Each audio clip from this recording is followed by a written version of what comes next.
at the World Storytelling Cafe, www.worldstorytellingcafe.com. Well, Sri Lanka it was. From Sri Lanka, we fly all the way to Taiwan. Taiwan, we have a wonderful storyteller there, Chen Mien Singh. So Chen is a favorite all over the world. Last year, he was the world champion in the senior category. And Chen is important because he taught us a lesson last year. He actually did not know to speak English very well. But Chen practiced 22 times the same story over and over again. Went and met some English teachers, got his pronunciation right, and what a class act he performed in the year 2021 at the World Storytelling Championship. You're going to see Chen now, and you'll know why he is a champion. Chen for you.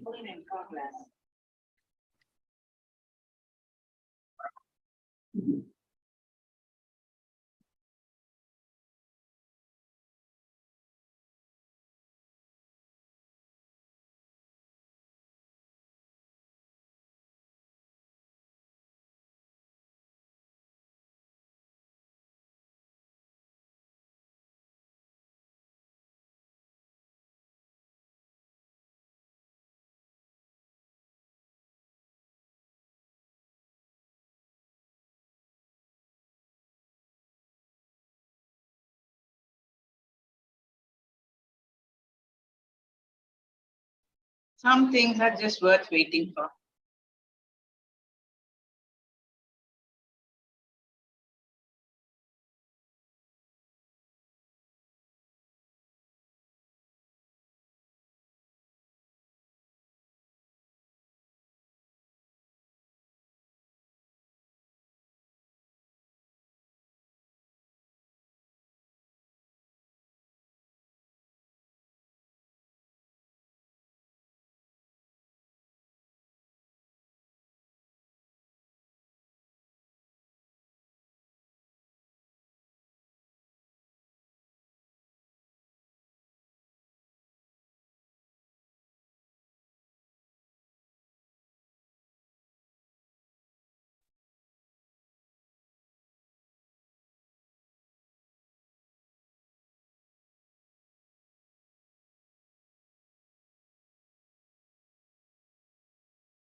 Okay, while we're just waiting for Chen, let's have Auntie Oni again with an itsy bitsy song.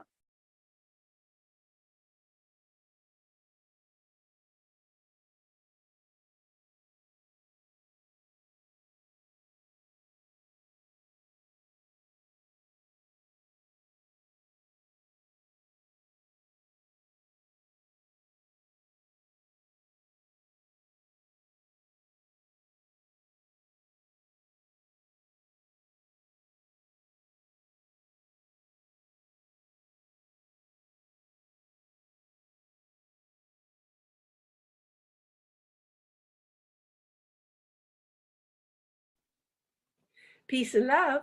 It's Auntie Oni. Hi, children. How are you today? Oh, how's my family in Tobago? I miss all my children that I tell stories to at Tobago Library Services so bad. I'm going to see you soon. Meanwhile, I arranged this song for you. Now, it's a song that you know. It's the Itsy Bitsy Spider. Everybody knows that song. But you know what? Nobody gave Itsy Bitsy a name. So I gave him a name because I like Anansi. Anansi is right behind me. You see him? He's from Ghana, West Africa. And there's lots of Anansi stories in books and libraries around the world. So this is a song, we're going to sing it together. Are you ready? We're going to put our two thumbs together like this, right? And this is our spider legs. And Anansi the spider goes up the water spout. Down came the rain and washed Anansi out. Out comes the sun and dried up all the rain. And Anansi the spider went up the spout again. Now when Anansi went up the spout again, he fell down again. But Anansi is tough. Anansi is brave. And Anansi is strong, just like you. So when Anansi fell down, he didn't cry. He said, I'ma stop crying and I'ma keep on trying. So that's what we must do. We must stop crying and keep on trying. All right? So you're ready for the song? I'm going to play the music right now and you can sing along with me. I want you to dance. And if you really love the music, you can find it on YouTube on Reggae Randy's channel. It's Itsy Bitsy Spider. All right, you ready? You're going to sing along and join Auntie Oni in this? We're going to have fun. So let's make our Anansi spider. You ready? All right. Now I have to be the DJ too. Watch me.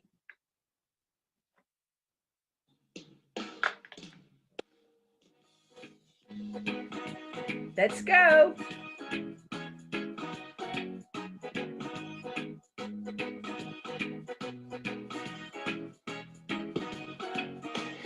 Anansi the spider went up the water spout. Down came the rain and washed Anansi out. Out came the sun and dried up all the rain. And Anansi the spider went up the spout again. Anansi, Anansi, he fell down that day. Anansi, Anansi, what did he say? I'ma stop crying and I'ma keep on trying. He said, I'ma stop crying and I'ma keep on trying. So Anansi the spider went up the water spout. Down came the rain and washed Anansi out. Out came the sun and dried up all the rain. And Anansi the spider went up the spout again. Anansi, Anansi, he fell down that day. Anansi, Anansi, what did he say? I'ma stop crying and I'ma keep on trying. He said, I'ma stop crying and I'ma keep on trying. So Anansi the spider went up the water spout. Down came the rain and washed Anansi out. Out came the sun and dried up all the rain. And Anansi the spider went up the spout again. Anansi, Anansi, he fell down that day. Anansi, Anansi, what did he say?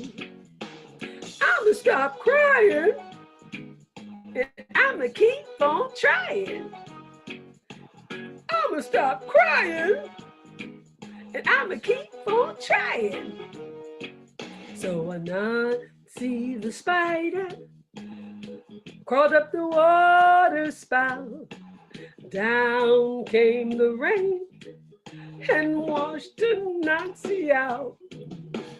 Out came the sun and dried up all the rain. And Anansi the spider went up the spout again. Anansi, Anansi, he fell down that day. Anansi, Anansi, what did he say? I'ma stop crying, and I'ma keep on trying. I'ma stop crying, and I'ma keep on trying. So Anansi the spider went up the water spout. Down came the rain and washed Anansi out. Out came the sun and dried up all the rain. And Anansi the spider went up the spout again. Yes, Anansi went up the spout again and again and again and again and again and again, and he never gave up. He kept on trying, and he stopped all that crying. And that's what I want you to do. I want you to stop that crying, and I want you to keep on trying. You listening? Thank you. See you later, sweet potato. After a while, honey child.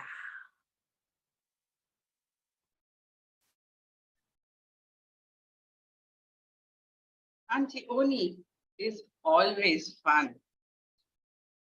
She's song and dance and everything nice. She's got so much to teach us with just that energy and that love for singing and happiness and smiles. And also, she's a lady who always never says a no. That was Auntie Oni for you. Now, we have Chen with us. Chen?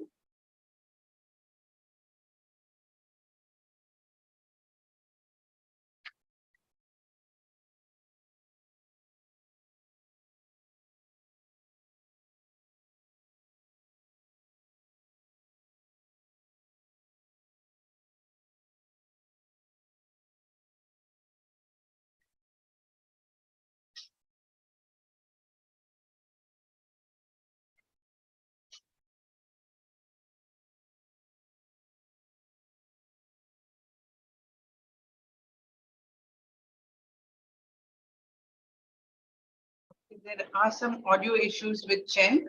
So we just move on and we come back.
Hello everyone, I am narrating the story of the cracked pot. In the village of Bharatpur, there lived a farmer. He had 2 pots. Every morning, he took the pots to fill water from the river. After filling water in the pots, he would tie them to a long pole.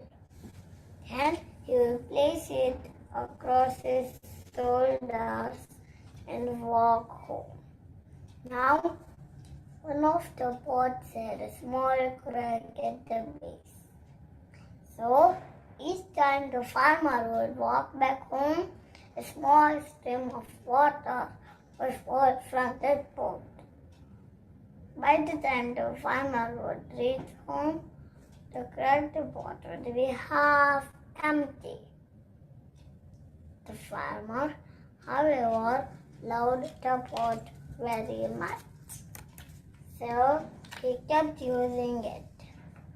One day, the farmer saw that the cracked pot was crying. He was shocked and asked the pot why it was crying.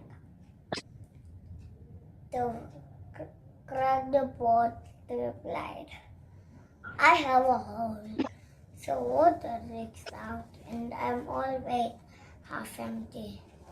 That is why you get less water." The cracked pot started crying again. The farmer took the pot outside. He pointed towards the flowers growing on one side of the path. He said, "It is the same side where the water had dripped from your crack." The farmer also said that there were no flowers growing on the other side. This is because it did not receive a single drop of water from the other pot. The pot became very happy, as if thanked that it was useful, even it was not perfect. The moral of the story is there is nothing perfect in our world. We should stay happy as we are. Thank you.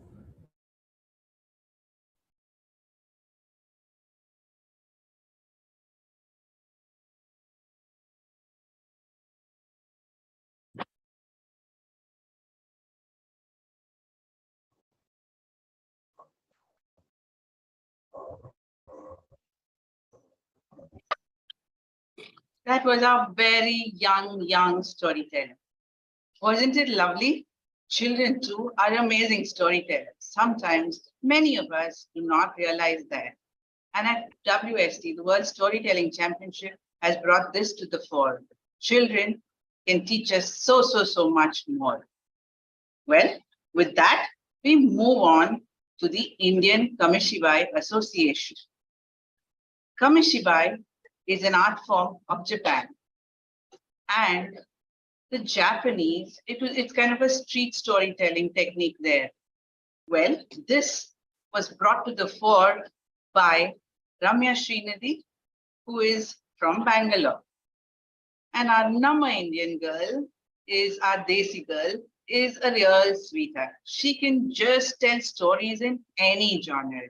She can, bring alive the place. And she does it with so much of elan and grace. An amazing woman with an amazing heart. Ramya, over to you. Thank you. Thank you, ma'am. Okay. Good evening, good afternoon, good morning to all of you, and a wonderful platform created here, Turn to Turkey and Rebuilding Through Stories. It's a beautiful platform, and we are proud to be here as a part of Indian Kamishibai Association. And so let's not wait too long, and we would love to present stories for you. We have an amazing lineup of 4 storytellers this evening here in India. And we would like to treat you to some beautiful stories. So as I begin, let me just welcome you to the land of stories. Like Dr. Neena Gayatri gave a quick introduction into Kamishibai, let me just tell you what it is all about. Kamishibai is a form of street storytelling, and it comes from Japan. And it's made up of 2 words, Kamishibai, meaning paper drama. And of course, a beautiful form of picture storytelling, which was very flourishing in 1920s and 1950s. It even survived the World War. And well, what happens in Kamishibai? Of course, the Kamishibai storyteller He's an itinerant storyteller who sits on a bicycle and cycles all around village to village, town to town. But his main occupation is to sell candy. So he would take out his huge Hyoshigi and he would clap to get the attention. And what happens when the Kamishibai man comes to your town? Well, of course, children will come running behind the Kamishibai man. And the children who buy candy get to sit right in the beginning, right in the front. But those who don't buy candy can also sit behind and enjoy the stories. And the Kamishibai man will always start with Mukashi, Mukashi, meaning once upon a time. And what happens next?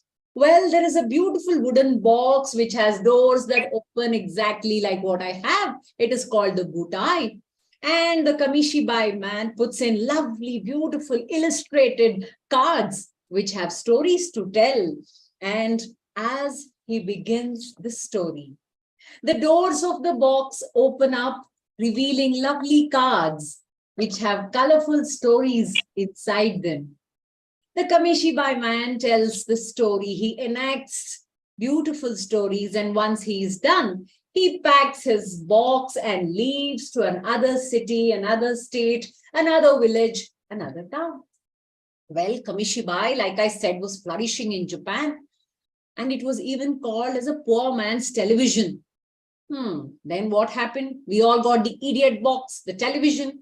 With the advent of television, Kamishibai saw a downfall. People loved moving pictures and moving action to a picture storytelling box. However, Kamishibai has seen a renaissance, has picked up, of course, after a lot of storytellers like us, librarians, educators, who have all picked up Kamishibai to tell stories.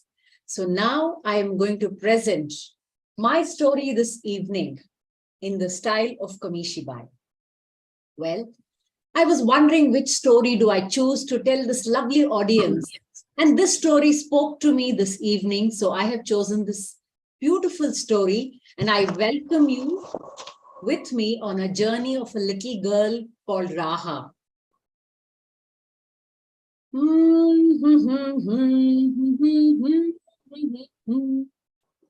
It was still a beautiful day in Raha's world. Balloons and streamers everywhere. Her grandparents had come in early. It was her 6th birthday. She was shining like the bright sun, like a beautiful white dress.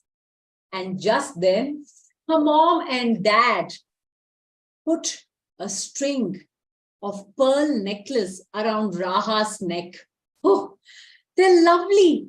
It's shimmering blue and green at the same time, said Raha. Well, my dear, it's a lucky pearl for you, my dear. And it means hope. Hope? Papa, what is hope? Asked little Raha.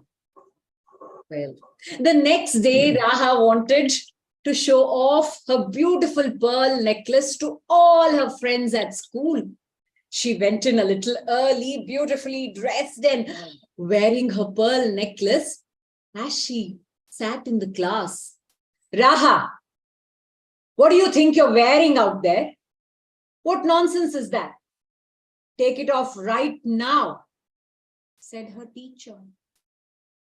Well, Raha came from a place where dates grew on palm trees, oranges and apples.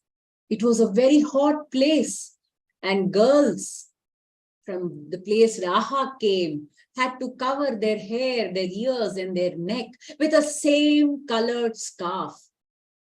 This is nonsense, Raha. Take out the necklace and keep it in your bag, and no wearing to school again, said her teacher.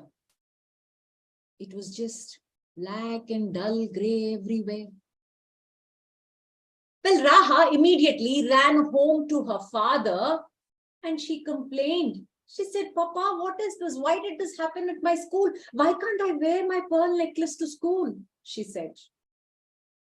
Well, my dear, You children are lovely, you're innocent, you're so beautiful. I wish you could live free. I wish we could all live free. It's we adults who have all these things in our head. But I really hope, my dear, hope we all live in a land where there's joy and freedom for all of us, said her father. It was her mother who was very concerned because the teacher had already called home and told her mother that Raha is not allowed to laugh in school anymore. Raha's mother told her, my dear little child, you can wear whatever you want at home, but at school, Mama, why am I to be two different people? I'm the same, isn't it? However, I'm at home, I need to be that way at school also, said Raha, and her mother did not have an answer for that.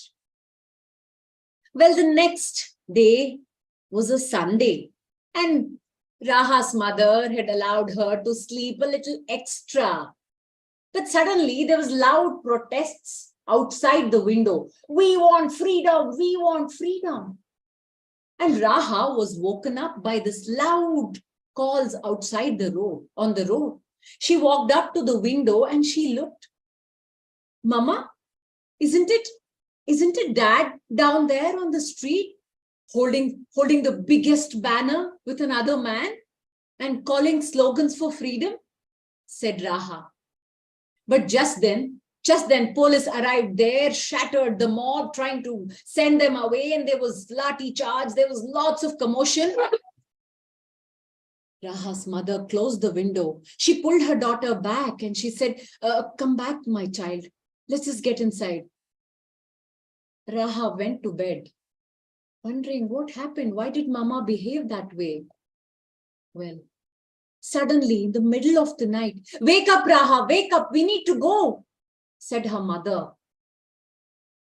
Her mother had quickly packed a few of her belongings and Raha was woken up. She said, let us go, we need to leave. Raha, who was still in her sleep, she said, Mama, what happened? I can't explain, my dear. We need to leave right now, said Raha's mother. They opened the back door and quickly got on to a bus that was waiting for them. Raha tried to grab her pearl necklace which her father had given. It shattered and broke. She could only lay her hands on one single pearl. They got onto a bus and the bus drove through the muddy roads and curved path all the way to a mountain where there was a small room.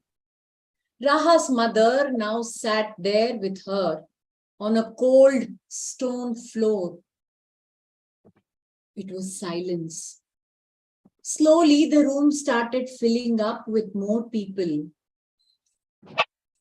While there was silence everywhere, little girl Raha had found another friend her age, and they both started playing there quietly because the mother signaled them to be quiet.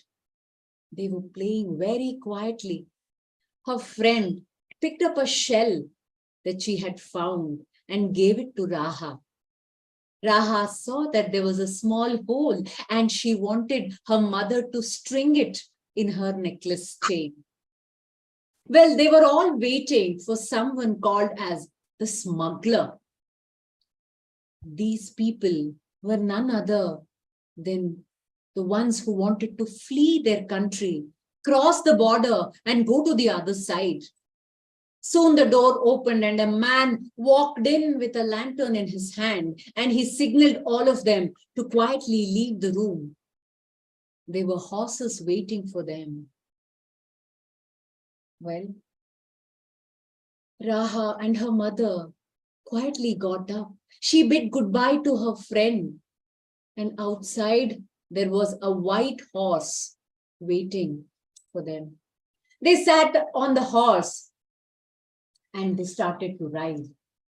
All the people in that room got onto the horses and they started to ride towards a distant place. For Raha, it was like an adventure. She imagined that she was sitting on a white horse with big, long wings that could fly up in the sky, scoop down, pick up her grandfather, grandmother, all her friends. She was imagining an adventure. But for her mother, Raha's mother looked back. She looked back at what she once called her home. She looked back at where her family, her friends, her husband, she was leaving all that and going to a faraway land. As they were riding that horse, at a far distance, Raha's mother noticed a building which had barbed wire all around the compound. This convoy of horses stopped right there. And they saw the smuggler, the man who had got them, got down from the horse and walked towards this building.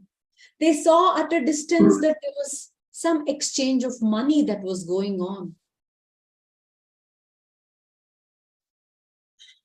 At this time, I would like to pause my story just for a minute and ask my listeners, what do you think happened?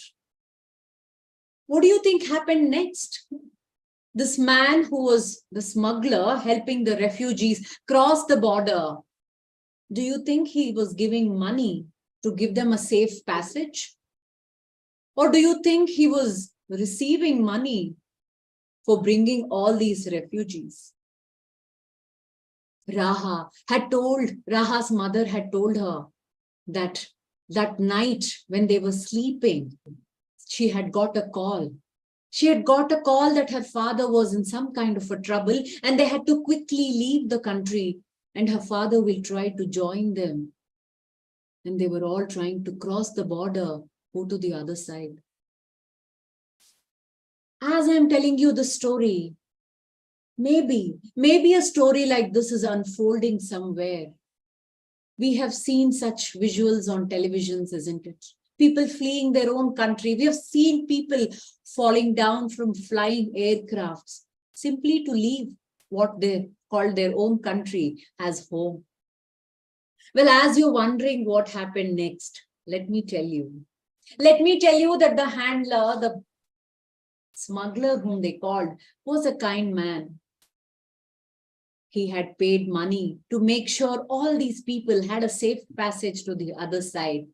He looked at little Raha. He pulled out a bead from the horse's ornament, gave it to her and said, "You seem to be a collector. Why don't you take this?" Raha kept it in her hand and they crossed the border safely. Well,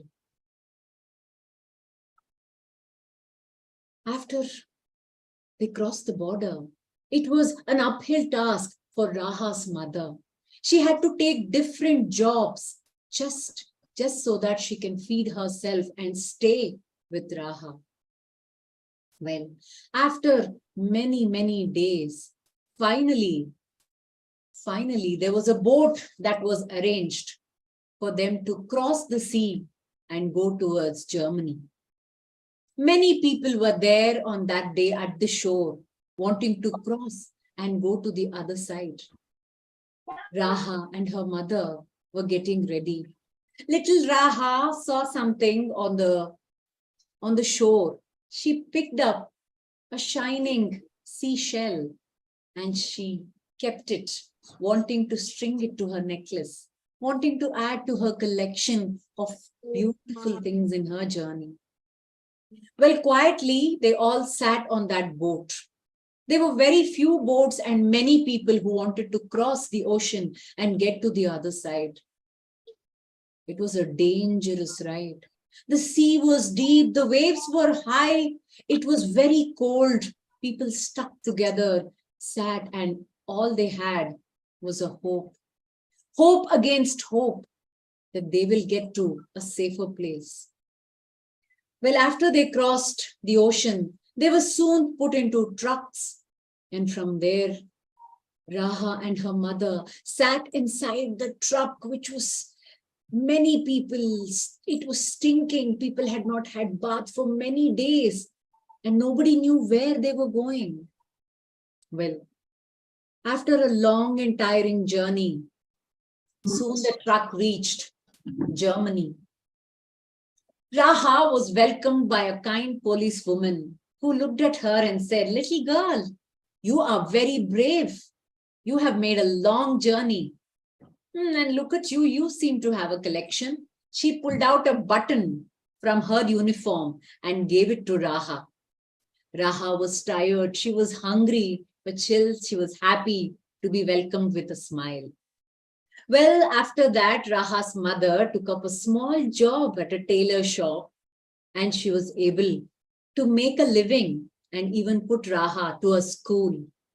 Today was the first day at Raha's school and she was supposed to introduce herself and she was feeling extremely nervous. There were butterflies in her stomach. Well, Raha did not know what to say and she just put her hands on her necklace and then she told the class of all the little things that she had collected and everything that was there and her journey. The teacher and her friends applauded, appreciated Raha for being such a brave girl and what a journey she had. Raha felt wonderful. She felt welcome. She felt one among them. Well, however, there was one thing that was bothering Raha. Days passed, months passed, and she always missed her father. Her mother had made many inquiries and there was no sign of him. She would every day go sit at her father's picture and talk to him. She missed his kind voice. She missed his scratchy beard. She would miss talking to her father. Well, the next day was her 7th birthday and Raha woke up early and she was shocked. She screamed and ran down to her mother. "Mother, mother," she cried, because her pearl necklace that was on her father's picture was missing. She ran down screaming out that her necklace was missing. Just then, a kind hand reached out to Raha, holding one end of her necklace, and the other end was being held by her mother. Her father had finally made it. He had crossed the border and one of his friends had visited their house and he had actually found Raha's pearl. He had given it to the father who had kept it with him. And that was his small hope, courage, and wanting to find his family back. With many inquiries, he had finally found where Raha and her mother lived, and the family was reunited. And Raha was very happy to be with her father. It is that hope that keeps us all going, isn't it? So let us spread a lot of joy to everyone out there. Thank you so much for listening to my story. The end. Thank you. You always are on the spot. It's amazing. What amazing storytelling, Ramya. This talent is what Ace Innovation wanted to showcase to the world. And we are doing that with the help of Rotary International. Next, we have Seema. Seema. Well, I met Seema on the streets of Chennai. And what were we doing on the streets of Chennai? No, we were not begging, but Seema had people begging for stories. She told one and they wanted another one. She told another one and they wanted another one. And then what happened? We marched to the Army Public School right from the streets of Chennai. And there we had the Kendra Vidyalaya students of the Army Public School just eating out of her hands. Seema, for you. And not only that, she is also told stories she's told stories about the freedom fighters, her father-in-law being one. And, the stories that they tell are at Bangalore And I request all the Rotarians watching this to go attend these programs, to go see those programs. Ace Innovation would be very happy to bring those programs to you too. Amazing storytelling, amazing learning. Our freedom fighters have taught us a lot, and our storytellers are bringing them alive for you through the HSPA run by Sarita Nair, who's not here today, and our wonderful storytellers. Ace Innovation is backing all of them and will always will. So Seema, to you. Thank you, Dr. Neela Gayatri. Hi and welcome to everyone. Without much further ado, my story today is from the land of emperors and dragons. It's a popular story told in Kamishibai style, Mokashi Bokashi. Yes, long ago, there lived two beautiful villages on either side of a fast-flowing river in China. Yes, the land of emperors and dragons. On one side of the river was the village of Chu. On the other side of the river was the village of Wei. Now, the only thing connecting the two villages was a single bridge, a wooden bridge. The villagers lived harmoniously and they kept to themselves, for they were both farmers. They had lots and lots of work to do. They were farmers. They tilled their soil, they sowed the seeds, and they worked towards a harvest. They wished they could harvest something at the end of the year, and so they worked diligently. And what did they grow? Did they grow tea, soya bean, rice? No, they grew the most luscious, the sweetest of them all. They grew melons. Now the villagers of Wei grew melons that were so sweet, that was so succulent, that was so juicy, that the entire country loved it. Why? It is said that even the king, the emperor of China, would love to have it. And he had it for breakfast, lunch, and dinner. Now the villagers of Wei were lucky. Not so much the villagers of Wu. They grew melons too, but their melons neither had the texture, nor the sweetness, nor the juiciness that was of the villagers of Wei. They were ordinary melons, nothing extraordinary. But both these villagers, they toiled by day and by night. They bent down, working very, very hard, just so that they could get their harvest. And harvest was something that they dreamed of, because harvest meant that they would get their produce, which they could sell in the annual farmers market. Now, the annual farmers market is something that every farmer dreams of. Everyone in the country would come there, they would visit the stalls, they would buy things, and it was a day of hope, a day of excitement, a day when they would know if all the hard work that they had done had paid off. So the villagers of Wei set up their stall, put up a board, and said, "Sale all their melons stocked up."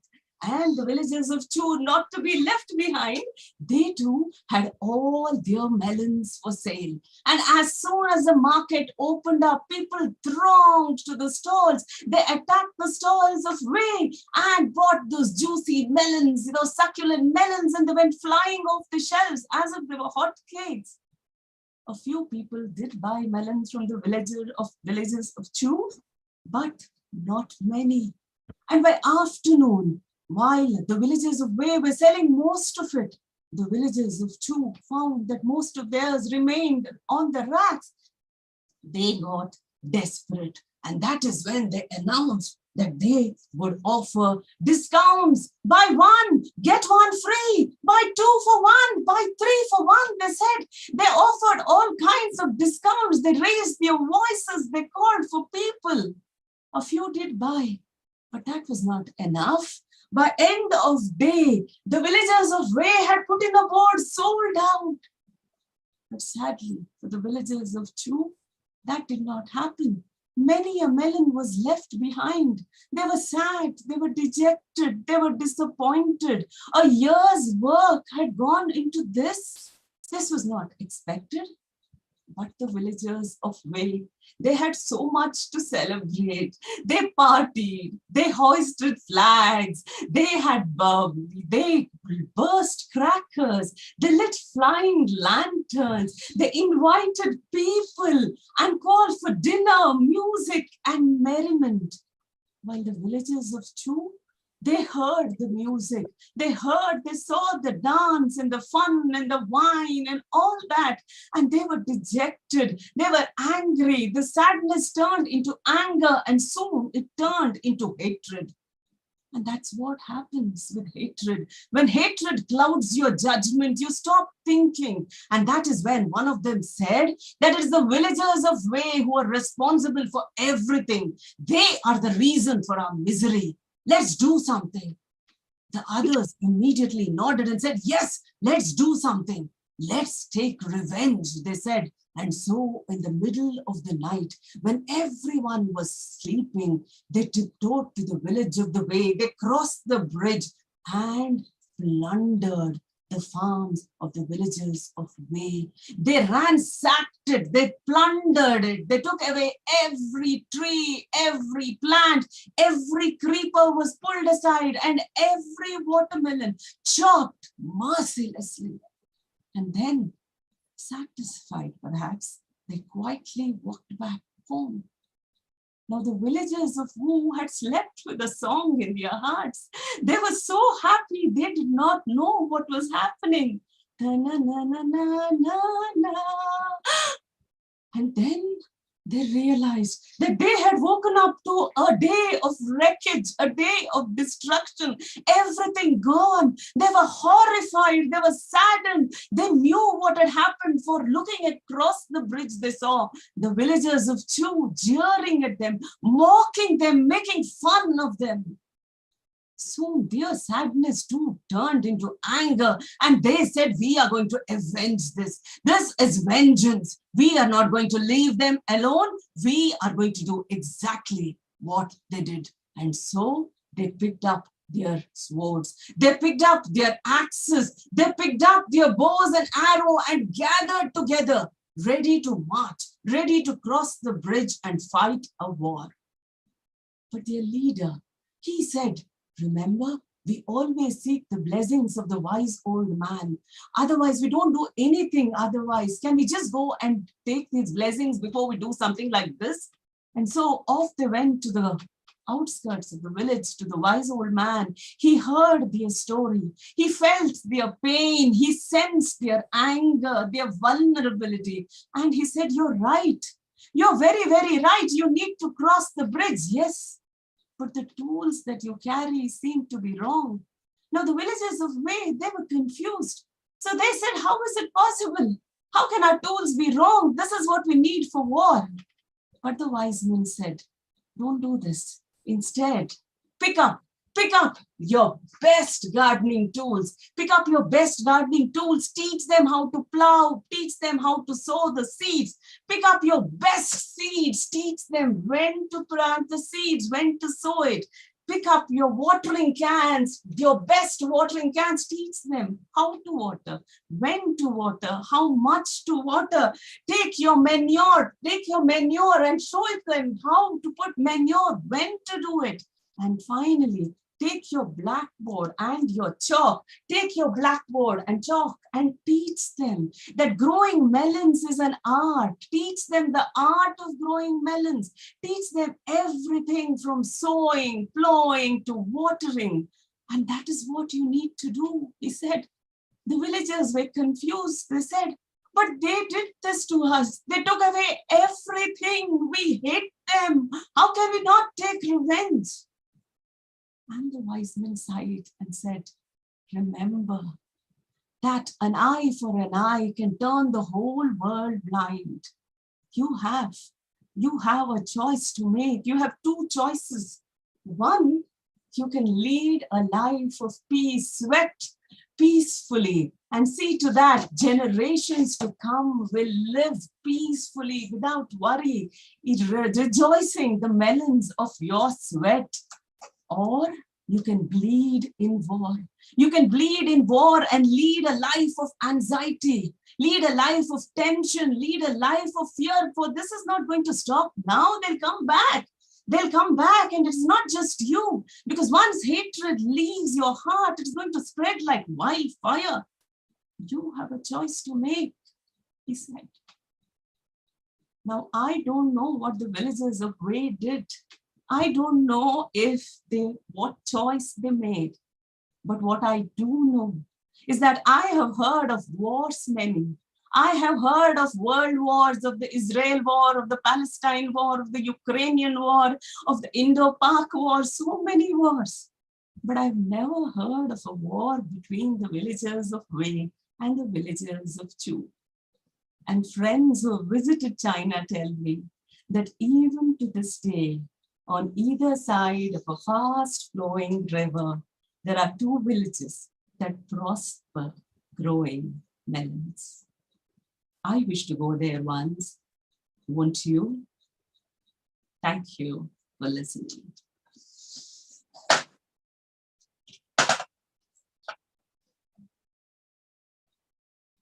I told you that she'll leave you begging for more and more. But unfortunately, today there's not much of time.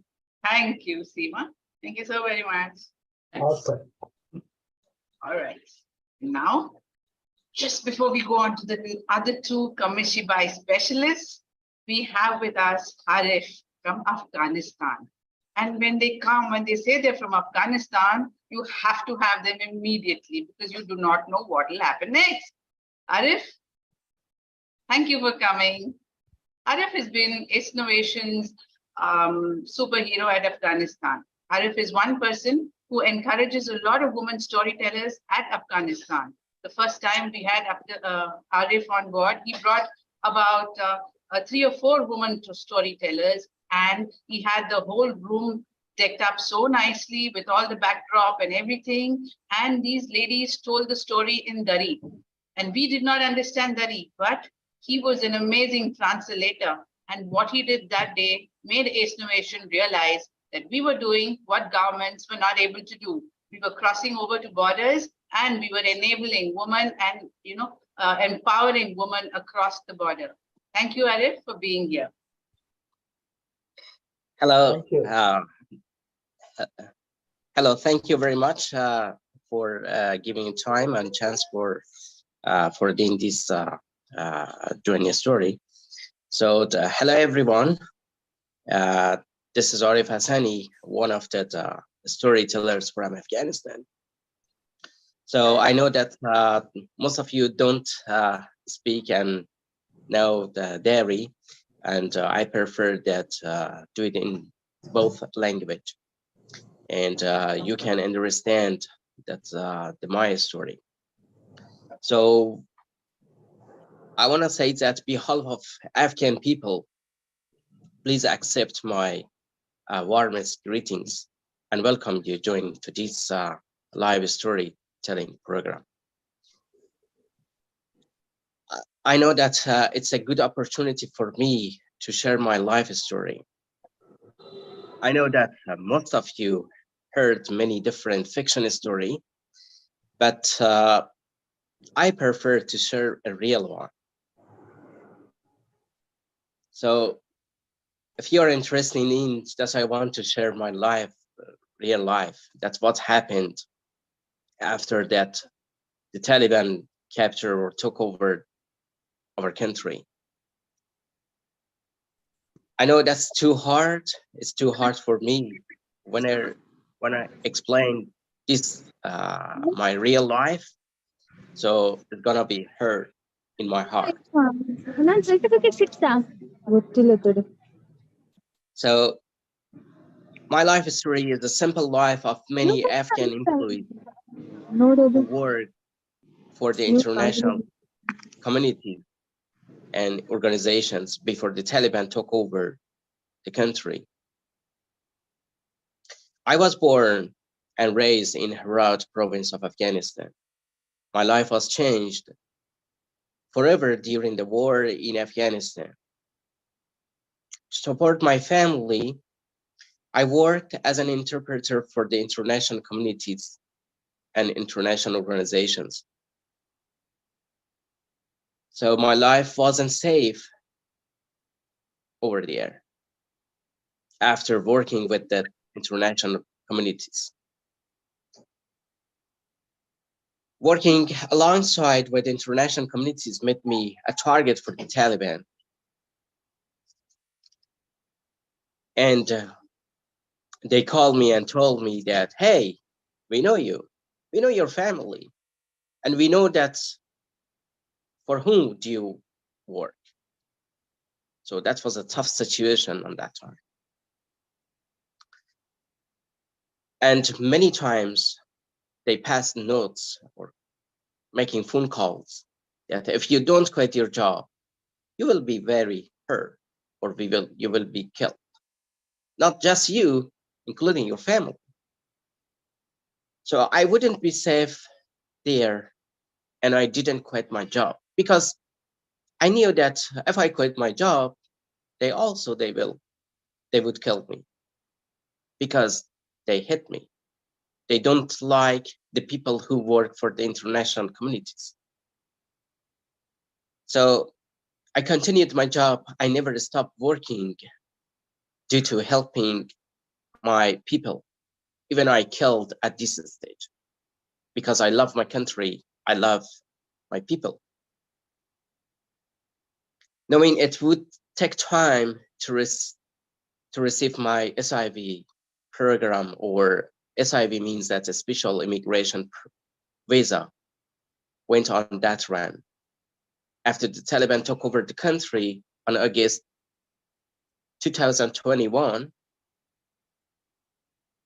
so I was staying one day in one house, the next day a different house, and the next day different house. I stayed on the rent for about 9 months. During that time, I didn't dare go outside at night for fear of being ambushed by the member of the Taliban. So it was a bad situation, not just for me, even for my kids. My little kid, who is 8 years old, but crying, says that, Dad, the Taliban are coming and finding us soon. I told her, my sweetheart, please do not cry. Allah is with us, and I'm sure that nobody can find us. Every day when we wake up, we thank Allah that we were still alive and we can breathe. I continue contact to my employer and I pass my situations. And they wanted to be sure nothing happened to me and my family. It took more than 1 year before I and my family were granted visa. After my life had been threatened by the Taliban, by the cooperation of the US government, I and my family transferred to Qatar for visa processing and other official documents. We had a good time there because we were safe and we were sure that no Talib would call for threatening of death or killing us. My kids didn't cry anymore because they felt safe. After a couple months of passing in Qatar, we flew to the USA. As soon as that we arrived there, we were welcomed by American and Afghan people. They drove us to a house and hosted very well. So, on behalf of Afghan people, appreciate and thank all international communities to support Afghan people, especially girls and women. I know that all people around the world are trying the best to help and support Afghan people. And I thank everyone that who heard my life story. And so sorry, that's actually a very sad story. So when I describing this story, so I couldn't control myself, because that was a bad situation, that how we escape from that horrible situations. So thank you very much, and I appreciate you for listening this story. Personal stories are so powerful, and personal stories can hit you straight to your heart. Arif, you Yes. and the people of Afghanistan always have our prayers and our support. Thank you so much for coming in spite of all that you're going through. Thank you. Thank You're you. welcome. It was a lovely message to all of us. Never take life for granted. You know, thank you for coming in today. Thank you. Appreciate. And Arif, I'm, Yes. this is maybe we should all, Turkey it is today, maybe Afghanistan it will be later on. Thank you. And through stories, You're we can make a difference to the world. Yes, yes.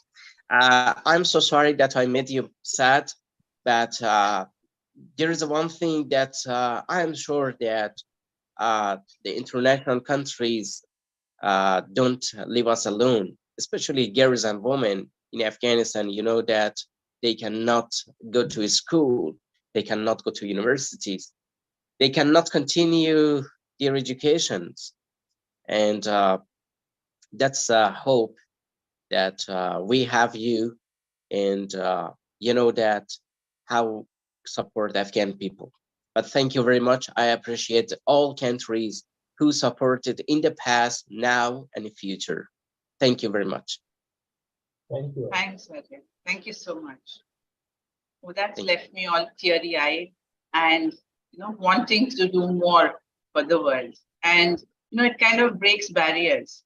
Stories breaks barriers. It's not we're not Indian, we're not Turkish, we're not British, we're not anything anymore. But we are the human beings first and foremost. With that, we move on to Veena and Lalita. Two very amazing storytellers, Ramya tells me, because I've not heard them. And it gives me immense pleasure to hear them today. Veena?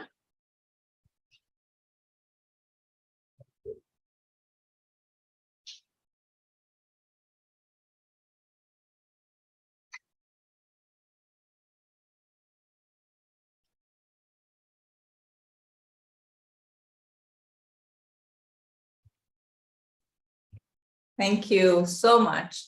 A very unique opportunity. And of course, our heart goes out to all the people out there who come up with the real life stories and make us feel really very small to tell these kind of stories.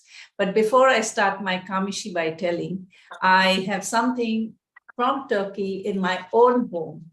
Something which is Iznik pottery, which I collected from Turkey when we visited Turkey about 7 or 8 years ago. So Turkey, you are strong. Turkey, you have culture. Turkey, you have beautiful people, and you will be rebuilding yourself very soon. Thank you so much. With that, I come to Kamishibai. And as Ramya has already said, Kamishibai originated in Japan. So let's move over to Japan. And give me a minute to displace myself.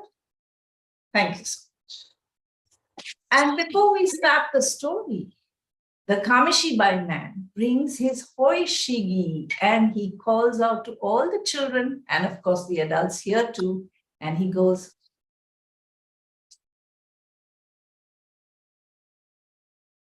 "Come everybody, come." And the candy man has got lots of candies to give out.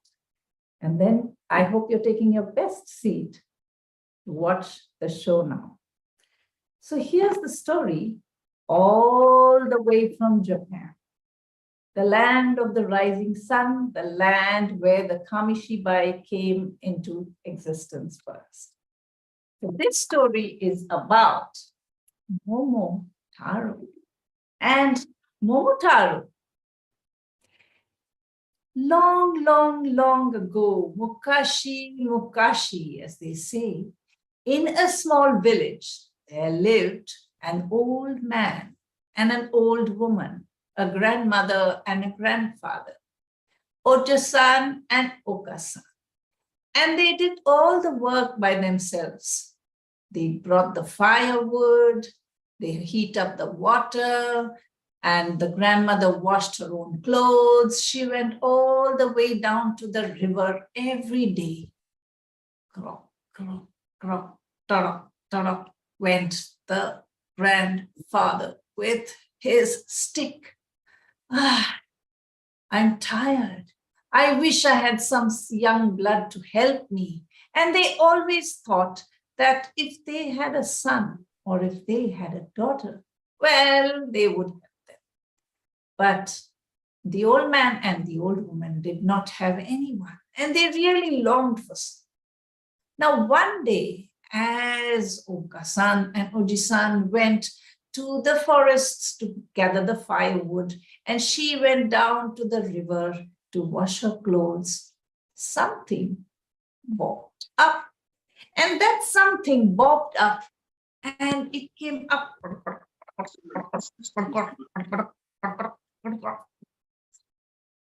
There was a big bamboo basket coming up the river. What's that? She thought, what is that? Oh, what's that? I've never seen something like that before for all these years. Well, let me see when it comes out. And when it came out, she picked it up. It was heavy. What's inside? She thought. Well, Oka-san can help me. Let me take it home. And so she took the bamboo basket, carried it all the way home. And both of them looked inside. And what do you think will come out? Come on, guess. Guess. Woo! It's a beautiful peach-colored skin, soft skin, and a little golden boy was there. He was so happy, and he was jumping out from the basket. The grandmother and the grandfather were so surprised. They said, wow, look, he's just like the peach. Let's call him Momotaro, the peach boy. Now they were both so happy with Momotaro, the new little finding that they had, that they began to clean up the house, and grandmother went to make beautiful rice cakes and millet cakes and steam buns and everything, whatever grandmothers give you to eat. And she went to the kitchen and she was grinding all day long. And grandfather was wondering, well, I never got so much of food. Well, I will go and bring some firewood so that we can heat up hot water for him to clean himself, hot water for him to cook the food and the millets and the dumplings. So the grandmother gave him a full bowl of rice. When she gave him rice, he ate so fast, and they saw him, and do you think, what's happening? He's growing, he's growing. Look, he's growing. And they were so excited. Look, he's growing. We need to feed him more. So they fed him much better millets, and he gained a lot of strength. And then grandmother said, wow, he is eating so much, and we are so happy to have him. The whole village, in fact, is so happy to have him here. But you know what Momotaro was doing? Momotaro ate so much of food that he began to feel drowsy, and he said, and he slept on the bamboo bed. He slept not for 1 day, he slept for 1, 2, 3, 4, and 5 days. And all the villagers came to see him. Momotaro, get up. Momotaro, get up. Get up, Momotaro. Momotaro, there's so much of work to do. Come help us in the village. He was fast asleep and he didn't know anything about what's happening in the village. Well, one day, grandmother and grandfather told Momotaro, look, get up, you boy. Tuck, tuck, tuck, tuck. Get up, get up. It's time to get up. You know what? In that far off village there are some beasts. There are some ogres. They are very bad people. And they come to harm us. They take all the little children away and they tie them and they take them away. I don't know if they eat them. Maybe. Momotaro, you've been eating so many millet dumplings. It's time for you to help us now. So Momotaro got up and one day pulled a big, big, big tree. Oh, he pulled it. Wow, the villagers thought he ate so many millet steam balls. He slept for so many days. Look at that little boy's strength. Where is he going? Well, he is going all the way to that far off island to catch that ogre and maybe to smash him and tell him no more hurting people. They need to live comfortably. They need to live peacefully. And so when Momotaro thought, okay, it's time to go and catch those beasts and catch those people and free all the women and the little children there. How should I go? I need some food. Well, wait a minute, said grandmother. You know, grandmothers, they are always so loving. And when she saw that Momotaro was hit by one of the beasts, you didn't eat enough, she said. Let me make some more millets for you. Let me make some more rice for you. Wait, my boy, wait. Wait, my boy. We don't want to lose you. You are our precious Momotaro. What do you think they did? Grandpa and grandmother were so busy in the kitchen that they made some more food for him. Now, Momotaro tied the food to his waist. He took his little dagger and he was all set. Can you see that he was a very small boy? But wasn't he brave? He was brave because he wanted to help the villagers. He wanted to free all those women and the little children who were tied up and taken by the ogre. Well, as he set out, he heard a little dog crying, woof, woof, woof, woof, woof, woof. Can I come with you? A dog in Japanese is called Inu. Inu said, I would like to come with you. But Momotaro said, what are you going to do? I'm going to fight the ogres. Fight the ogre too. If you give me that rice cake. Momotaro looked at him and said, I have 3 rice cakes. I can't give you all of them. Maybe I'll give you just half. Is that okay? And so he gave them half a rice cake. And as he went along, he saw a beautiful peasant come there. and a peasant is called Kiji. And as he went along, the Kiji flew up and she said, I can help you too. I can help you too. And this time, Momotaro said, what are you going to do? What are you going to do, you little Kiji? I want that little rice cake and I can help you too. And so Momotaro gave the little bird some of his rice cake. Now, the monkey who was sitting up on the tree was the only one left, and he said, I'm coming with you. And a monkey in Japanese is called Saru. So the Saru, the Kiji, and the Inu, all of them went with Momotaro. They all became friends. Don't think that they are small. Every small person can help wherever he can. So Momotaro took all of them in that big, big ship. And as they went along on that big ship, it bobbled up on the water.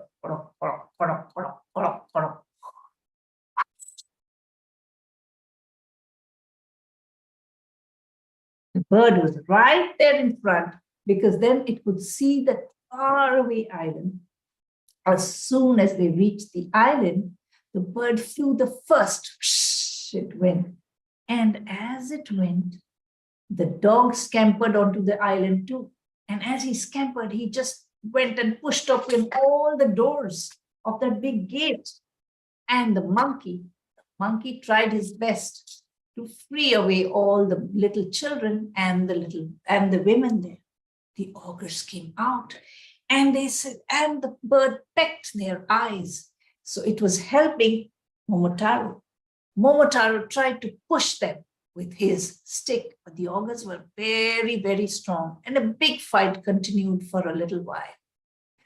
They were tired, but in the end, Momotaro gave one big push to that big augur, and the bird pierced him, and the monkey screeched and gnawed him, and the dog ran helter-skelter and did woof, woof, woof, woof, and they all helped together. Finally, there was peace and quiet.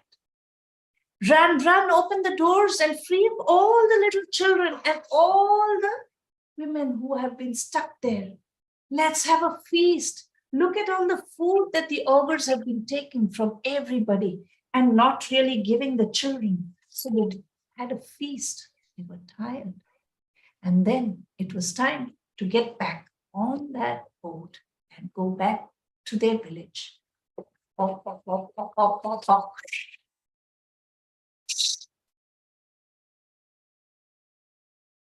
And finally, far, far away, they could see all the villagers waiting for them for so many days and wanted to see whether they brought back all the people of the village which the augurs had taken. And everybody was back, happy and healthy. And then that's the end of the story for today. So wish all of you lots of peace, lots of health, and lots of goodwill from all of us from all over the world. Till then, thank you, everyone. That was so nicely put. Thank you. Serene, peaceful, joyful, and with so much of warmth.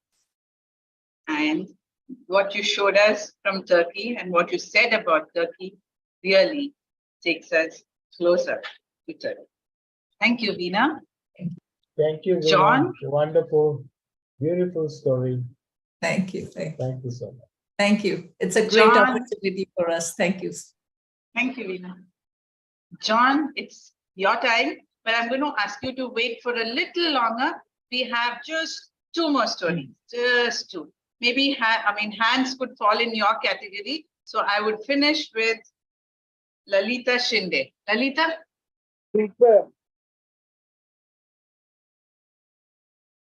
मेरी friend की बेटी ने Hello everyone.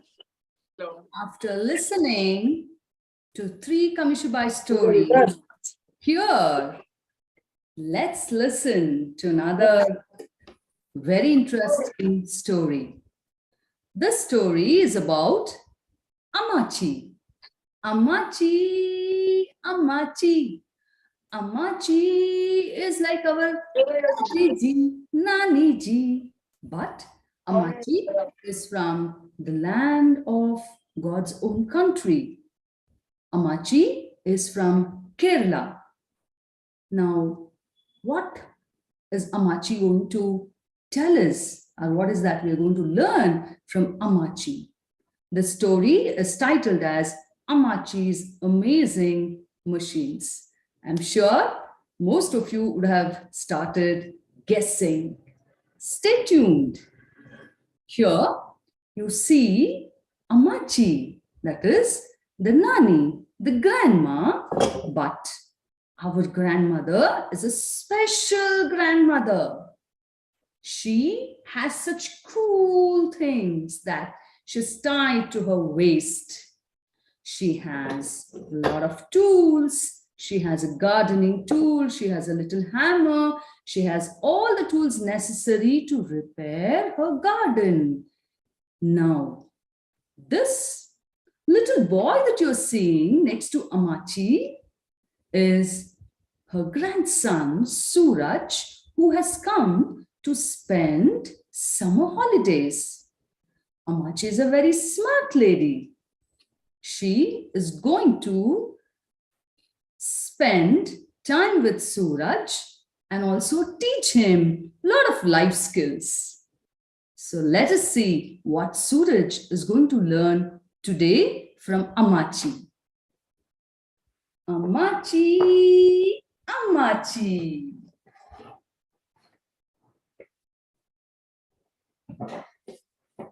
First, you see Amachi here watering the plants. She's just not watering the plants. She's using a homemade sprinkler system. So here you see Suraj turning the tap, and then Amachi has fixed the tap to a small water bottle, and there are tiny little holes and it acts like a sprinkler. So here she's keeping all the plants cool by using her handmade sprinkler system. Amachi has many more machines to share with us. Next.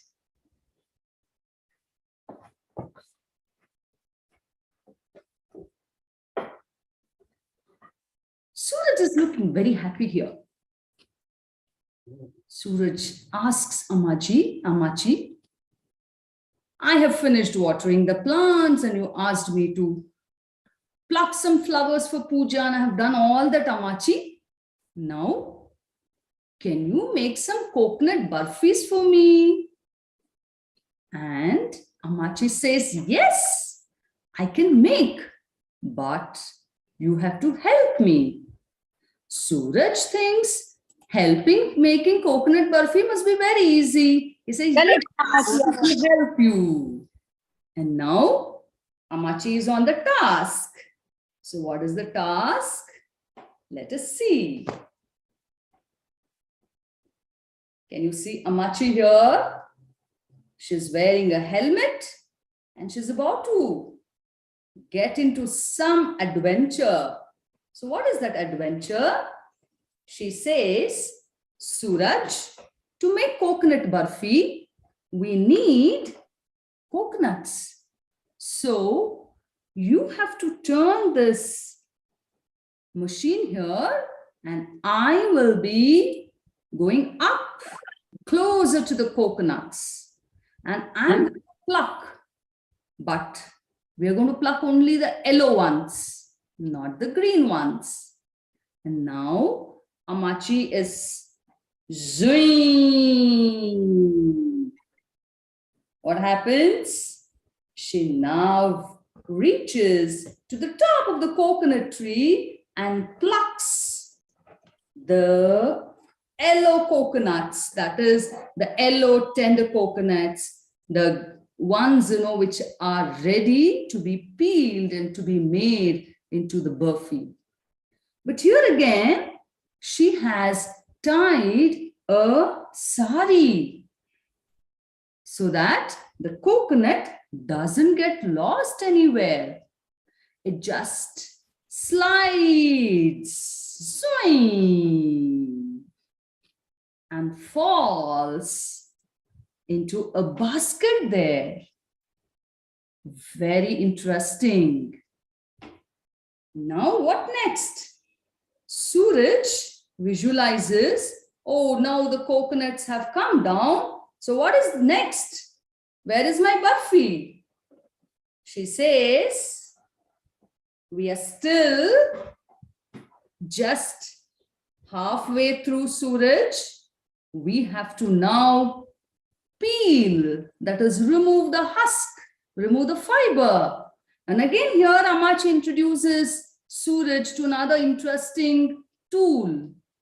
She says that this is a very easy tool and you can remove just by a little force that you apply. So this is a machine that is used to peel the coconuts, that is the fiber. So you can see Suraj here putting all his energy to peel the coconut. Amachi is of course helping Suraj because Suraj is using this for the first time. So what next? Now,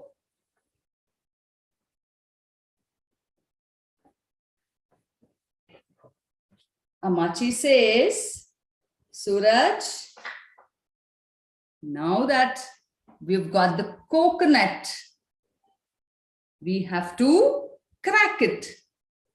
Suraj opens his eyes wide now. So,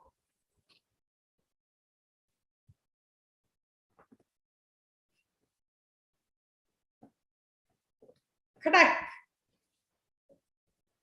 Grandmother brings a tool, takes the coconut and hits the coconut and breaks it into two. Suraj does not waste the water. He drinks the sweet coconut water because he's already hungry, waiting for the coconut burfi. And now, what next? Grandma says, hey Suraj, come on, grate the coconut. So again, Suraj is putting all his energy and then using another machine that grandmother has at home, and he grates the coconut. He removes the pulp, removes the soft pulp from the coconut. You can see Suraj enjoying the process because he's imagining the final product. So he doesn't mind taking some kind of trouble. There, on the other side, you see grandmother making a saturated solution of sugar. That is, she's making the sugar syrup ready. She says, Suraj, grate the coconut. By then, I will keep the syrup ready. So you can see on the other corner that the grandmother is busy making the sugar syrup. Here, now, Suraj and grandmother, both of them are busy pouring the grated coconut into the syrup and mixing it well. So they are mixing the coconut, grated coconut and the syrup. Yes, swish, swish, swish. Now, grandma says, no hurry, no hurry. Suraj, we have to pour this into a mold. And now, after pouring it into the mold, you have to wait till it cools and settles down. It settles. Once it settles, then you will slice them. You will cut them into small pieces. So Suraj is watching grandma pouring the mixture into a tray here. And now he is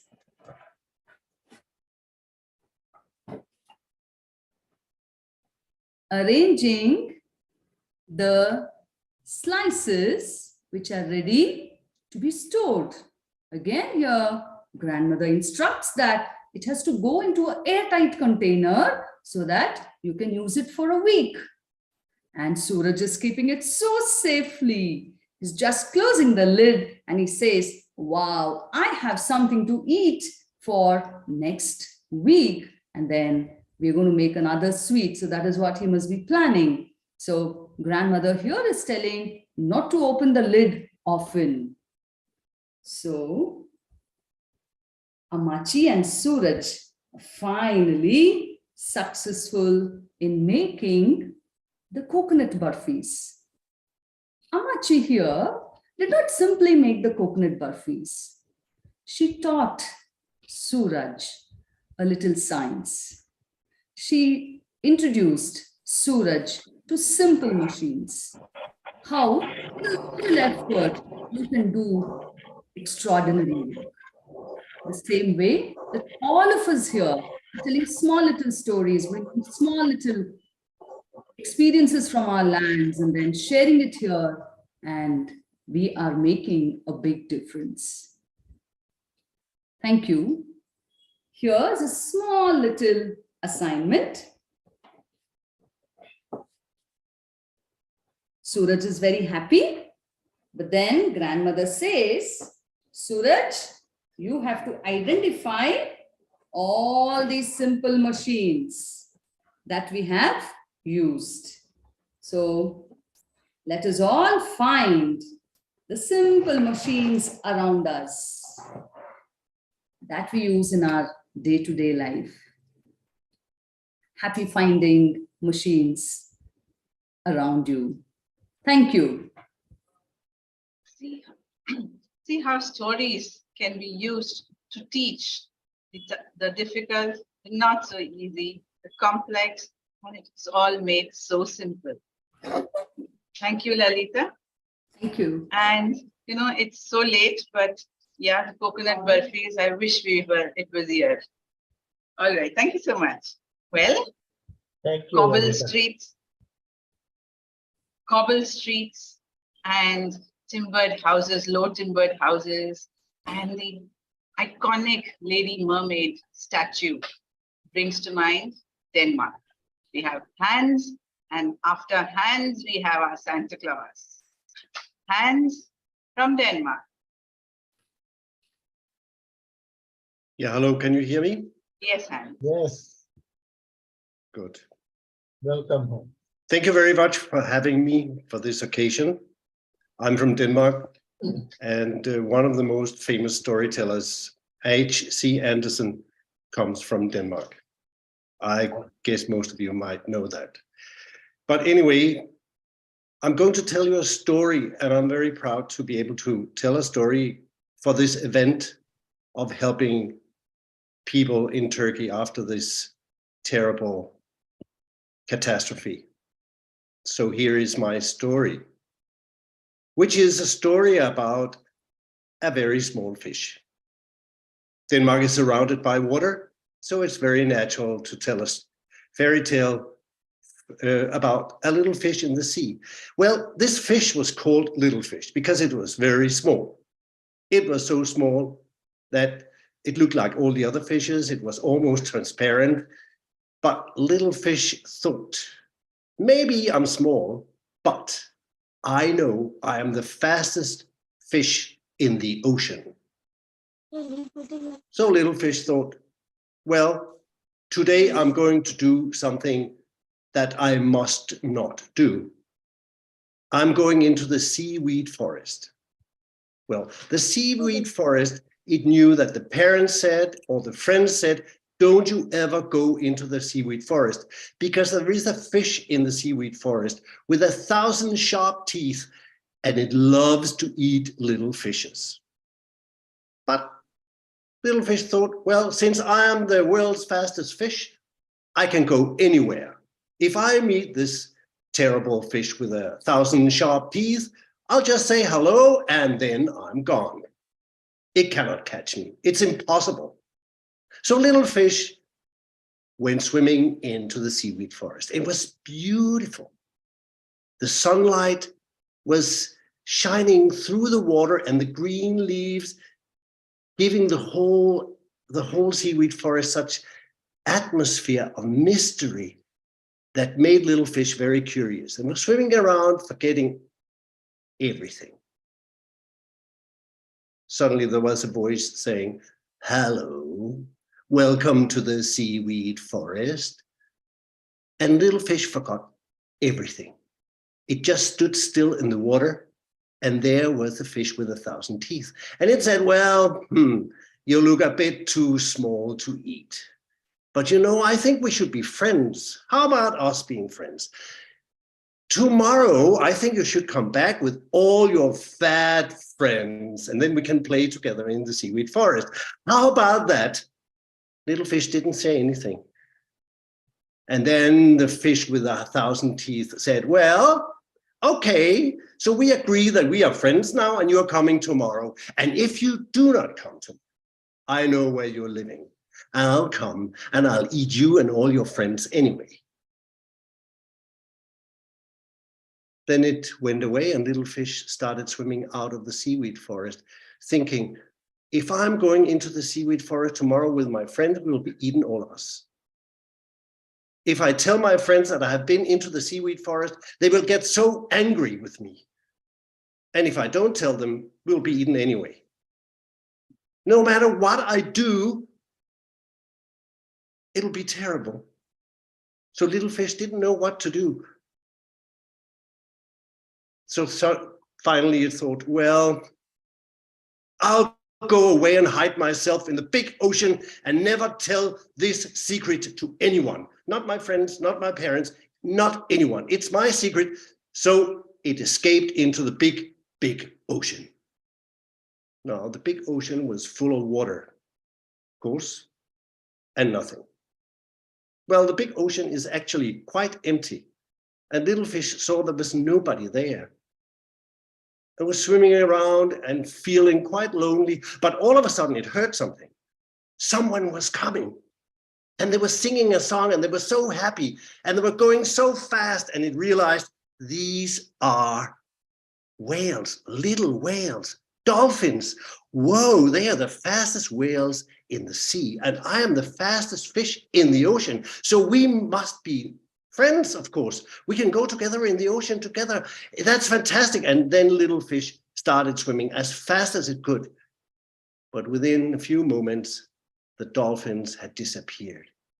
And little fish realized that after all, maybe it was not the fastest animals in the ocean anyway, not the fastest fish.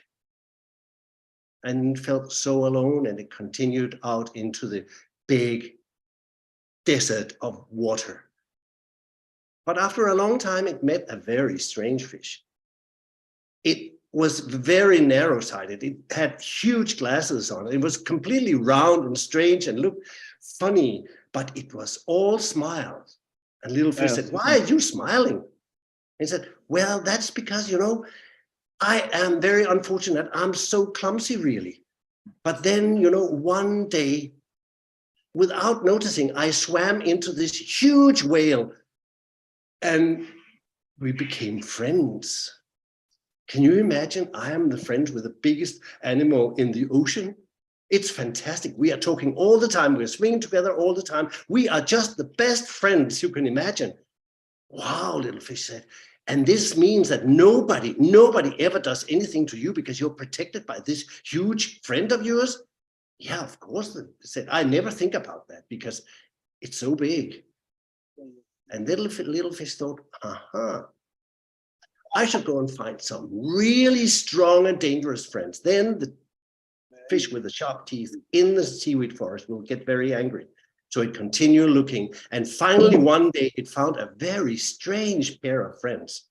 Really, near an island, there was a huge walrus. This is not unusual. It had sharp teeth, but the best friend of the walrus was a spider, a huge spider who loved swimming. And they were just best friends. And little fish saw that they were good friends and thought, well, who is not afraid of a walrus? And if they are not afraid of a walrus, they will definitely be afraid of a spider. So they are gonna be my friends, and they are going to protect me against the dangerous fish with 1,000 teeth.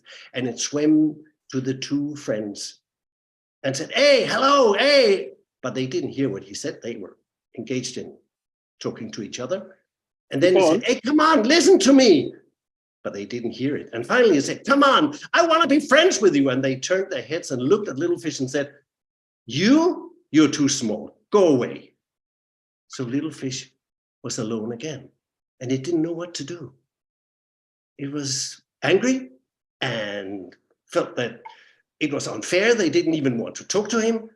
But then finally he heard a strange noise, and he saw the most dangerous fish in the world nearing, and it hid behind a stone.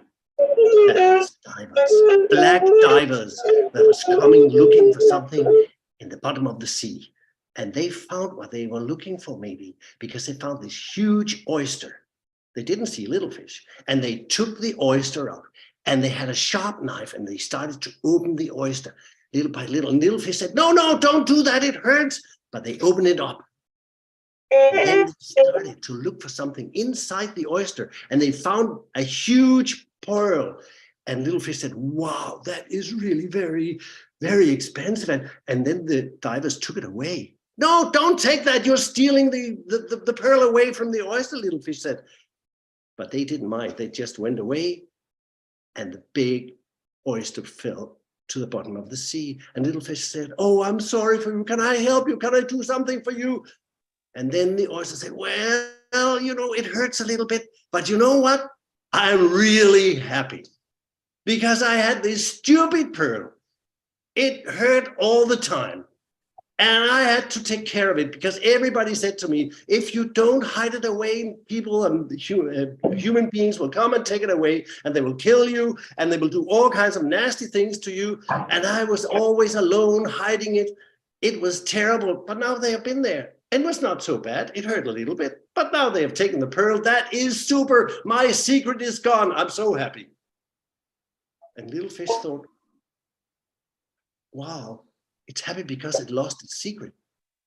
And I'm sad because I have a secret, because I haven't told what I did, swam into the sea forest.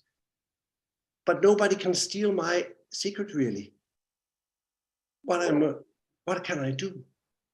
And then it realized that the only way to get rid of this secret was to tell the friends about the secret.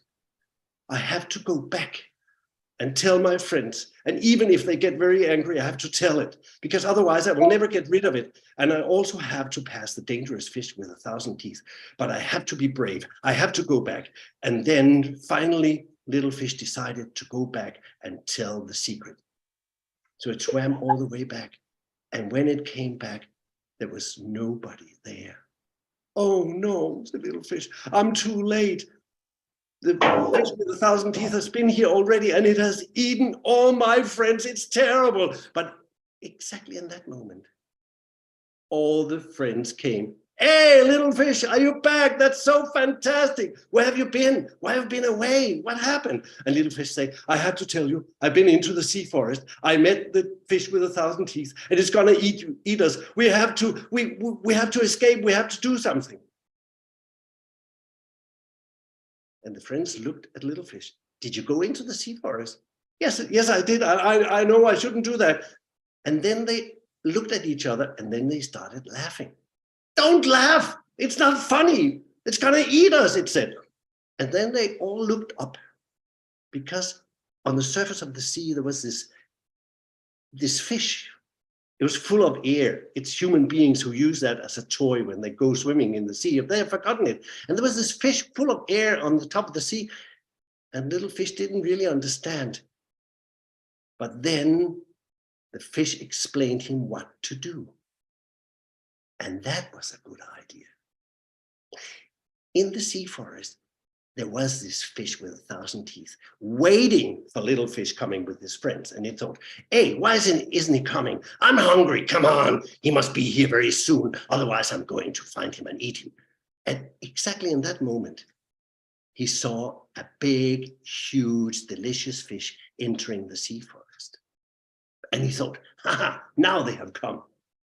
And it swam closely to the big fish, opened the mouth, and came closer.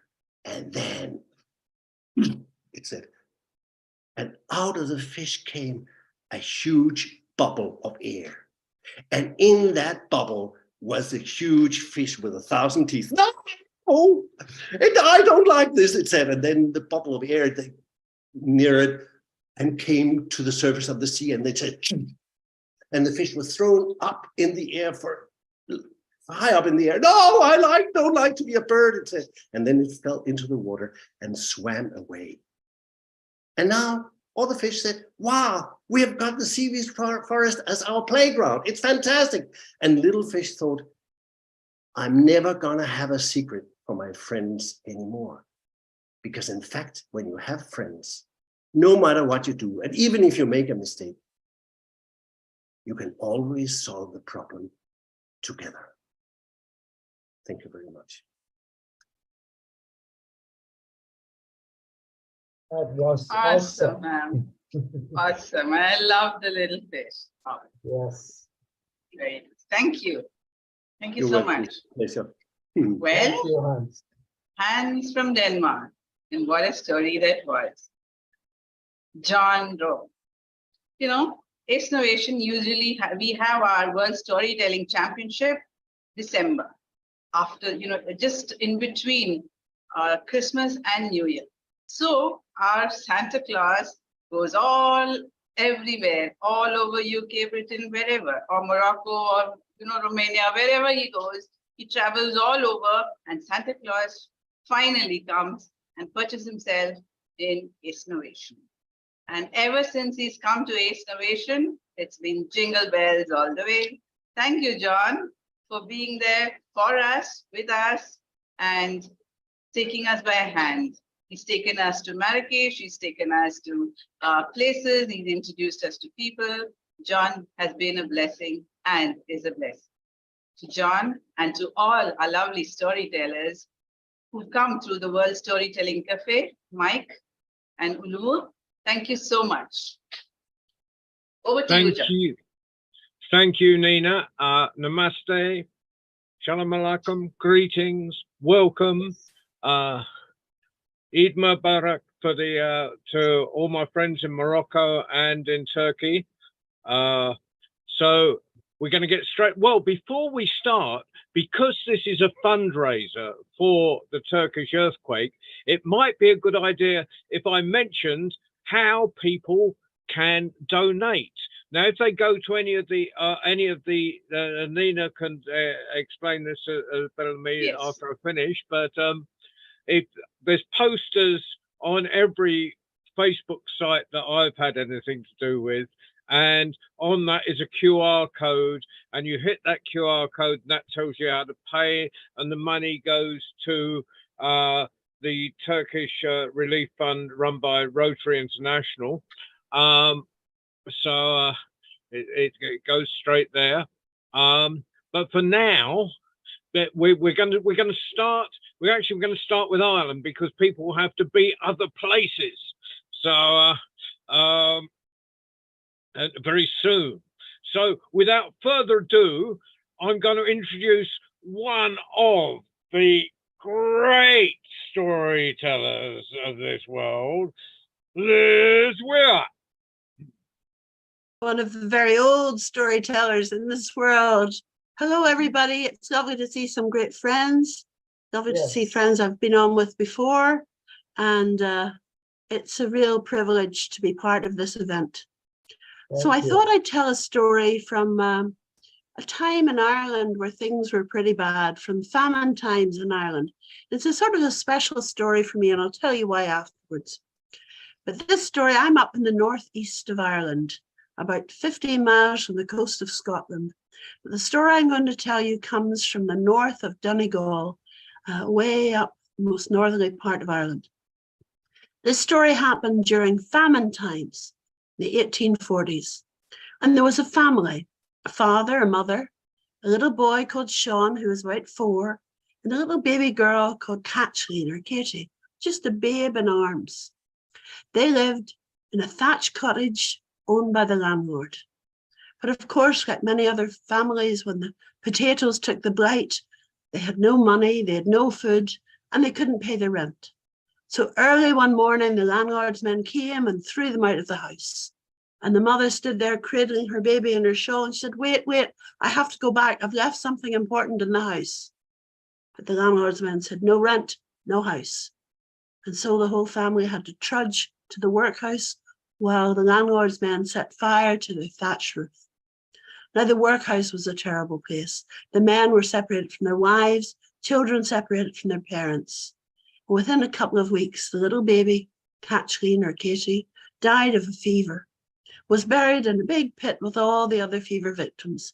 And of course, when her mother heard the news, what little bloom she had in her cheeks failed. And she got thinner and thinner and sicker until she died, they say, of a broken heart. Now that was it for her husband. He was going to leave Ireland. He wouldn't stay. He ensured his wife had a proper burial in a local churchyard, though he couldn't afford any sort of stone for a memorial. And he took his little boy by the hand and they walked a long way to the city of Derry, where they boarded a boat bound for Boston. And all the way on that ship, which was called a coffin ship, because so many people died, he told his boy stories of Ireland. He played tunes on the tin whistle, he sang songs, so that his son would always remember his mother and his baby sister. And when they got to Boston, the man got a job in the big high houses as a builder. This was long before skyscrapers. And time passed. And Sean grew up into a fine young man and he joined the building trade as well. And then generation followed generation.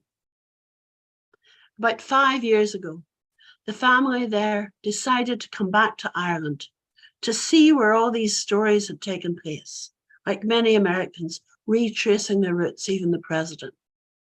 So they came to Donegal and it was easy to find the churchyard. And there they found the grave of the great-great-granny and they ordered a beautiful headstone to be put up in her memory. Then they went looking for the old cottage and all they found was 4 walls, the roof had fallen in, but there was a for sale sign. They said, we're going to buy it. People said, you can't buy it, you can't buy it. It's our cottage, we're going to buy it. No, you can't. It's haunted. Every night, people can hear a baby crying within those walls. People can't stay there, even walking past you'd hear it. They said, it's our family home, we're going to buy it. So they did it up most beautifully, whitewashed walls, beautiful golden thatched roof, painted half door. And their daughter, Kate, was playing in the house before they moved in. And these old cottages in Ireland, you must understand, had big, big chimneys. You could actually step inside and look up and see the sky.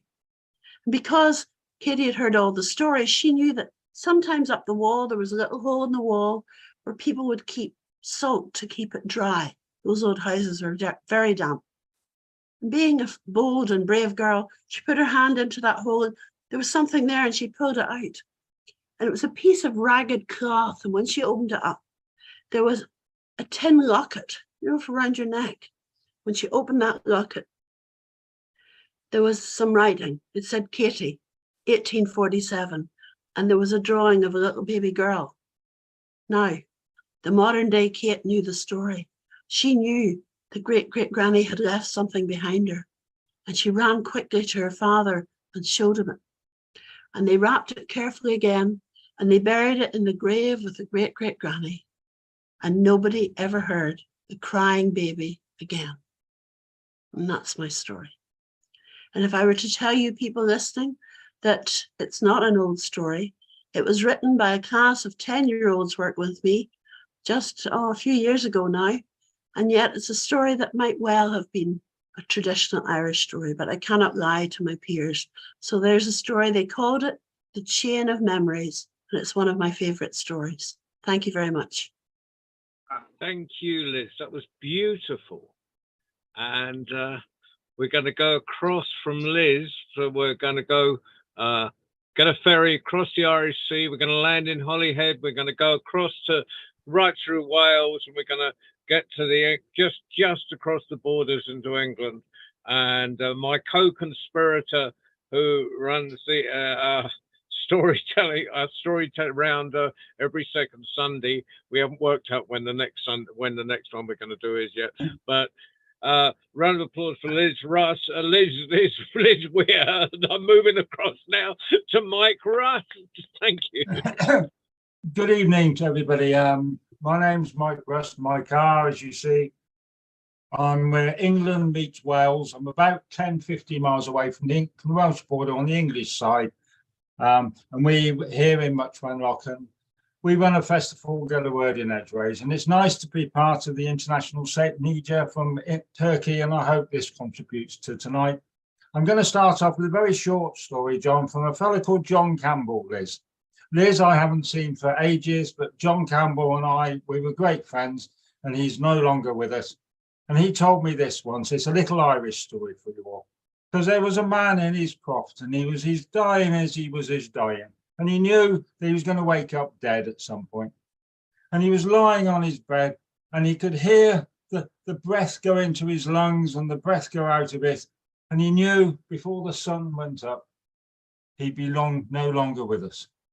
And then he'd smelt something. He'd smelt all his life, and his wife was making Welsh, Irish scone cakes, little Irish cakes that out of the flour and things. And his wife he'd lived with for 60 years, and she was the best cake maker in the world. And he just thought once in his life that if he could just taste one more of those cakes, he'd die a happy man. So he gathered all his strength together, and he stood up, and he wobbled up to the end of the bed, and he went down the stairs, and he went and sat in the kitchen, and he put his hand out to pick one of his favorite cakes up. And his wife smacked his hand and said, "You can't have one of those, they're for the funeral."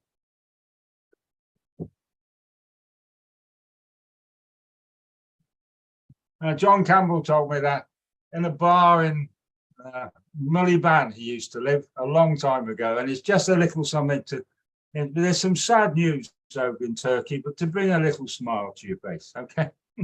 Right.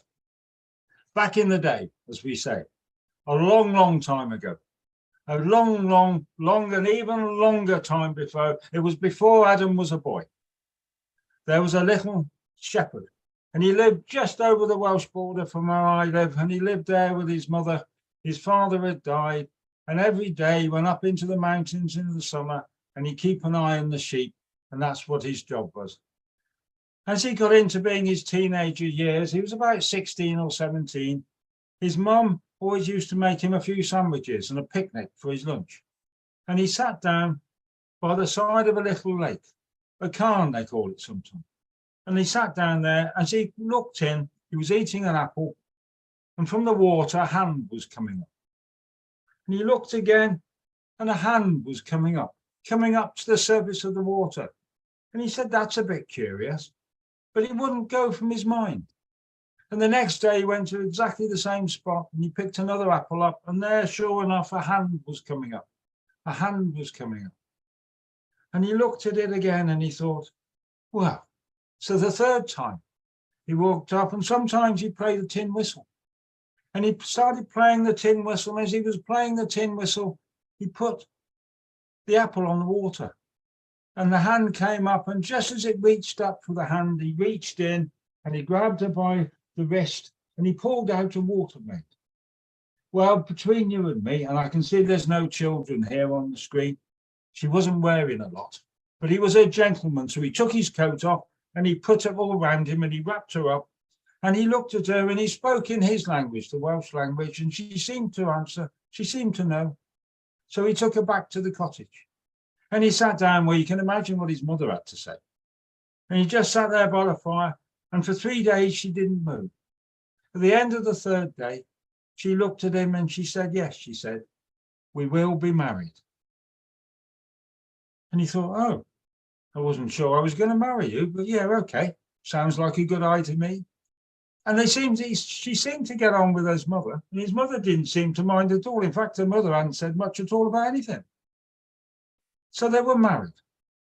And in those years, they had 4 children. They had 2 boys and they had 2 girls. And in those years, the mother passed away. She came from this world and she went to the next world. And they were there themselves. Now, after 10 years, he decided that what he needed to do was to plant an apple tree. Now, what a romantic thing to do, wasn't it? To plant an apple tree. And so he went into the garden and he took his wife there, and they had the 4 children all around him. And he said, we're going to plant an apple tree because your mother and I have been together for 10 years. And they all got together, and he started digging a hole, and he started digging a hole. But just as he dug a hole, a bit of soil fell up and it landed right on her cheek. And but it landed on her cheek, it sort of drew the blood out, and it gained a great big weald, and it made a great big mark. And he looked at it with horror. And she looked at him and she said, you know where I came from, and you know that you can't do this. This soil mustn't touch me like this, because the reason that that soil flew up is because you got cross, because you lost your temper. You were trying to dig a hole and something went wrong and you threw the spade down, and it was the anger that's caused the blemish on my face. And he said, I'm ever so sorry. What can I do? What can I do to make it right? And she looked at him straight in the eyes and she said, you must promise never to do it again. You must promise never, ever to do it again. Because if this happens to me again, I can't stay here any longer.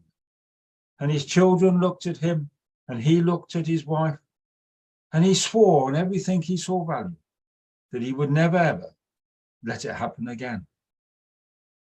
Well, the years rolled on and the children grew up and they prospered as well. But it seemed that as they'd grown, the little cottage, sometimes in the night times and sometimes in the day times, it seemed the valley seemed to be more fertile than it had been. The trees had more blossoms. The cows seemed to always have twins. The lambs always had triplets. The horses always had more than everybody else's, and slowly they'd prospered. Slowly, everything had got better. And slowly, the whole valley that they lived in seemed to be a nicer, more prosperous, more richer place. Then he came to the 21st year. And one of the horses had a little foal. But the little foal was growing up a bit. And you know what foals are like when they skitter around and they won't do as they're told. And he was trying to catch this foal and he was going on. And in the end, he turned round and in a fit of anger, he picked up the bridle and he chucked it at the foal. As he chucked it at the foal moved its head and the bridle hit her right in the face. And he saw what he'd done and his heart stopped. And she just shook her head. She said, you got cross. You weren't in control. And look what's happened now. The metal from the bridles hit me in the face. And the face was starting to swell and it was starting to get bigger. And the teeth were starting to come out through the side of her jaw. She said, I can't stay here anymore. And she turned and she walked away, and she walked down from the cottage, down to the little lake in the car. And she walked into the water, and the water came up to her, and it came up through her neck. And in the end, she went under the water. And then he looked round and he looked at all the animals in the valley, and they seemed to be following him. The horses and the sheep and the cattle and the pigs and the big beasts, they call them, and the little beasts. That's the turkeys and the swans and the little beasts of the chickens. They all went in. And in the end, there was just him and his 4 children. And what was there before he'd met her. And he looked round, and as the lady who told me this story said to me that day, it was at this time, Mike, he left our story. Now there was 4, the children. There were the 2 boys and there were 2 girls. But what I'm telling you is the creation myth of Wales. For these were the start of the Welsh nation. For the one he went across the world, and he went and he found all the laws that he could find. He went to the North Americas and to the Asias and to the Turkeys and everywhere he could find. And he brought out a solid book of laws, a solid book, and it's the people's law. So it's a kind of laws and lots of nations have, but it is a fair law where everybody has a say. And he brought them back and he said, this will be the laws of the Welsh nation.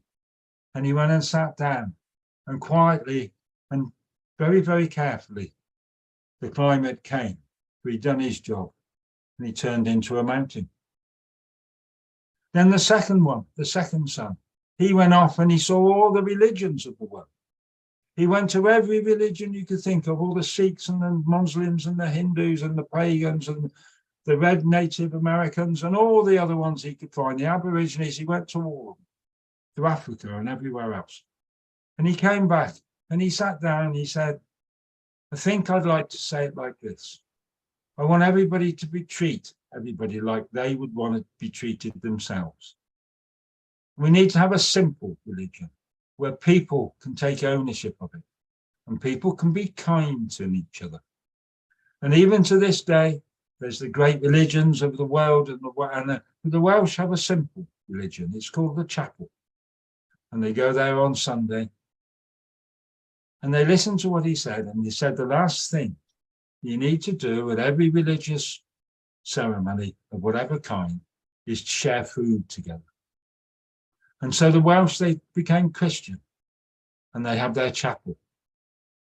Now, the oldest daughter, she was into her medicine.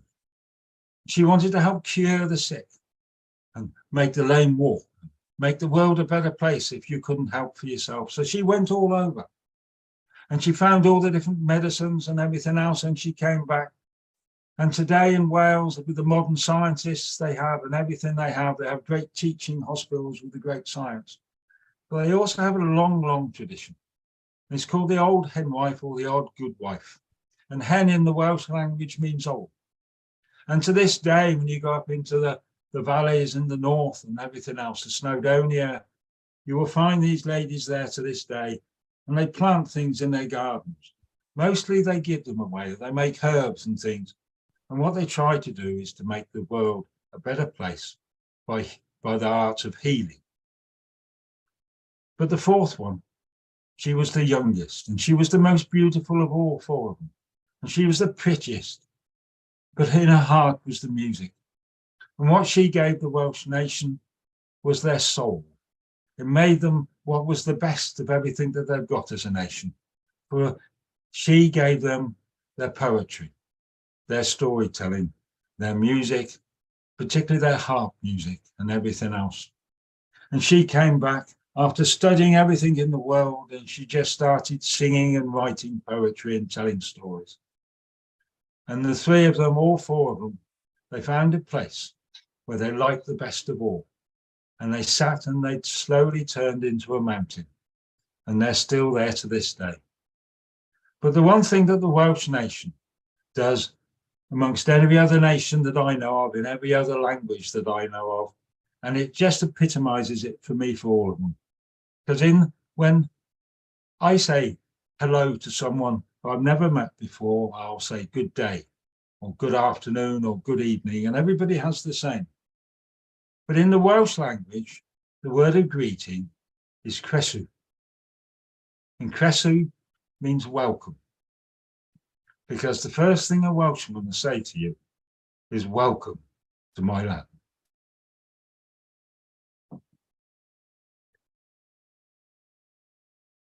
Beautiful, Mike. Welcome Thank you. to our And land. I think after that story, I've got someone sitting there with a harp next to them.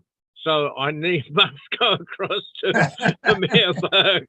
It's the only option. Right, Amir. Thank you, John. And lovely to be here and to be part of this 24-hour telling, and to be just seeing so many tellers from all over the world. It's just absolutely lovely to be here. So Here's a story from my place and my land. About 800 years ago, in a place called Bawn O'Nuach in Kilkenny, known today as Three Castles, there was a castle, a tower house that overlooked the River Nore. I'm looking out my window at the River Nore, along Moy Aragad Russ, the plain of the Silver Wood. This castle overlooked the river where there was a ford and functioned as a lookout so that you could see anyone who was coming from the other side. Now, in this castle lived a Tierna and a Bon Tierna, a lord and lady. Now, they were very well liked and respected by the local people. And there was one young woman who worked as a servant in the castle, and her name was Mary Bergen. And she was a descendant from Aurgin Glungyal, whom you might know as Amergin Whiteknee, the druid who came with his three brothers, the sons of Mill, to take over the island of Ireland in ancient times. In fact, his Erevan, his brother, is buried not far upriver. Now, I digress. Let me get back to Mary. She was a conscientious worker and I loved working for the family at the castle, and they were very, very good to her. Now, there was another reason why Mary liked working at their castle. Her true love, Thomas Marr, worked there also. And they'd hoped to be married that summer. Now, it was Bealtaine, which is the Irish word for May, and time for the annual Féile, the festival, when the Tierna and the Bon Tierna invited guests from the neighbouring chiefdoms and all their workers to a great big feast. Now, there was always excitement in the castle at Bealtaine time. Everyone looked forward to the Féile, both servant and master alike. And the whole landscape was alive with busyness and laughter. And it was also the time for love. The night of the Féile, there was a full moon shining, and everyone was gathered in the great hall, feasting on Nuagach Bee is Shangach G, the freshest of food and the oldest of drink, in keeping with the ancient laws of hospitality in Ireland. And Mary and Thomas, well, they were kept very busy all evening, serving the guests, and yet were able to listen to the harpers and the storytellers as they went about their work. And they still had time to cast loving glances at each other, knowing that they'd be together later that night. They had a chuine, or a tryst, down by the river when all their work would be done. Now, there was a strange guest dressed in black who wasn't well known at the Féile, and his name was O'Doul, meaning dark stranger. Now, he took a shine to Mary. And as she was serving food at the feast, he'd kind of leer and he'd ogle at her, try to get her attention by touching her. But she'd have none of it. She had no interest in him whatsoever. Now, he didn't like this. He did not like that his charm didn't work on her as it had worked on other people. And he wasn't used to getting no for an answer. Anyway, after the Féile, as people were going to bed, Mary was busy clearing the great hall, cleaning the pots and pans, etc., and getting ready for the morning. Now, this tower house had a wooden external staircase, and Mary went up from the kitchen, up these stairs into the great hall, and she had assumed that everybody was now asleep at this time. But oh no. O'Doul was lying in wait for her, waiting to grab her, have his way with her. Well, at first, he tried his charm on her, but she ignored him. Then he grabbed her with his two hands, and still she resisted him. And she said, "I will have none of you."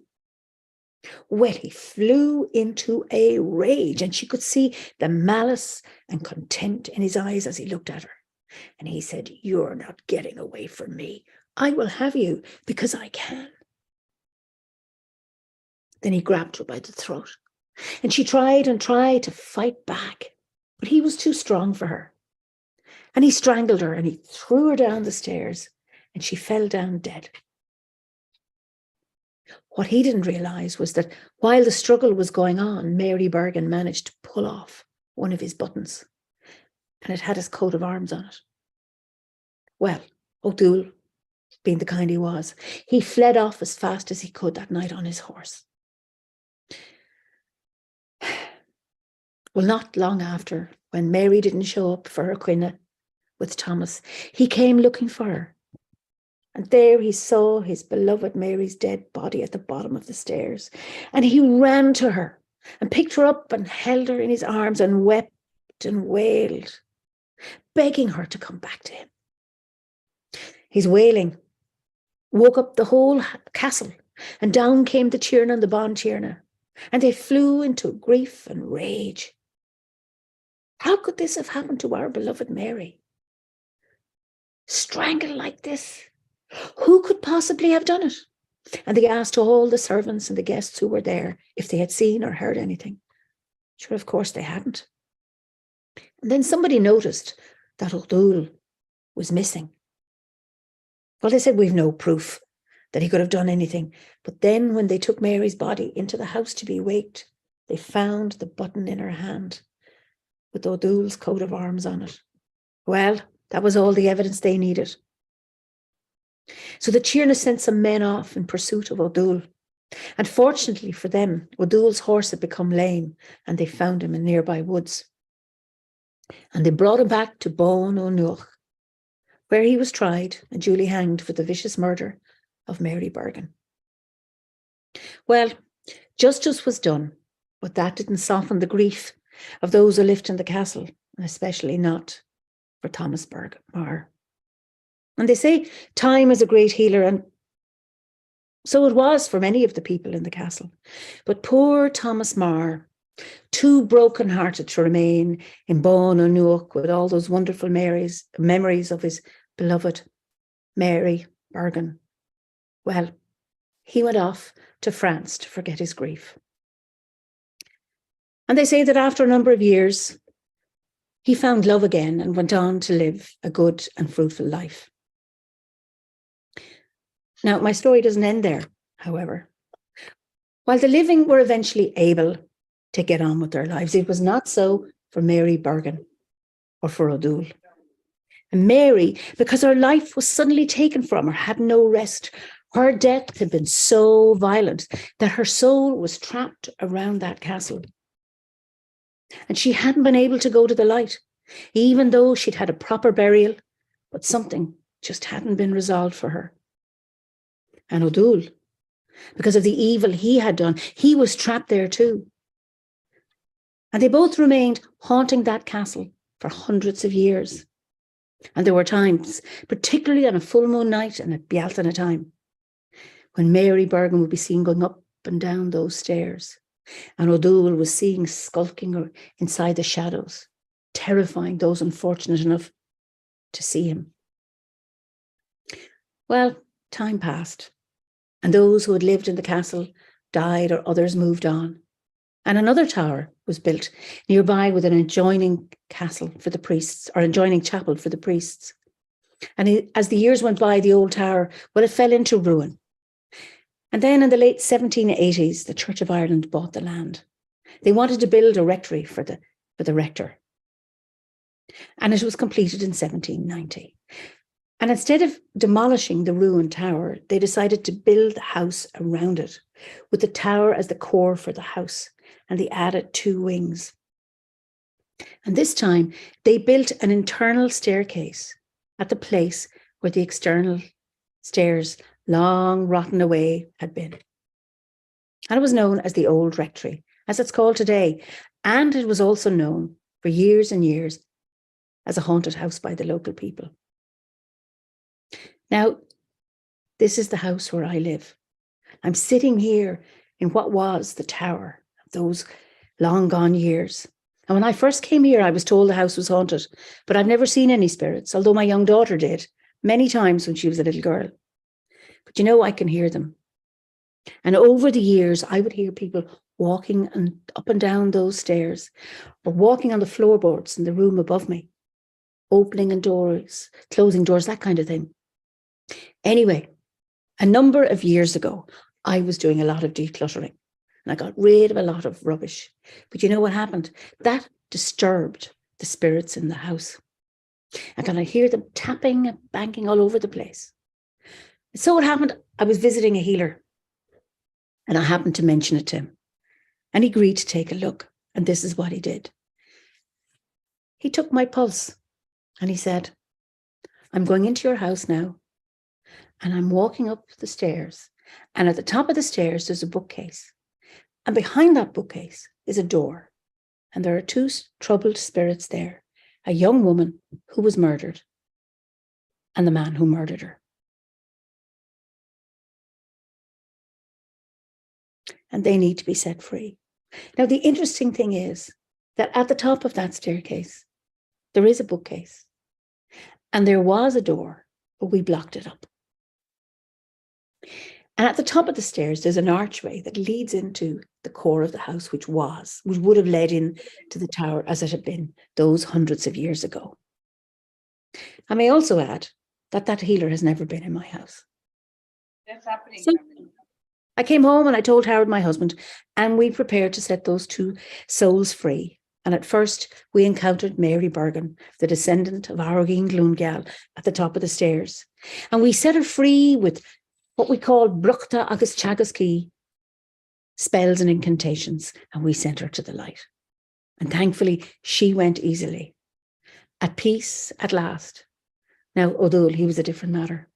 He was a nasty and difficult character and so much harder to set free. He was full of bitterness and malice and rage. He had never learnt any remorse. And he resisted our attempts to set him free at first, but the power of our love and good intent was too strong for him, something that he had never known in life.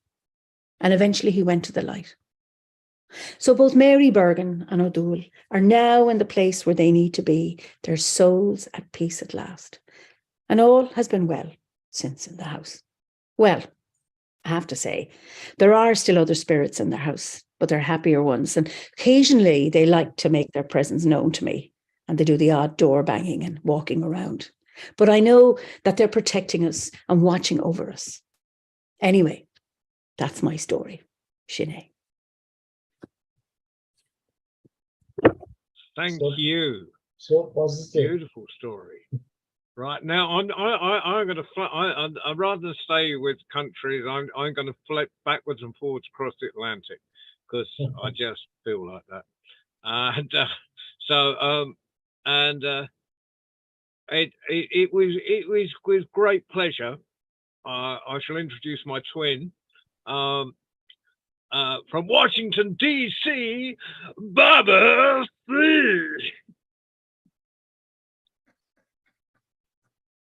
Yes, and we're identical twins at that. Oh, to the storyteller who just told. You made me go brrr.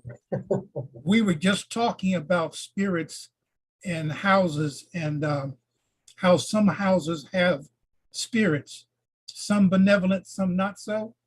My sister has a house where things grow legs and move on their own accord. And you put something on the table, and I swear this to be true. You put something on the table, turn around to grab something. When you turn back, it's gone. And you're the only person in the room. And then maybe 2 or 3 days later, that very object that was gone reappears exactly where it was before it went missing. So yes, we know about the spirits. Most of them are good. Some of them are mischievous. But between negative spirits and us, the negative spirits have to go. My story, well, one thing we all share here this evening, or morning, or afternoon, or middle of the night, we all share heritage, history, and culture. It may not be the same heritage, it may not be the same history, it may not be the same culture, but we all have heritage, history, and culture. And I want to share a story about a king and his 3 sons. Happens to be one of my favorite stories.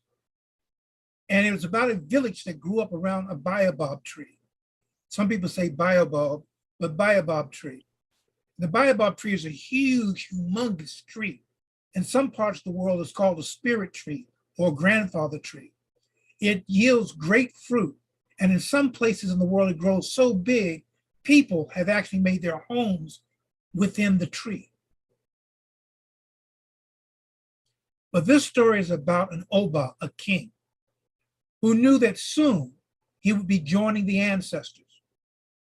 Now, contrary to popular belief, the oldest son does not automatically become the king in succession.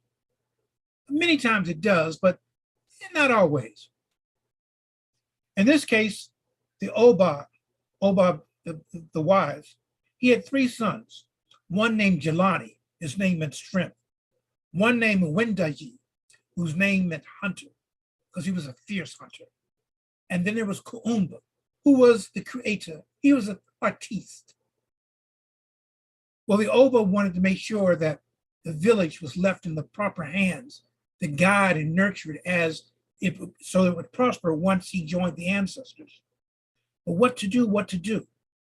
The village had prospered and had grown, had paid much respect to the baobab tree, which was at the center of their very village.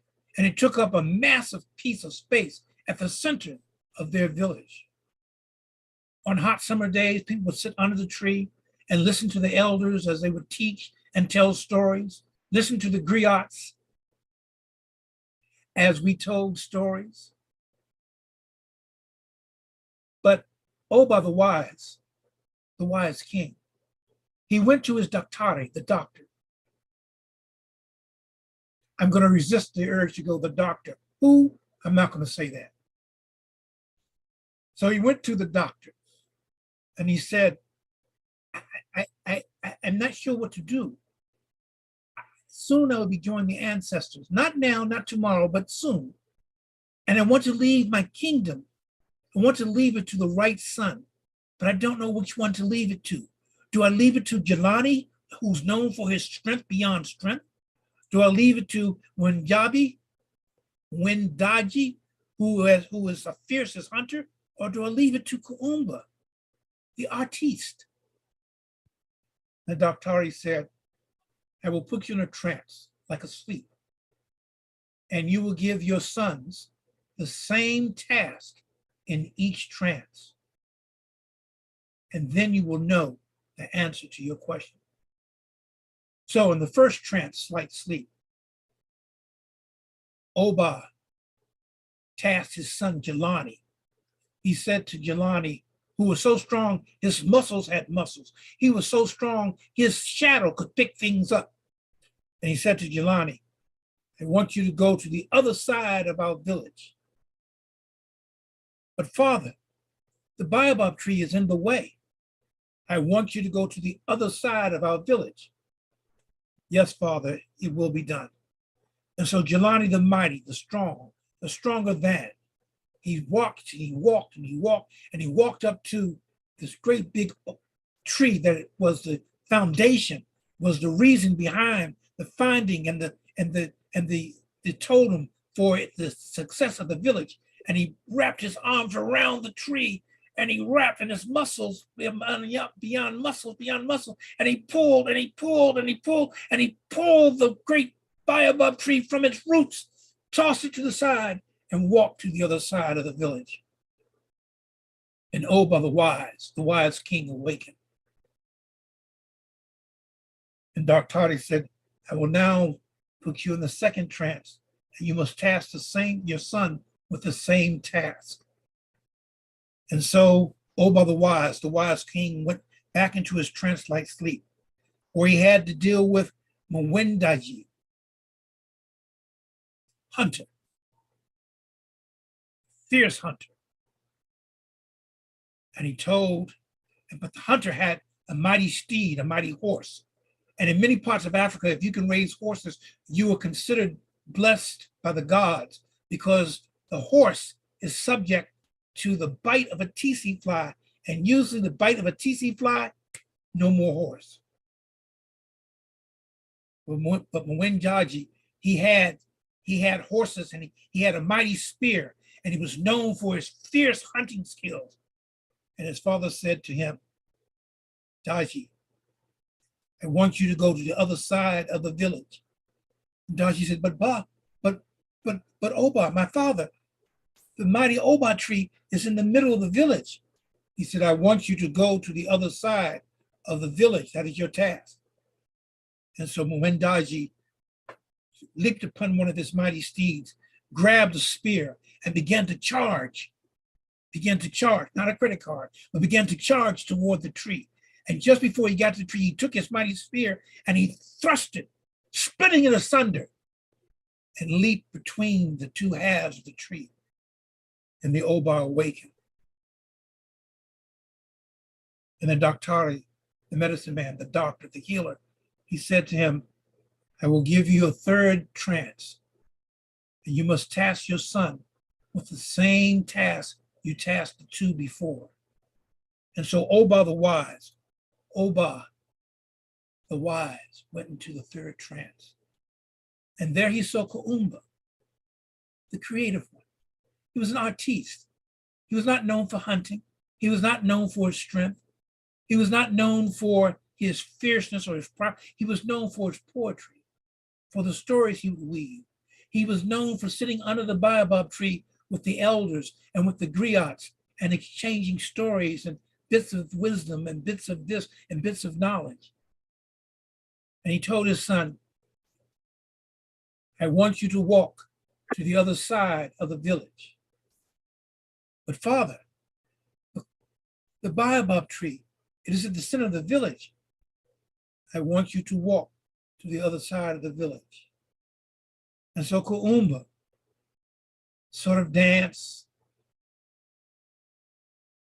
That's me dancing in this chair. As long as I'm sitting down, I can dance.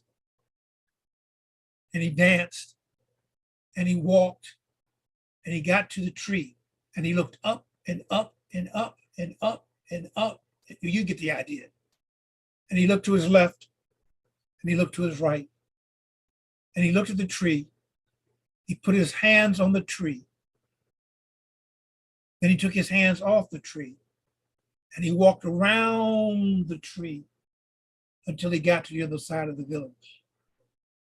And Oba the wise king awakened, and he knew who he must pronounce as his successor when he joined the ancestors. And before I tell you who he pronounced, I would like a couple of you to unmute and tell me who you think should be the new king. Should it be the one known for his strength, the fierce hunter, or the creative one? Despina, what do you think? Creative. Well, if it were up to me, I'd hand it over to the creative one, the artistic one, because it's very hard to make a living if you're an artist. You don't have much chance otherwise. What about storytellers? I agree. What did you say, Major? Creative one. The creative one. The creative. And Emir, how about you? Well, yeah, the creative one. Thank you. Well, I know now I the must answer. reveal. I know the answer. I know but you know the. I know you know yeah. the answer. So So I'd like to hear why, and you're going to do that, right? yes. So, and the wait a minute. And the winner is it's Kuumba, the creative one, and I'll tell you why. You see, I made a point of saying that the village was founded and prospered around the baobab tree, that it was the totem for its success and prosperity. And Jelani tore that tree asunder by its roots, destroying the very thing that established their village. And Mwenji, I always mess his name up. I'm gonna call him Daji for short. And Daji, he did the same thing. He split the tree in half, thus destroying it and leaped through it. So once again, he destroyed the reason, the being, the totem, the spirit of their village. But Kuumba, he walked the tree, and remember what his father said. His task was to walk to the other side of the village. He didn't say destroy the tree. He didn't say do anything to the tree. He said walk to the other side of the village. And so he looked at this mighty tree, and even though it was going to take him some time to walk, he walked around the tree to the other side, thus preserving the totem, the reason why the village had come into being, respecting his heritage, his history, and his culture. And that is my story I share unto thee. And to borrow an old Southern expression, oops, I stepped on a pin, the pin bent, and that's the way that story went. Asante. Thank you, Baba C. And we're going to flashback across. I think we're going. I feel like going to the Mediterranean. I feel like going to Greece. I feel a Grecian moment for me. Despina, would you like to tell us a story? I would, and thank you, because I have to put my little one to sleep in a little while, so now it's my chance. I have been thinking about what kind of story to tell to you tonight, and I didn't feel very inspired, but luckily I heard an American tele tonight that goes by the name of Ken Ogas give this tale, so I am borrowing it to give it to you. Wonderful. A long time ago, in my country, in this land, there lived many deer. Unfortunately, not so these days. Now you can only see them in zoos, if you're lucky. Anyway, back then there were a lot of deer. Now we're going to follow the adventures of one particular deer that was rather hungry and started grazing in the field, and it was springtime and everything was green around and the grass was so crunchy and fresh. He just kept going, a little grass here and a little grass there, and before he knew what was going on, he was grazing outside the big dark forest. And out of the forest came a creature the deer had never seen before. But that creature also had never seen deer before in his life. So he went close to it and asked it, "What kind of creature are you?" Me, said the deer. "Well, I am a deer." "A deer," he said. "I've never seen a deer before in my life." "I've never seen the likes of you before," said the deer. "What kind of creature are you?" "I am a tiger." No. Even though the deer had not seen a tiger before, had not even heard about tigers, he could see the greedy sparkle in the other animal's eyes. He could see the saliva filling his mouth and dripping down his sharp, long teeth as he was looking at his sides. So he thought very quickly to himself how he could perhaps defend himself, lest he needed to. So the next question came from the tiger. The tiger said, "You're a very weird animal. What are these things growing on your head?" "Oh, these," said the deer, "well, these are my horns." "And what do you do with these? Why do you have them?" "Well, you'll never guess," said the deer. "I have them to spear tigers." "Oh, come on now," said the tiger. "You spear tigers? That's hard to believe. And what about those spots on your side? What are those?" The deer thought fast. He said, "That's for me to keep account." "Keep account?" said the tiger. "What kind of count?" "Well, I don't remember how many there are. Could you count my spots on this side?" said the deer. And out came a claw, a sharp one that started going from spot to spot, gently touching them, counting 1, 2, 3, 4, 5, 6, 7, 8, 9. "You've got 13 spots on this side. What are you counting?" said the tiger. "Well, this is the number of how many tigers I have speared," said the deer. "Oh, I see," said the tiger. Well, perhaps you should go back to your grazing. I'll just leave you to it then." Off he was back to the deep, dark forest. "That was lucky. I got rid of him," thought the deer. And since the grass was so tasty at that particular spot, he just kept munching a bit more. Now, back in the deep dark forest, They're in the dark. The tiger had made a run for it because he did not want to be speared. And as he was running towards the deepest part of the forest, out came the fox. Whoa, whoa, whoa, said the fox. Why are you running like that? You're the tiger. What are you running from? I should tell you, said the tiger. I just met a tiger spearing deer. A what? Said the fox. Are you stupid? You're the tiger. Deer do not spear tigers. Oh, you just wasted a very good meal. Did he? Did he fool me? Said the tiger. I'll go get that animal. Wait a minute. I'll come with you. I opened your eyes to his foolishness. So we should share that meal, said the fox. Let me jump on your back and we can go and find him together. So on he was, on the tiger's back, and together they ran backwards, exactly the same path they had taken. And sure enough, the minute they left the forest behind them, there was the deer again. Now the deer, he did not know what a tiger was earlier, but he did know what a fox was.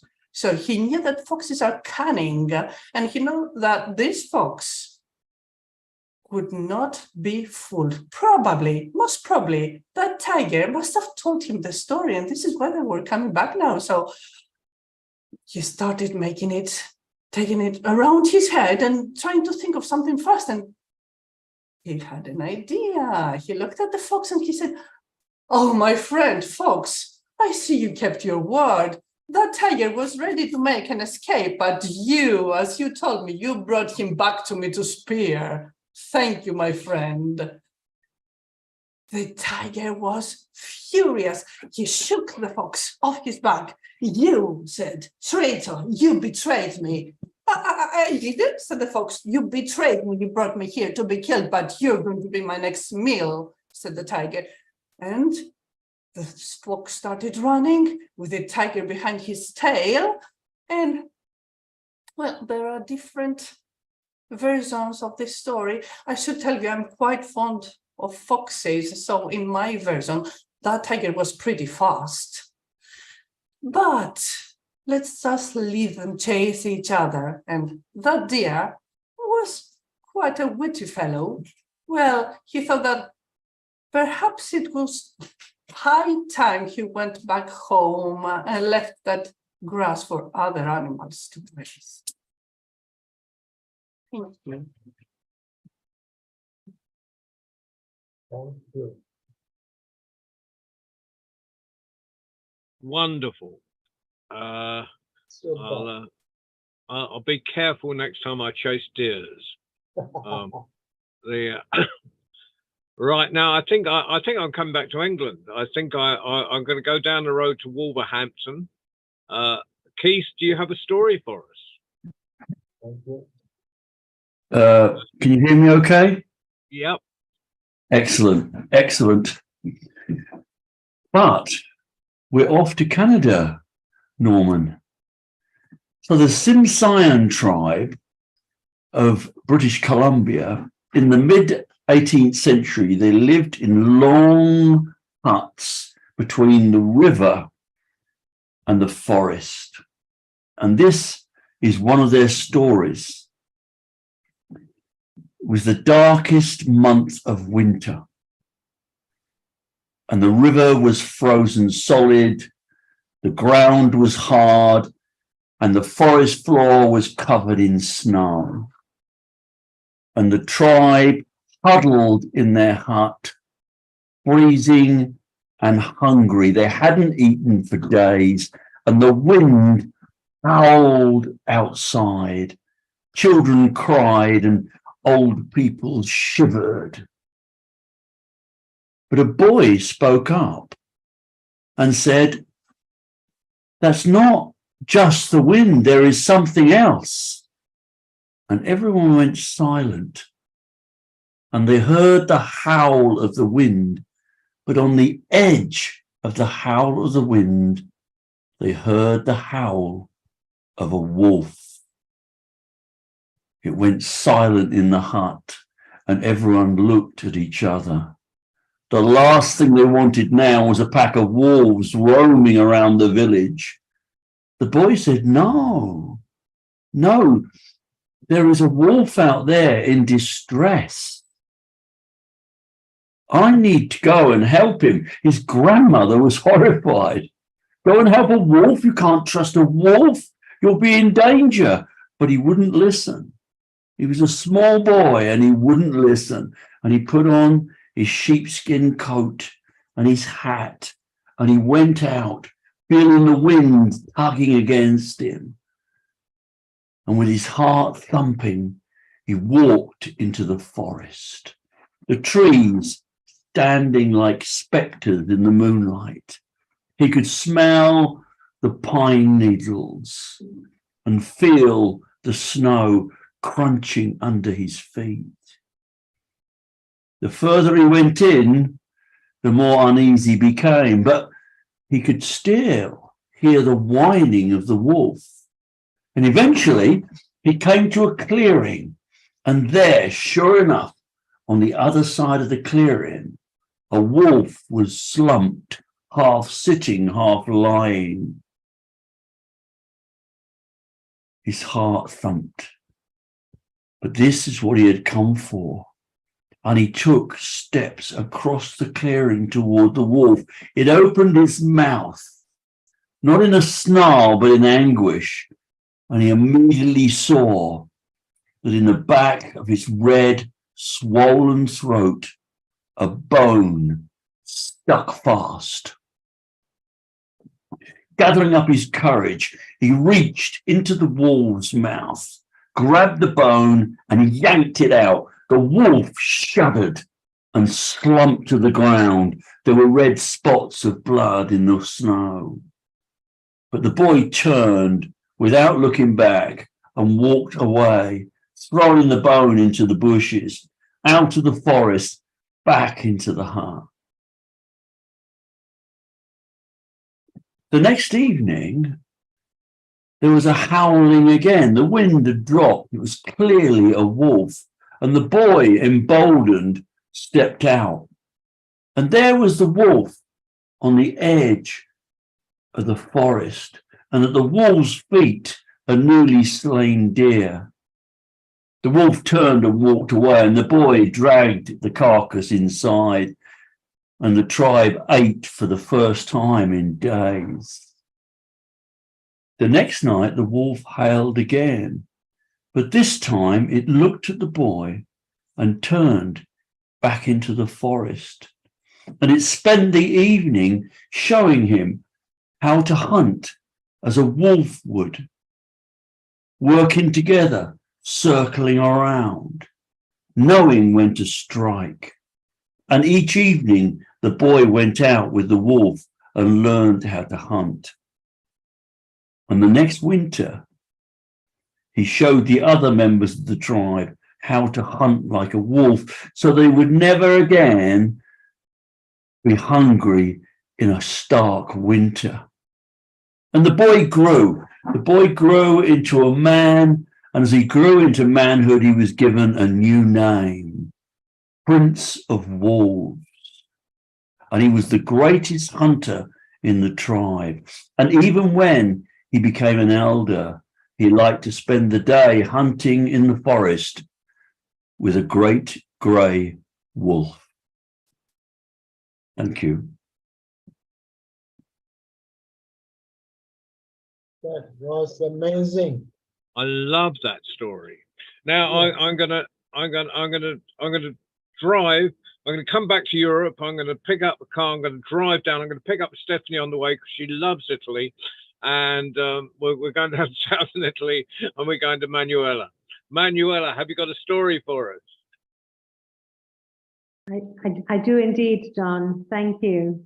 And it's a pleasure to be here. I feel very, very privileged among so many famous storytellers. So my story is a humble little story. It's a story for children, and it was first published a long, long, long time ago, even before I was a child. So it's called the legend of the dandelion. And now that spring is on us, you may have seen these flowers growing in the field. They're like little yellow balls, like the sun. And then they change into silvery seeds, and they look a bit like the moon. And when children, or I'm sure many of us here, as we've blown a dandelion, and the seeds look like falling stars. And it is said that when a child blows a dandelion, somehow one of their desires, their wishes come true. So long, long ago, the angel of the flowers came down to us to decide which was her favorite flower, which was the best flower of them all. And to do this, she looked for the flowers and asked them all the same question. So as she walked on planet Earth, she saw the long meadows, gardens, fields, mountains, and she came across one day a beautiful tulip standing tall and proud. And the angel approached the tulip and said, "Excuse me, my beautiful tulip, you look so beautiful. Where would you like to live and grow?"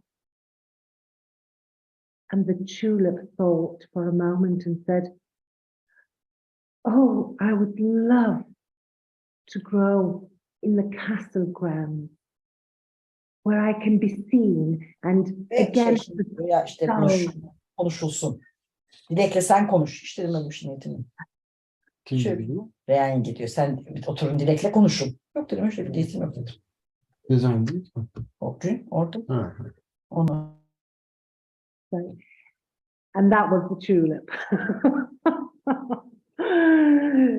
Describing why she wanted to live against the dull castle walls so that her color could shine even more. And when the princess passed, she would say how beautiful she was. The angel scrunched her mouth in disappointment, thanked the tulip, and walked on. And as she walked, she came across the most beautiful pink rose. "You're beautiful, my pink rose.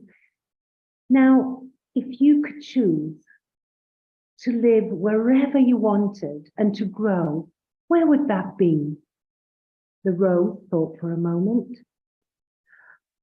"Oh, I would like to climb the castle walls so that the big walls could protect me. You see, I'm a very delicate and frail flower. And there I could be admired by queens and princesses." Again, the angel was disappointed, thanked the rose, and walked on. And she walked and she walked, and finally she was in the woods, and she came across a beautiful violet. And she asked the violet, "Hello, my lovely. Now, if you could choose wherever you wanted to grow and live, where would that be?" And the violet said, "Oh, we'd like to be in the forest, where it's quiet, and our roots can drink from the river, the lakes, and also the trees can protect us from the sun so that our color does not pale." And again, the angel was a bit disappointed, thanked the violet, and walked on. She was actually starting to think that she was going to give up. And they walked and she walked, and she didn't even know where she was walking anymore. And then suddenly, between two rocks, she saw a little yellow flower, seemingly cheerful and happy. And next to it, there were many others. So she approached these little yellow flowers and asked them, "What are you called?" I'm a dandelion," answered the little yellow flower. "Oh, how beautiful you are, dandelion. And if you could live anywhere and grow anywhere, where would that be?" The dandelion didn't hesitate for 1 minute. "Oh, that would be wherever children are." Oh, the angel liked that answer.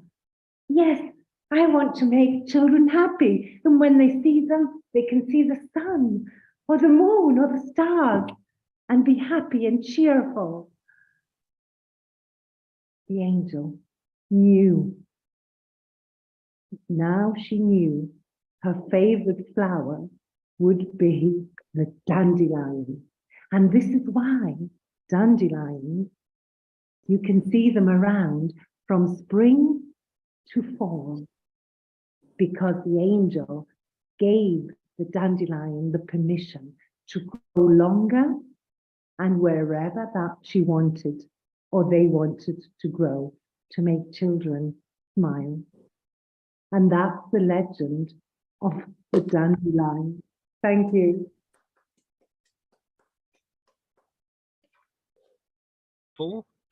Now, in our crisscross of the world, I think I'm going over to Canada. We haven't had Canada. We've had a Canadian story from Keith, bless him, but we haven't had Canada yet. So let's go to Norman in Canada now.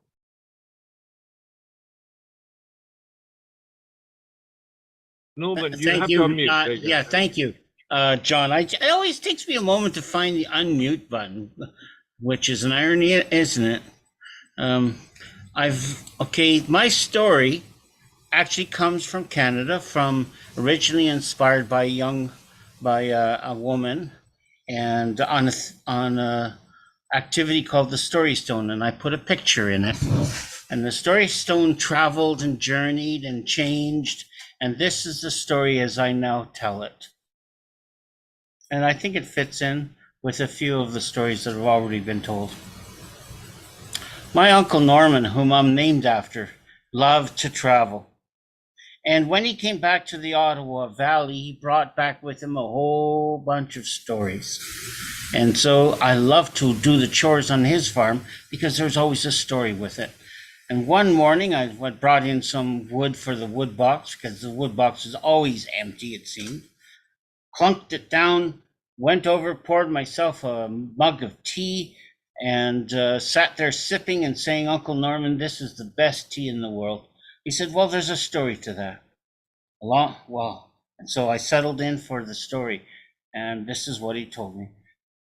When he was a young lad and traveling around the world, and he loved going from place to place, from Spain to Siberia, but he ran, of course, as travelers often do, out of money. And so he went to work on a tea plantation in Sri Lanka. It was hard work at the end of the day, but each day picking those tea leaves one after the other, filling it up, and then filling the bag up again and again and again. And at the end of the long day, he would go to the edge of the forest, sit on a rock, and by the rock and overlooking the rock were trees festooned with vines rustling in the wind. And to the sound of the rustling wind and the vines, he would pick up his penny whistle and start to play.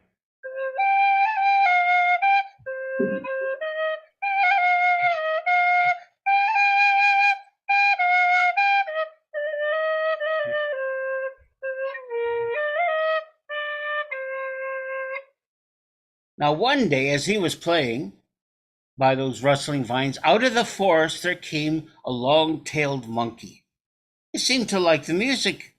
He sat down right beside my uncle, and my uncle just kept on playing. And to make a long story short, and a short story merry, soon he was surrounded by hundreds of long-tailed monkeys. Every one of them came out of the forest. Every single one of them sat down, tucked its tail carefully around it, and listened to the music. And when he had finished, all the monkeys got up and walked into the forest. Now, when I said it's long story short, you see, he had learned their language, and he learned to told them stories of his travels in Canada, of great rivers and water falling from the sky in the form of a white powder called snow. Oh, you tell us such wonderful stories, they said, tell us more. And so he became friends with the monkeys. But you know what?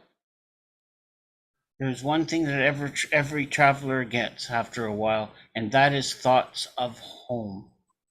And so one day he made a decision. He went back to the rock by the trees covered with rustling vines. One more time he picked up his whistle and he began to play.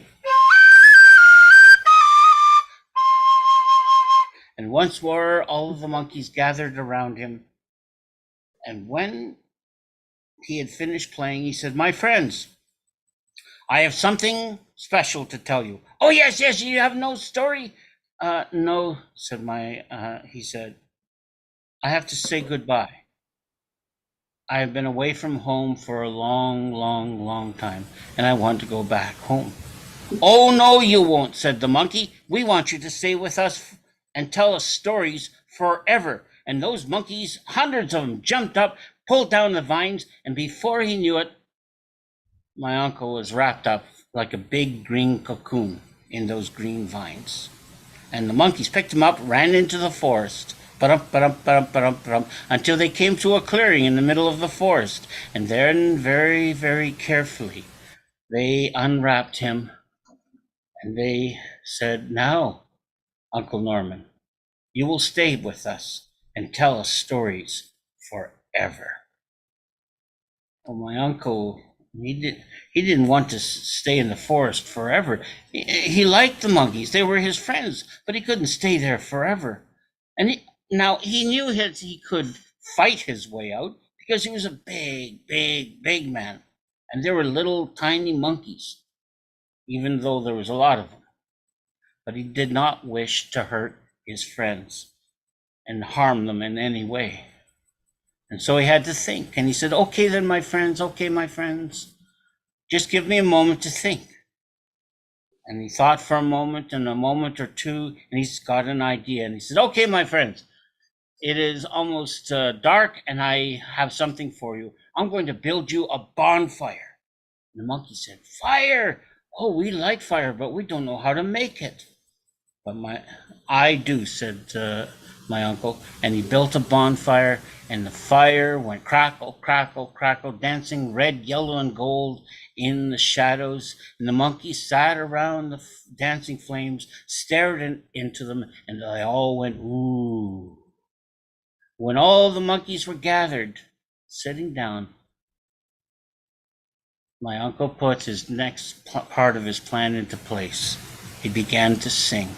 He began to sing them a song they'd never heard before, and it went just like this.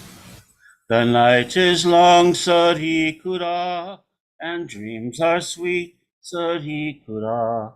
So little monkeys go to sleep, Sarikura, Sarikura." You know what that is, and you know what it does. It's a lullaby that put the monkeys to sleep. One by one, he sang over and over again. "The night is long, Sarikura, and dreams are sweet, Sarikura. So little monkeys go to sleep, Sarikura, Sarikura." Until at last Every single monkey was fast asleep. The big ones, the little ones, the fat ones, the thin ones, the little baby monkeys wrapped up in their mother's arms, fast asleep and snoring away. And the clearing was full of snorers as my uncle tiptoed by the light of the risen moon. He tiptoed out of the clearing. We had to be very, very, very, very careful because there is long monkey tails everywhere. But he made it to the edge of the clearing, and when he reached the edge of the clearing, he ran. He ran through the trees, he ran through the forest, he ran back to the plantation, and there he got his big sea chest, and he filled it up and locked it up and went down to the harbor and sailed away. He sailed away across the Pacific, across to the Atlantic, up the St. Lawrence, up the Ottawa River, up to Black Bay Road, and there he settled down on his farm. And he stayed there until the end of his days, telling me the stories, as I just told you. And at the end of each story, he would say to me this: Norman, I know you'll be a traveler someday, just like I was. But I want you to remember this. No matter how far you travel, remember the stories. Remember the songs, because it is the songs and the stories that will be your lantern back home. And so it's been true.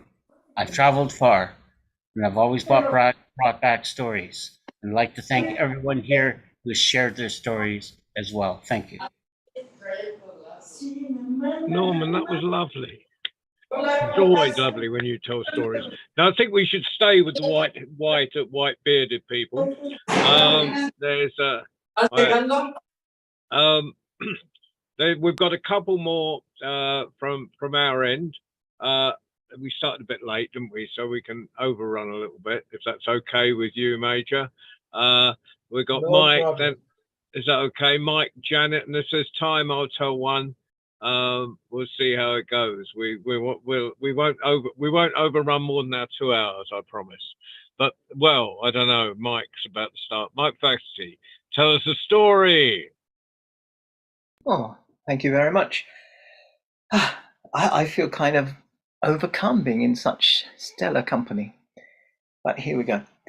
I had planned to tell this story about the little boy and the dog, which is based on a story from Punjab, but Manuela has inspired me. I'm going to tell a different story. In the beginning, there was darkness, a void, no light, just darkness. And then the sun came into being, and the moon, and they traveled together through the heavens, and they shed light. And they traveled together, and they kind of got very fond of one another. They fell in love. They had a child. Their child was a daughter, the hare. And the sun said to her daughter, Hare, I will give you gifts. You will have a coat of silver and a coat of gold. You will live forever. You'll have eternal life here in the skies with your father and I. And I will give you a name. You will be Celestial Hare. And Hare was very pleased. And she traveled with her parents and she was so happy. She sang the most wonderful song of happiness. Great news, I'm not going to even try. It was just the perfect song. And she sang this song. And when she sang it, someone heard it. And someone looked up and saw Hare and fell in love. It was Earth. Earth looked up to the skies and saw Hare, fell in love. And he sang a song too. He sang a song of unrequited love because he knew such a wonderful being would never love Earth. But Hare heard his song and she fell in love in turn with Earth. It was a love match. And she went to her parents, Sun and Moon, and said, great news, I'm in love. And Sun and Moon said, how can you be in love? We haven't even started looking for a suitor for you. She said, no, I've actually fallen in love. And they said, well, who do you love? And she said, I love Earth. They were so angry. Sun was incandescent, and Moon was really upset because this was his daughter that he loved. And Earth said, you will not have anything to do with Earth. If you do, I will take away your coat of silver and gold. You will just have an ordinary brown coat. And she said, and I will take away your eternal life. You will just live an ordinary life. And I will take away your name of celestial hair. You will just be an ordinary hair. Progress. My Dotteressa. And Hair said, so be it. I am in love with Earth. Earth is in love with me. And so the Sun and Moon said, then you're barred from the heavens. You must go back and go down and live on Earth with your lover. So Hair went to the Earth with her lover, Earth. And they really missed her. Her Sun and the Moon really missed her, but the Sun was still burning with rage and the Moon was still just so sad. And eventually the Moon took the chance to slip down to Earth and visit his daughter. And he said to her, your mother won't let you come back to heaven. She won't give you back your gifts. He said, but I can give you back part of the gift, he said, and I can give you a new gift. I can't give you eternal life, but I will give you a very, very long life. And I will give you the gift that wherever you lay your paw, dandelions will blossom. And we know that his gifts worked because she must have lived forever, because if you look out, there are dandelions everywhere.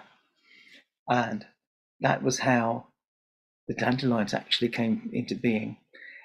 And he was so sad to be going back to heaven that his daughter Hair really hugged him so hard that even today, when there's a full moon, if you look in the sky, you can see the outline of his daughter Hair on the moon. But the Sun also saw that outline, and she was so angry. She was even angrier than she was with their daughter. And the Moon was scared and he fled her. And that's why they no longer travel together. He's always running away from the Sun and she's always running after him. She's a bit of a crosspatch, and that's my story.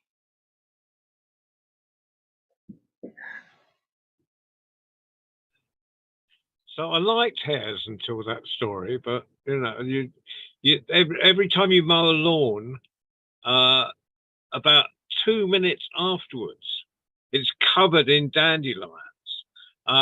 So, she's a devil, isn't she? yeah, it's that hare comes up. It comes around at night. Well, Janet, have you got a story? Not a long one. We're a bit tight, but we'd love a story from you, Janet.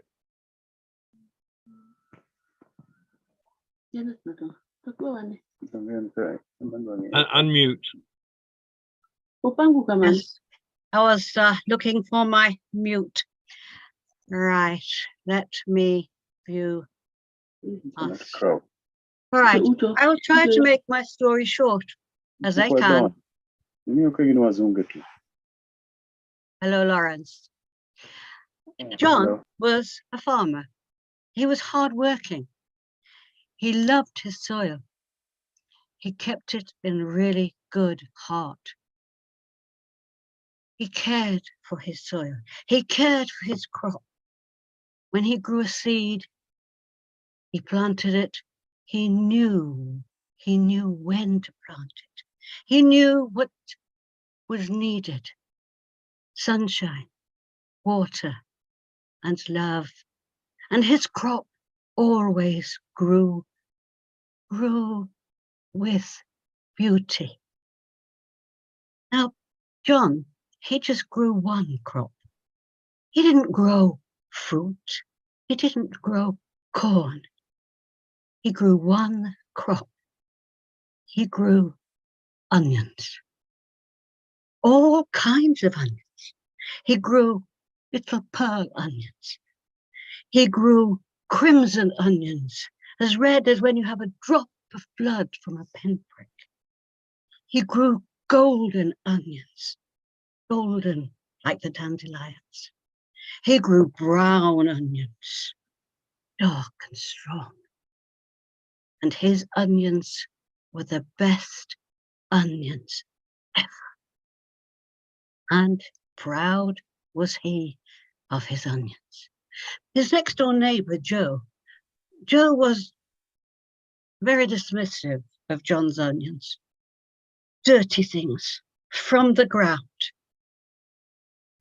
They're peasant food. They're peasant crop. It didn't bother John, but he wished that Joe could be a little more generous of spirit, for Joe was a horse dealer. Joe would boast and brag about his wonderful fillies with their straight backs. He would say that his dappled mares were the best ever. And this may have been true, but he was very scornful of the onions. Nobody else was. Everybody else, they came to John for their onions. Whatever onion they wanted, John grew it, and it was wonderful. One person said to John, I think that you should try to sell your onions not just on our island, try another island too. I'm sure they'll love your onions. And John said, yes, I will do this. I will share my onions. And he spoke with a sea captain who said, fine, fine, load your onions into my hold and away we'll go. And they did. They sailed away. The sea was calm. The sun shone. But as in all good stories, there was a storm. A storm, such a wind that blew the ship off course. And they arrived at another island totally unknown to John and the captain. But there was a harbour. Sailed into that harbour, and John unloaded his onions, and he set them out on a stall. There they were, white, red, little silver ones, like pearls, some big brown ones, onions. The people of the island looked at the onions. The people of the island were dressed in silks and satins with great jewels, heavy earrings, big, thick gold rings. They picked up the onions and said, what are these? Onions? Say it again. Onions. They could not manage the word onions. They had never heard the word onions. They did not know what an onion was, and they decided the king really must see this marvelous thing, or these things, all colours, sizes. And they fondled the onions. They began to take off the paper. And they looked and they said, oh no, we take these to the king. Before we go any further, we take these to the king. And the king looked at them and said, what do they do? No, they, what do they do? Said John. They add flavour. Oh, the cook. He thought this might be a way in. He took onions. He fried them. He boiled them, roasted them. The scent of the onions was the king couldn't resist them. He ate onions day after day after day. They made something special of his food. They opened up flavor in his mouth. He turned to John and said, I need onions. bring me onions. Put them in a straw. But first, what would you like? What would you like for the onions? You must be paid for them. And John said, well, you seem to be a very wealthy island. Your people wear jewels. They have gold. I hear their purses rattle. Perhaps I could have some gold. Just a purse full. Oh, said the king, not just a purse full. You come with me. You come to my treasure store. I will divide my treasure store in half. Half of it will be yours. Half of it will be filled with onions, because onions have made my life so interesting. My cook, he cooks them, he pickles them. They are wonderful. You told him what to do with them. Onions will be my new treasure. You have my half of my old treasure, and I will fill half of my treasure store with onions. So the island now has onions, and John now has treasure. He sailed back with the captain, who found a new way back to their own island. And there, the treasure was unloaded. Now, on an island, stories go right round the edges and right into the middle. And there, Joe heard about the treasure. Well, if he can have all that treasure for a few onions, peasant food, I will take my best horse and I will give it to the king, and he will give me treasure. Spoke with the captain. The captain agreed. His best black stallion was taken across the sea to that island. We're lucky we haven't got time for a storm. No seasickness. And the horse was taken to the king. And the king said, this is the best horse I've ever seen. I have horses. I have magnificent horses for my carriages. But this horse is wonderful. You will be paid well. You will be paid from my treasure store. Well, Joe was really pleased. He got back onto the ship. A chest was laden and placed on the ship.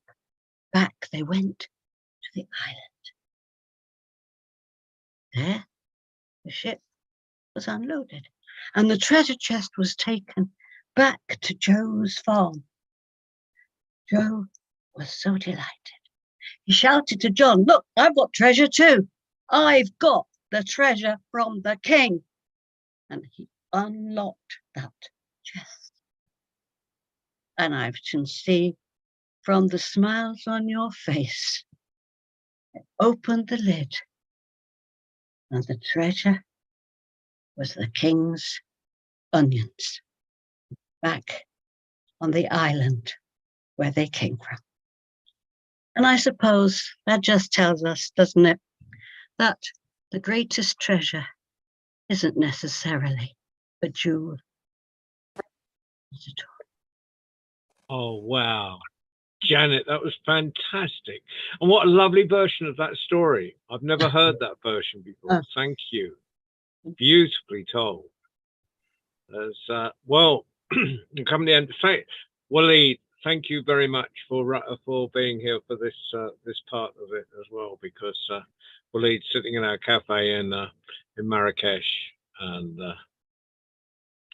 so I'll finish this. I'll do the last story from the cafe. I don't think I've missed any cafe tellers out. I think I've gone down the list. I think I'll tell it, but I thought I'd tell one myself. I thought I'd tell one from. I spent most of my life in a town called Ipswich, and this is and I like this story because it appears all over the world, but this is a very local version. and it's Caporushes, and it's a father, has 3 daughters. And mothers know they're loved, but fathers, we need to be told continuously. We get a bit insecure about that stuff. And he brought up he'd been bringing up the daughters by himself for a while, and he turned around to his daughter, turned around to his oldest daughter and said, "Daughter dear, how much do you love me?" She said, "Daddy dear, I love you more than all the gold and all the silver and all the world." Mate, you'd think that was a good answer. You'd be pleased, wouldn't you, if a child turned around and said they loved you that much? And he smiled. He had a huge smile on his face, and turned to his second daughter and said, "Daughter dear, how much do you love me?" And she said, "Daddy dear, I love you more than life itself." Amazing. He's feeling good. He's got that real daddy thing going. And he turned around to his youngest, and if truth be known, his favorite, said, "Daughter dear, how much do you love me?" He said, "Daddy dear, I love you more than fresh meat loves soup." What? Even the poorest peasant has salt. You don't love me at all. Go upstairs, get some dresses for your dead mother's chest, and just get out of my house and never darken my doorstep again. Well, poor girl, she went up, she got a dress of silk, a colour of the birds of the sky, a dress of silver and a dress of gold, and she wrapped them up in a parcel and just put it in a little bag and just under her arm, and she walked and she walked and she walked, and like Janet, who didn't feel she had time to describe the storm, I haven't got time to describe that walk. But but let's say eventually she came to a stream, and on the other side of the stream was a huge mansion. Next to the stream was a hollow tree. And she waded down to that stream, and she made herself a cape of rushes with a big hood, which she put over her head. She got her best clothes and put them in the hollow of the tree. She went and she knocked on the front door, asked for a job. Well, the master is a kindly looking man, quite a good looking young fella as well. And he said, he took pity on her, and he said, "Well, go around the back, tell the servants that I said you would have a job." Well, she went there, and she had that big cape over her head, and she didn't say much. She worked really well. But she didn't even tell people her name, and everyone called her Caporushes. And so doesn't matter what the job was given, she did that, no complaints. And she worked there and nearly a year went by. And the other servants said, Caporushes. Every year the master has a big ball, a big dance, and it goes on for 3 nights. And we go up in the gallery, and we take some cheese and wine, and we have our own little party up in the gallery. And he doesn't mind. He knows we do it. He doesn't mind at all. And we watch all the rich lords and ladies come in. And why don't you come and join us? And she said, "I'd love to." But come that evening, of course, when she was asked to go, she said, "Oh, I'm sorry. I'm far too tired." She lay down the bed. She pretended to be asleep. But as soon as the servants was gone, she was out the door. She was down by the river, but down by the stream. She was in the hollow tree and taking out that dress of silk, the colour of the bird of the sky, and she put it on. She looked good. She went in. She went to the border. She walked down the stairs, that long staircase, and the master saw her. He didn't answer anyone else that night. Oh, and at the end, she made her excuses. She went out, she put on a cape again. She lay down that bed. She came to servants. Caporushes, you should have seen it. The most beautiful girl you've ever seen in all of your life appeared, and the master, who wouldn't dance with anyone else, was sure is falling in love. Oh, I wish I'd seen her. Well, maybe tomorrow night. Well, next night, Caporushes, come, she may be here again. I'd love to, but far too tired. And she lay down the bench, but as soon as they were at the door, she's down by the stream. She's in the hollow tree. She brings out her dress of silver. This time the master is waiting at the bottom of the stairs for her. They dance together all night, and his eyes never leave hers, and her eyes never leave his. And the other night she made her excuses. She went, she put on her cape again, she put a big hood on, lay down the bench. Kappa rushes, you should have seen it. She was there again tonight. They danced together all night. His eyes didn't leave hers, her eyes didn't leave his. We know he's falling in love. I wish I'd seen it. Still, one more night. I promise I'll go tomorrow night. Well, you know what happens next night. Kappa rushes, this is your last chance. Come with us. I'd love to, but you know, I've been working really hard. We've been getting everything ready for the dance so far. Too tired. She lay down that bench. She pretended to be asleep as soon as they're at the door. This time she's got on a dress of gold. She appears at the top of the stairs. The master is waiting at the top of the stairs for her. They walk down hand in hand. They dance all night. And at the end of the night, the master takes a ring from his finger and gives it to her. And she takes one of her long hairs, puts it through the ring and ties it. It's just hanging down. Drops it down the front of her dress. Well, at the end of the night, she makes her excuses. She goes off changes back into her cloak, lays down on the bench. Kappa rushes, you should have seen it. She was there again tonight. The master was waiting at the top of the stairs. They danced together all night, and at the end of the night he gave her a ring. We know he's falling in love. We're expecting a wedding any time soon. Oh, I wish I'd seen it, said Kappa rushes. Well, days passed. The master sent his servants out to find the girl he'd been dancing with. They couldn't find her. And you know what men are like. You know, if they don't get what they want, they sold. And he sold. He was walking around the house. His bottom lip was dragging along on the floor behind him. And eventually he took himself to bed. And he refused to eat, and he refused to sleep. And he was getting thinner and thinner and thinner. And servants were really worried. I mean, he was a great master, you know. If he died, who were they going to get next? Where were they going to work? They could get someone, you know, who just gave them leftovers or something like that, you know. So the cook, who's a big man, a big black beard, big red face, big pot belly.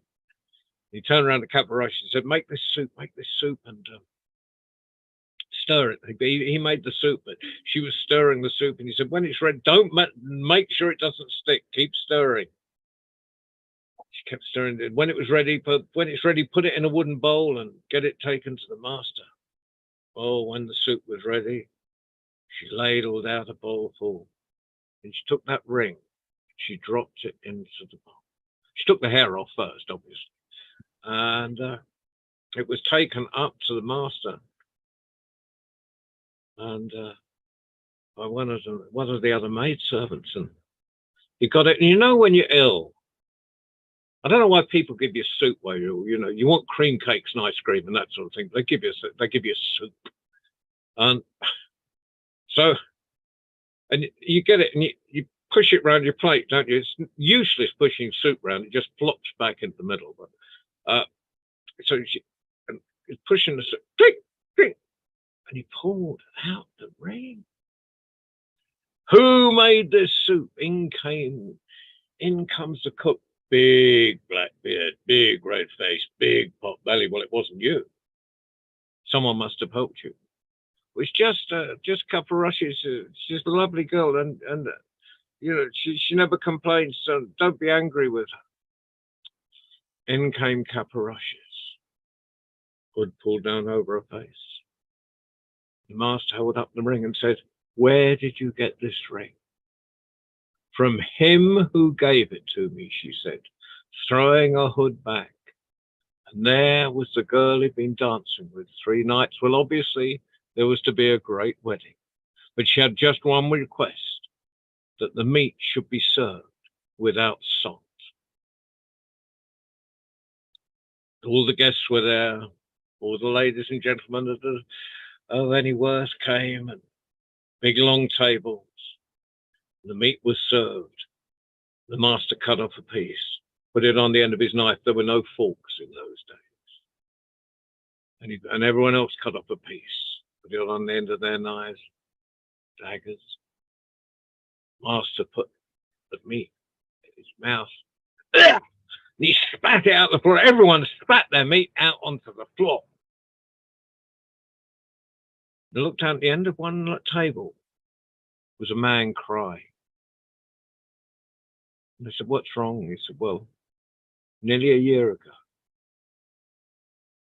I asked my daughters how much they love me.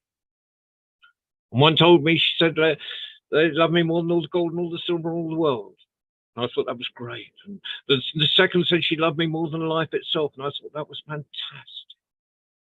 And the youngest, and if truth be known, my favorite, told me she loved me more than fresh meat loves salt. And I sent her, only today do I realize she loved me most of all. But I sent her from my door, and I have no means of knowing whether she's alive or dead. And with that, Kaffa Rushes threw back her bridal veil and went back and hugged her father. And there was a great family reunion, and there was fresh meat served, this time with salt. Everyone lived happily for the rest of their lives. Well, thank you all. And thank you everyone who came from the cafe to support this fantastic cause. I once more mention that this is not just about listening to stories, although we are listening to stories. I'm going to have to take a bit of a break for food because I need some. It's about also raising funds for the earthquake. And if you go to any of the posters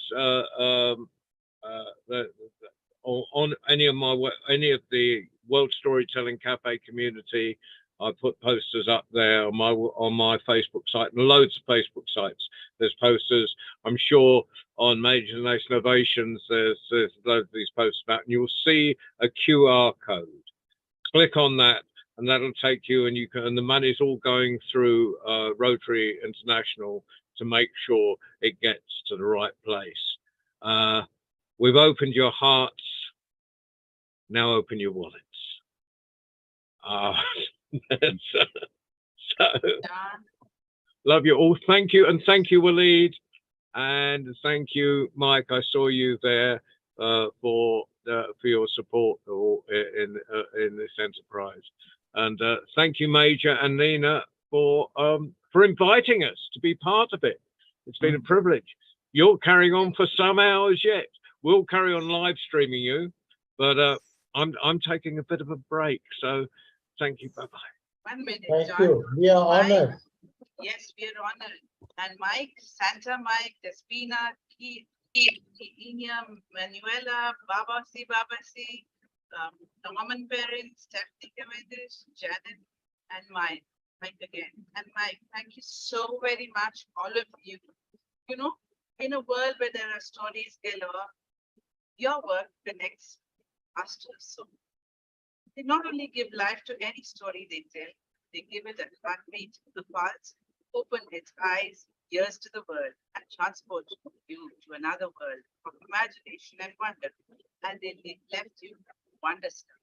Ladies and gentlemen, those who tell stories rule the world, are storytellers from the World Storytelling Cafe. Today, here, rule our hearts. Thank you so very much. And it is not easy. I've been wanting to listen to Babasi, Norman Perry, Stephanie, Manuel, and the whole lot of you. It is very difficult to listen to you from so far away. But John and Mike made it happen. Thank you so very much from Ace Innovation. Thank you. Amazing night. It was a wonderful buffet Yes. of stories. Yes. And Yulia, of course, who actually managed to deal with the technical side of bringing both things together. Oh, Thank you yes. very much. Thank you. Thank you. Have a Thank you. wonderful evening. I shall join you back. I shall join you again later. How much later, I don't know. Anytime. We'll All of be you there. are welcome. Any one of you. Anytime. All of you welcome anytime. How much longer are you going on for? When did you We are start? going to stop on the 23rd at 8:30 p.m.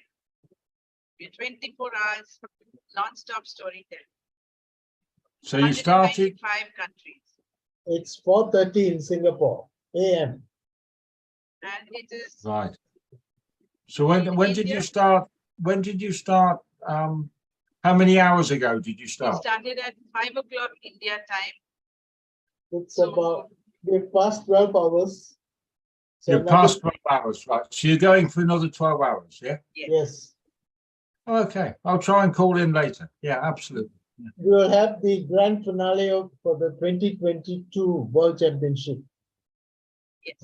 At the end of the event.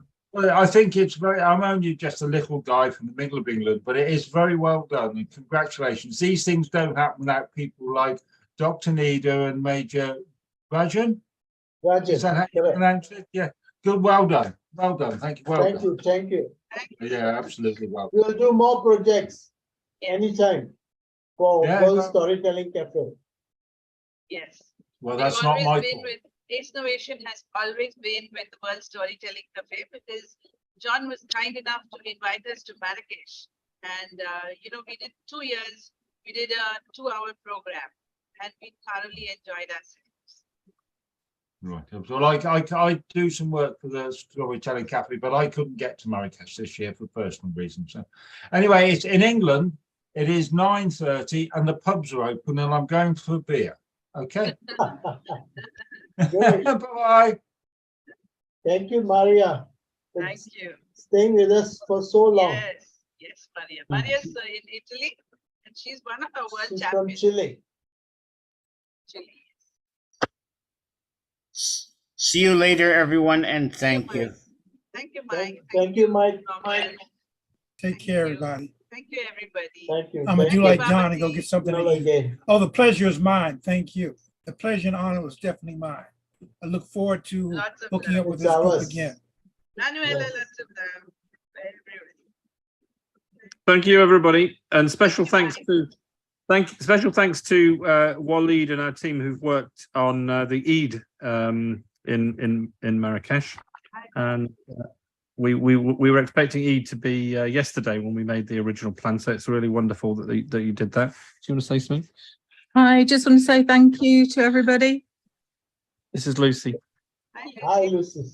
Hi. Pleasure. Hi, Lucy. Thanks, Hi, everybody. Thanks very much. Thank you. Thank you. And the dog's saying hello as well. Thank you. Good night. Hi, bye-bye. See. All right, take care. The pleasure is So mine. we are going over to Africa. Now, Ooh, I look forward to returning there year after next to Marrakesh. oh yes. Maybe we would meet you there. We would love to be there. That would be great. That would be great. So That what would it be, meant is Africa is joining us now. oh, wow. Didn't have to do last time. I think we're about to lose out. I don't know. I'll try to plug back in later on, but right now I gotta go put some food in my stomach. All right. Anytime. Bye-bye. All right. Right. Peace. Now, the World Storytelling Cafe and everybody associated with it gave us some amazing stories and entered right into our hearts. Now, our doors are open. The doors of our hearts are open.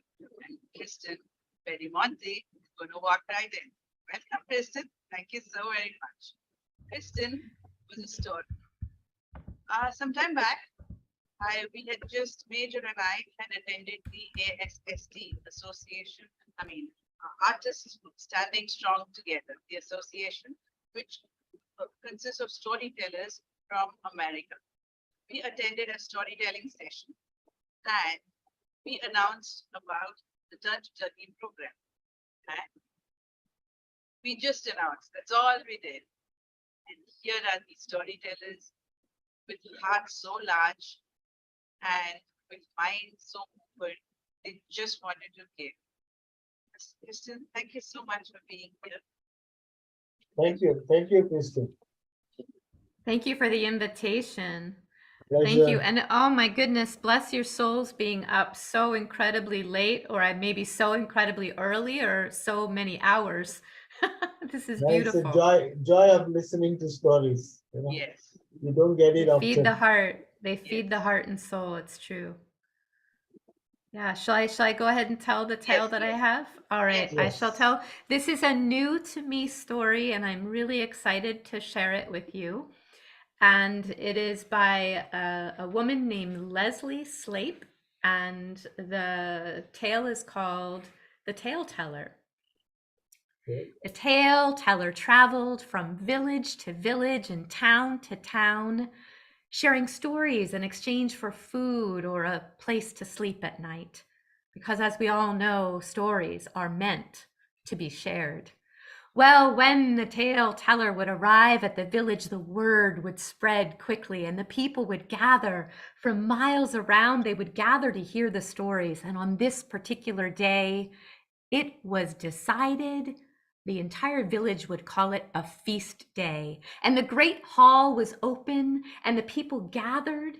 And among the people, there was a poor peasant girl. She had come not only for the stories, but the food that was shared. She filled her apron, and as she filled her apron, the tale teller set up, put a leather bag on a small table, reached in, and pulled out a beautiful polished stone. The tale teller looked out at the listeners, placed the stone on the heart, closed eyes, took a breath.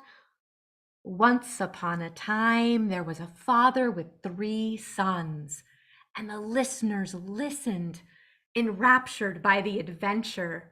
And when the tale was finished, they cried out, "Another! Tell us another!" And the tale teller reached into the bag and pulled out another stone, this one red. Once upon a time, there was a fox who lived in a forest, and oh, this tale brought laughter, and soon all the listeners were laughing, and the tale teller finished the tale, and they cried out, "Another, another, a love story!" And the tale teller reached into the bag and pulled out a silver stone in the shape of a teardrop. The tale teller held the stone over their heart, closed their eyes, took a breath, and began. Once upon a time, there were 2 lovers. And the tale unfolded of all the trials and tribulations they somehow were able to overcome. And when the tale was finished, not a dry eye in the entire audience, except for one. This man was not interested in the stories. He was interested in the free food. He was also quite interested in the polished stones that the teller kept pulling out of that leather bag. And that man slithered to the front of the audience and took a closer look in that bag. Precious stones, those were sure to fetch a good price. Ooh, sorry about the dog. He's warning about the thief. That's what the dog is doing. Well, the tale teller, like many of you, needed to get some food. And the teller looked out at the audience and said, "I shall return in just a moment."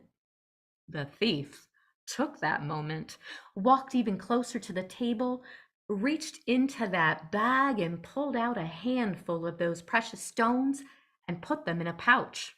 And then, as quick as can be, slithered out of the great hall to the home of the jeweler nearby. Rapping on the door, the jeweler answered, saying, "Why do you disturb me so late at night?" "Aha, because I have these."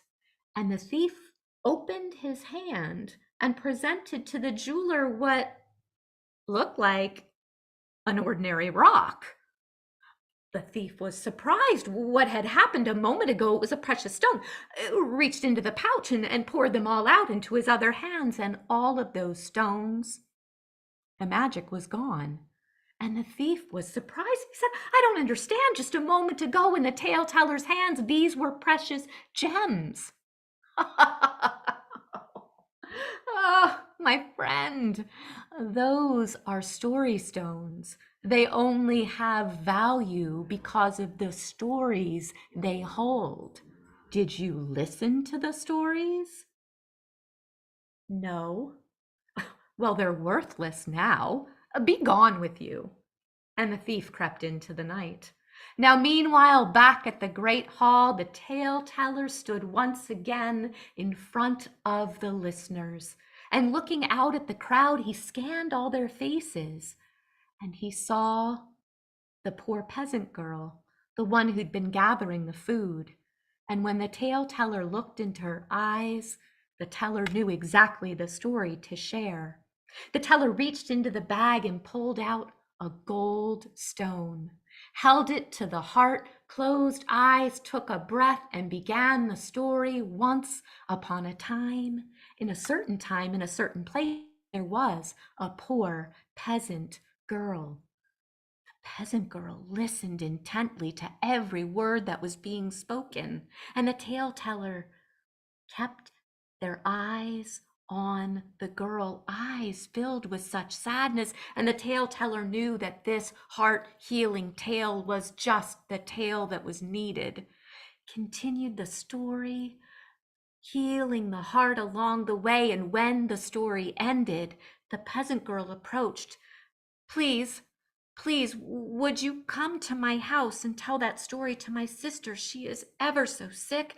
She's in bed with fever for weeks. She needs this story, please. And the tale teller looked at her, and he held out the stone and said, take the story to your sister. It's important that you tell this story to her. You tell it. Well, the girl, she gratefully took that stone, and with her apron filled with food, she made her way back home. And when she arrived at home, there was her sister still sick in bed. And the sister said, oh, my sister, I have something wonderful. She poured out the food onto the table and then took that stone. First she peeked. Oh no, it was just an ordinary rock. But she took another breath and she did as the tale teller had done. She held the stone to her heart, closed her eyes, and took a breath. And the images and the words of the story swirled. She opened her eyes. Once upon a time, in a certain place, there was a poor peasant girl. She continued the story, forgetting some of the words, but new words came. And when she was finished with the story, her sister, for the first time in weeks, sat up a little taller in bed, and there was a little color in her cheeks, and she said, again, tell it again. The sister took the stone and put it on her heart. Once upon a time, in a certain place, there lived a poor peasant girl. And this time the words, they came more easily. And when she was finished telling a second time, her sister, who had been so sick, sat even taller in bed and said, this is more nourishing than food. Tell it again.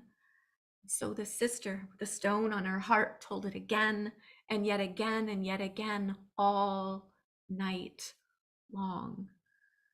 And in the morning, when the sun rose, the two sisters, they were very calmly asleep together. And in the sister's hand, the one who told the tales, in her palm was that stone, now bright gold. May you listen to stories. May you tell stories, and may you share them. Thank you for listening.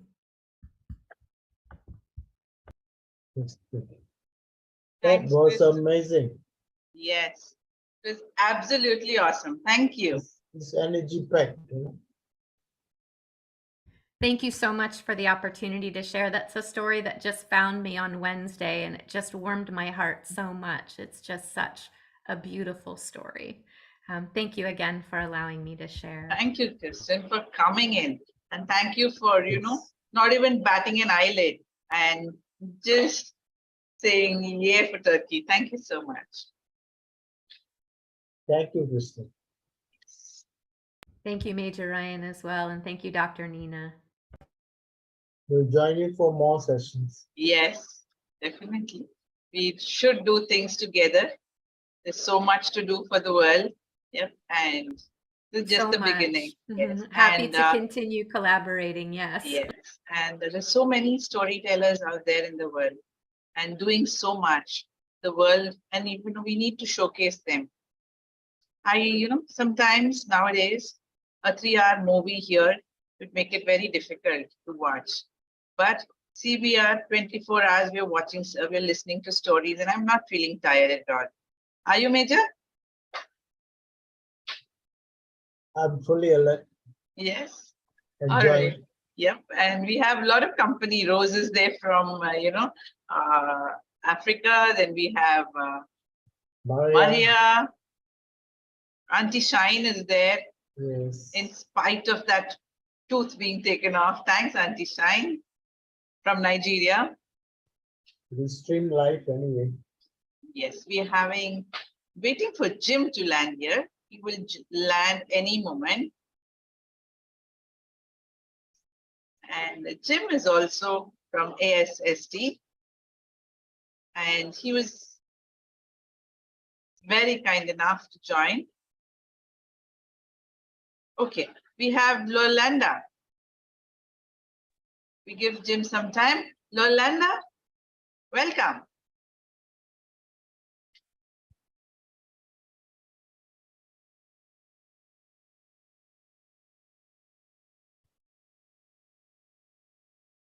Lolanda, you're able to hear?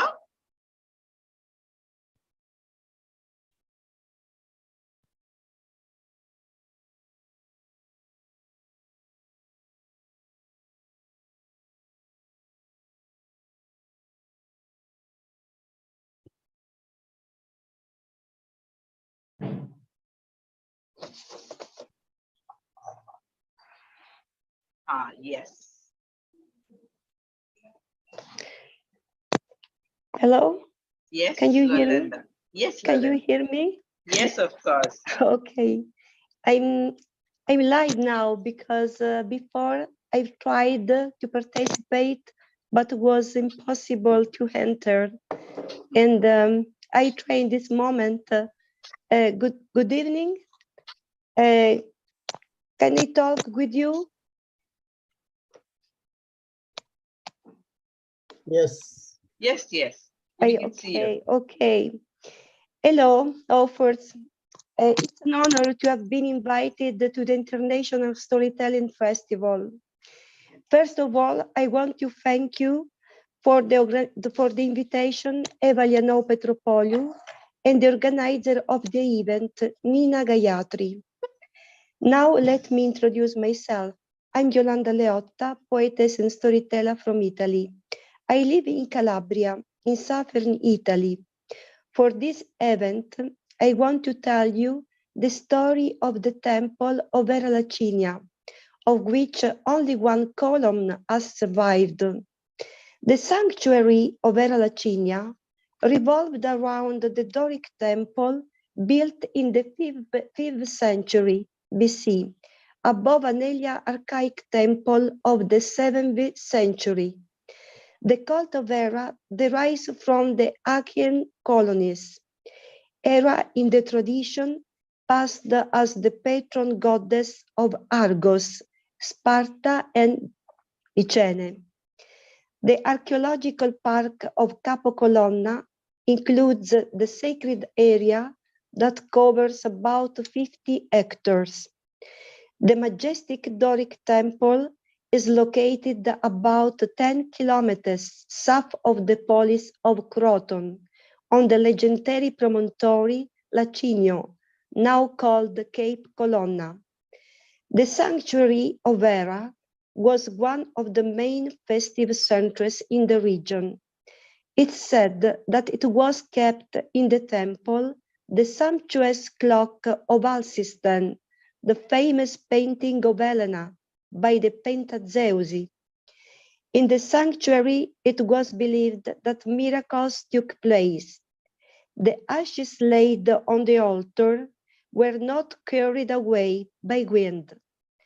A tradition informs of the belief that if someone had engraved his name on a marble tile of the temple, the engraving would have vanished at the time of his death.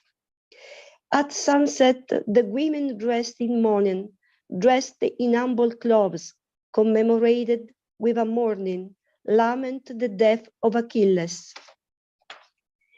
Hannibal also came to Era Lacinia. According to some scholars, Hannibal decided to place himself at the head of Licinius, for his decide to retrace the deeds of Heracles and Hera practiced at Licinius, where according to a certain tradition, the demigod founded the temple of Hera, where he engraved on a bronze stele in Greek and Punic the story of his deeds. He wants to finance the costs of the war. He would have liked to have appropriated a column of solid gold that was in that temple.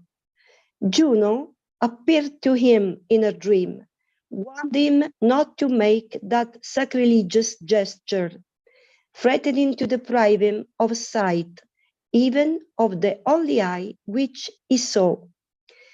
In the temple of Hera, it was kept the statue of the Olympic winner Milo of Croton, that was a boxer and wrestler, winner of 7 Olympics and athlete unbeaten for over 20 in its sports categories. His first sporting victory came at the age of 15. It's said that to train, he used to carry calves on his shoulders, so as to further enhance his muscle mass. He was the one who saved Pythagoras, the famous philosopher who moved from Samo to Croton to open high school.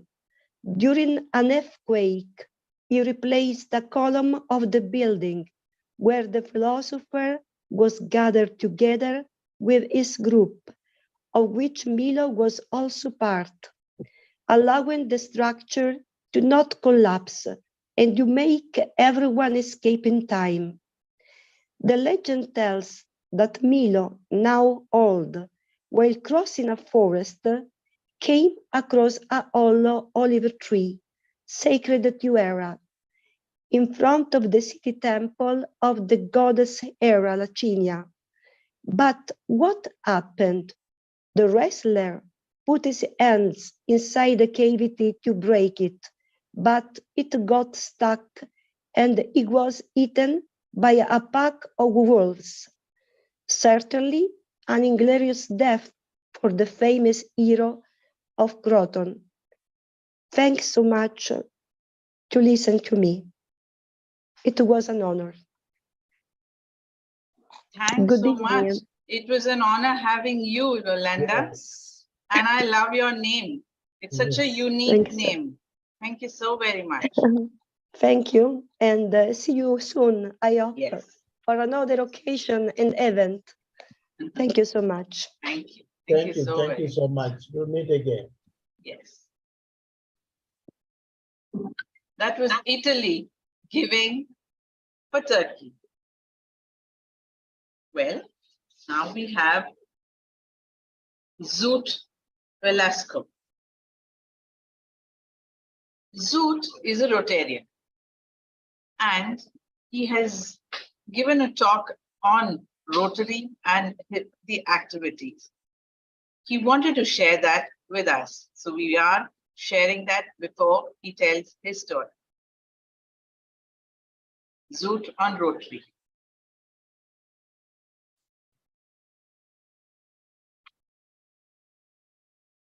Go ahead, thanks, John. Zeus Velasco is a longtime Rotarian. He's with the Fullerton Club for I think his second go around maybe.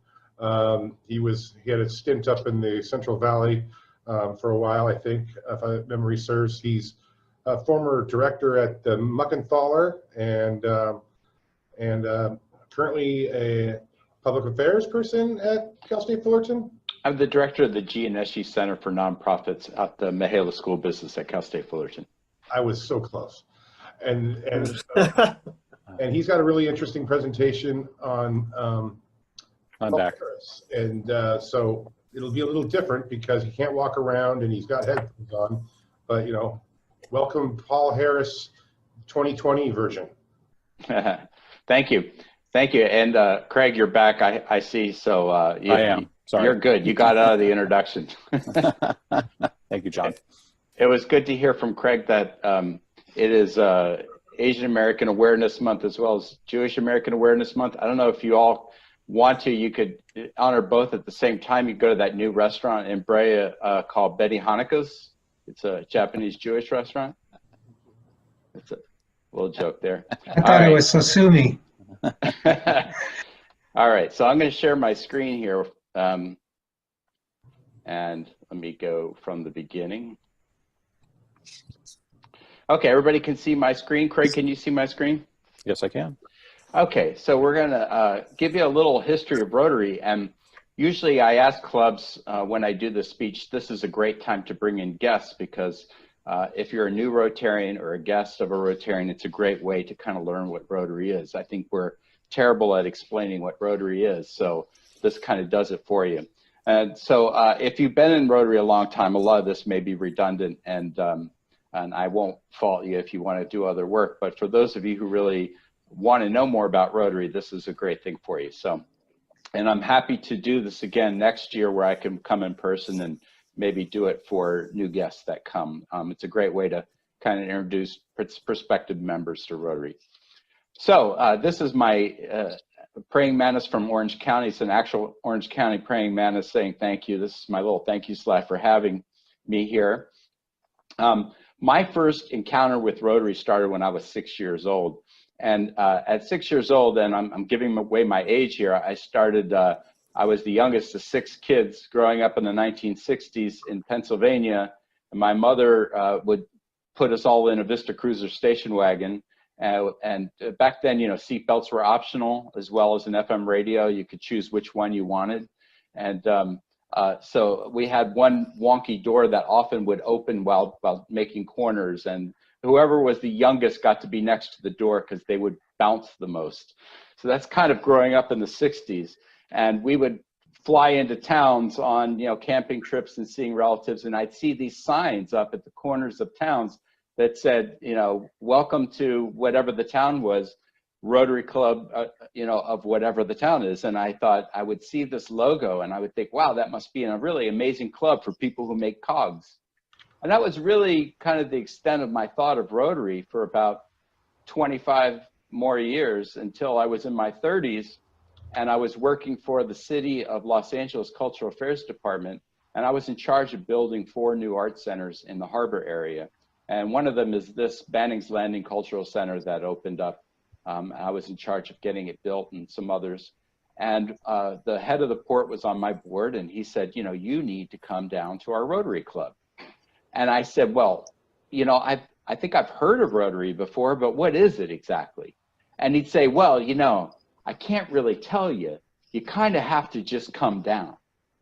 And then somebody else said, oh, you should come to the Rotary Club. And I'd say, well, what is it? And they'd say, well, you know, I can't really tell you. You just got to kind of come down.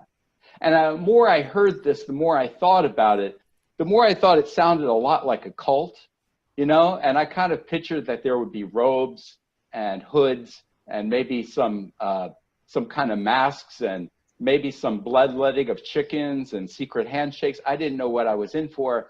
I was a little bit scared, but I actually did go to the Rotary Club in the harbor at the time, and I had this beautiful rubber chicken dinner that was with a speaker talking about the exciting world of the byproducts of oil production recycling. And after that, I was good. I didn't need to go to Rotary Club again for a while. By the way, no animals were harmed in the making of this PowerPoint. I just want to let you know that. So I didn't think about Rotary again for 10 years and didn't join the club. Moved to Fullerton to start work at the Muckenthaler Cultural Center. And one of my board members said, oh, you know what? You should join the Rotary Club. And other people were saying the same thing. So I was like, oh, here we go again. And I got invited to speak at the Rotary Club of Fullerton. And my goal was just to speak about what new things were coming to the Muckenthaler. And after I got done, the food actually was really good. And they said, hey, would you like to join? And I thought, well, the food was good. And I really liked the speaker. Speaker was, well, I was the speaker. So I was fantastic. And I thought, well, this club's got to be much, much better. So I decided to, you know, just throw caution to the wind and join. And to my surprise, there were no robes, there were no hoods. And it was pretty much trying to figure out what the Rotary Club was because no one ever told me. But my main reason for going and joining was what everybody told me, which was it's a great network. You have to join, it's a great network. One of my Rotary Club members when I first joined said, now that you're in the Rotary Club of Fullerton, you're one phone call away from anything you need in town. And I think that was true. And I joined out of a selfish desire to network. But you know what? That is why most people join Rotary Club. And in fact, that is why Paul Harris founded Rotary Club, out of a selfish desire to network. And that's okay. Because as a great Rotarian once told me, people come for the networking and they stay for the service. And when Paul Harris founded Rotary Club with 3 other gentlemen in 1905, his only goal was networking. Now, to understand who Paul Harris was, you have to understand that he is part of what I like to call the first greatest generation. You know, we always say the World War II generation is the greatest generation. Certainly in our lifetime, that is true. But the first greatest generation are people who went from the Civil War to World War I. These are people that literally define what America is. When Paul Harris was coming of age, a third of America was still territories. They literally defined what America is. And Paul Harris had a father who, well, if you want to say it nicely, he was a man who was always looking for the American dream and never knew where he left it. To say it not so nicely, he was a bit of a con man, and he was always getting run out of town on a rail because of creditors and debt and tricking people and conning people. And he was often chased by the law, often chased by creditors. And when Paul Harris was 3 years old, he deposited him with his parents in Vermont. And Paul grew up with his grandparents, not so much his father. His father was a rapscallion, as they said back then, and his grandfather, Paul Harris's grandfather, often was worried that Paul Harris was going down the same road. And Paul Harris's grandfather told him something very important as they were growing up in an idyllic little village community in Vermont. He said, you know, Paul, you can hang out with bad people and you'll become a bad person. If you hang out with great people, you'll become a great person. You need to be careful about who you hang out with. And growing up there, he was getting in trouble a lot. He would get suspended from school. He was heading towards a life that was not very successful. No, I'm going to take it right now. Somebody's not muted. And at that point, he realized that when he was a junior in high school that he was heading towards not being able to graduate. And his grandfather put the fear of God into him, and he got his act together. And his last 2 years of school, he got on the honor roll, and he was able to get into the University of Vermont, from which he ended up absconding because while he was there, he was also able to get into Princeton. So he dropped out of the University of Vermont and went to Princeton, from where he was flunked out of. And so, not being able to pass at Princeton, he went to the University of Iowa.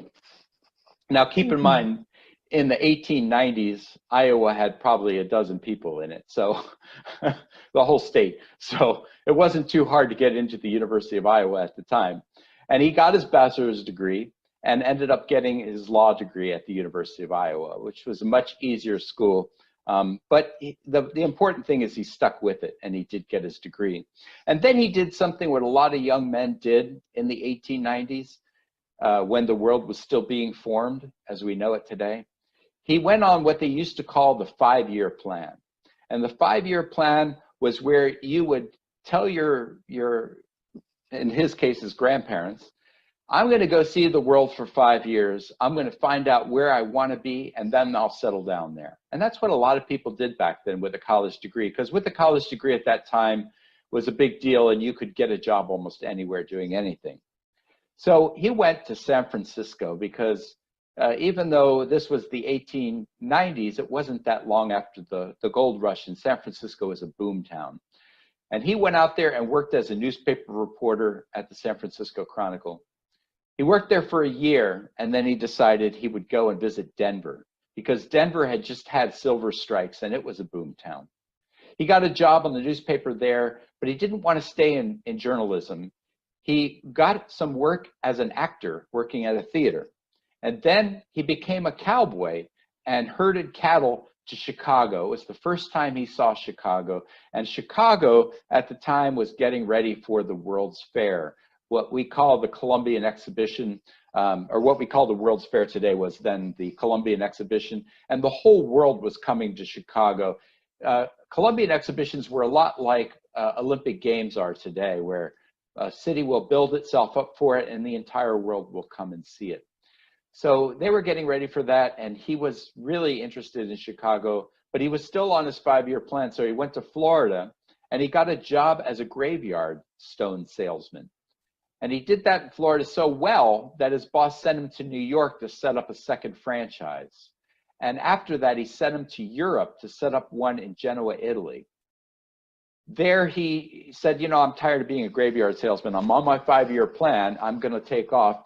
And he went, he left on good terms with his boss, and his boss ended up becoming a Rotarian who started a franchise of Rotary in Florida. But he ended up running cattle, going back to his cowboy days and running cattle from Genoa to the United States. And that's how he got back to the US.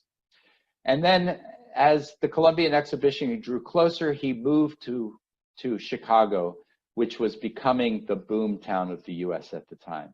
Now, it's important to remember that in 1893, Chicago was known as a place of cowboys and gamblers and prostitutes. It was said in McClure's magazine that Chicago in the mind of the country stands notorious for violent crime. And it was known for a lot of political shenanigans. And of course, all of that has been cleaned up now. Chicago is a wonderful city now. But back at that time, of course, I see you laughing, Craig. Thank you for laughing. Back at that time, it was something else. There was a joke going around at this time period where a guy says, hey, the corporate office wants to send me to Chicago. You've been to Chicago. Is it a terrible city? And his friend said, oh, no, Chicago is a great city. It's full of culture and restaurants. I had a great time there. It's very safe. You should love it. He said, well, what did you do when you were in Chicago? He said, oh, I was a tail gunner on an ice cream truck. So that was the kind of jokes you had in Chicago at the time. He got his first job as a law clerk in collections. And this was the first time he put his lawyer degree to use. He passed the bar there, got a job in collections. He worked his way up, and the lawyer that he worked for ended up retiring within 5 years. And Paul Harris ended up taking over his practice. So here he was now a prominent lawyer in collections. And I thought it was really telling that he got a job in collections, knowing that his dad spent his entire life in collections. So there's maybe a little psychology going on there. But he got a job in collections, and you know, he was hanging around all the time with deadbeats in a lawless city that was just making itself from a cowboy town, and he was getting kind of depressed. And he did what everybody should do when they get depressed. He went home. He went back to Vermont, and he went to visit his grandparents. And he noticed something on this trip to Vermont. He said, wouldn't it be nice if you could get in a big city what you could get in a small village, where there's one barber and there's one, lawyer and there's one doctor, and everybody knows everybody, and everybody is reputable and works together. They all follow a code of ethics. Wouldn't it be great if you could find that in a big city? And when he came back from Vermont, he was talking to a lawyer friend of his and mentioning this over dinner. And his friend said, hey, let's take a walk after dinner. And they had some cigars and they walked around the neighborhood, and all of the store owners came out of their houses, came out of their stores, gave little gifts to the lawyer he was walking with, saying, hey, I really appreciated your help on that case, and I really appreciated you looking over that contract for me. Here's a chicken, And he was really taken aback at how this lawyer had really kind of brought the small town to Chicago. And so he decided, wouldn't it be great to start a club where we could do this kind of thing, have one of each profession who were ethical and could be like a small town in a big city. And that was the original idea behind Rotary, was to create a club full of people from different walks of life, different ethnicities, different religions, who had one thing in common, and that was they were ethical businessmen creating a small village atmosphere within a big town. And it was an Irish Catholic, a Scotch Presbyterian, a Jewish tailor, and a Lutheran German coal miner engineer that started the first Rotary Club. Now, 3 of these men, they wanted to stay within Chicago, but Paul Harris had a bigger vision. He wanted to see the club become international. And because he'd spent so much time traveling abroad and around the country, he could really see this as happening. And he made a lot of great connections on his way that would help make that happen. They got started. Now, it's important for you to remember that in 1905, when they started this club, by the way, they called it the Rotary Club because it rotated from one house to another of the members. And it was just nothing more complicated than that. But what is really interesting about Rotary is that in 1905, clubs were based solely on religion or ethnicity. This is the kind of clubs you had in 1905. And you would see signs like this in Chicago. These kind of a club where anybody could join of any ethnicity sounded almost Bolshevik, which was communism was becoming a big thing at that time, shortly after the Russian Revolution. But the difference was that this club was founded on business, on a network, on an idea of a social group gathering. There's a club around now called BNI that just completely ripped off the Paul Harris model of having one of each member be from a different profession. And it works because the whole idea of is that you have this ethical network of people that are a small village within a city. And that was the idea. So Paul Harris is doing well, the club is doing well, everyone is doing great, but it's not growing that fast, it's small. Then something happens that makes Rotary really take off, and that was bathrooms. So the city of Chicago has a city hall that was built for the Columbian Exhibition, but it did not have any indoor plumbing because it was built in 1893. And Paul Harris and his fellows were, gathering around saying, we all do business at City Hall. Isn't it terrible that in this modern age of 1905, there are no bathrooms? Indoor plumbing is a thing now, and City Hall should have been the first to have it, and they were just kvetching about it. And so they decided, that's it. We're going to raise some money, and we're going to build bathrooms in City Hall as a service project, comfort stations. And so they did. And people went crazy because it was in all the papers. Oh my gosh, this Rotary Club is putting comfort stations in City Hall. And they did their business so other people could do their business. And they were flushed with pride.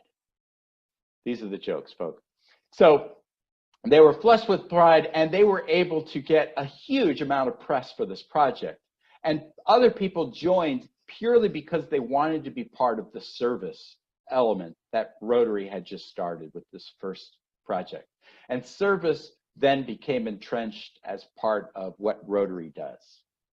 So it's important to remember that Rotary was founded on networking and then continued to grow because of service. And that's how we should think of it when we bring people into Rotary. They come in for the network, they stay for the service.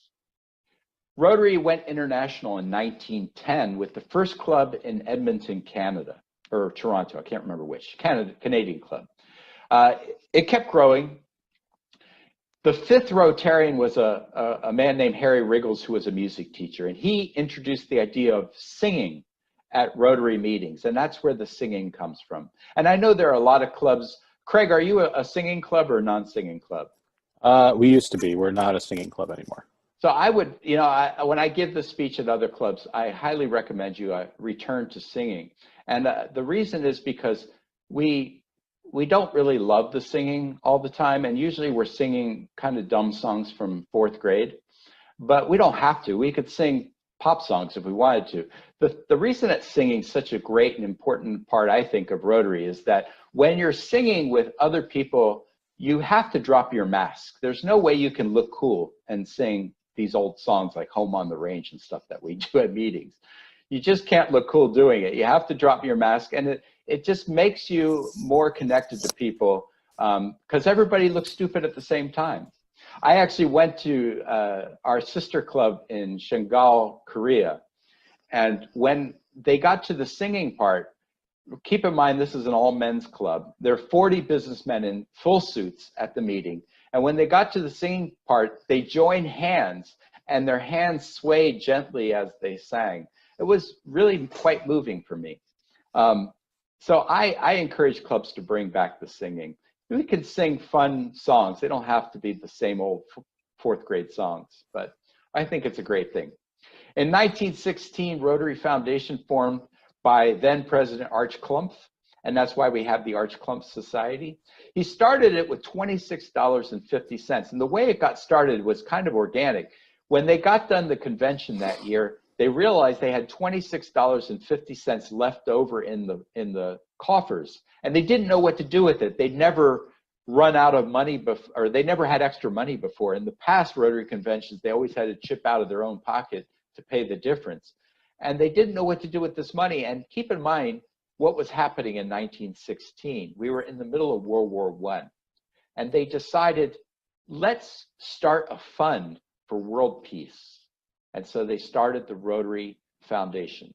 And it's important when we hear that there are Rotary Peace Scholars around the world that we realize that started in World War I because there was this first time ever the entire world was at war at once. And they didn't ever want it to happen again. And it's important to keep that in mind when we're thinking about our Rotary scholars around the world. In 1924, they had a convention in Toronto, Canada. It was the pinnacle, really, of Rotary at that time. 9,000 attendees from 1,700 clubs in 31 countries converged on the King Edward Hotel in Toronto, Canada. And keep in mind that air travel was not a thing then.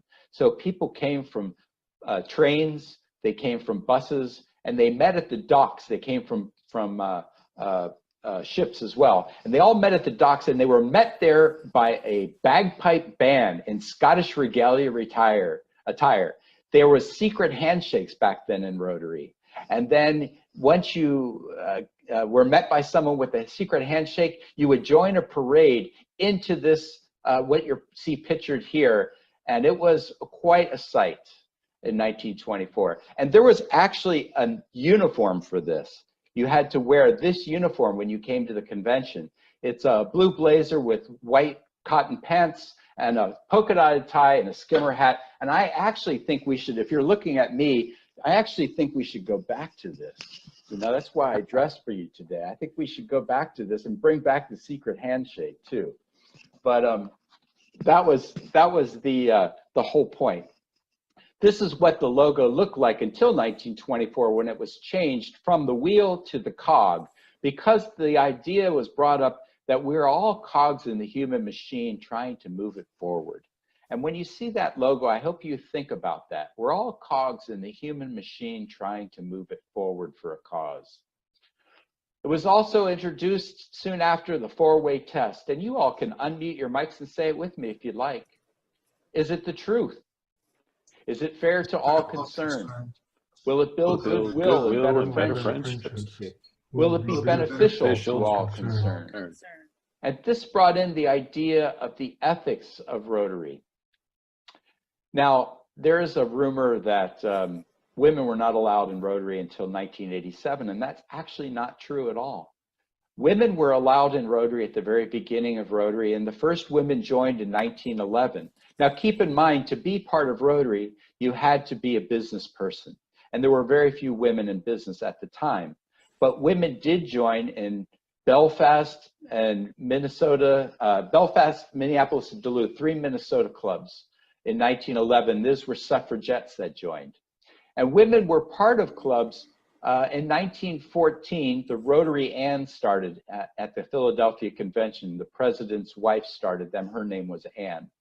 And there was kind of a play on Raggedy Ann.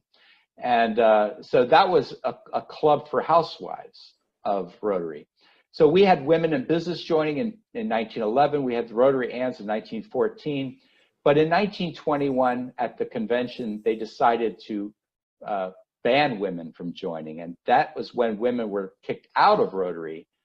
In 1977, the Duarte Club went against convention by bringing a woman into their club, and they were kicked out of Rotary for it, and they became the ex-Rotary Club of Duarte. And it's kind of cool that California was ahead of the trend, and we were the ones who brought women back into Rotary. They were actually instrumental in bringing women back in 10 years later in 1987. They were allowed back into the Rotary fold, and they were then heralded as heroes at Duarte. In 1989, the charter was changed and women were permanently allowed back in. But it's important to remember that Paul Harris said early on, this is a changing world and we must be prepared to change with it. The story of Rotary must be written again and again. So today we have over 1 million Rotarians in 200 countries.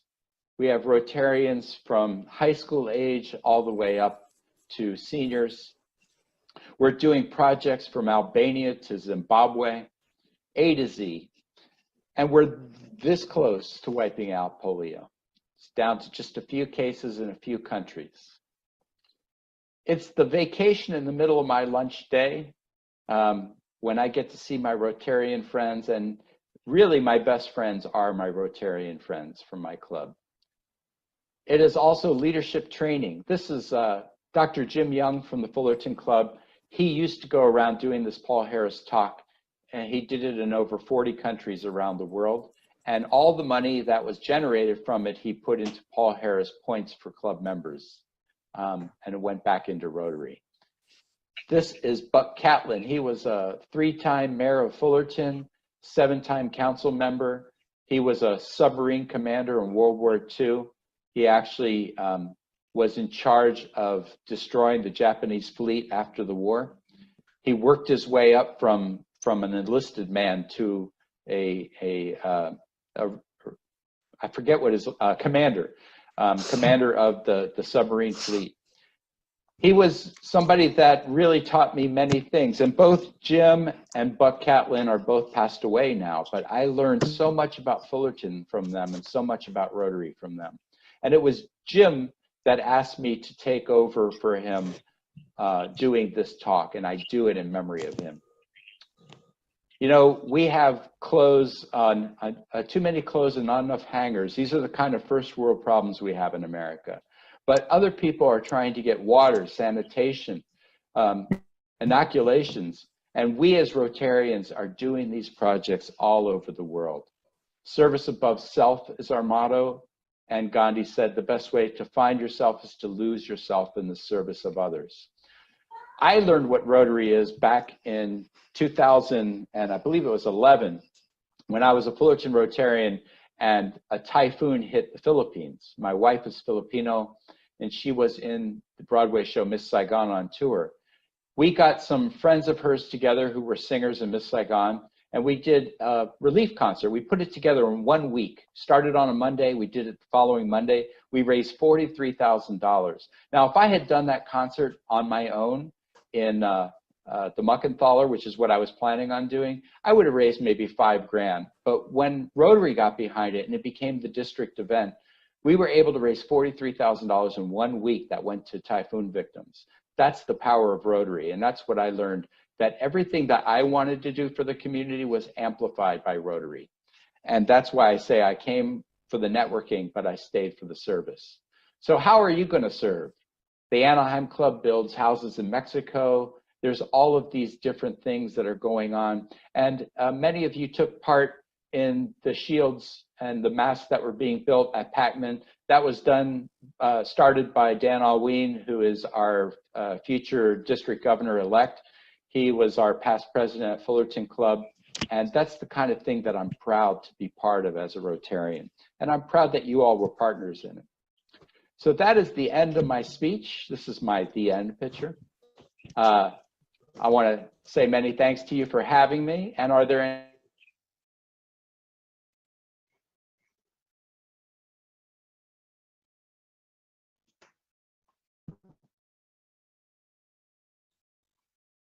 That was a story about the Rotary. Paul Harris.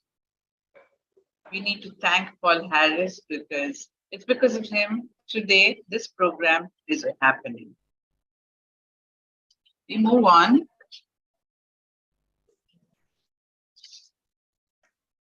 To a story from Christo Dikpastanis.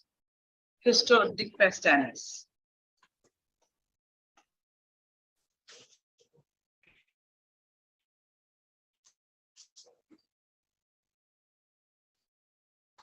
Χρήστος Δικπασάνης, Ελλάδα.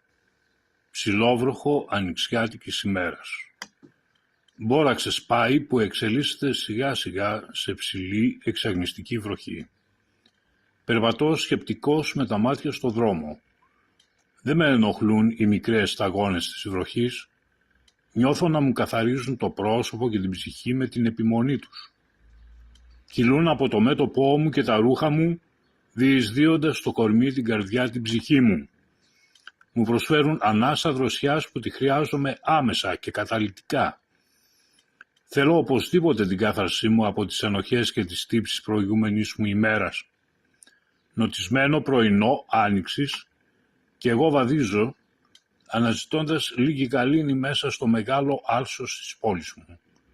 Η καρδιά μου αρχίζει να ανοίγει αδιάπλατα για να αγκαλιάσει τον κόσμο ολόκληρο.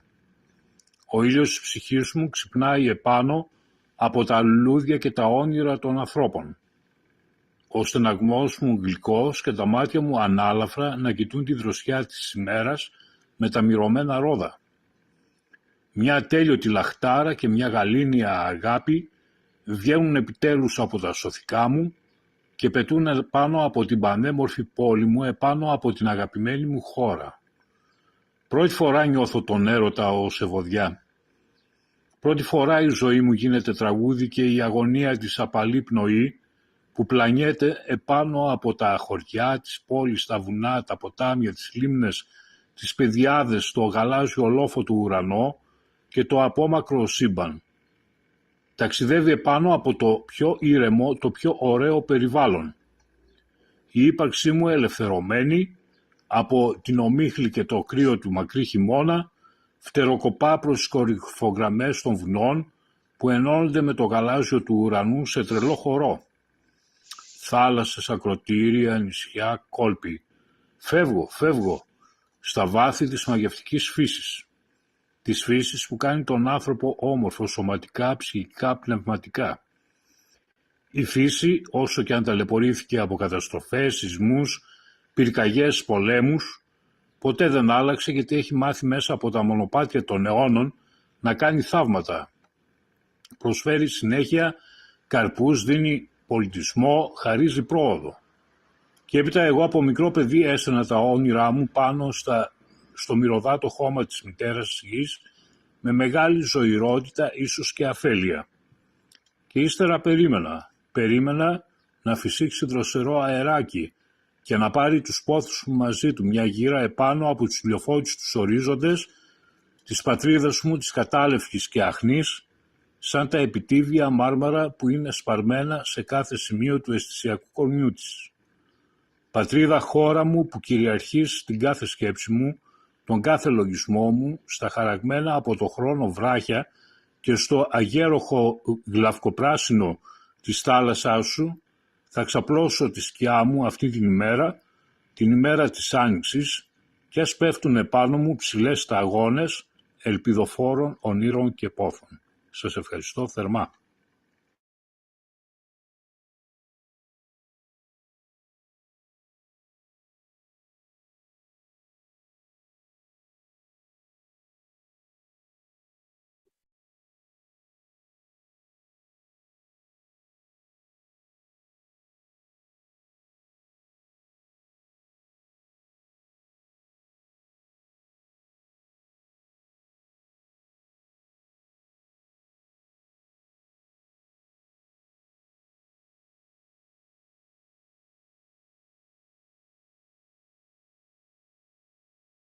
We have Flor Canals from Spain.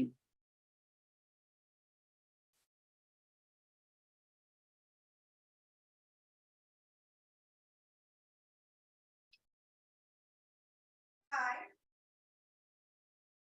Yes. Hello. Hi, Flor. Hi. Thank you for being here. Thank you for inviting me. Well, I'm from Peru, but I'm living in Spain. So the first story that I want to tell you is in Spanish. Is in this place. So I'm going to start telling in Spanish. Cuando yo era una pequeña niña, todo el tiempo me hacía preguntas, un sinfín de preguntas. Si por ejemplo veía llover, caer gotitas de agua del cielo, corría a preguntar a mi abuelo, ¿por qué llueve? ¿Por qué viene la lluvia? Y siempre él me contestaba cualquier pregunta con una historia. Y la primera historia está justamente acá, porque mi abuelo un día salió a pasear conmigo y nos quedamos mirando unas hermosas estrellas. Y yo, cuando vi las estrellas, empecé a preguntarle a mi abuelo una y otra vez, abuelo, ¿por qué existen las estrellas? Y él me contó una maravillosa historia que está acá, porque unas mujeres hacen historias con las manos. Dicen que al inicio de los tiempos, Dios lo había creado todo, pero que el cielo estaba completamente vacío. Y Dios, que siempre ama hacer las cosas bellas, quiso decorar el cielo. Así que tomó barro de su creación y empezó a crearlo a él. A él lo hizo todo redondo y grande, con una luz incandescente. Y para hacerlo más bello, le puso una corona. Y ahí lo dejó. Y con ese mismo barro, y con ese mismo afán y amor, empezó a hacerla a ella. A ella la hizo toda hermosa y redonda, pero con una luz diferente, una luz bajita, como esa que dan las velitas o los candelabros pequeños. Y ahí los dejó juntos en el cielo, el sol y la luna y el sol. Y el sol y la luna vivían muy felices juntos, tan felices que todo el tiempo se les veía en el cielo, uno al lado del otro. Pero un día, sin razón o explicación, el sol y la luna se empezaron a pelear. Empezaron a enfadarse el uno con el otro, empezaron a mirarse con furia. Se enojaron tanto, pero tanto, que no solamente se miraron así, sino que se empezaron a decir cosas feas. El sol empezó a gritar a la luna, y la luna empezó a gritar al sol, y tanto, pero tanto se gritaron, que el sol le dijo una cosa muy fea a la luna. Se quedó mirándola y le dijo, ¡ja! ¡Estás gorda! ¿Y la luna? La luna no lo podía creer. El sol había dicho algo súper feo. Y la luna para defenderse dijo, gorda jamás, llenita de amor dirás. Y la luna y el sol pelearon tanto que Dios, que todo lo ve, escuchó la discusión. Se fue delante de ellos y les pidió poder conversar con ambos, buscar la paz y la reconciliación. El sol se quedó mirando a Dios y le dijo, yo no quiero ya vivir con la luna. Oh, no me gusta la luna. La luna le dijo lo mismo a Dios. Yo ya no quiero vivir con el sol. ¡Ja! Estos gritos no me gustan. Y Dios, triste de ver que el sol y la luna peleaban y peleaban y peleaban y peleaban y discutían y discutían, decidió separarlos. Se quedó mirando fijamente al sol y le dijo, tú sol, desde hoy saldrás muy temprano, pero muy temprano, te colocarás en medio del cielo y harás lo que desde hoy se llamará día. Y cuando sea más o menos las 18 horas, las 19 horas, te irás a dormir en el mar. Y en ese momento saldrás tú, luna, con esa tu lucecita tenue, a ser la reina de la noche. Y tal como lo dijo Dios, se empezó a cumplir. El sol se levantaba muy temprano, trayendo el día. Y al ocultarse en el mar, salía la luna a hacer la noche bella. Pero un día, porque siempre llega el día en los cuentos, el sol empezó a extrañar a la luna. La extrañaba tanto, pero tanto, que al pensar en ella y no verla, se ponía tan triste que cuando se iba a dormir en el mar y sentía pena por ella, se ponía de un color rojo intenso, rojo sangre, como si alguien le hubiera lanzado una flecha y lo hubiera lastimado. Y es que dicen que era la pena de no ver a la luna. Y la luna también empezó a extrañar al sol. Lo extrañaba tanto, pero tanto, que dicen que había noches que la luna hacía huelga de hambre y se ponía tan flaquita, pero tan flaquita, que parecía que iba a desaparecer.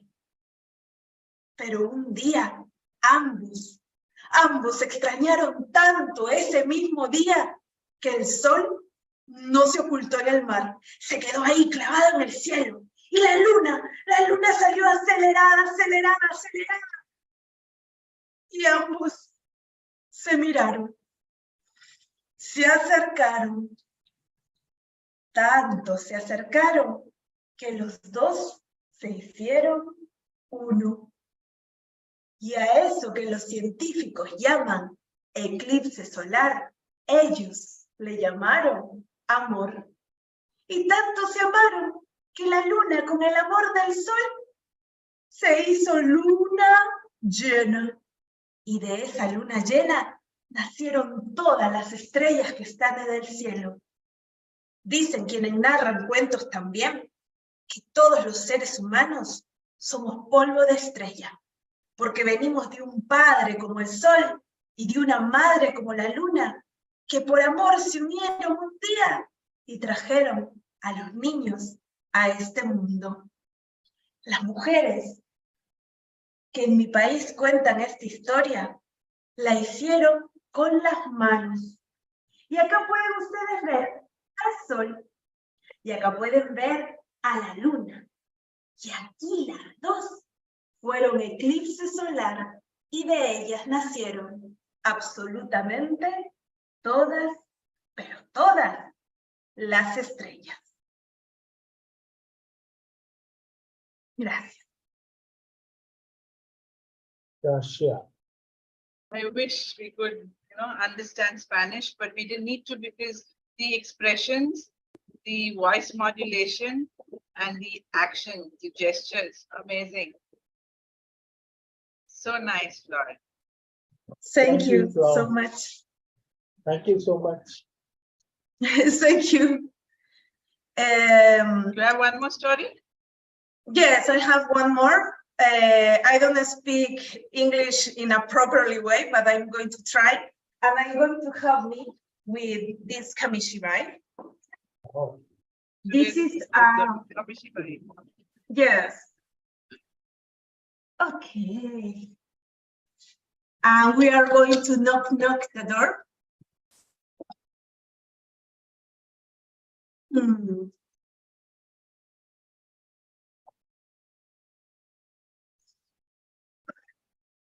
A beautiful box. This. Who is this? Turtle.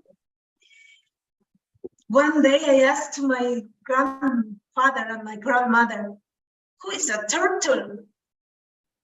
What it is exist? Why? Who created? And my grandfather told me a story.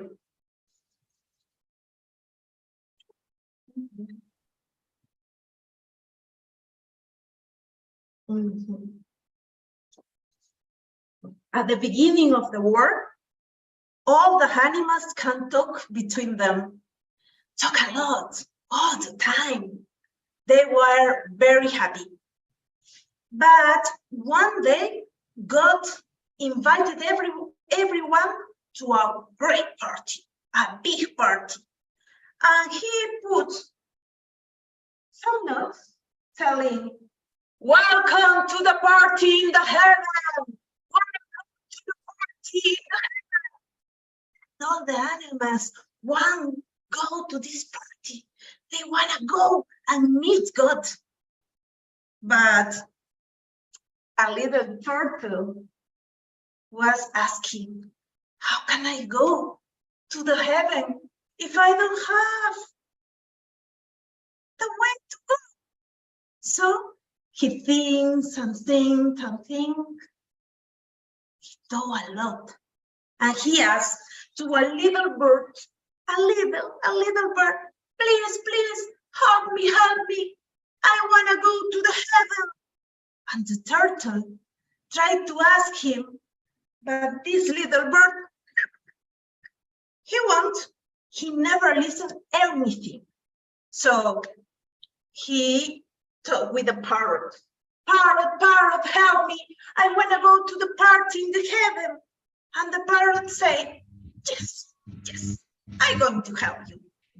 And he tried to have the turtle and said, come on, come here. The turtle tried to be with the parrot to go to the heaven. But he couldn't. And the parrot said, I'm sorry, but you are huge. I'm not so huge. So bye-bye. I have to go to the party. I'm sorry. And the turtle was thinking all the time, what can I do? How can I go to the heaven? Please, I want to meet God. And he realized that there was a huge bird, a huge bird. So he asked him, this bird was a special bird. It's from my country. It's called condor. And the condor told to the turtle, I'm going to help you. Come. In my guitar, I can help you to go to the heaven. The turtle said, yes, you are going to help me? Oh my God, thank you, condor, thank you. She started to saw everything. She felt that she was flying, he was flying.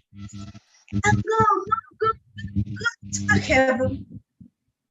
When they were to the heaven, the party started. All the birds was eating, drinking, and dancing a lot. But the turtle start to bothers, start to gel, start to eating in a proper way. Oh, he started to fight with everybody. The condor said, you have to be a good animal. You have to behave in a properly way. Please, it's a party, don't fight. And the turtle said, I like fight. So I'm going to fight with the other birds because I want to do it. And nobody said me anything about it. The condor said, okay, but when you want to go to the earth, it's your problem. I'm not going to help you. The turtle said, I don't know how to do, but I don't like you and you and you and you. And start to fight again. The condor said, okay, it's your problem, it's not my problem. And then the turtle realized that the condor was going to the earth and go to the guitar, but the condor didn't realize that the turtle was there. So the turtle in the guitar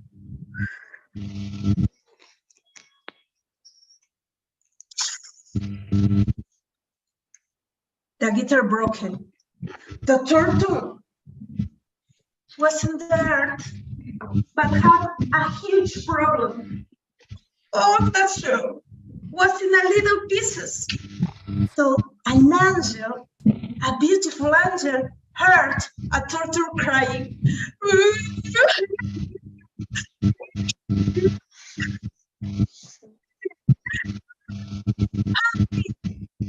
And this beautiful angel tried to help him and put all the little pieces as a puzzle and put one, another, and another one. And the turtle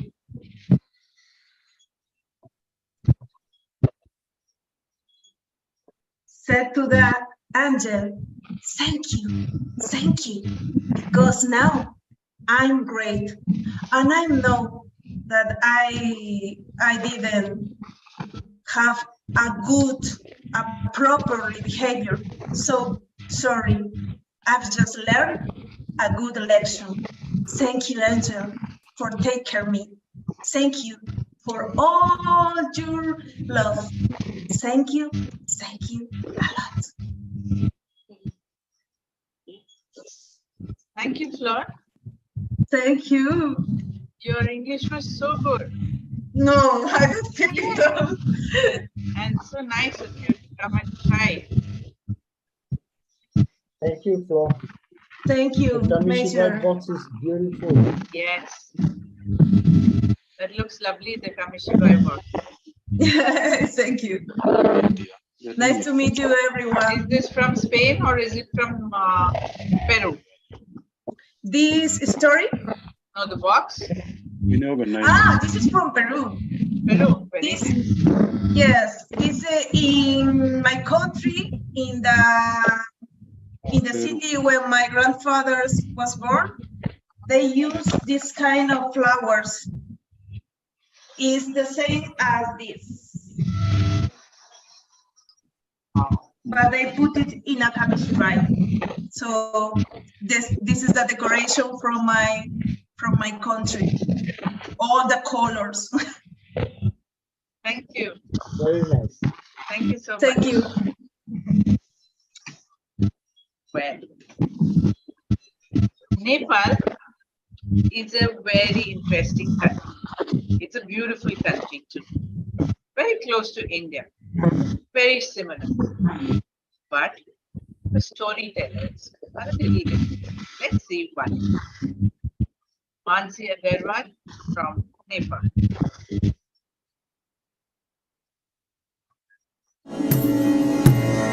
An epitome of Shakti, wife of Sri Ram, daughter of King Janak.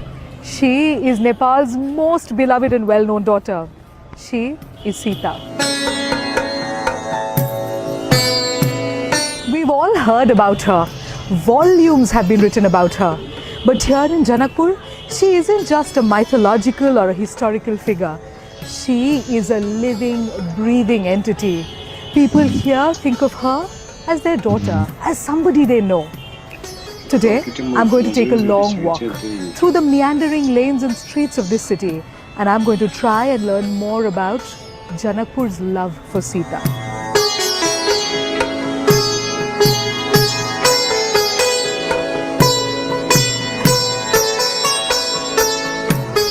My first spot is Janak Temple.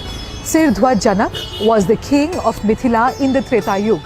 He was an extremely popular king whose only thought on his mind was how to make his subjects happy and how to make them prosperous. One year, his entire kingdom was undergoing a famine. Some sages told him that if he wanted to relieve the people of all the stress, he must plough the fields himself. And that's exactly what he did. One day, as he was ploughing the fields, he found a little box. And in that box was a girl. He got her home and he brought her up like his own daughter. That girl was Sita. Although this temple is small, it's extremely significant.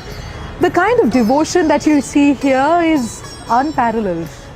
This temple sits right in the middle of a bustling street with horns all around and people going about their daily lives. Yet, this place feels like a little oasis of serenity. This is Ratnasagar. Raja Janak was an extremely prosperous king. It is believed that he kept all his jewels here. Think of it like this. This place was like the reserve bank of his kingdom. In fact, it is believed that when you asked the water of the lake for something, no matter what it was, it would grant that wish to you. My next stop is Janki Temple. This iconic structure stands right in the middle of the city, just a quick short walk away from Janak Temple. This is perhaps the most well-known structures of all of Janakpur. It's beautiful and it's huge.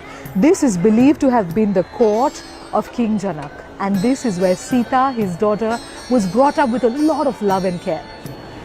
Even all those centuries ago, King Janak understood the importance of making his daughter capable in every respect. Not only was Sita very well versed in the arts, she also knew about the art of warfare. There's a very interesting incident which says that at the age of 5, she managed to single-handedly, with her left hand, lift up a heavy bow that was generally moved by 10 elephants together. It was on that day that King Janak decided that she would only be married off to the person who not only lifted the bow and used it, but also broke it. And that man was Ram. This is my next spot. This is Bihar Kunj. It is believed that Sita used to come here with her friends to have a bath and to just enjoy herself. I also do understand now why Janakpur is called the city of lakes. It's because there are so many lakes here and people still gather around these lakes to have fun or just to relax. For me personally, this is a great change because this is very, very different from the rest of the Janakpur I've seen. It's serene, it's calm, and I really, really feel so much at peace here. The next spot I've come to is called Rangabhumi. This is a huge open air ground with absolutely nothing on it. However, this is very, very important historically because it is believed that this is where the Swayamvar of Ram and Sita happened. Now I'm at Dhanusha Dham. This place has a very interesting story. When King Janak decided that he would marry his daughter to the most suitable person, he had a novel way of testing who it was. He wanted somebody who was extremely, extremely strong. For that purpose, he placed a very heavy bow in the middle of the Swayamvar, and the one suitor who would be able to break the bow as he used it would be the one who would get Sita's hand in marriage. So, Lord Ram actually managed to break the bow in 3 parts. One landed in Rameshwaram, one in Dhanush Sagar, and one is believed to have come here.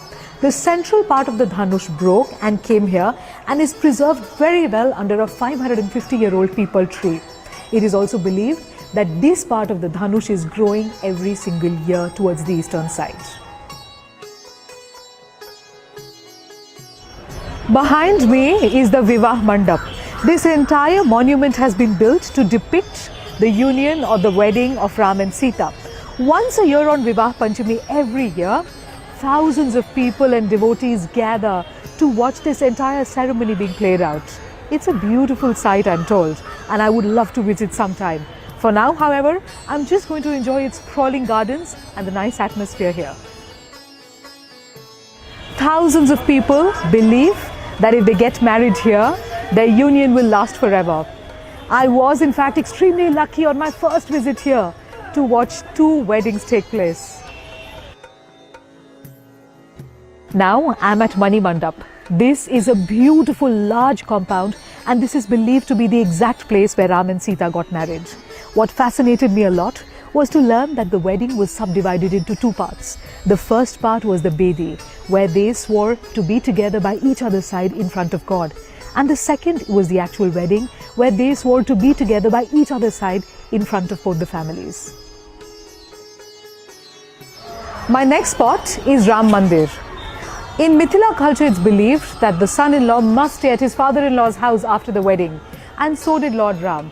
However, Raja Janak was really sad that his son-in-law was leaving when he did, so in order not to miss him much, he got this temple constructed for Lord Ram. This temple is very close to the Janki temple, and it's built in the pagoda style. It's a very, very prominent place, second only to Janki temple itself. A devotee here told me, there is no Ram without Sita and no Sita without Ram. Possibly that explains why this temple is so close to Janki temple itself. Today, I felt like Janakpur really opened up her heart to me, for I realized that it's impossible to understand the story of Janakpur without understanding the story of their beloved daughter. I felt so wonderful that so many people came up and willingly shared their narratives with us, things that they had heard from their own grandparents. I felt almost like an insider just within a few hours. I feel truly grateful and humbled to have had this opportunity to feel Janakpur's real soul.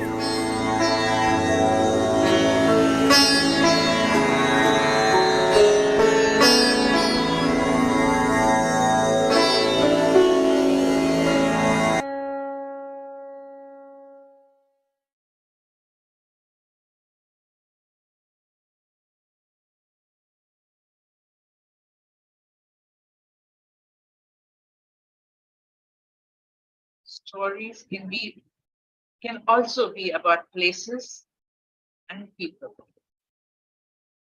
Every place has a story. Everything has a story. We now go to Chen from Taiwan.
Taiwan still has connection issues. So now we go back to Zoot. Zoot is going to tell us another story. Zoot.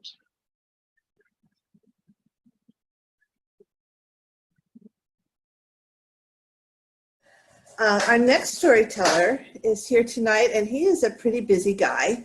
another person who has been at the Nature Center with us many times.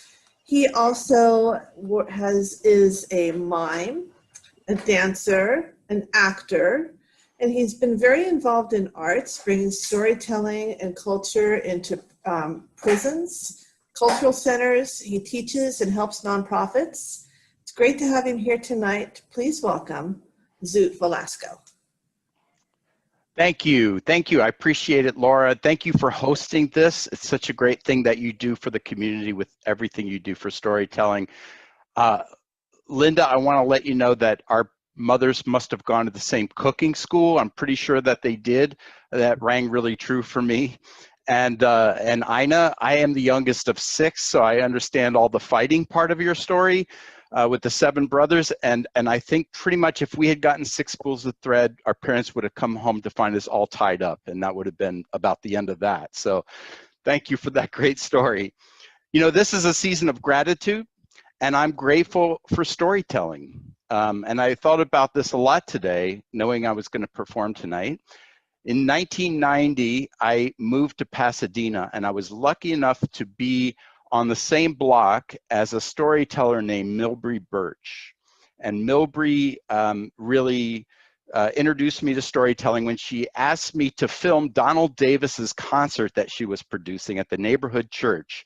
And I got to film it, and I saw Donald Davis, who, for those of you who don't know, is the godfather of modern storytelling.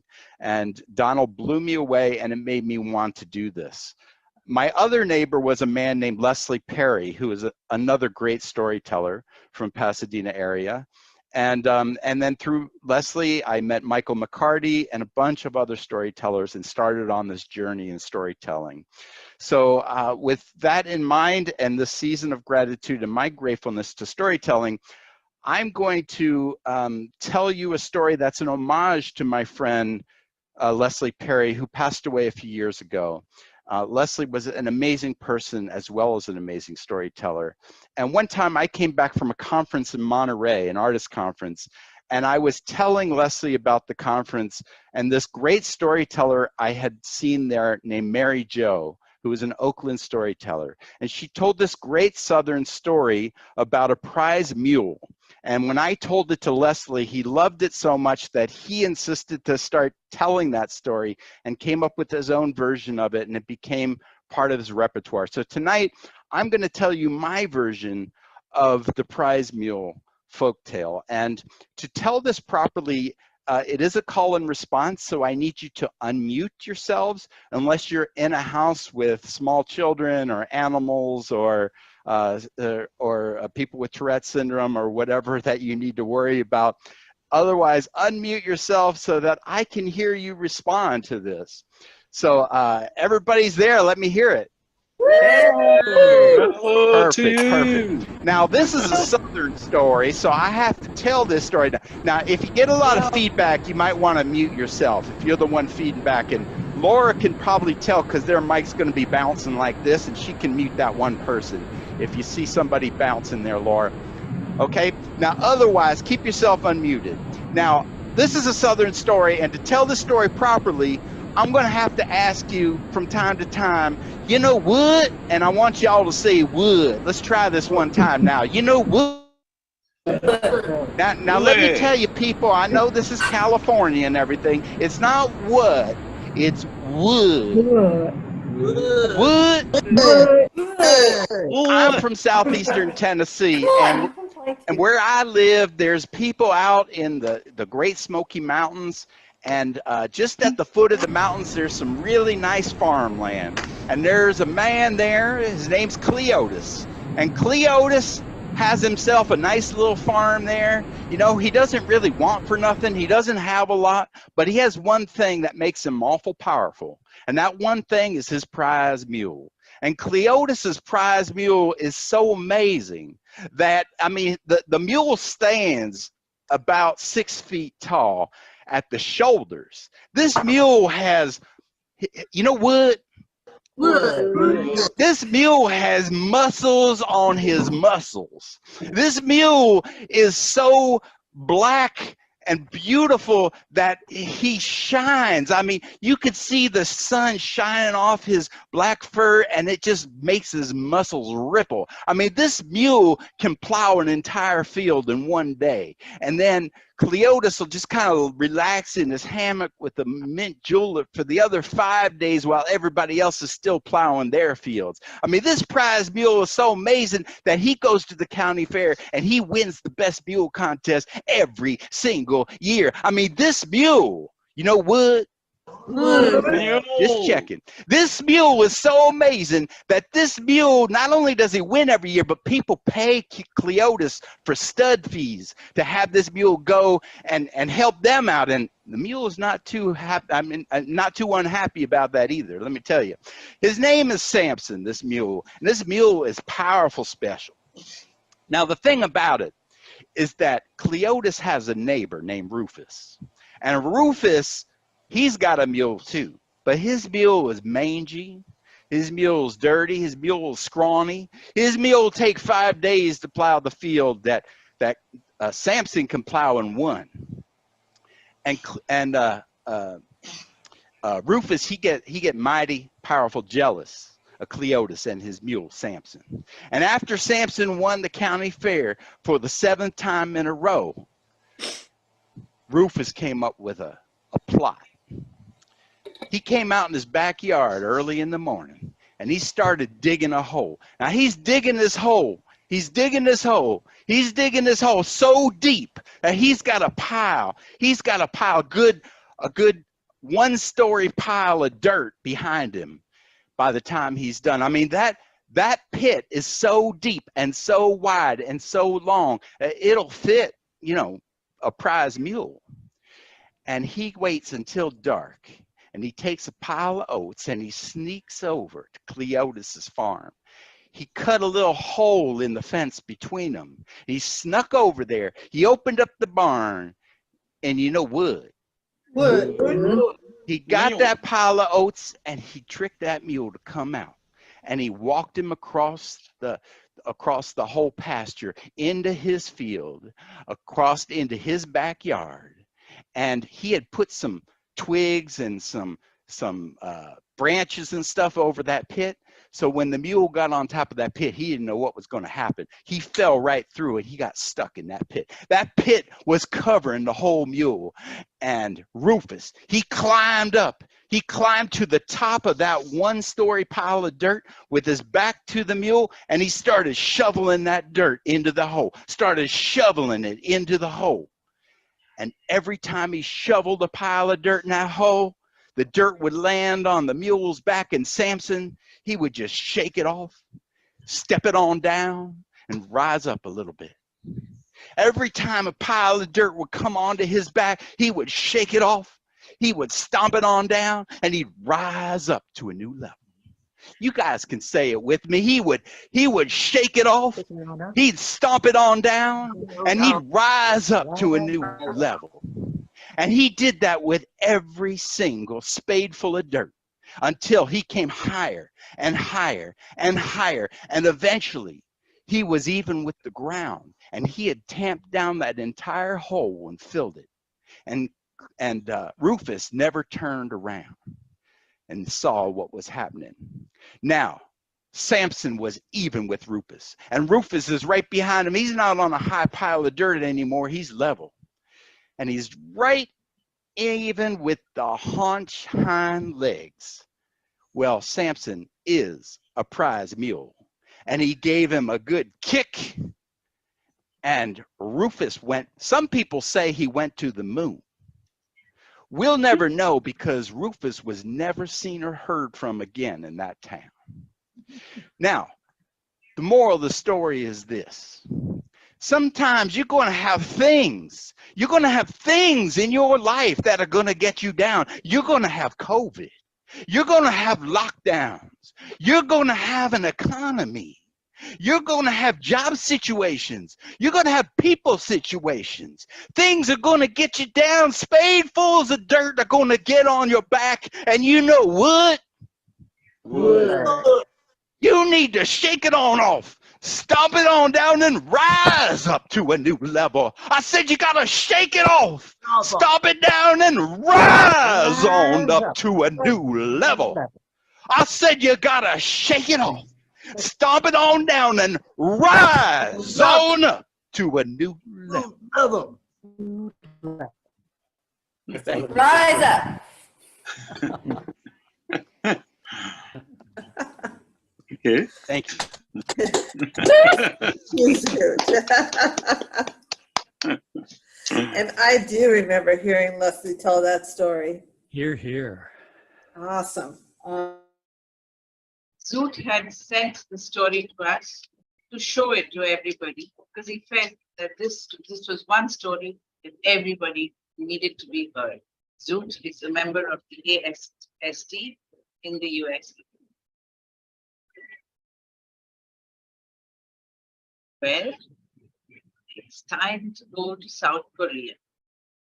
Koreans will be joining us shortly.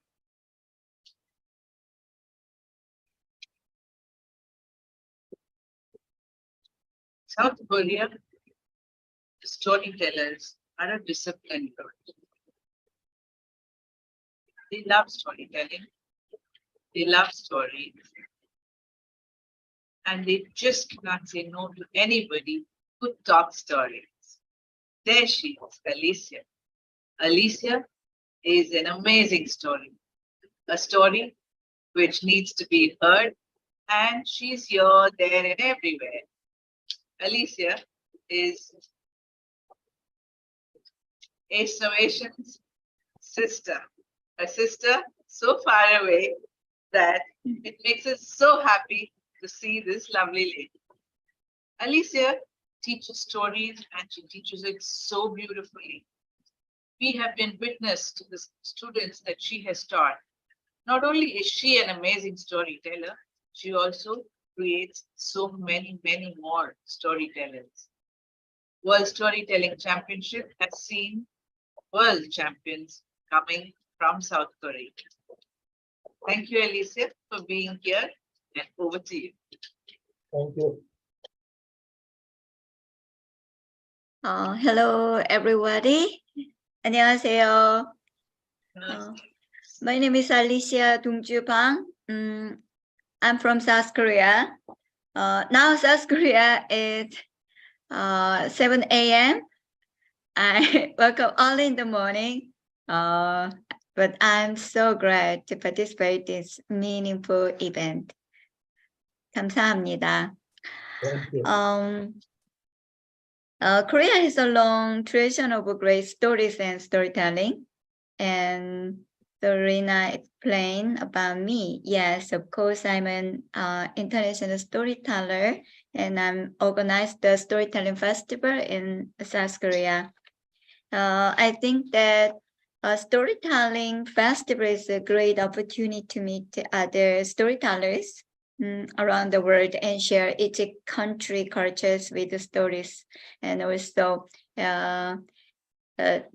we can meet and make a meaningful event for everybody who live in a different country.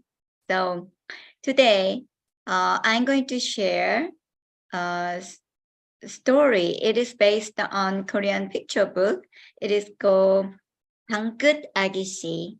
It is called, in English, is The Smiling Baby. I hope you enjoy listening to my story. La da da da,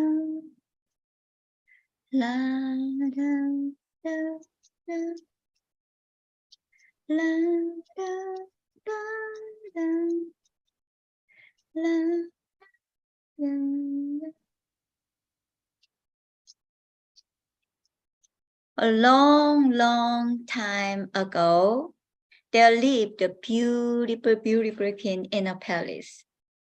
The palace was very big and fancy, but the queen was very lonely because she didn't have any children. The king was always busy, so she had an empty heart. But fortunately, many years passed.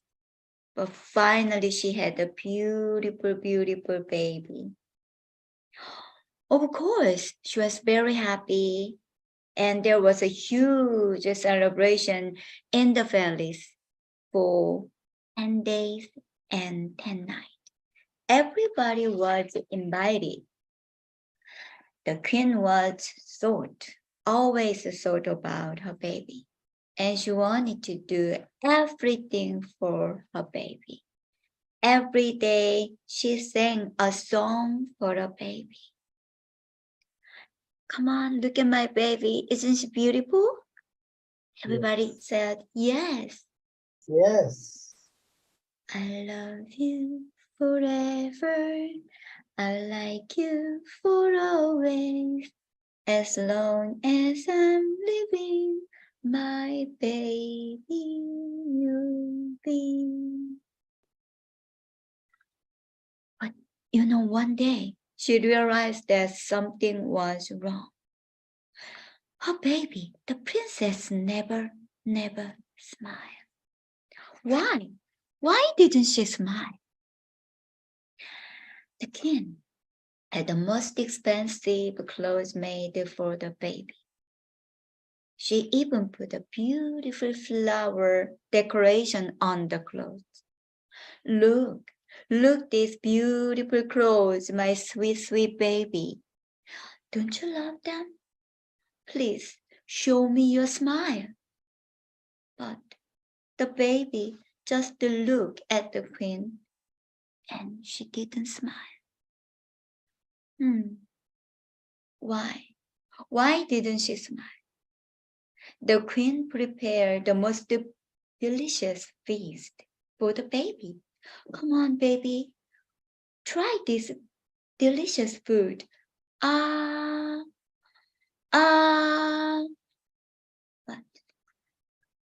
she didn't smile. Why? Why she didn't smile? The queen asked the most famous clown to the funniest performance for the baby. Baby, look at this. Hello, baby.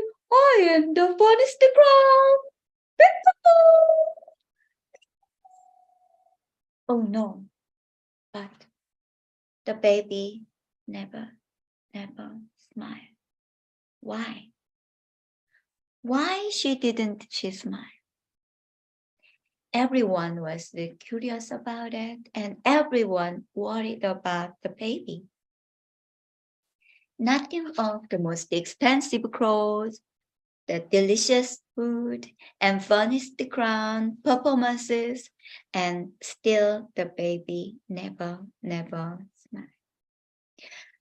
The about the baby not smiling spread the whole country. A famous doctor heard this rumor. He quickly visited the queen and whispered, "Oh, your majesty, I have a magical feather. I can make a crying person giggle. Trust me." And the queen started to think about it. Okay. So please go on then. And the doctor touched the baby with a special feather. Tickle, tickle, 간질간질, tickle, tickle, 간질간질. The baby this way and started to cry. Oh my goodness, why? Why she never stopped? And then Queen was very curious and very angry about it. How dare you make my baby cry? Huh? And they gotta take him to prison. Oh, she was so furious about it. And the God and started to take him to the prison. The doctor said, wait, oh, please wait. And he picked up the magical feather and put the magical feather with queen's face and started to tickle, tickle, tickle, tickle, tickle, touch, touch, touch, touch. At the moment, the queen started to smile. Oh, oh, oh, oh, oh, oh, my goodness.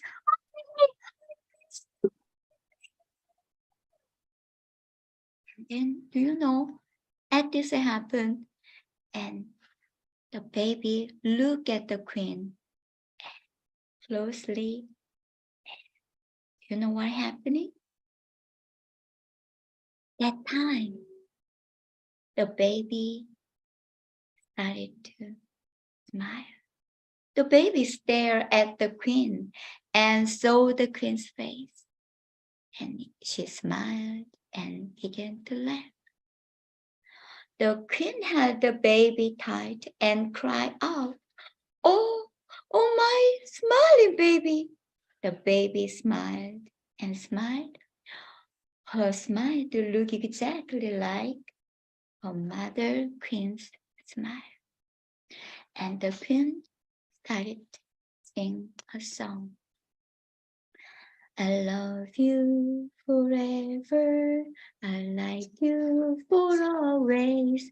As long as I'm living, my baby you'll be. You know, dear my friends and storytellers and teacher and parents, the most beautiful thing in the world is to see the children smile and know that you are the reason behind their smile. So I hope my story, this made you smile tonight, in the morning and at night and today. Thank you for listening to my story. Thank you.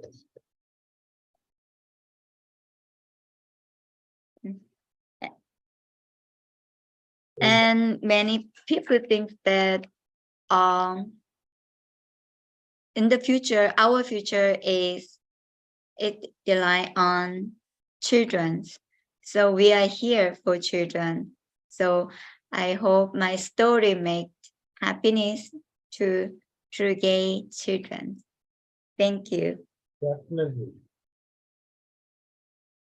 Yes, Nina, hold on.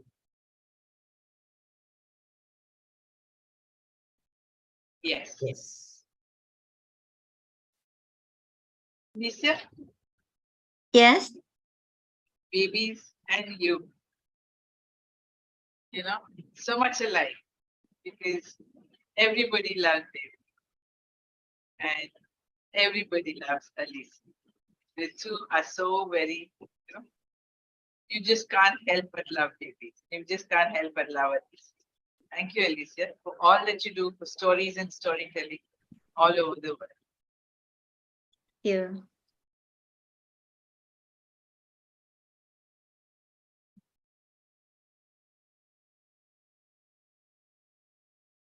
And May, about I'm going to now something explain the storytelling in South Korea. You might be curious about the South Korea stories. In South Korea, and it's a long tradition of great stories and storytelling. A long time ago, and people called Jeon Gi-soo traveled around Korea telling all the story.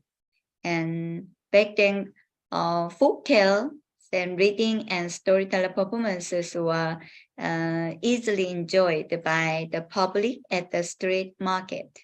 Also, you might heard about and pansori. Pansori is a traditional style of storytelling too. So pansori is declared as the masterpiece of oral heritage by UNESCO. It is also called the Korean opera. So And then Pansori is a Korean musical storytelling performance art, and it comes from traditional ritual chanting of shamans. And also Pansori is a compound word and consisting of the band and stage musical tone, and the sori is called sound and voice. Pansori is generally performed by a sole singer and drummer, and the singer holding a fan and in one hand. So tell a long, very long such a stories, and by using the song narrations and facial expressions and gesture to create dynamic and tension. Also, you might be what the drama is the rhythm to change the mood of storytelling. Pansori plays a role to connect people of different cultures together like a bridge. And still, Korean opera, traditional storytelling, and Pansori is still primarily taught as an oral tradition from masters to practitioner. And then also people think that Korean stories are very abound by historical tale, and people ask me about what are the scare stories from Korea. Maybe people ask about it, and reading about the Korean mythology would be the best way to begin. And then, so written and literary mythology in traditional history is most about various historical kingdom, and the much larger and more diverse the oral mythology. Okay, most narratives are sung by the shaman, and if storytellers from another cultures are looking for traditional stories, and they should be participate the Korean Storytelling Festival and then travel together. So also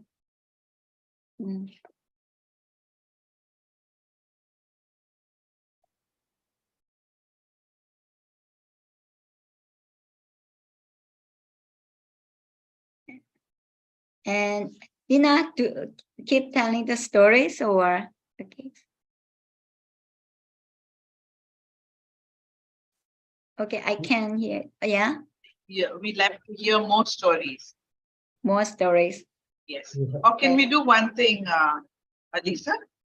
Can we have, there's Mr. Jim Kisane here. He's a storyteller, and he's ready to tell a story. So we listen to his story and then we continue with this. Okay. Yes. Mr. Jim? Jim, are you here? Yes.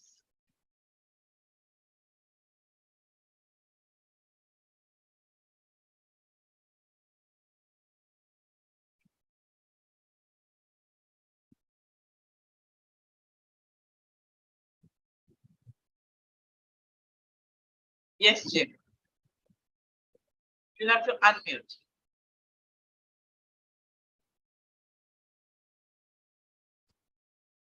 Yeah, I'm prepared to tell tomorrow. Okay, all right. That's no problem. You can tell tomorrow. And you can now listen to Alicia. She's an amazing storyteller. Alicia, back to you. Right. Okay. I can wait to hear your story, Jim. Okay. Now, this is a little bit tricky stories, and you might be listen carefully, and then this is a kind of I'm going to give you a quiz, and so please listen. Okay. Once upon a time, not my time, not your time, but in a time when stories were true.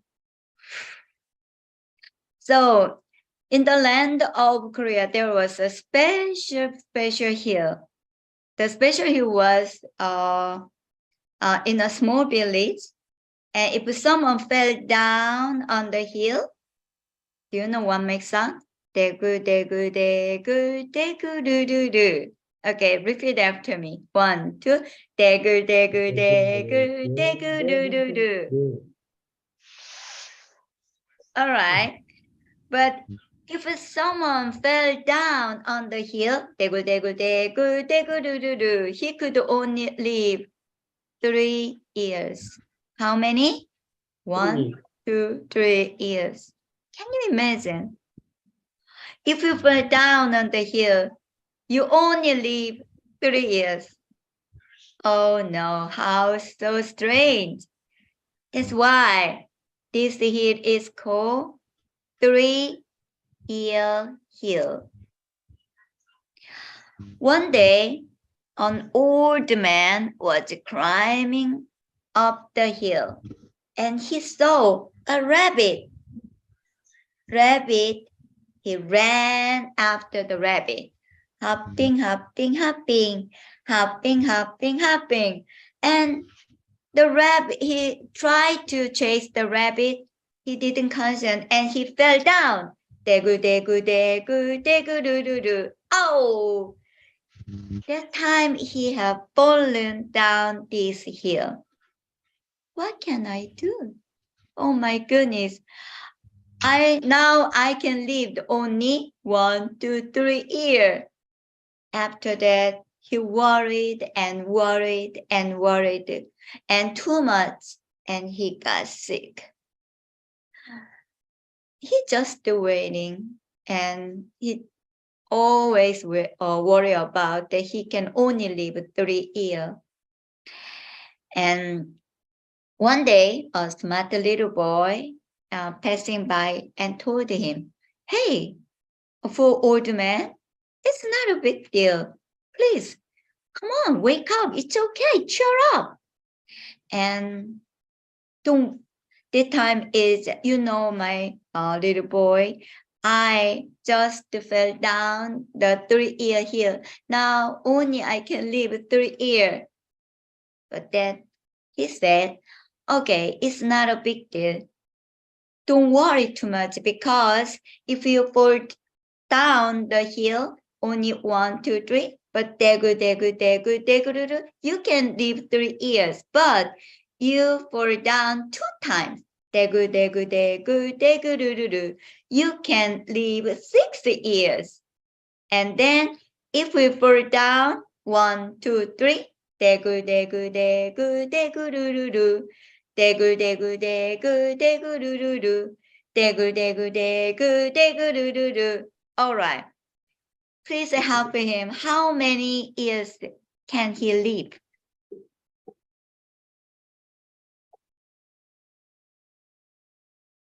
Thousand. Can you count? 1,000. 1,000? No, it's only 3 times and 9 years, right? So, see, audience, look at this old man. The audience say, and 9 years. Ah, my God, that's right. Why didn't I think about it?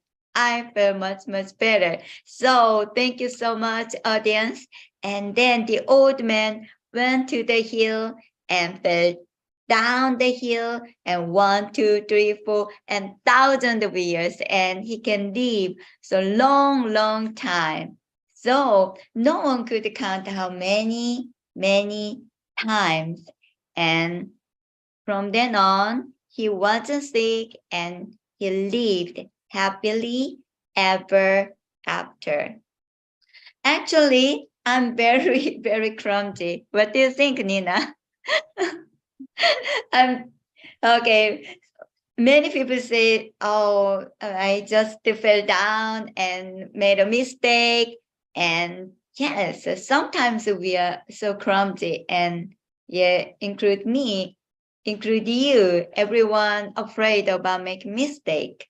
But I fell down many times in my life and worry about making mistakes. But after learning this story, I have a change. So how about you? Yes, me too. We make Yeah, so you many should not- mistakes. We make so Right. many mistakes every day. But mistakes are what makes us. Right. You should not worry too much about making mistakes. Don't worry. Be happy. Right. Enjoy the stories. Okay. Then this stories tells us our journey to how to be a good person and how to be a good teacher and how to be a good mother and father.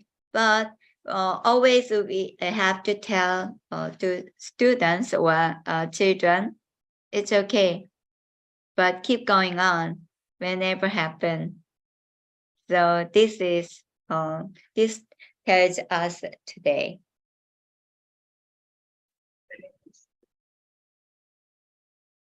And then still more time. So I have one more story. It's okay. It's okay. We have all the time.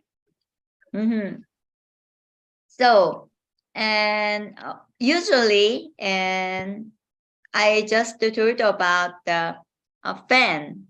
Okay, have you ever seen the fan? Yes, Korean fan like this, right? You know, in Korea, it is called two-colored fan, red fan and blue fan. So red means 빨강, and blue means and 파랑. 빨강, 파랑. So Korean clothes also represent and 파랑, blue, and my skirt, red. Okay. All right. Now I'm going to tell you a very interesting old Korean traditional story. It's related to a fan. This story is about magic fans. A long time ago, woodcutter went up the mountain to cut trees. And 1, 2, 3, 4. 1, 2, 3, 4.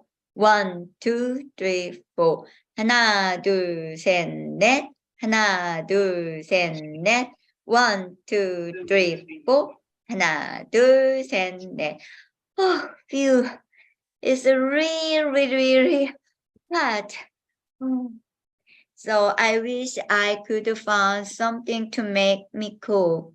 So suddenly, and cool fan dropped from the sky. Oh, one was red, 빨강. One was, the other was blue. So he was so happy to get the two fans. So when he waved the red fan, flap, flap, flap, flap. You know what happened? His nose began to get longer.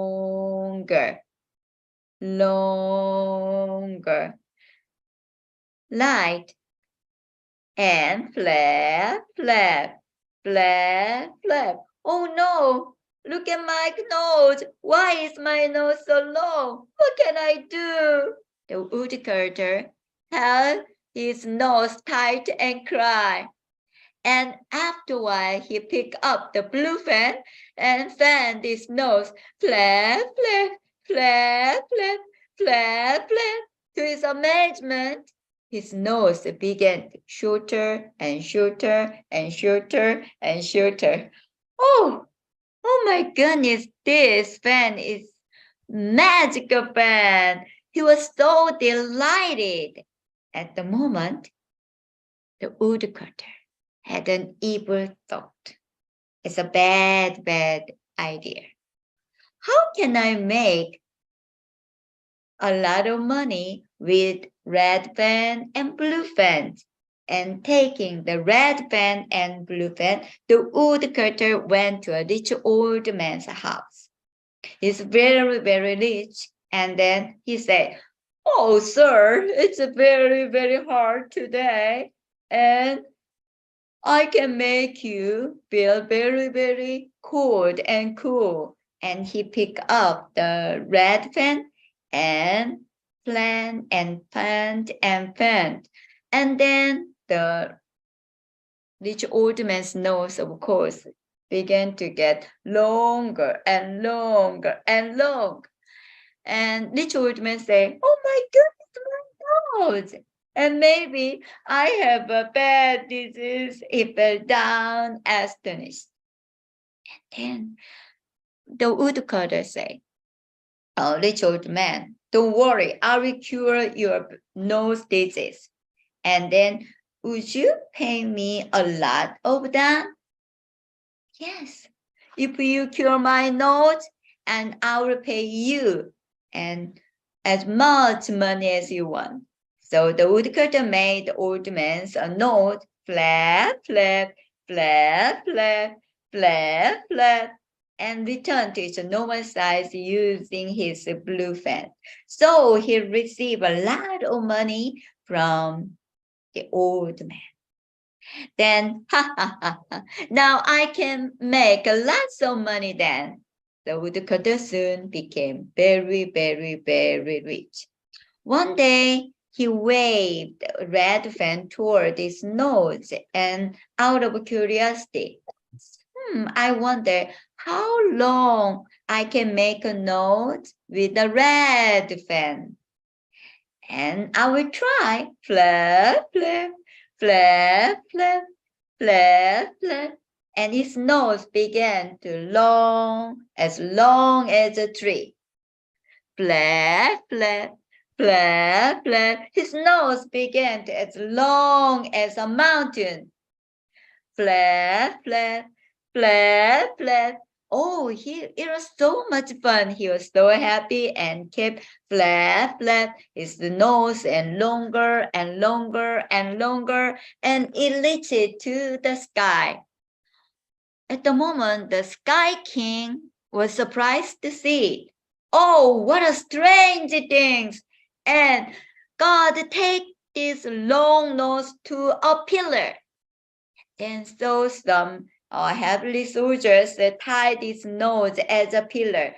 And then the woodcutter felt a pain in his nose. Oh, why does nose hurt so suddenly? Then now I can make my nose shorter. He waved his blue fan. Flap, flap, flap, flap. But as you know, his nose was tied to a pillar. So woodcutter was pulled by this nose to go up higher and higher and higher and to heaven. At the moment, the heavenly king said, "Oh no, heaven." And after that, heavenly king gave the order. The woodcutter immediately fell from the sky. Oh! After this, no one find the woodcutter and the magical pens. And the woodcutter had an opportunity become a rich, getting a marvelous magic pen. But instead of using them for good things, and he used them very wickedly. So, and the end of, he was punished. So how about you? If you get a chance to get a Korean magical fan, red and blue, what did you do? But please listen, and whatever you do, just to remember, luck is not found, but made by those who are determined. So good luck today. Thank you, Alicia. So much of learning through your stories. Okay, Alicia. Yeah. You know Uncle Fat, don't you? Jen. He's been trying to get online Taiwan. But All right. He has some issues. So we're going to, he sent us a video of a story. So we're going to All listen right. to that and then we come back to your story. Okay.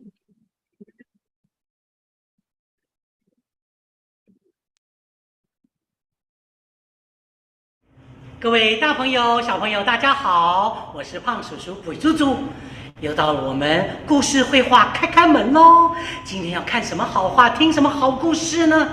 哦，这也是在我们高雄啊保存一个非常久的一幅很美的一幅画，在日据时代的画哟。待会儿啊，我们就来欣赏。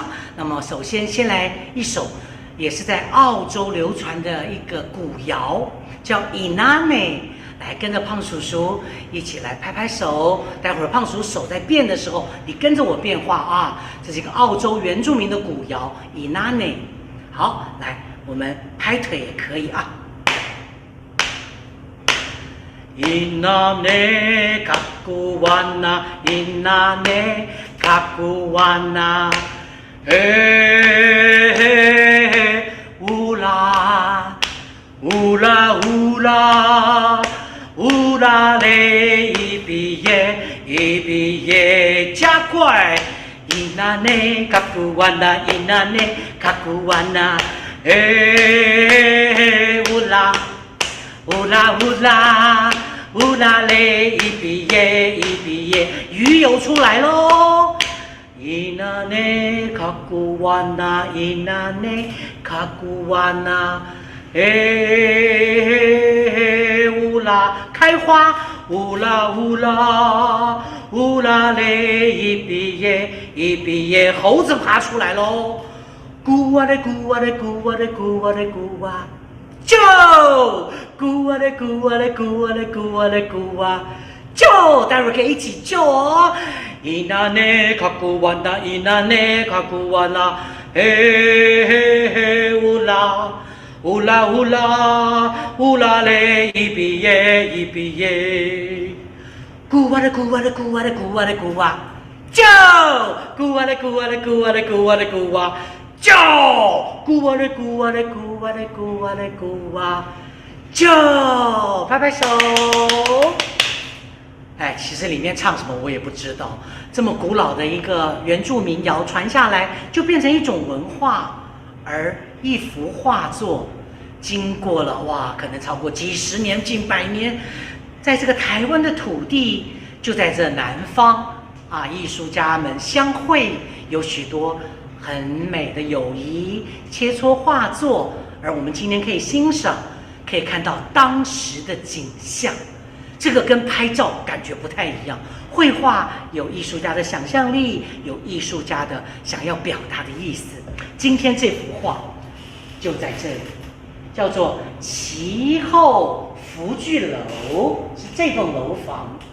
那创作者呢，就是张启华艺术家，哎，他也是把他的画作都捐给了高雄市美术馆，非常的感动啊。那么当时的这个旗后就是今天的旗津哦，当时非常热闹哦，大家都是在那边无论是娱乐啦、买卖啦、交友啊、开会呀、聚餐呐，都会来这里。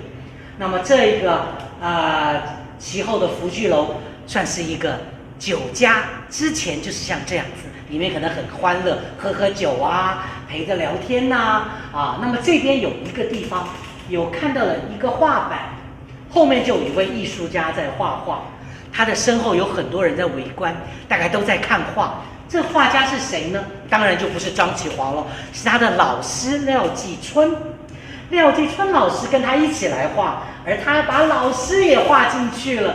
我觉得真的太有意思了啊！可见他们的友情一定非常的好啊。那么想到了这个其后的福聚楼，算是一个很早期的酒家吗？那我就想到了在高雄打狗早年也有一个酒家，里面有一个故事，算是非常的高潮迭起呀，而且它里面留下了一个古迹的位置，也在高雄市儿童美术馆的附近哦。这就是我要今天讲的这个阿弥陀佛杯的故事，里面也有一个酒家，他呢是在左营里面的故事。哎呀，听完之后你一定觉得，哎，会有很多的省思啊。好，故事要开始了。我们儿童美术馆高美馆的园区，本来这美丽的草地以前是个大水皮，内围皮，那么现在叫文化园区了。在清朝的时候，这里叫凤山县。那凤山县呢有2个县政府啊，那除了旧城在左营，新的在凤山，现在的凤山。那县太爷呢也会来这个旧城这边来办公，那都要经过这个大水皮。大水皮边有那个树林啊，是竹子的，摇摇晃晃的。平常啊，老百姓不敢去，晚上更不敢去，因为听说里面有水鬼。那县太爷想白天经过没关系吧，他坐着轿子经过了水皮，结果竹林风吹草动，啪，居然把县太爷的轿子给吹翻，落入了水皮了。哎呀，县太爷的帽子也掉了，胡子也湿了，咕噜咕噜咕噜，救命啊！救命啊！救命啊！好不容易把县太爷救回了衙门之后，他整个脸发白，眼上翻，好像中邪了，赶快找一个道长来给他收惊一下。经过了一阵的盘算，县太爷醒过来了。那个道长就说了：“哎呀，启禀县太爷，这个内围皮的那个水皮有水鬼。哎呀，那怎么办呢？我怎么样能够镇压水鬼呀？你必须要在水皮边立一个阿弥陀佛碑，在立之前要找一个男的啊，活的，活埋下去，然后盖起泥土，再盖这个阿弥陀佛碑，就可以镇压水鬼了。哎呦，要找人自愿下去被活埋，这可不容易呀！好了，那我就重金有赏吧，贴出了告示。如果有谁愿意牺牲了活埋下去，就重重有赏，让你可以享受3个月，再给你丰厚的安家费。可是谁会来呢？这可能要送命啊！好，现在故事场景再回到左营的旧城。当时左营是很繁荣的哦，有一家酒楼，就跟这个其后的福聚楼一样，也是个酒家。里面有一个红牌的酒家女叫做燕姬，她有多红呢？我们请她出来见见面好不好？来，燕姬，请。哎呦，胖叔叔啊，你讲故事还要找我呀？哎呀，真是的，好吧，我就是燕姬。我是如意酒楼最红牌的，您大爷要是没有银子啊，我是不会陪你喝酒聊天的，懂吗？好啦，欢迎有钱的大爷啊，胖叔叔，来还给你啦。哎呀，刚才就是如意酒楼很红的燕姬，大家都看到了啊。那么有一天呢，燕姬呀，正从如意酒楼出来要回家的时候，有一个穿得破破烂烂的一个年轻人突然就抓住他的轿子燕姬啊，你等等我呀，可不可以施舍点银两给我呀？燕姬一看，是一个曾经光顾过的一个公子哥儿，现在怎么这么落魄？当然不认识了。你干嘛呀？我不认得你，你快走快走！燕姬，你怎么那么绝情啊？以前我花在你身上的银两也不少啊，求求你给我100银两吧！快走快走，谁认得你呀？快给我打！结果轿夫就开始乒乒乓乓乒乒乓乓，把那公子哥啊打得满身是血。他的那个丫头就过来了，哎呦，我说公子啊，你现在没钱就不要来找我们家小姐了，等你有钱了再来吧，走。那个公子哥家产是很多的，父亲非常的宠他，吃喝嫖赌的，把家产全都败光了。现在爸爸还得在街上要饭呢。现在他连要一点钱，被羞辱成这样，他很难过，决定干脆到旧城墙一头撞死好了。结果他要去撞的时候，好多人围着城墙，他也好奇去看呐。原来那个告示要一个人活埋下去，然后上面盖阿弥陀佛碑。公子哥一想，算了，我就去这个送死好了，享受一下，再把钱留给我的老爸爸。唰，把告示撕了就回家了。一回到家，破破烂烂的那个旧房子，爸爸看他回来，哎呀，你回来啦！快快快，爸爸今天去要了好吃的昂咕桂啊，快来快来吃啊！年轻的公子哥眼泪夺眶而出啊，爸爸，我对不起你，让你去要饭。今天这个告示官府贴的，我要去报名，我被埋在阿弥陀佛碑下，我不能再孝顺您了，到时候安家费就给您了，我要走了。年轻人开了门离开，爸爸在后面喊呐：“孩子，孩子，不要做傻事啊！天无绝人之路啊，回来啊！”可是公子哥不理了，就这样直接到衙门了。哇！大家一看有人来送死啊，干脆给他洗澡，换上了新衣服，给他银两，带他到如意酒楼去，好好的大吃大喝，要享受3个月呀。这时候公子哥一来，燕姬也就来了。哎呦，我说你好没多见多久，现在这么有钱发啦！来来来，我来陪你喝酒啊！可是公子哥就不理他了，你离我远一点，你坐我对面就好，我不想看到你。老板，我这些银两给我换一些硬币来好吗？好，好，好，来来来，公子给您换来了。要硬币干嘛呀？他拿起了硬币，一把一把的抓在手上。燕姬，你爱钱是不是？我给你，我给你！啪啪啪啪，撒在那个燕姬身上。哎呦，哎呦，哎呦，哎呦！哎，那公子哥真的是很率性呢，又很任性的，现在在报复啊！就这样，花天酒地过了3个月，最后一晚了。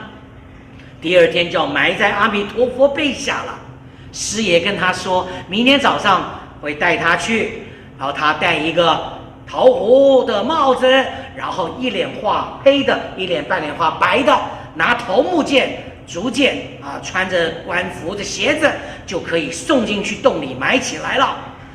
哎呀，整个晚上，那公子哥睡不着，他想到自己的一生做了多少的坏事，多少的丑事，他已经再也无法回头了。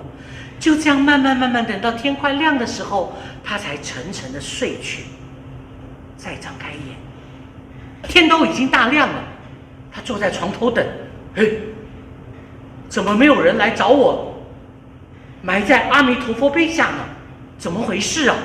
看到外面有扫地的阿婆，阿婆，请问你啊，官府的人来过了没有啊？哎，他们来过啦，早就走了。现在可能阿弥陀佛碑都立好了，可是我并没有被埋下去，怎么立碑呢？哎呀，傻孩子，你不知道啊，你老爸爸一早就来了，他跟官府的人说要代替你去死。爸爸，爸爸！公子哥赶快一边哭一边跑到了内围皮树立阿弥陀佛碑的旁边，碑已经竖好了，爸爸已经被埋下去了。官府的人把安家费给了他，又给了一封爸爸给他的信。打开来一看，上面写着爸爸告诉他，这是我为你做的最后一件事，以后你一定要好好做人，有了成就再来祭拜老爸爸。爸爸，对不起，我一定会好好的改头换面，求你原谅我。阿弥陀佛碑，树立在高雄的内围。老人家们都说啊，树立了之后，大家都非常的平安。可能有换过地址，也可能下面没有埋人了。但是这个阿弥陀佛碑，每一次看到就会想到那感人的老爸爸，牺牲了自己，为了他的孩子。我们当孩子的，真的不能够让父母为我们伤心烦恼一辈子，你说是吗？好好的振作吧，照顾爸爸妈妈，让他们安享晚年，不要再鬼混什么酒家啦。好，今天的这一个其后福聚楼，它是一个酒楼，还有今天阿弥陀佛碑也有一个酒家。听完了之后呢，我们感受到画作的美，画家的友谊，也要记得好好的珍惜自己的岁月，孝顺爸妈，感谢他们。今天故事最后，我用一首歌带着大家来动一动，让大家感想一下，我们要谢谢曾经照顾我们、给我们帮助的人。这首歌就叫谢谢你。好，我们一起来感受一下。来，张开双手，挥挥翅膀，飞一飞。大声唱歌来喽！我要大声唱，我是多幸福，与你一起快乐，一起成长。没有任何的怨言，没有任何的负担，让我们手牵手，心连在一起。谢谢你陪我度过这些年，我好快乐。谢谢你，谢谢你，我要说声谢谢你。希望你我永远珍惜这份心。在这首歌当中，今天的故事绘画开门要结束了，希望我们在居家防疫的时候多多感谢为了我们的安全正在牺牲的、奉献的很多医护人员、很多的警察、很多的志工。我们要好好的感谢父母在家里面照顾我们，我们要乖乖的听话。有一天，当我们能够再出来读书、工作的时候，我相信那一天，我们一定可以有新的生活。谢谢你陪我度过这些年，我好快乐。谢谢你，谢谢你，我要说声谢谢你。希望你我永远珍惜这份心。好，故事就到这里，祝福大家平安、健康、开心，拜拜。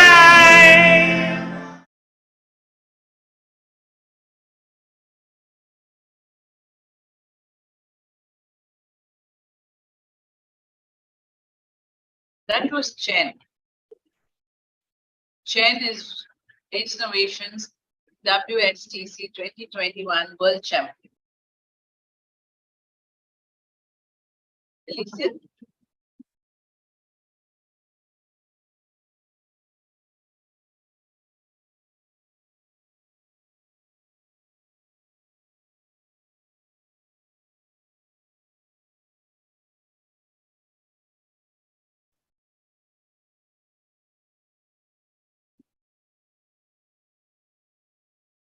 Yes, hello. Yeah, sorry.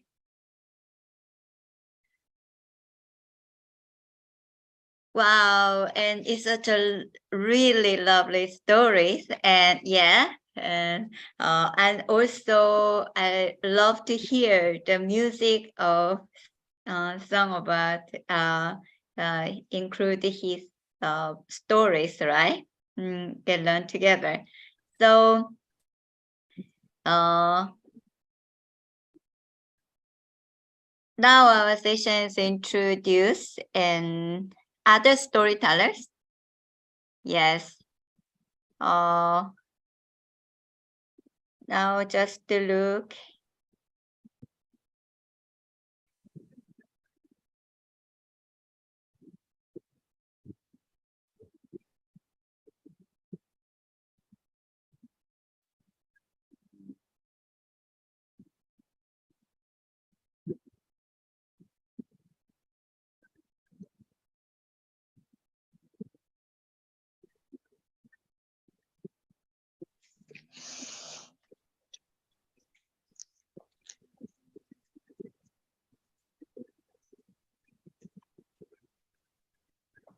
Now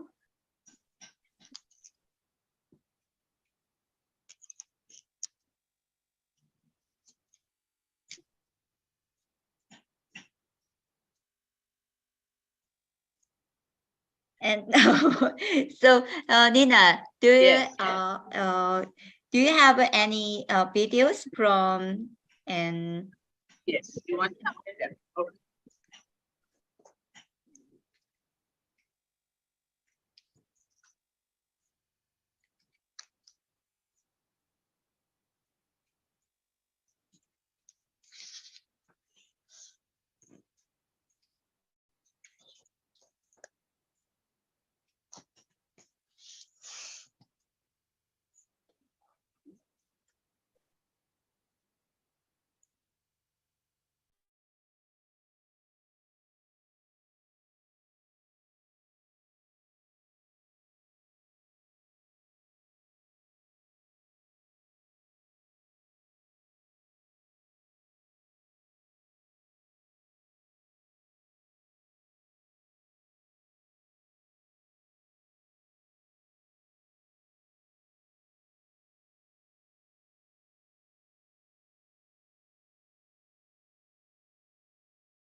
Hello friends, my name is Kasti Pradeep Pawar. My story name is The Talkative Turtles. Long ago, there lived a tortoise and two frogs near a pond. In a forest, they were best friends. The tortoise is very talkative. One summer day, in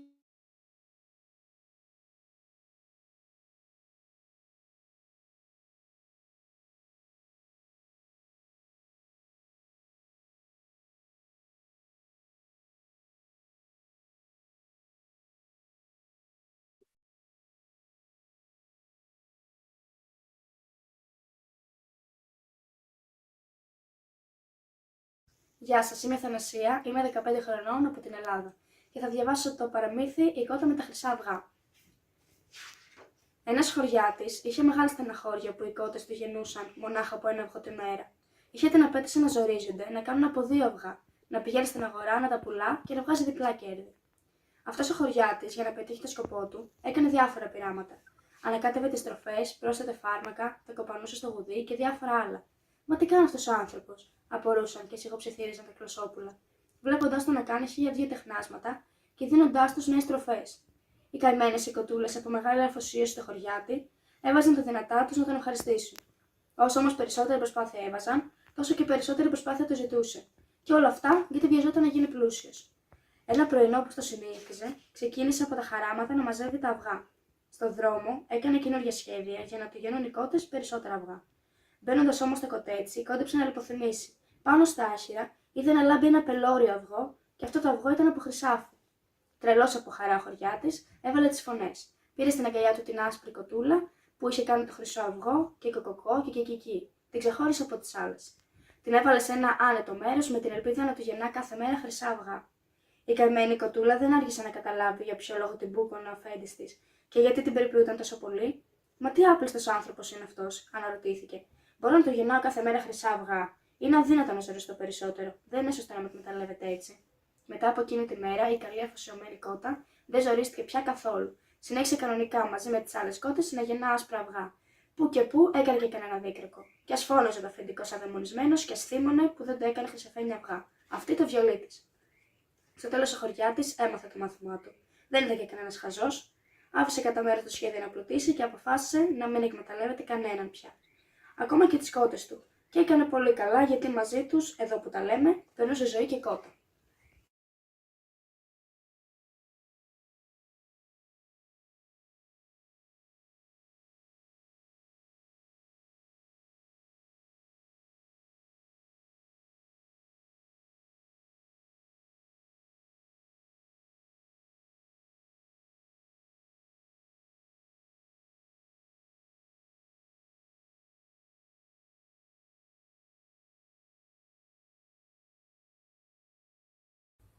Hello everyone, I'm Uncle Fat from Taiwan. Let me tell a story for you. The phone. There was a phone in the park without any wire. Of course, it never rang.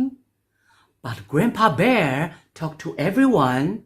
You may use the phone to talk to anyone you love, but you cannot see anymore. One day, little squirrel want to make a phone call. Hello, my brother, where are you? I miss you. Please come back. I feel so lonely. Please come home. Another day, Mommy Rabbit came too. She picked up the phone. Hello, baby, are you alright? Would you say, I'm home, Mom? Just like before, and I will sing lullaby for you just like before. La la la, la la la, la la la la la la. In a rainy day, Daddy Fox wanted to make a phone call. She picked up the phone and began to cry. Hello, it's me. What should I do? I cannot do anything without you. You left behind me and kissed by yourself. It's so cruel. I want to tell you we love you and we miss you. In a winter night, the sky was snowing and Grandpa Bear are going to bed. Is the phone ringing? Is that phone ringing? Impossible! It never rang! So Grandpa Bear left home and went to see what happened. He picked up the phone and suddenly Grandpa Bear found snow. Stop and look up to the sky. A lot of stars shining brightly just like they are saying, thank you for calling. Thank you for calling. Thank you for calling. Grandpa Bear feels so happy and touched. He shouted to the sky, thanks God, oh, the message I received. Pray and wish, love and hope be with us through the difficult and painful time.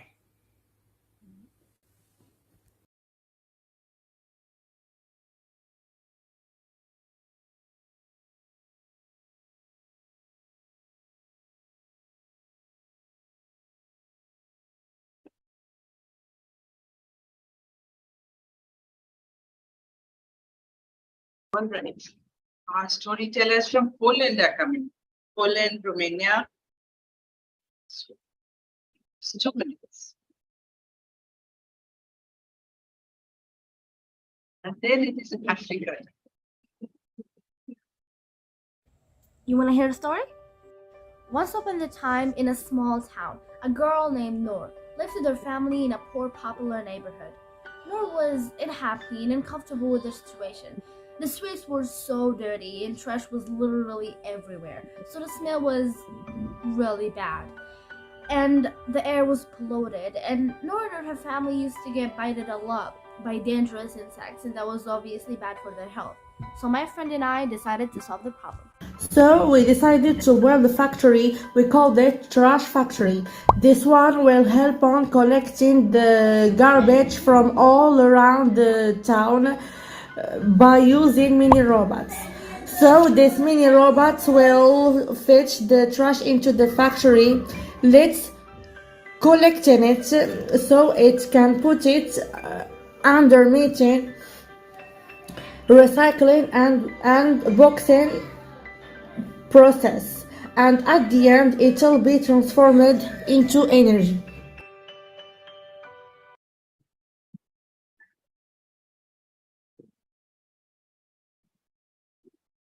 There's more to come. Listen, there are just 2 more of them are waiting. Just 2 minutes. We finish that and then. My name is Ayan Akhtar, studying in LKG Goldilocks Crescent School. My story is Elephant and Friends. One day, Elephant went to the forest searching for friends. He saw a monkey and asked, "Will you be my friend?" The monkey told no, or too big to climb trees. He saw a frog and asked, "Will you be my friend?" Frog told no, or too big to jump like me. Elephant was very sad. One day, all animals were running. Elephant stopped Zebra and asked, "Why are you running?" Zebra told, "Tiger is chasing us." Elephant, tiger, please leave my friends. Tiger told no. Elephant kicked the tiger. Tiger ran away. All animals were elephant friends. Moral, size is not a matter to be friends.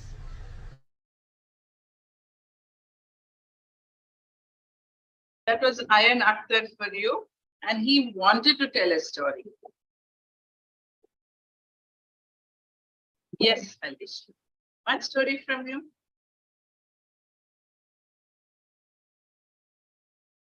Okay, we have Pavana. My name is Beatriz Quintana Valle from Narrarte Storytelling Project, Havana, Cuba. My story, The Insomnia. Time, 1.5. Topic, unnatural. El hombre se acuesta temprano, mas no puede quedarse dormido. Da vueltas en la cama, como es lógico, se enreda entre las sábanas, prende un cigarrillo, vuelve a apagar la luz, pero no se duerme. A las 3 de la mañana despierta a su amigo de al lado y le confía que no puede dormir. Le pide un consejo. El amigo le aconseja que dé un pequeño paseo a fin de cansarse un poco y que inmediatamente después tome una taza de tilo y vuelva a apagar la luz. Hace todo esto, pero no puede conciliar el sueño. Se vuelve a levantar, pero esta vez acude al médico. El médico, como siempre, habla y habla mucho, pero el hombre no logra dormir. A las 6 de la mañana, carga un revólver y se levanta la tapa de los sesos. El hombre está muerto, mas no ha podido quedarse dormido. Ah, el insomnio. El insomnio es una cosa muy persistente.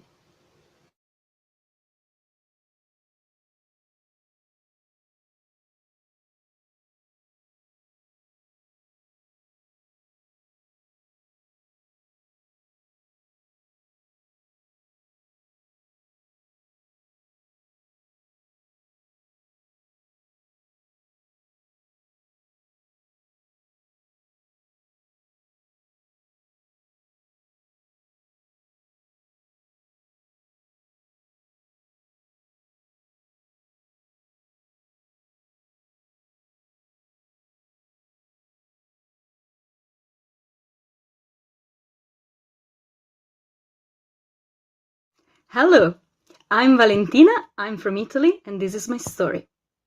There was once a man who fell into a hole, and as much as he tried to climb, to jump, he couldn't get out of it, couldn't find a system. So when he saw the doctor of the town passing by, he called, "Doctor, doctor, please help me!" The doctor looked down, wrote a recipe on his notebook and for some medicine, and threw it into the hole and went on his way. The man looked at the piece of paper and was as desperate as before, of course. Then after some time, the priest passed by and he called, "Priest, priest, please, you're a holy man, please help me." And the priest looked down at the poor man and he said a prayer, he sent a blessing, and he went on his way. And the man was still there. The prayer hadn't helped, the blessing hadn't helped. After some time, finally, a friend of this man passed by and he cried out loud, "John, John, John, please help me." And the friend, John, looked down and without thinking a moment, he jumped down in the hole with him. And the man looked at him and he was like, "Oh, come on, you were my last hope. You could find the rope, you could find someone who had a way to bring me out. And instead you decide to jump inside the hole with me. Now we're both stuck." But John looked at him and he said, "Yes, that's true. I jumped. But I fell into this hole before and I know the way out."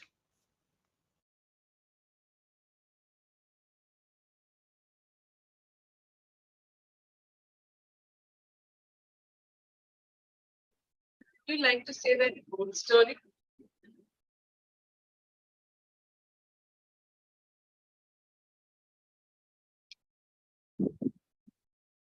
Right.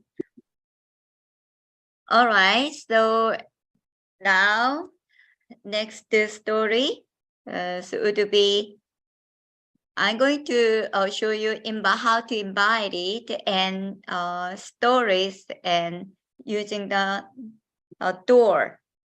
You want? Okay, repeat after me. There is a big door and you guys are knocking at the door. Knock, knock, knock. Tuk, tuk, tuk. Who's there? "I'm a story. Can I come in?" You say, "Of course. You are always welcome. I'm a storyteller." And try. Knock, knock, knock. Tuk, tuk, tuk. Who's there? "I'm a story. Can I come in?" "Of course. You're always welcome." And said the audience. So stories always get into audience and storytellers.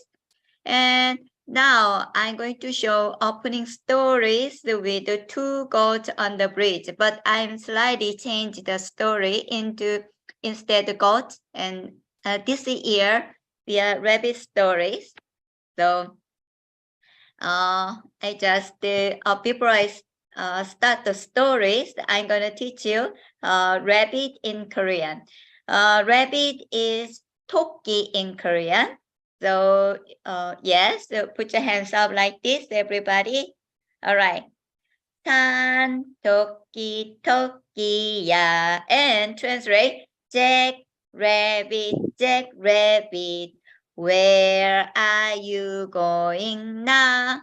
어디로 가느냐? Hopping, hopping, hopping. Korean, 깡총, 깡총, 깡깡총. Where are you going now? And 어디로 가느냐? And this story is two rabbits on the bridge, and you might be know that two goats on the bridge, but I'm going to slightly change two rabbits on the bridge. Once upon a time, there were two rabbits, hopping, 깡총, 깡총. One day, two rabbits decide to go on the bridge, but this is a story goes. Story number 1. Hill. Rabbit. One day, one rabbit went down. 깡총, 깡총, 깡총, 깡총, 깡총, 깡총, 깡총. And one rabbit crossed the bridge. 깡총, 깡총, 깡총, 깡총, 깡총, 깡총, 깡총. And rabbit ate the grass. Yum, yum, yum, yum, yum, yum, yum. Went back. And then one day, one rabbit hopping, and down the hill, and hopping, yum, yum, yum, yum, yum, yum, yum, yum, went back. And two rabbits on the bridge, hopping, 깡총, 깡총, 깡총, 깡총, 깡총, 깡총, 깡총. And they decide to talk and, hey, I want to cross. Hey, I want to cross. I am bigger rabbit. I am stronger rabbit. They fight and fell into the water, and they came out. Oh, this rabbit too concerned, and this rabbit is too not conservative, and and this is the second story. Story number 2. Rabbit. Hill. One day, one rabbit went down, hopping, and one rabbit crossed the bridge, hopping. One rabbit ate the grass, yum, yum, yum, yum, yum, yum, went back. And one rabbit went down the bridge, went down the hill, hopping, and hopping, yum,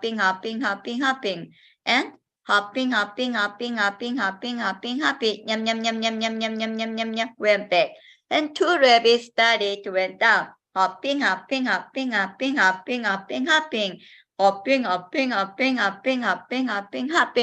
Oh, I want to cross the bridge. Hey, I want to cross the bridge. Uh-oh, we have a problem. And what can we do? Maybe we could squeeze and we can pass. All right, why not? Let's try and squeeze. And they passed the bridge. And the one rabbit and the second rabbit. And I'm going to share one story and second stories. And you guys, what kind of a rabbit are you? An uncooperative rabbit or cooperative rabbit? You might understand my story. We should cooperate rabbit. Hopping.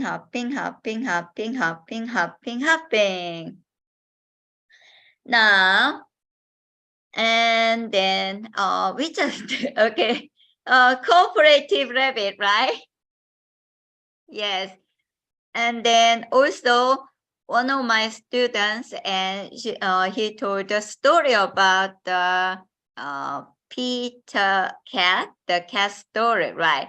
So I'm going to share this story about the Peter cat. And in Korea, cat means 고양이. 고양이 is cat, right? And then one day, it is the name 고양이 cat under the bridge. Actually, he got a brand new white shoes, and he loved his shoes very much, and he started to sing a song. I love my white shoes, I love my white shoes, I love my white shoes, da da da da da.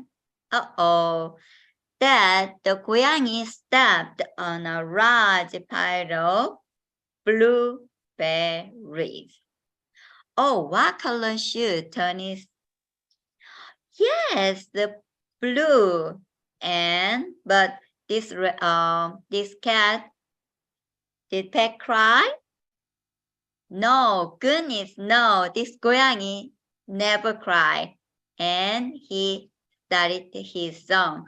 I love my blue shoes. I love my blue shoes. I love my blue shoes. Da da da da da. And this 고양이 stepped in a large pile of strawberry. What color did it turn his shoes? Yes, red. Did the 고양이 cry? Goodness, no. He kept walking along and singing his song. I love my red shoes. I love my red shoes. I love my red shoes. Da da da da da. And he stepped in a large pile of mud. And what color did he turn his shoes? Yes, brown. In Korean, brown means 갈색. And did he cry? Goodness, no. He kept walking along and singing his song. I love my brown shoes. I love my brown shoes. I love my brown shoes. Da da da da da. And then he stepped in a large bucket of water. And did he cry? Goodness, no. And he kept walking along and singing his song. I love my white shoes. I love my white shoes. I love my white shoes. Da da da da da. And this story tells us whatever you step in your life, and brown and blue and red, but please don't cry. You keep walking along and singing your song because it's all good. This story always I told my students, and my students love this song and these characters, and I hope you like this story too. So anyway, Lina and thank you. So many nice stories from you. Thank you so right. much. Thank you. I think we have Lawrence and Rose from Africa. Welcome from Africa. Thank you, Nina. Thank you. Well, we have been here long, but not longer than you. We are very happy to have an opportunity at least to show the world what Africa has here. I would firstly love to share a little thing about us, especially with regard to the land called Turkey, which we are today doing charity work for. We know here in Africa, Turkey has reached us so many times through Red Cross, and we acknowledge the work that they have done. So therefore, if it has come to their unfortunate time that it is them who are affected, the gesture that Nina has put in the world and the organization is that the organization has made here is very, very vital and is going to be to have a good effect to help the humans in that part of the world.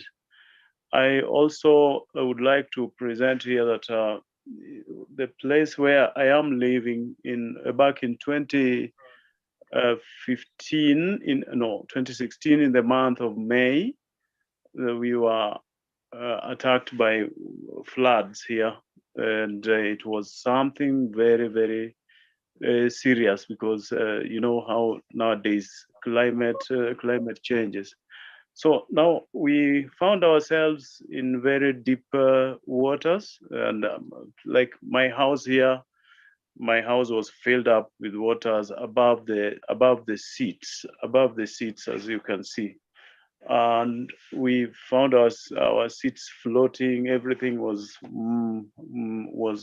submerged in water.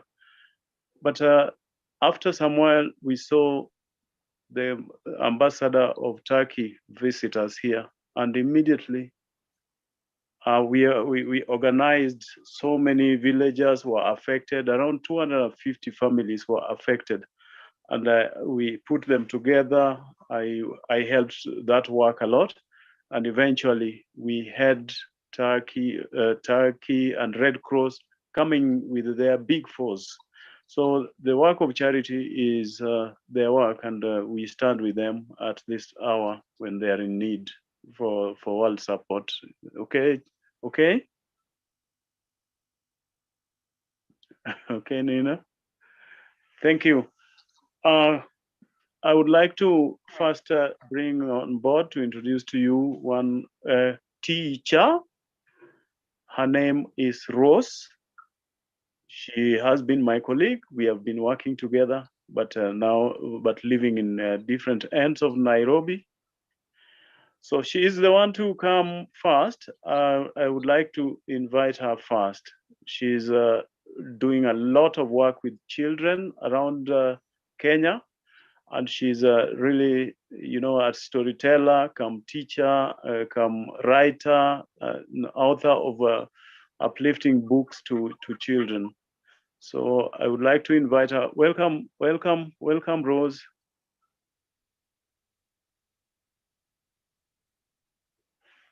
Hi, Rose, are you there?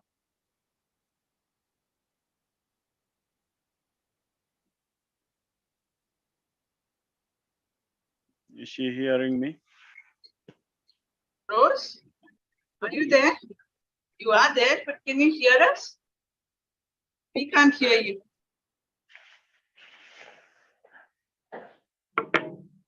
If maybe we can still wait for her. I can go first, then she comes after. Okay. I will make a short story now.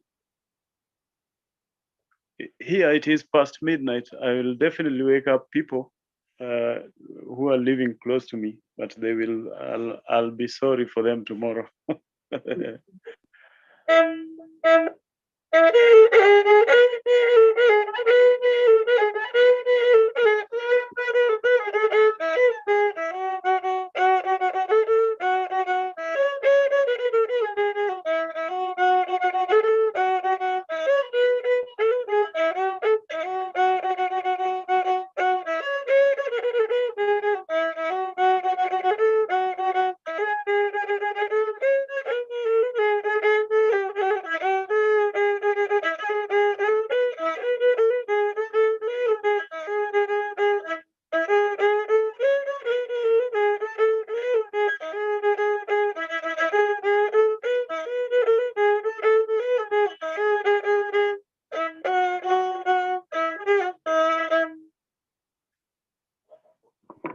Welcome to the story that I will tell.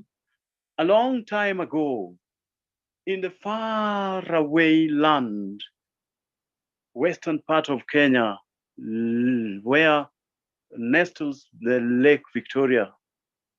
So it is called after the white man came and gave it the name after the Queen's grandmother. Lake Victoria, around there came such a deep drought that struck the lakeside.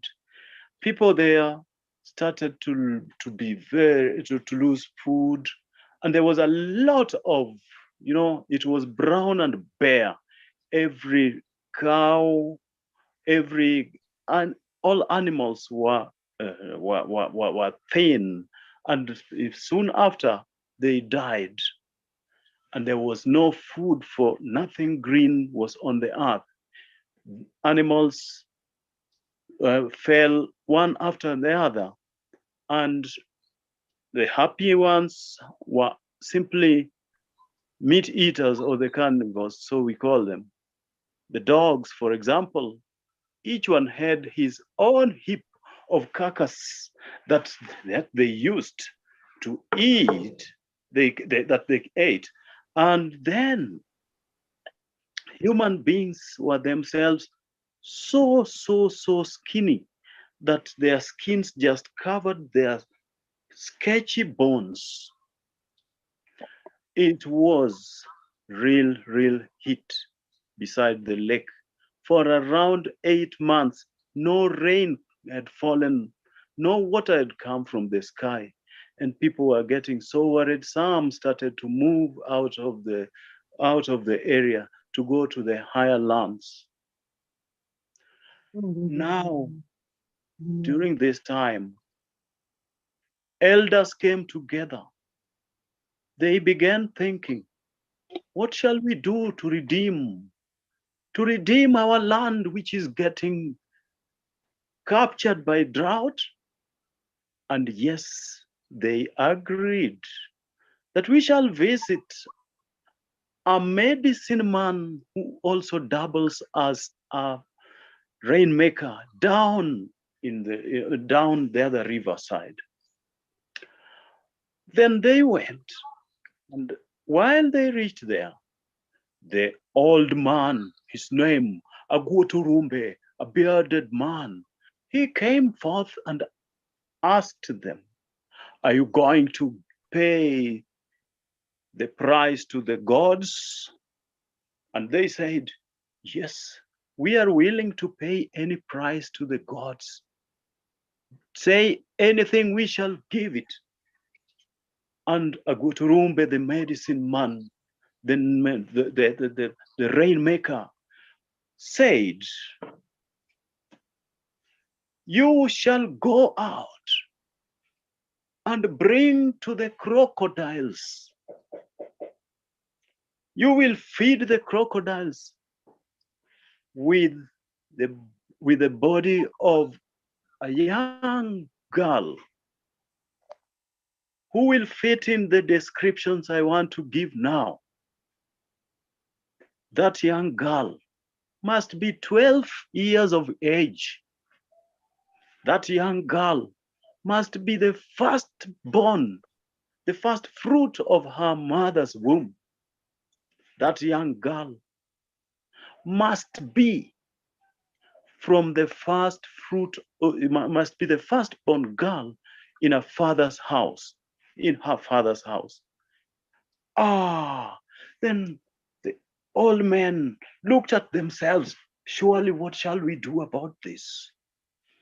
But we already committed to pay the price whatsoever. Anyway,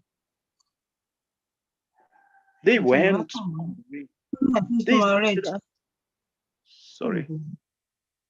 They started asking themselves, then who is this girl?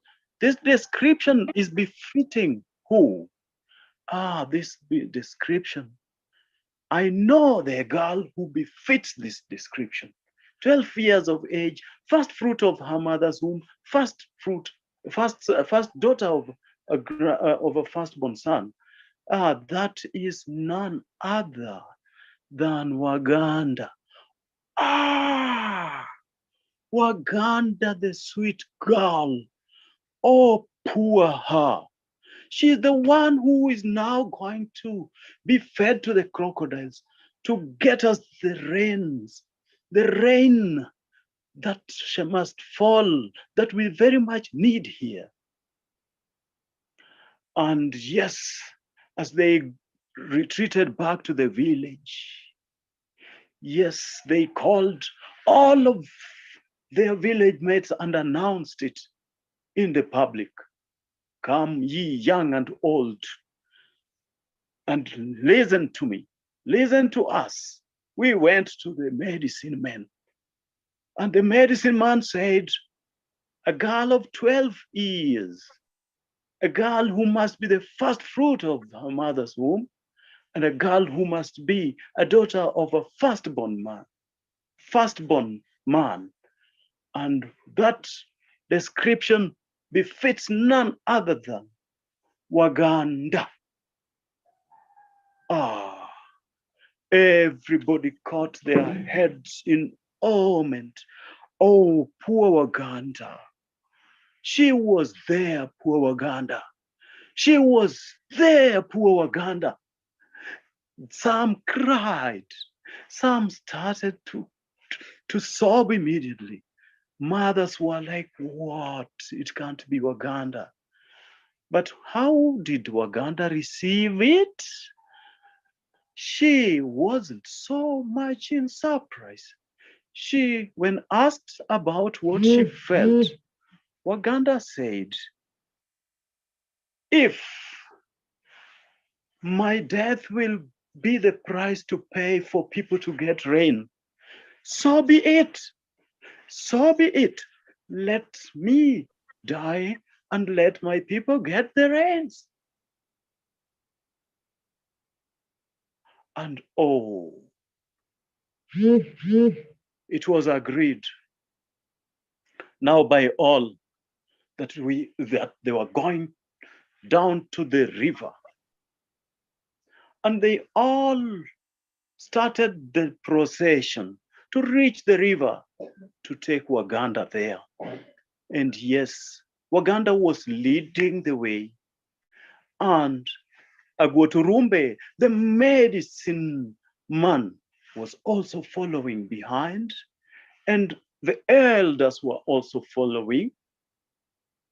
But there was another man also who was somewhere in the crowd. He was pulling something. He was pulling something. And they walked, so many people in their thousands, but no one was talking. Everyone was silent and quiet and calm. And they went and they went. And as they were going, they were singing a song. Rain, rain, rain, come, the land is dry. Thirsty plants are waiting as the clouds drift by. Rain, rain, rain, come, the land is dry. Thirsty plants are waiting as the clouds drift by. And they sang and they marched steadfastly towards the river, and the dusty road swallowed the crowd in the dust, and they eventually reached the bank of the river with Waganda there. Oh, and the medicine man started to do his ritual, and he spoke words, and giant crocodiles emerged from the waters and started to snap their teeth in real waiting for fresh meat of a young maiden. Guess what? The strange man from the crowd came, interrupted, and said, "Stop! Stop, everyone." And with what he was pulling, he came with a sack of cut up meat of a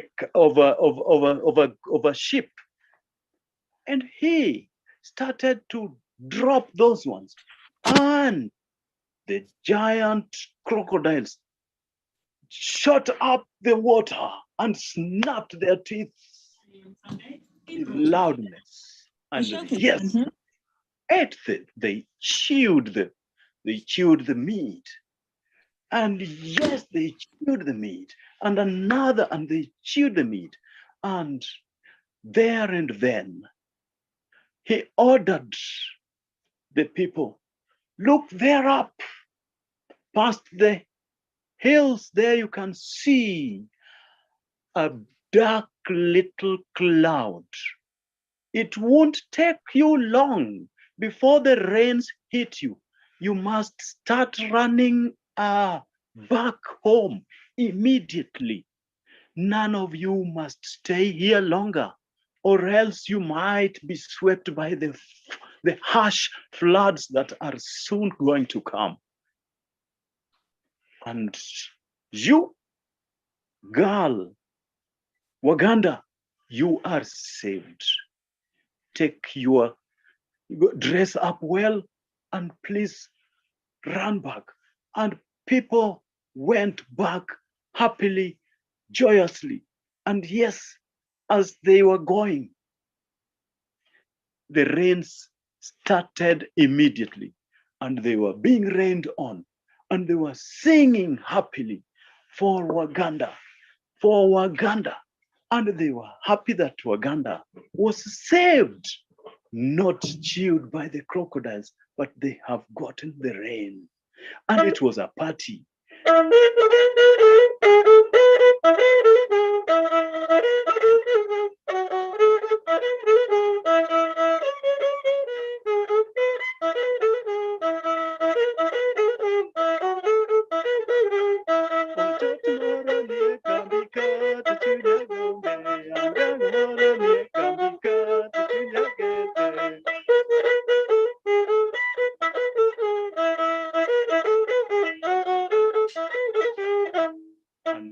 And they sang, and they danced, and the night came, they danced in the moonlight. They were so happy, and Waganda was saved, and there was rain, and that time they planted, they put their seeds in the soil, and they were ever happy after. That is the end of my story. Thank you for listening. Thank you, Lawrence. Welcome. Lovely story, and what nice music. Thank you so much. Sorry? It's an What a lovely instrument. story, and what nice music from that instrument. Very nice instrument. What are they called? This instrument is a one-stringed instrument called orutu. Orutu. It's orutu, yeah. Yeah. If you call me Lawrence and I just say, "Lawrence, Lawrence." Lawrence? How are you? You are fine? Yes. Okay, fine. I am fine. Thank you, Lawrence. That was so sweet. Welcome. Yes, Rose, can you join us? Is she there? Hello, can you hear me now? Yes. Okay, how are you? Good. Okay, thank you for this forum.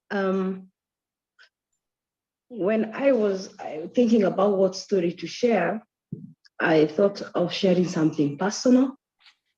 Then I thought I would share another story, but I thought the personal story might relate with why we are here today, why we are having stories for the 24 hours. It's all about Turkey and encouraging them in what they have been through. So I'd like to share a story that's quite close to my heart, and I believe it really links or connects with why we are here today. So I'll take us back to the year 2007, 2008. And in that year, 2007, we had just had elections here in Kenya. And the elections outcome was disputed and a lot of war began, like clans fighting clans, tribes fighting tribes, just people not agreeing, and it was terrible. I remember at that time, just by the end of 2007, I was expecting a baby girl. I mean, a baby then. I didn't know if it was a baby girl or a baby boy. But by the end of the year 2007, I was pregnant, and there was so much chaos that we could not even access hospital. We could not there are specific hours of the day when you would access hospital or shops or markets. Thereafter, you had to stay indoors. I remember just then at the beginning of the following year, which was 2008, that I eventually got my baby, but still it was very hard in terms of traveling from where my house was to where the hospital was, even for checkup, for clinic, for all that kind of thing. I also remember the price of commodities really went up because I live in Nairobi or around Nairobi, the capital city of Kenya. So we have food coming from up country, different parts of the country. But now the people supplying food would not cross some parts from where the food was coming from to the city. And the few people who managed to bring food were selling it very expensive. Some people had lost jobs because they were working in places where it was very chaotic. So they had to go home and stay. But as time went by, the government, the leaders who are disputing came together, and there was a little bit of calm, but also a little bit of uncertainty because we were not sure if the crashes and disagreements and war would erupt one more time. Now, when the chaos calmed down a little bit, I desired to visit my grandparents' home because it was right in the middle of the skirmishes. I had got to learn that my grandparents had been displaced by this war or this tribal and community fights, because I come from a community called Kikuyu. Kikuyus are very enterprising, and they have occupied a lot of parts of the country, and some people don't like it. And so the politicians took advantage of that. My grandparents were living in a place called Rift Valley, near a town called Kericho. Now we grow a lot of tea. So that part of the country doesn't belong to the Kikuyus, but the Kikuyus have found farms there and done farming.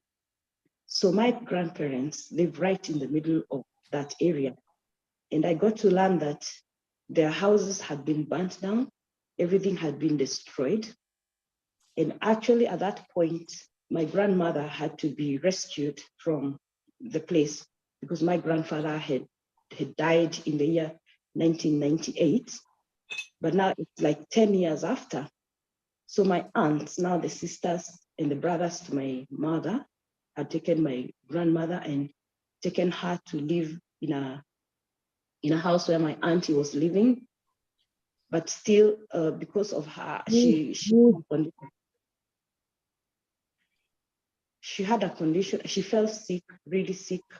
So now she had to come to our house and stay with my mother so that then my mother would take care of her, take her to hospital, because then where my parents live, there were no skirmishes. And later on, we were able to access the roads and go and visit my grandmother, who was now staying at my house where my parents are. And she was really sick. The whole thing really affected her. So after I had visited her, I promised her that I would go and visit her home right in the middle of Kericho, where the skirmishes were really terrible, just to see how things were.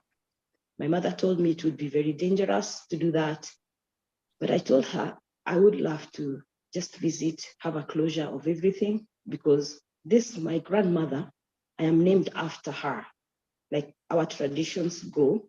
So I'm named after my grandmother, so I'm so connected with her.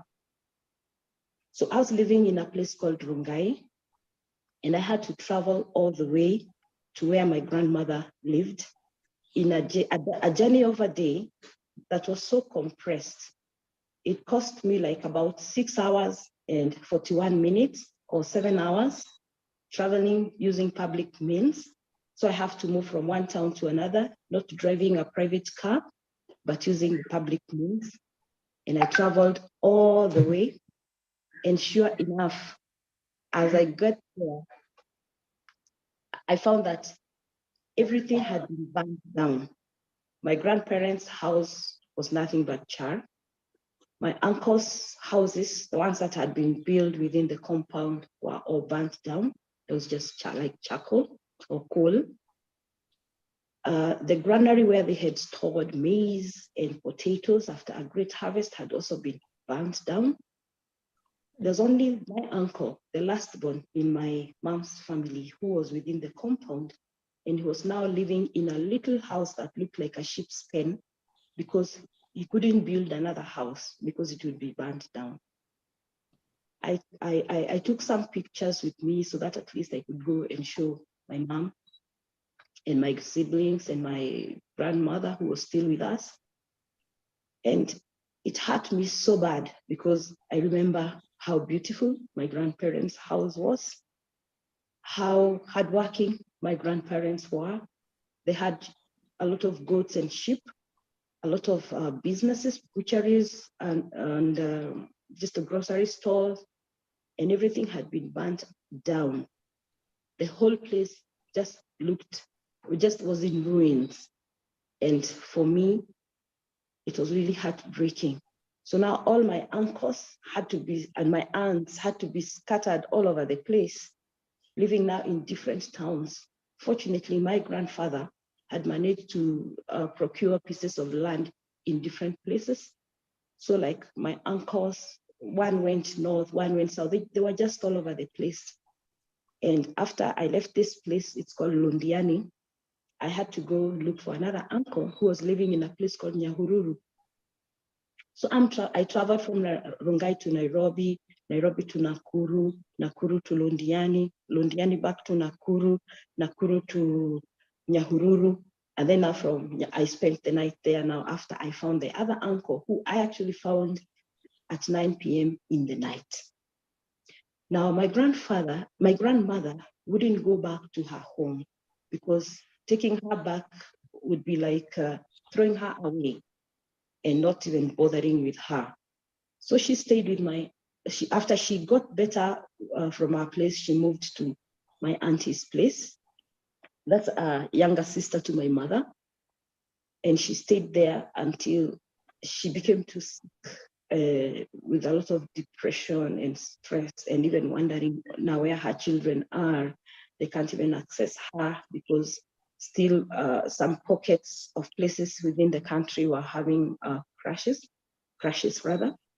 So she stayed in a place called Gilgil, and after some time, she just passed away. And it was really sad. We managed to, a few of us managed to go for the funeral because again, there was restricted movement.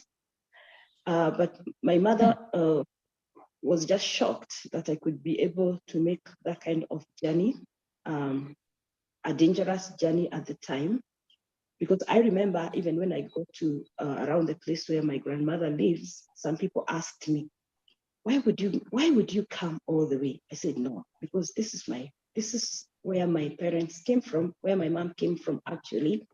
And so I think I just need to have closure that we no longer have a home here. And I would no longer come to visit my grandparents, that my mother would never come back here to say that is where she was born, or this is where her siblings grew up with her, that I had to just have closure with that. But so everything happened like that. And finally there was peace and the price of commodities came down. But we still feel sometimes like the politicians within our country would like such things to happen. But so far, we've had a lot of peace. Yes, I would say so. Though most recently we've had politicians disagreeing and some wanting such things to come back. But we have grown stronger. We have made up our minds that we do not want to go that way because so many people lost their lives. So many people lost their property. So many people lost their land. So many people would not go back to their homes. So I'm sharing this story because it really relates with what Turkey has gone through. Many people have lost their homes. Many people have lost their relatives. Many people have lost precious things. But there's always hope. There's always hope because we who are left behind, we are able to rebuild that which is lost. So we are okay now. My uncles and my aunties and all my relatives, they have finally settled elsewhere and now they are doing well. So I want to encourage everybody that there's always hope, even in dark times. And that is the end of my story. Thank you.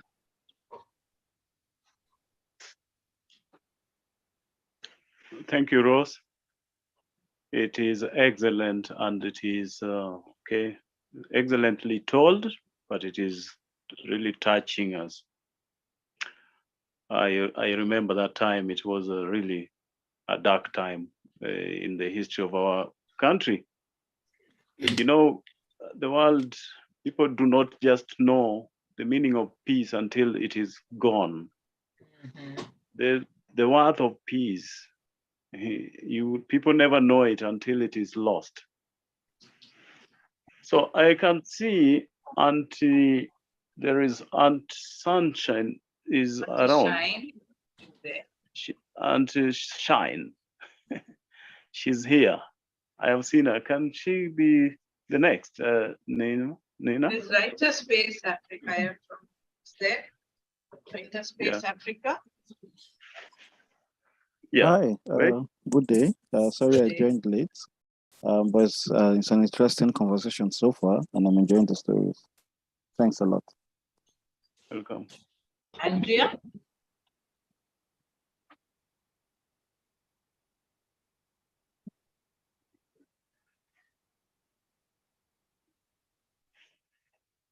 Andrea?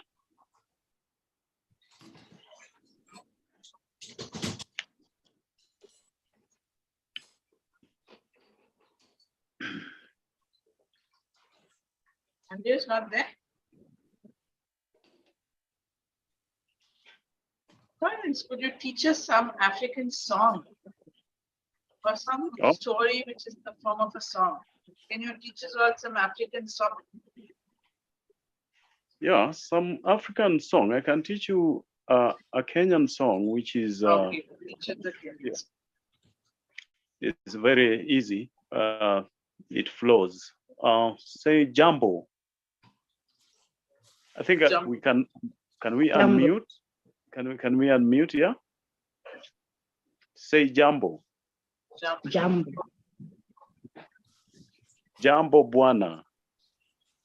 Jambo Bwana. Bwana. Habari gani? Habari gani? Mzuri sana. Nzuri sana. Say Jambo. Jambo. Jambo Bwana. Jambo Bwana. Habari gani? Habari gani? Nzuri sana. Nzuri sana. Mzuri sana. Nzuri sana. wageni, Wageni. Wageni. mwakaribishwa, Wakaribishwa. Kenya yetu, Kenya yetu. hakuna matata, Hakuna matata. hakuna matata. Kuna matata. Means there is no problem in Kenya.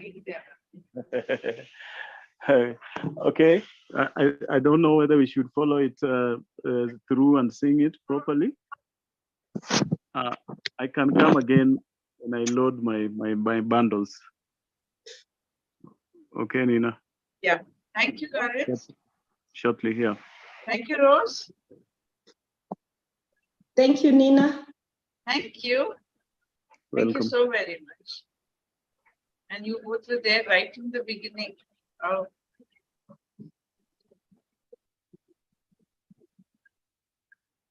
Okay. Now we have. Are we able to get from? Hello. Hello. Yes. Are we able to get from Ken? He had shared a video. Yeah, we're just showing that. Yes. It's coming. Yes.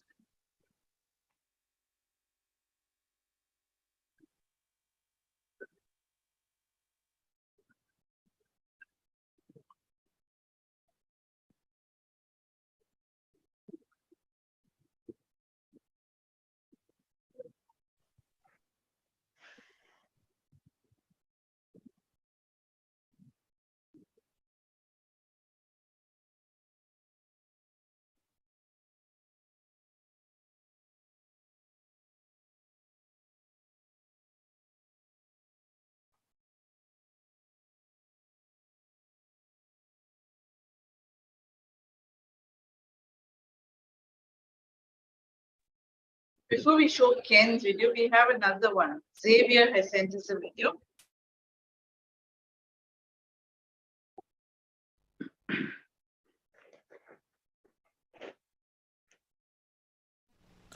Este cuento se llama La pulga Bartolina. La pulga Bartolina se había preparado todo ese tiempo. Aquel día sería su gran día. Tomó aire y dio un gran salto fuera de la espalda del perro, aquel que había sido su casa por muchísimos años, pero el cual era un perro aburrido y ella quería explorar nuevas aventuras. Toda su familia, que era mucha, había tratado de disuadirla durante semanas, hablándole de los riesgos de abandonar el lomo de su perro, el cual había sido su casa por más de 20 generaciones. Déjate de andar pensando en esos animales raros. Eso no te va a traer nada bueno. Dedícale más tiempo a tus tareas familiares, le decía a su tío abuelo tercero. Sin embargo, los rumores de animales con pelajes exóticos, algunos que corren por el mundo y otros que vuelan, habían calado profundamente, mucho más que las advertencias de su propia familia. El primer paso había sido el más difícil, pero luego sintió fuerzas y emoción al sentir el aire pasar por sus pequeñas patitas. En sus largos 2 años de vida, nunca había sentido tanta libertad y entusiasmo. De pronto, se detuvo. Estaba sorprendida. Nunca había visto un árbol tan grande, tan majestuoso, tan imponente. Sin duda, debía ser el hogar de una de esas criaturas míticas de las cuales solo había escuchado hablar. Dio un salto con deseo de descubrir finalmente aquel animal, aquel que podría ser la puerta a nuevas aventuras alrededor del mundo. Sin pensarlo nuevamente se lanzó. Era un iguano llamado Pancho. Era musculoso, con un color de piel verdecito esmeralda brillante, bien coqueto. Usaba aceite natural de coco y ese día olía a hierba fresca. Pancho sería su nueva casa. Gritó Bartolina. ¡Allá voy! Pero pocos minutos después, Bartolina comprendió que ese Pancho que usaba aceite natural de coco era un poco resbaloso y ¡pum! Cayó como en tobogán, deslizándose por el lomo y terminando con un giro doble en el rabo. Dio volteretas en el aire y cayó sobre el lomo de una ardilla voladora que justo en ese momento iba pasando a 1000 por hora. Bartolina conoció muchos lugares, países, continentes, en fin, aprendió muchos idiomas y se refinó con plena mesura y recato. Era feliz sin lugar a duda, pero como toda felicidad, estaba incompleta. Algo le hacía falta, y era nada más y nada menos que su familia. Así pues, un día muy temprano, Bartolina decidió marchar, surcar de nuevo los cielos en el lomo de cualquier animal, y así fue como un día Bartolina regresó con su familia, y esta vez era más grande. Habían tantos miembros en aquel perro que una vez dejó, tantos que ella no conocía, mas aún así todos salieron dando tumbos de alegría al ver a la bohemia Bartolina regresar de nuevo a casa. Aquel y los próximos días hubo muchísima fiesta. Con el paso del tiempo, Bartolina hoy cuenta sus historias de pulga mochilera mientras se mece lentamente en una hamaca y con un suspiro hondo repite: "Ah, parece que fue ayer". Colorín colorado, el cuento de Bartolina, la pulga, aquí ha terminado. Muchas gracias.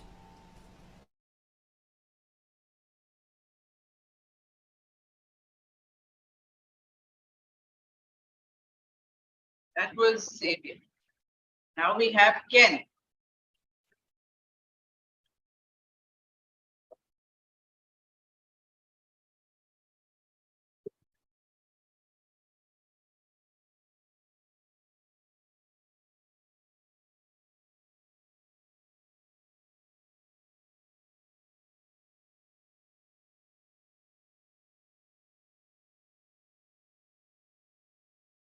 Jana uliniambia ati umeota, si ndio? Ati you dreamt yesterday. What did you dream yesterday? You dreamt taking chapati. And what happened after that? Ati when you wake up, you are eating blanket. Yani vile ulishtuka, ukaamka ukapata unafanya nini? Tunakula blanketi. Basi, hebu kwanza tupe story kabla tujaenda.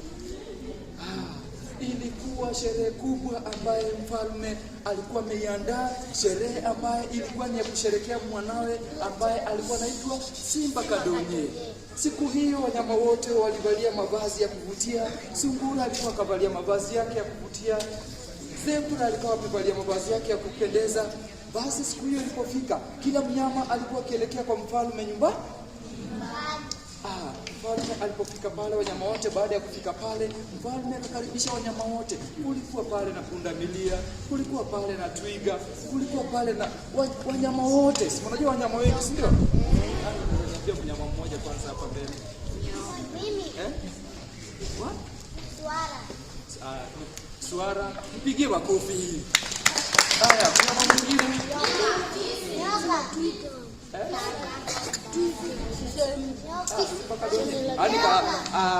Anasema Simba Kadonye. How do we call Simba Kadonye in English? Okay, basi siku hiyo basi wanyama walifika pale kwa mfalme Simba.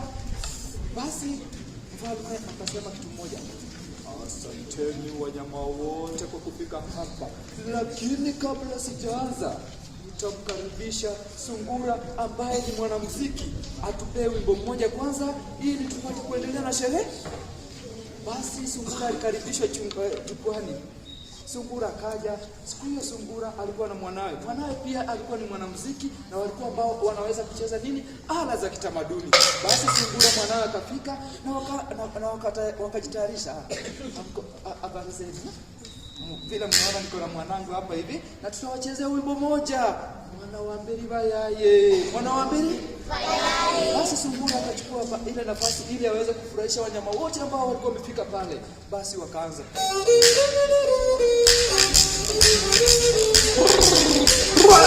Mwana wa mberi bayaye. Mwana wa mberi bayaye. Mwana wa mberi bayaye. Mwana wa mberi bayaye. Mwana wa mberi bayaye.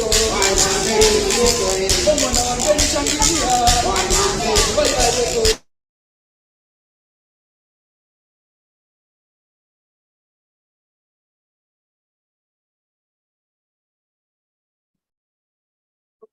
Musical instruments are so amazing, aren't they?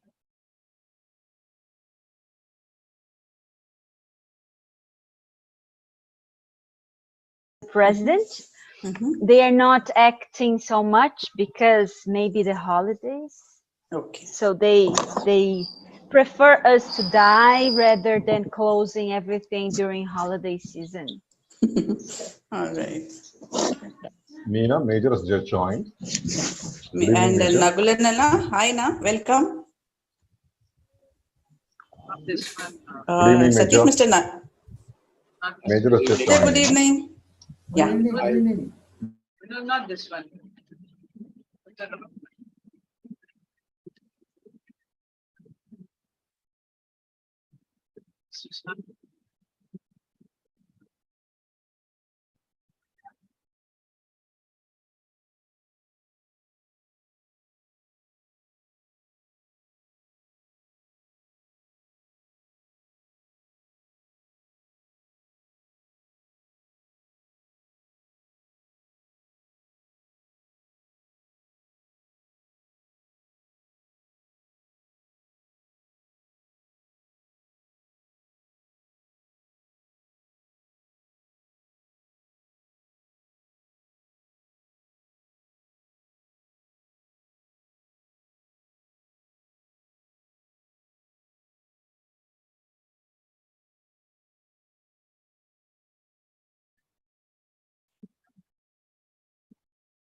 People from Morocco are taking a little bit of time. So till then, we listen to some music.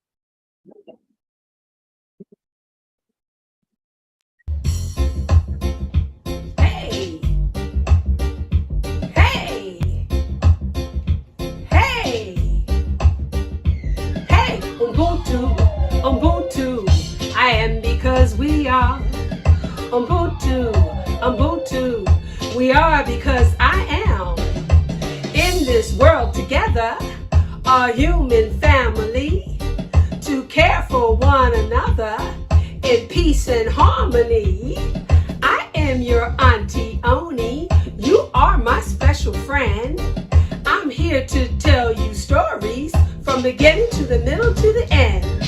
Ubuntu, I am because we are.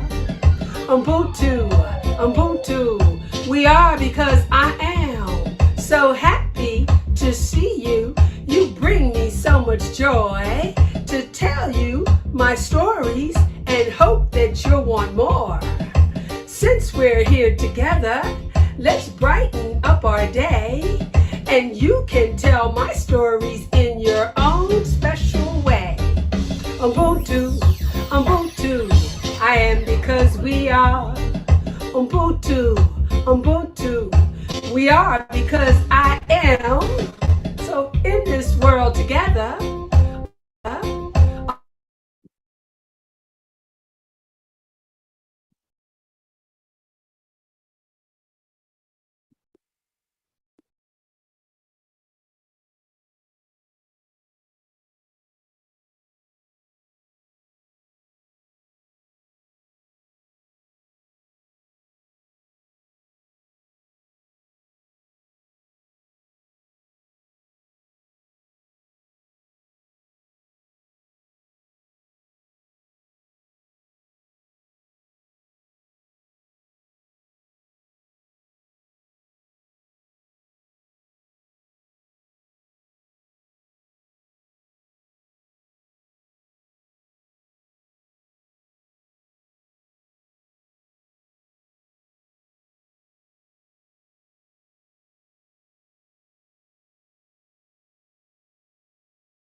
Today, I will share to you the story from the Bagobos, indigenous communities from the southern part of the Philippines in Mindanao.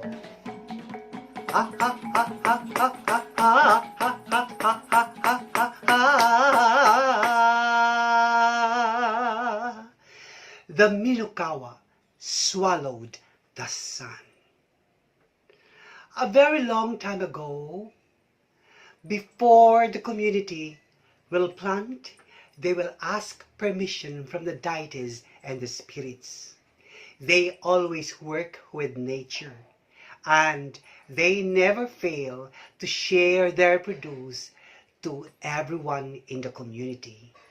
This is how the indigenous communities work and live in the past. One day, while the people were working in the field, the Minukawa appeared. The Minukawa is a giant bird. His beak and his claws were made of steel. His eyes were made of mirrors, and his feathers were made of sharp swords. He lives outside the earth, right there at the eastern horizon, ready to seize the sun. The Minukawa flies in the skies, encircling the sun, and in just one gulp, the Minukawa swallowed the sun. There was chaos. The people did not know what to do because it was so dark. They hid in their houses, under the trees, inside the caves, because they don't want to be seen by the Minukawa, because it was believed when the Minukawa swallow the sun, it will go down the earth and devour humans. They created loud noise and they were shouting, "Minukawa! Minukawa! Spit out the sun now!" Because that was what their ancestors told them, so that the Minukawa will spit out the sun. But they failed. The Minukawa did not appear to spit out the sun. Not long, a group of people, young and old, created a music together. And then they chanted, "Minukawa, Minukawa, adlaw, adlaw, iluwa na. Minukawa, Minukawa, adlaw, adlaw, iluwa na." The rest of the people followed them. Minukawa, Minukawa, adlaw, adlaw, iluwa na. It means, Minukawa, Minukawa, please spit out the sun now. And suddenly, the Minukawa appeared. He was curious what was happening down in the earth. And as soon as it opened its mouth, the sun jumped out of its mouth and ran away. There was jubilation, for the sun came back upon the people and continually gave them inspiration for a prosperous life. But they must always remember that the Minukawa is there at the eastern horizon, always ready to seize the sun.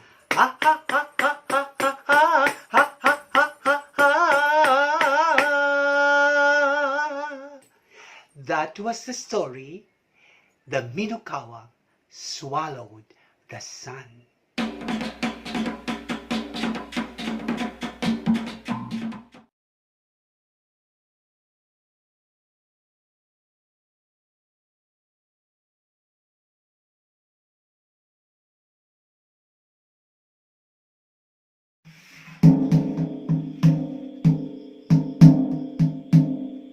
Halina't sumilong sa lilim nitong punong kahoy.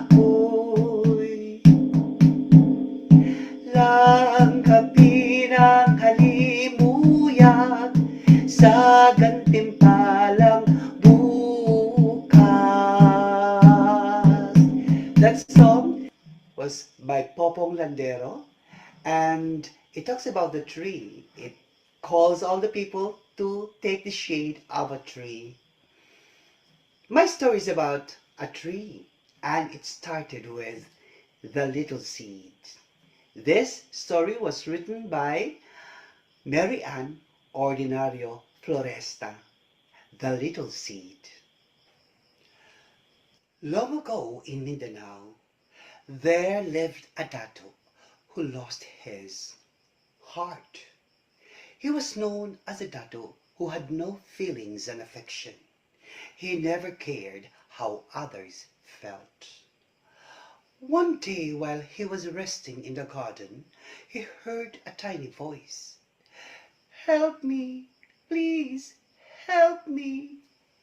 The little voice came from the little seed in the weeds. "Stop that nonsense! Can't you see? I want to sleep." But the little voice didn't stop. "Would you please help me? I might just be a little seed, but I want to be planted. I want to grow. I want to become a significant tree. I want to bear flowers and fruits. I don't want to rot in the wilderness. I don't want to be eaten by birds. Please help me." The dato wanted to get rid of the seed. He thought of an idea. With a sarcastic smile, he said, "I am known as a heartless dato. If you can find my heart, then I will plant you in the ground." "What? Where shall I find your heart?" Little Seed asked hesitantly. The dato laughed. "Find it anywhere. It's everywhere. Because you disturb my sleep. I will order all my followers not to plant you unless you find my heart."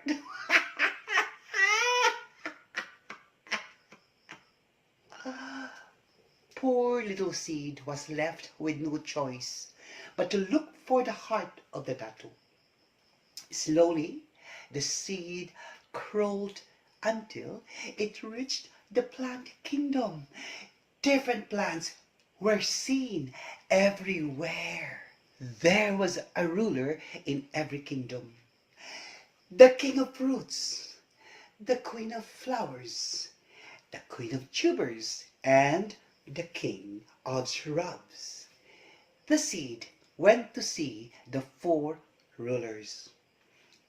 Little Seed asked the king of fruits, "Can you please help me find the heart of the dato? I cannot be planted unless I find his heart." The 4 rulers pitied Little Seed. Each of them called all the plants, the fruits, the flowers, and the shrubs to form a line and look for a heart that they could give the little seed. Each of them selected a heart from all the plants. Little Seed thanked the 4 rulers of the plant kingdom. "Thank you for helping me. Thank you.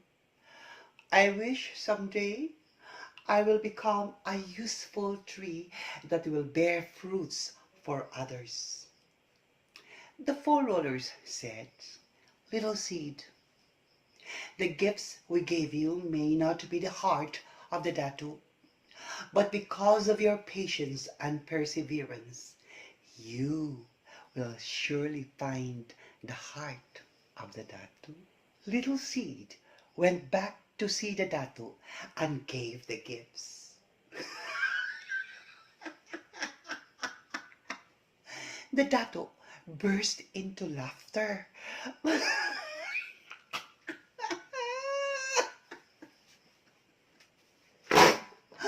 "What are you giving me?"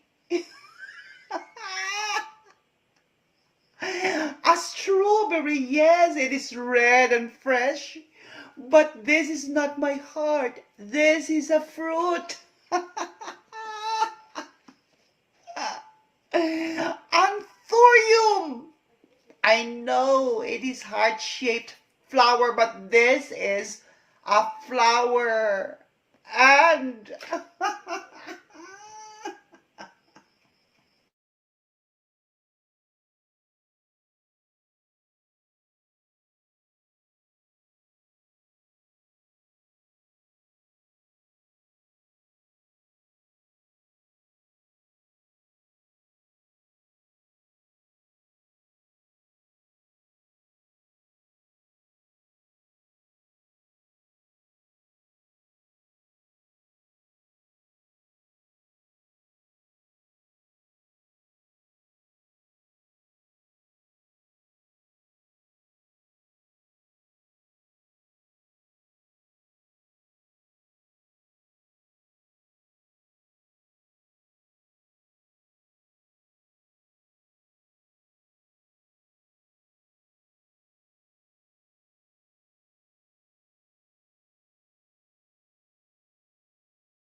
Γεια σας, με λένε Ήρη Ροκά, είμαι 10 χρονών και είμαι από την Ελλάδα.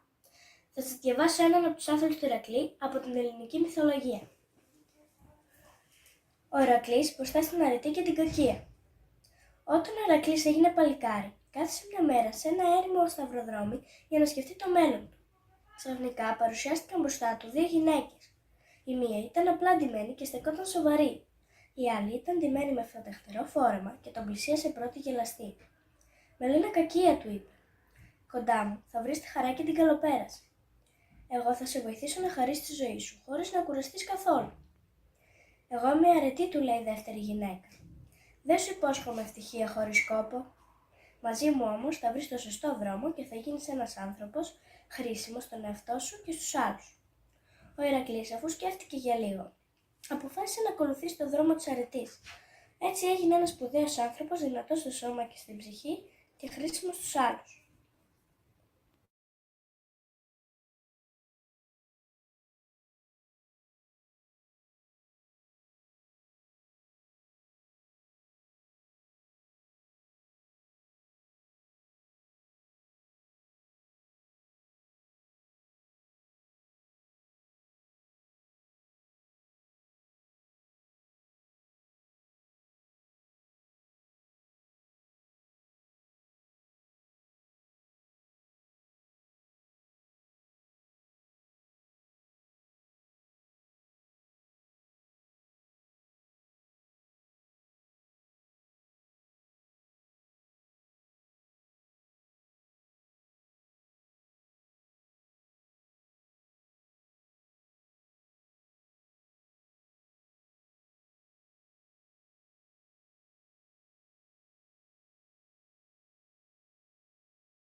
Είμαι ποιητής από την Ελλάδα.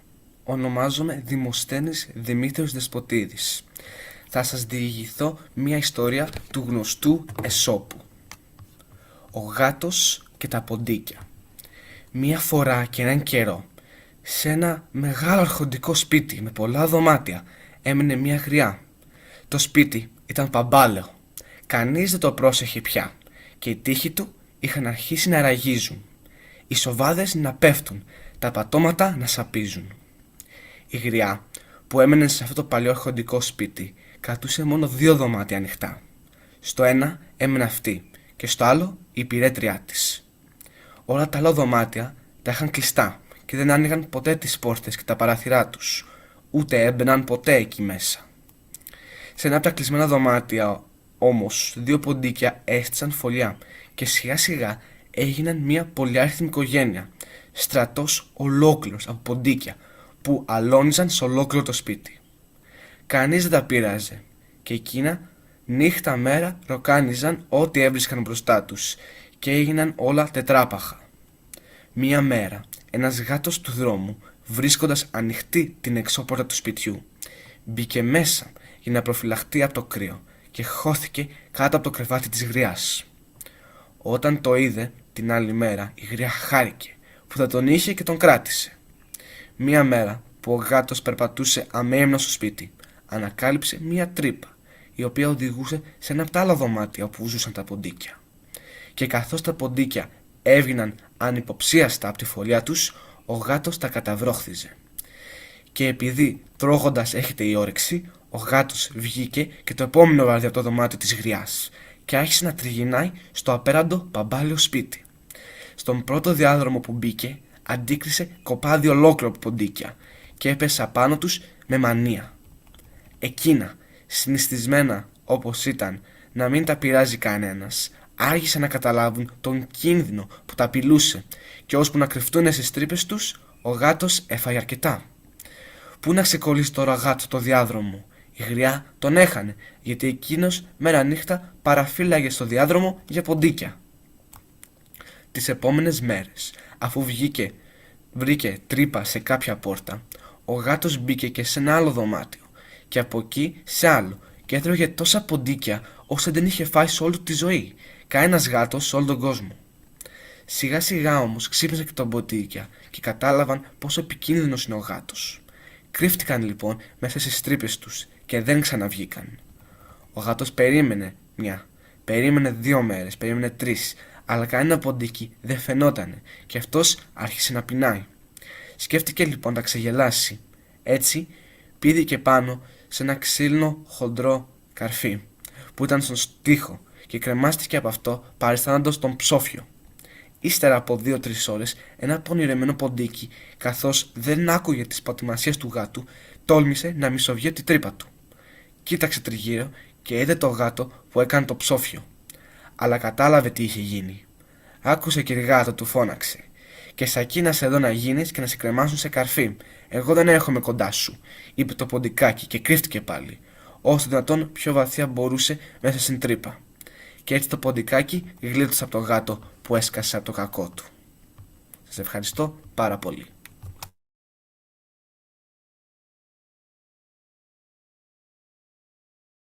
Right. Sneha? Sneha, you there?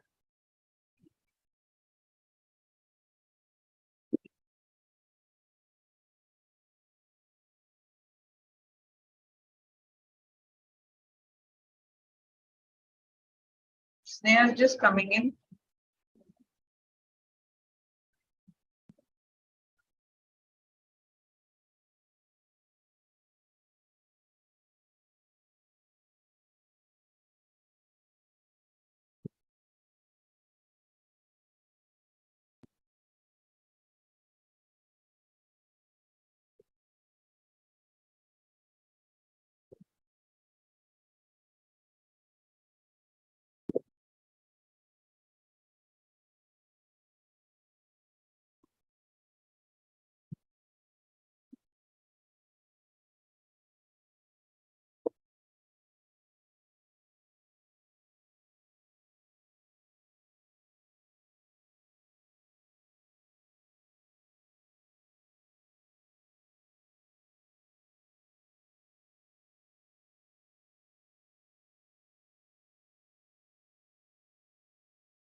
Yes.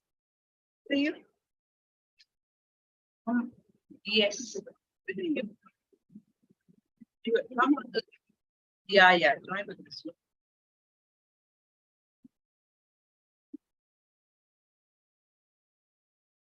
Mail, and I'll send it to you. What is your mail ID? Tell me your mail ID.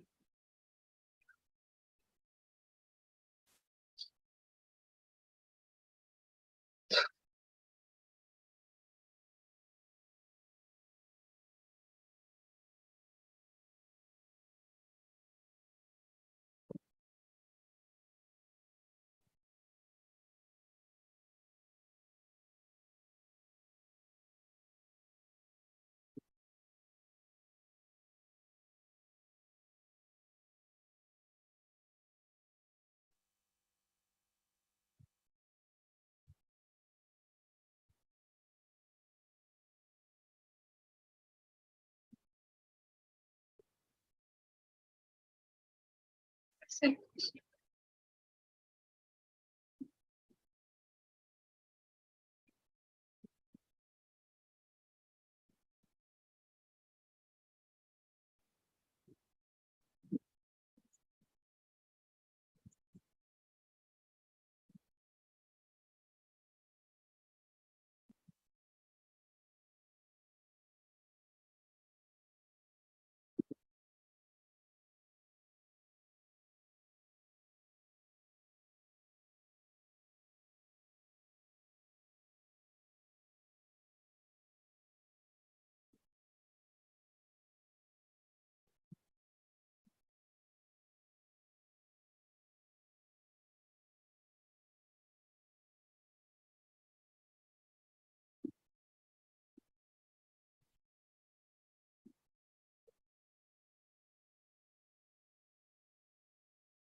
Neha is joining us.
Sneha is joining.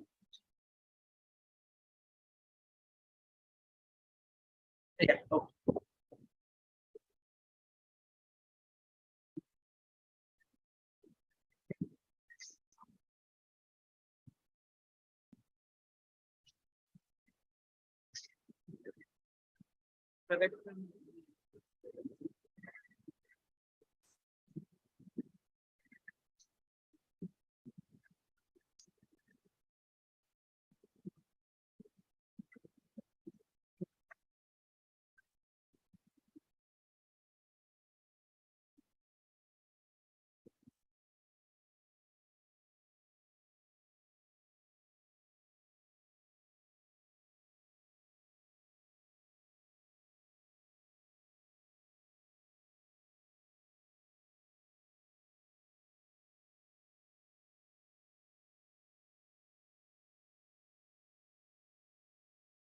While Sneha joins, I'm going to introduce Sneha to you. A storyteller, a dancer, a singer. She's done so much. Young, but her accomplishments are so many. This one is a should not miss. Listen to her stories, listen to the kind of creativity, listen to the kind of, it's just wonderful. And when she teams up with Ramya, they take it to another level. Welcome, Sneha. Good morning, everybody. Thank you so much for having me here. Yes. Stage is all yours. Thank you so much. So without any delay, let's start off with the story that I've been waiting to share with all of you. And as usual, I would like to begin with a song that is so part of how we start a story and speak to each other through songs, music, and dance. ಶರಣು ಹೇಳರ ಸ್ವಾಮಿ ನಾವು ನಿಮಗ ಸದ್ದು ಕತ್ತಾಲ ಮಾಡಬ್ಯಾಡ್ರಿ ಆಟದೊಳಗ ಸದ್ದು ಕತ್ತಾಲ ಮಾಡಬ್ಯಾಡ್ರಿ ಆಟದೊಳಗ. The song just told all of you who have come here, hold haste, please sit down, calm down, and make no noise because the story is about to start. So will you all sing with me one more time when I say, ಶರಣು ಹೇಳರ ಸ್ವಾಮಿ ನಾವು ನಿಮಗ ಸದ್ದು ಗದ್ದಾಲ ಮಾಡಬ್ಯಾಡ್ರಿ ಆಟದೊಳಗ ಸದ್ದು ಗದ್ದಾಲ ಮಾಡಬ್ಯಾಡ್ರಿ ಆಟದೊಳಗ. I've always been loving stories, and stories have been the way I connect with the entire world. And the person who first introduced me to stories was my grandmom. Her name was Timaka. My grandmom had this habit of eating betel leaf and betel nut. She used to carry this all the time with her. This is a chila, kaddi pudi chila we call it in Kannada.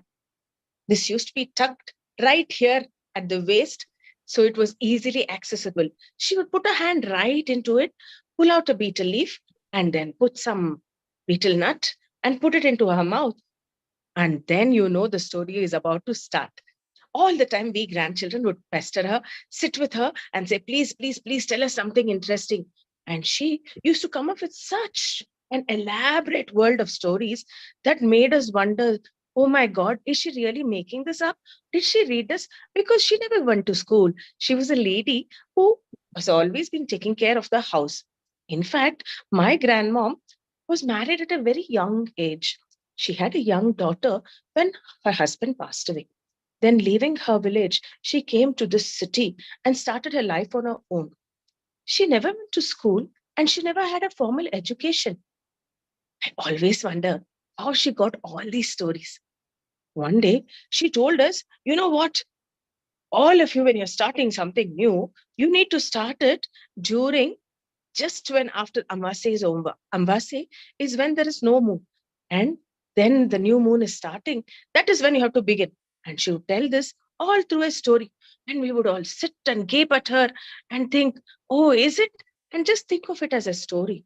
But as we grew up, we would come to know there is something called as the waxing and waning of the moon, which is so part of everyday science that we would study in school.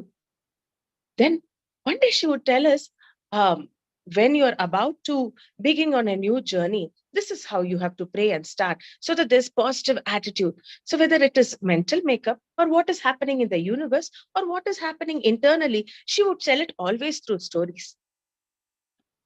Soon, I was also ready to get married one day. And I said, Aji, you're always telling me such wonderful stories.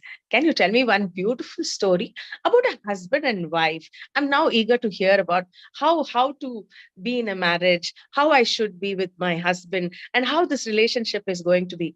She said, I have just the story for you. Please sit down. Then she took out her kati pudi chila, put her hand right inside it, picked up a betel leaf and some nuts, and put it inside her mouth. And I knew there was a yummy story coming out. She said, long ago, so long ago, there lived a great sage called Vasishta. That reminds me, she used to always talk about the sages too. She would say about this great 7 rishis that were called as the Sapta Rishis, who would be for eternally made into stars, guiding the people of this world, how to go, where to go, because it always pointed to the north. And it so happened when I was sleeping and almost going to fall asleep in my science class, I was woken up when somebody said 7 stars, the Great Bear constellation. And I said, Are, and my grandma knew about all this. So one of these great sages was Vasishta. And Vasishta was not only just an ordinary rishi, he was a Brahma rishi. When you say a rishi was a scientist and scholar who would be an expert or a specialist in one area. You would have a rishi who was an expert in yoga, you would have a rishi who was expert in cooking, you would have a rishi who was good and excellent in Ayurveda. So this particular rishi was a Brahma rishi who had the knowledge of everything around him. That was the greatest status that a rishi could achieve. And Vasishta was married to Arundhati. Arundhati too came from a family was also a very, very beautiful lady, and she was also very well read. When they married, swore to each other to always stand as equals. They would always share the work. When Vasishta was teaching, Arundhati would finish all her work and sit down. And once her work was done, she would also be part of sit among the students, sometimes teaching. One day in the class, all of them were sitting and Vasishta was teaching them some shloka. Sahana bhavatu, sahana gunattu, vedam. All the students had gathered. Everybody was very attentively listening. After the shlokas were said, Vasishta opened his eyes and said, Now, today I want to speak to you about dharma. And Arundhati, who was standing right there, said, if you don't mind, can I take this class today? Vasishta was very happy. He said, You're all the welcome. Please come. And Arundhati started taking this beautiful class on dharma. And dharma means the law of the world. And the way she took the class, he was spellbound.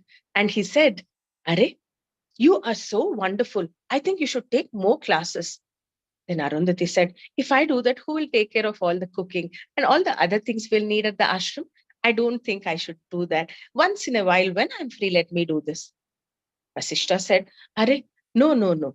You are simply equal to me, and you have been just doing such an excellent job of teaching.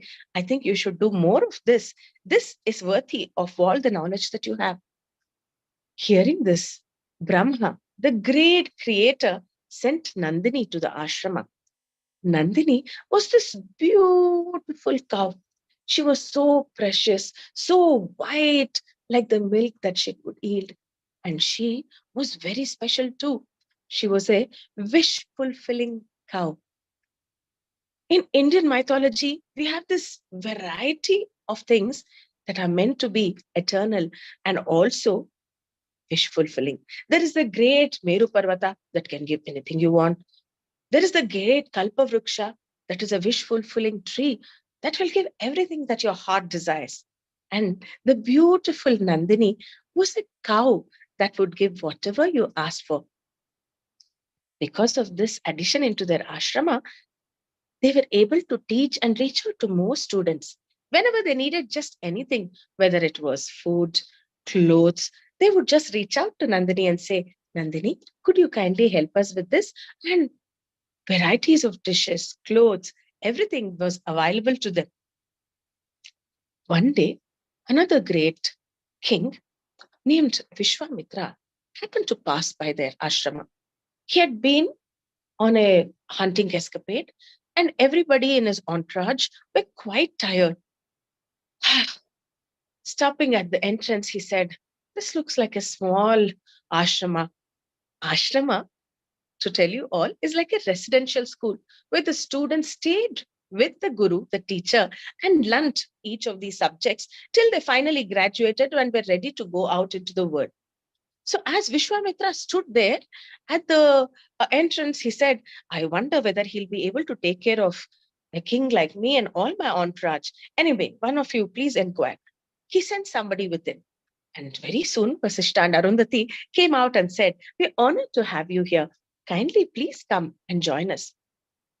As they entered the ashrama, Vishwamitra observed that everything was very serene and beautiful.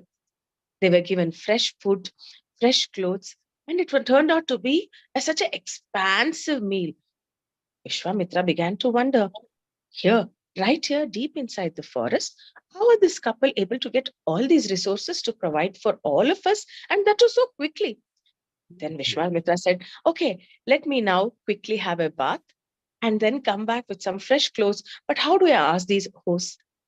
Vasishtha realized and said, I have arranged for your bath. Please do come. Vishwamitra, when he stepped out of the bath, saw that he had regal clothes ready. Now he became a little suspicious and said, Are, if this is the thing, where are you getting all these royal clothes and so much of water, food, everything at your disposal? And then Vasishtha introduced them to Nandini and said, this is the great gift that we have received from Lord Brahma. She is our beautiful wish-fulfilling cow that allows us to have this kind of a lifestyle. But let me tell you, we can only use her for the good of others and not for personal benefit. That night, Vishwamitra could not sleep. He said, I'm a better king and I have a greater service. I need to get hold of this Nandini and make sure she comes and stays with me. Vishwamitra said, I have to somehow take this cow. And the next day, in front of everybody, made a huge scene and said, this cow belongs to me. I'm the king. I have every right to it and I am going to take hold of it. Vasishtha and Arundhati stood there smiling and they said, it's not ours to own. She's not an ordinary cow that I can sell and buy. It was sent to us from the great creator Brahma himself. And when he has given it to her, you can probably ask her if she's willing. You are most welcome to share.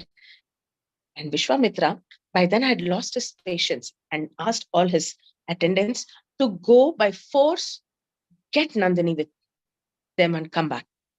And the moment the soldiers approached Nandini, thousands of warriors fell out of her horns, began to attack and kill all the soldiers.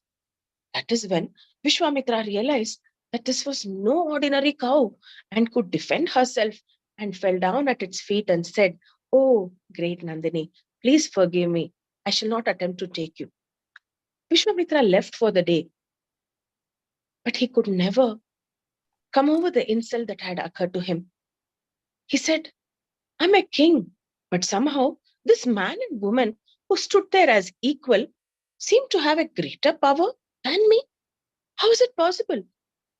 Then he said, let me dedicate my whole life to not to be a king, but to become a Rishi, and not just any Rishi, but a Brahma Rishi. That was the passage of Vishwamitra from his princely duties into the world of ascetics. Vasishtha and Arundhati had a conversation that day. They were talking about how Vishwamitra has been trying so hard to become the greatest, the most powerful. Now his chosen area is to become a Rishi, a Brahma Rishi. And as they were speaking, Arundhati said, knowledge that comes with compassion, knowledge that allows you to know that there can never be one greatest, is the only person that really attains that greathood. That is how Vasishta and Arundhati would always resolve their problems, always looking for the betterment of the other. After many, many years, it was time for the people in the Gurukula, all the students who had graduated, to leave for higher studies in the great Himalayas. Vasishta said, I will take them this time, along with all the students, while you hold fort and take care of the ashrama. Willingly, they all agreed, and all the students of the ashrama had left with the great Vasishta. Arundhati was now in her ashrama alone. And the great Nandini, which was helping them for so long, was sent back to Brahmaloka, as there were not many people and she could take care of herself. Many years passed, and as the time went by, a great famine struck the whole of Bharatakanda. There was drought everywhere, there was famine, there was not enough food. Since she was alone in the ashrama, she used to get some grains, seeds available nearby, and somehow manage her life. Vasishta, who was now living far away in the Himalaya, through his Divya Drishti. Divya Drishti is when you are able to see far into the future, somewhere else where it is happening, while you don't leave the place. So through his Divya Drishti, he was able to see that Nandini was all alone and by herself. He then prayed hard and said, Gods, please help me. Can you please go and take care of my wife? Make sure that there is somebody to always accompany her so that she has a companion and doesn't feel alone. At the same time, Arundhati, who was all alone in the big ashrama, said, Dear God, it's the time of famine and drought. There's suffering everywhere. Can you please make sure that my husband is successful in getting not only food, but also in the work that he has set out to do, that he becomes highly successful. He's able to pass on the knowledge that he went there to share with his students. They kept praying for each other. And then one day, a young boy was standing outside the ashrama. He said, Is anybody there? Is anybody there? Arundhati, who was there, said, Please do come in. How can I be of service to you? The young boy said, I came here all the way to learn about the Vedas. Is this Guru Vasishta's ashrama? Will somebody here be able to teach me? Arundhati was very happy. She said, in this time of famine, when the whole country is suffering, you have come here with an interest to study the Vedas. You're most welcome. Please do come in. And she made him sit inside and then started to take care of him as a student. Now, this student relationship was a very unique one. As they say in the Gurukula, the Shishya plays a beautiful role of taking care of the household also, which was part of how the Gurukula system worked. So the Guru and the Sishyas would go about doing all the work in the ashrama and also sit for studies in the morning and evening. And that was a beautiful journey. During the evenings, they would sit and sing songs. Bandano,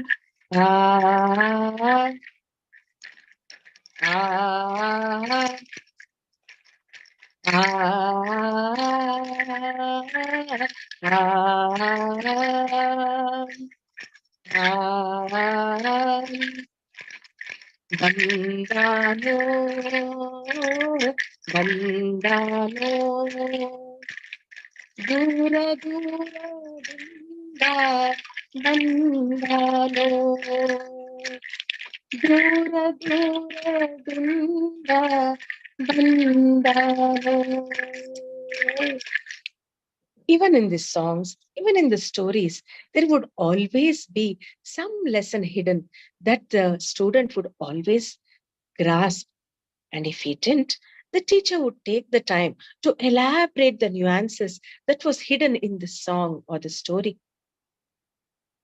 Arundhati, who had been left behind, now had company and was able to take care of the huge ashrama, and in the meantime was able to teach all the Vedas to him too. She was a very, very competent lady who had a grasp of the Vedas. The Vedas are supposed to be one of the oldest scriptures, written scriptures that are available in the entire world that speaks about several universal truths. After many years had passed, Vasishta came back. And when he came back, he was so happy to see that the ashrama was very well maintained, looking so pristine and beautiful and serene. And then he went in and met Arundhati. They were meeting after a long time, and both of them were so happy. And once they had exchanged pleasantries and sat down, taken fresh refreshments, Vasishta said, "How is that you have been able to manage this? And it is looking so beautiful and well maintained, and you look well nourished too. In a time of famine, how did you manage all this?" Then she said, "I found a Sishya who helped me with this, a student who has been worthy, who have been teaching." And she called this boy. And the moment the boy came in, he took his true form, which was that of Lord Shiva. Lord Shiva, like Brahma, Vishnu, is part of the Trinity, the three great forces that are responsible for creation, execution, and destruction. And Shiva said, "I heard your plea, so I had to come down to be with her. And now when I see both of you together, I see that you're equal and you both stand with the same kind of aura that is equal." And he said, "This has to be a lesson for the entire human race. I have to make you, when your time comes, into two stars that will forever be in the sky and guide all the young couples, that there is no man greater or no woman lesser. When they meet, they have to meet as equals, sharing all responsibility, caring, and wishing for the success of the other." Both of them were very, very happy and bowed down to Lord Shiva. Lord Shiva had left, and when their time came, these two beautiful souls had become stars in the sky. I was listening to it with so much interest. I said, "Ajji, Ajji, Ajji, this is so beautiful. Are you telling me that I can see these two stars even to this day?" Ajji, who was then looking at her Kaddichilat bag and saying, "Oh ho, the beetle leaves are getting over." I said, No, please don't stop now. Continue and please tell me, can I see these stars even now?" Hachi smiled and said, "Of course you can." When in South Indian weddings, the tali is tied to the girl, that is, Mangala Sutra, we call it, the holy thread is tied around the girl's head, neck by the husband. 3 knots are tied and they're called as married. And once this beautiful ceremony is over, they take the husband, newlywed husband and wife outside and point towards one direction and show a star. And that star they are pointing out to is Arundhati Nakshatra, because that is the lesson that has been given out to everybody. How do you want to start your wedding life? How do you want the days to be from this day onward? Is just like Vasishta and Arundhati.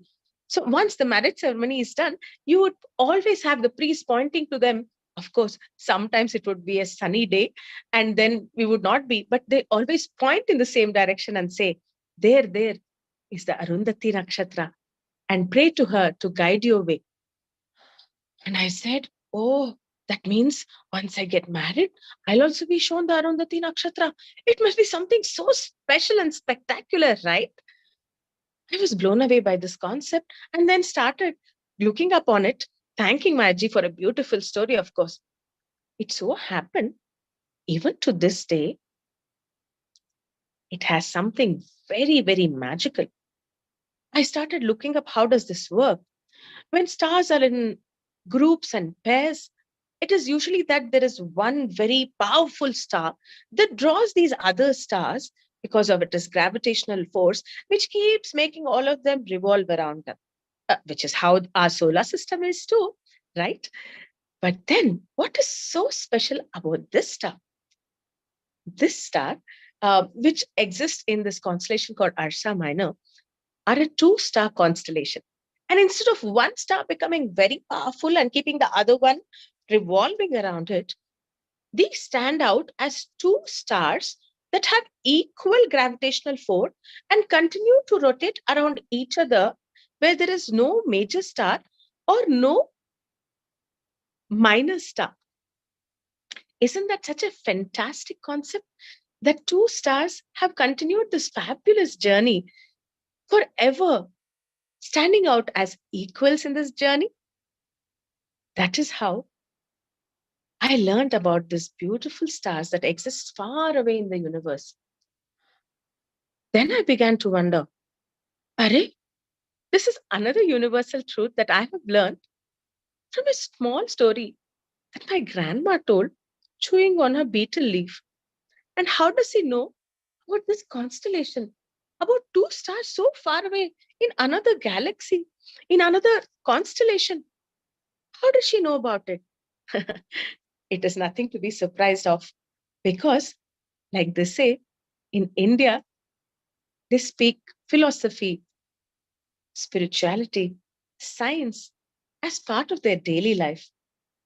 Great rishis, like the one I just told you, like Vasishta, would study about them and make them accessible to people around. This is a beautiful love story about how I learned about how a relation should be from my grandmother, Timakaji. I'm thankful to her. Let me also take this opportunity to thank ACE Innovation, Dr. Neena Gayatri, for giving me this opportunity, and also to the organizers of Turn to Turkey. Thank you so much for giving me this opportunity. Thank you, Sneha. Thank you so very much. Brilliant, wasn't it?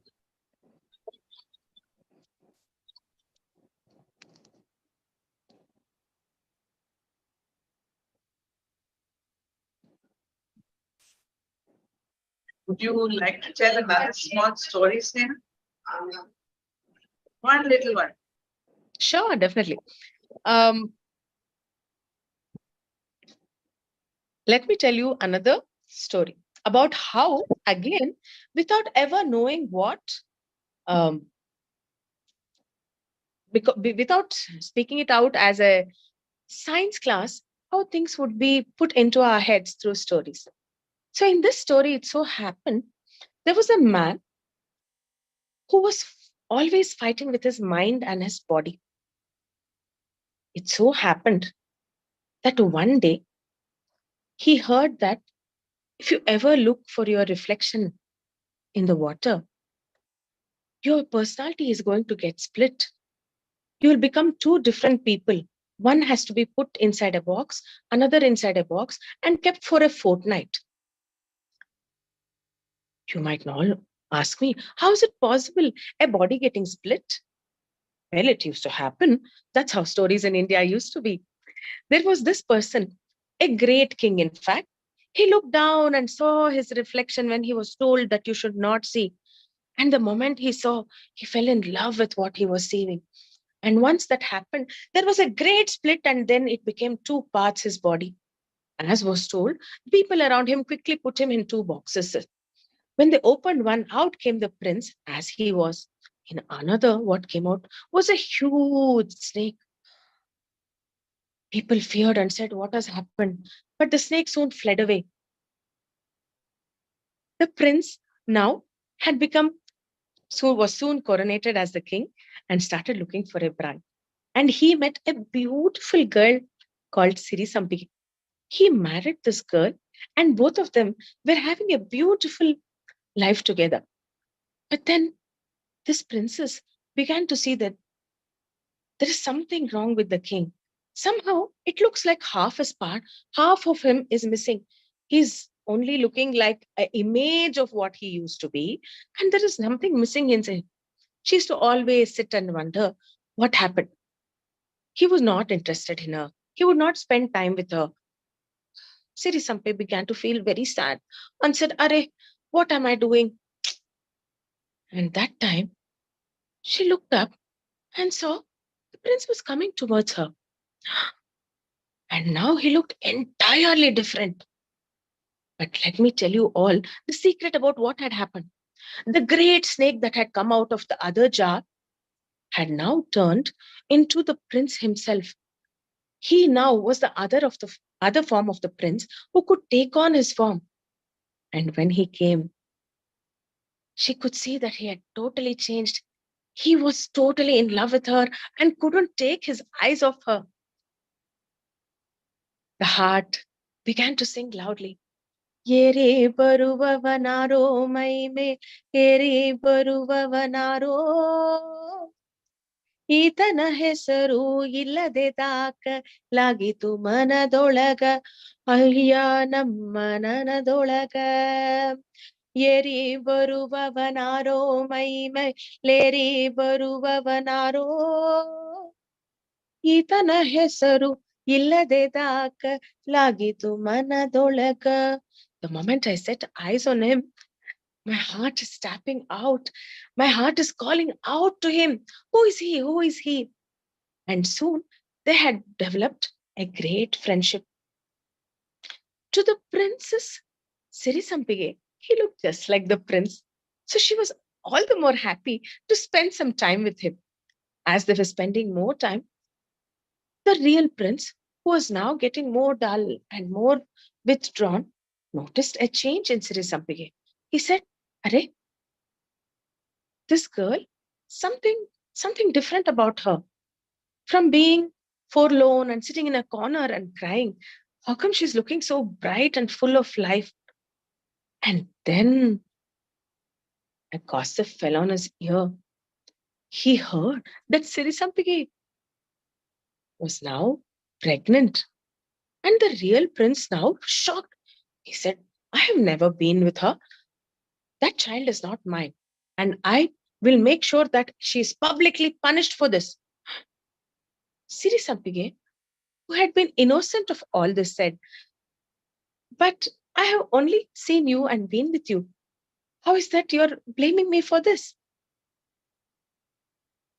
She said, If this be the case, then I call for a judgment. I ask for everybody in the village to assemble and let them tell me what I need to show to prove my chastity and to prove that I've always loved and been with only you. The king was now shocked. He said, Fine, let us call the whole village, let everybody assemble, and let us now see who is going to win, whether you or me, because it was not me who has been with you, and I'm sure you're going to be punished. Everybody in the village was now shocked. What is this? It's a public humiliation. Why is this being done so publicly, and why is the queen being questioned? Everybody assembled. And the Sirisampige spoke and said, I have called all of you here because I know that I have been very innocent and have done nothing wrong. I have been true to my husband, and the only person that I have been with is my husband. But somehow he now suspects me. I need to prove that I have always been chaste. Tell me what I need to do. The headman of the village came forward and said, If that is so true, let me give you a task. It is going to be a very, very difficult one. But then the truth is always spoken when this is won. Sirisampige willingly agreed and said, I believe that I've always been true. So how much of a tough it is, I'm ready to take that and prove that I've always been good and innocent. The old wise headman said, Put your hand right into that anthill. Inside that anthill lives a black big snake. And this black big snake has been vicious and poisonous. If you're able to hold to that snake and pull him out and not get bitten by it, we'll all know that you have been an innocent girl in all this. Sirisampige was now very scared. She said, How is it possible? A snake? But then she was left with no choice. Praying to all the gods that she knew, she put her hand inside the handle and picked up the snake. And she opened her eyes and said to the whole world, I'm telling you all once again that this is the truth. In all my life, it is only my husband and this black snake that I have touched. And the snake withered away and went away. The entire village was now shocked. The big Kalinga Sarpa, the black snake, was a fearful one that everybody knew was vicious and poisonous. And that great snake had not bitten her and had flown away and had gone away. They all immediately fell down on their feet and said, Siri Sampike, you are the greatest of them all. You are the great woman. You are the chaste woman. You are the innocent one. You have shown us how to be, how you have been innocent and good. It is the king now who has been wrongly suspecting you. And they all looked at the king and said, King, you're wrong. You have to learn to accept this beautiful baby. It is definitely yours. Something has just plagued your mind. The king was now shocked. He just couldn't believe that this has happened. He was more confused than ever. But then, like how they say, there are many truths to a story. It is true that when he split, it became two people. There was one that was the body and one that was the mind. The whole dichotomy became, which is more powerful? The king, who was all mind and was always lost in thoughts and dreams, or this one who was full body, who was always speaking about physical needs, about physical attraction? The beautiful Queen Siri Sampige, who was in between, lost in the attraction of both. The beautiful words that came out of his mouth, the songs that he could utter, and the pleasure this boy could give. Who is the guilty one? The king who split himself? Siri Sampige, who seemed to have worked out a way to appreciate both of them? Kalinga, that is the other half, which now became the physical embodiment of the prince too. Him for doing what he was meant to do. I will leave these questions open to all of you to think about it and mull about it. Siri Sampige is one of the folk tales from Karnataka that has been collected by the great A.K. Ramanujam and has been turned into plays across Karnataka. One of the most famous plays called by the same name, Siri Sampige, was written by Chandrasekhara Kambar. Let me conclude by singing a song from this beautiful play. Lelera lera lerera, lelera lera lerera. Solina modalige savira sharanembe, Savaligi Shivalinga Mahaswamige, Savaligi Shivalinga Mahaswamige.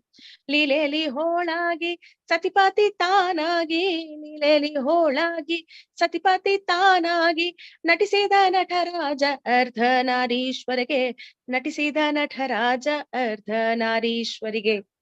Thank you, everybody. Thank you, Sneha. What a voice. Oh, so nice. So very much. And early morning in India, so nice to listen to these songs and start off your day like this. And especially if you've had the whole night and nearly 12 hours listening to stories. Thank you so much, Sneha. Thank you. It has been a pleasure. Thank you so much.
stories early morning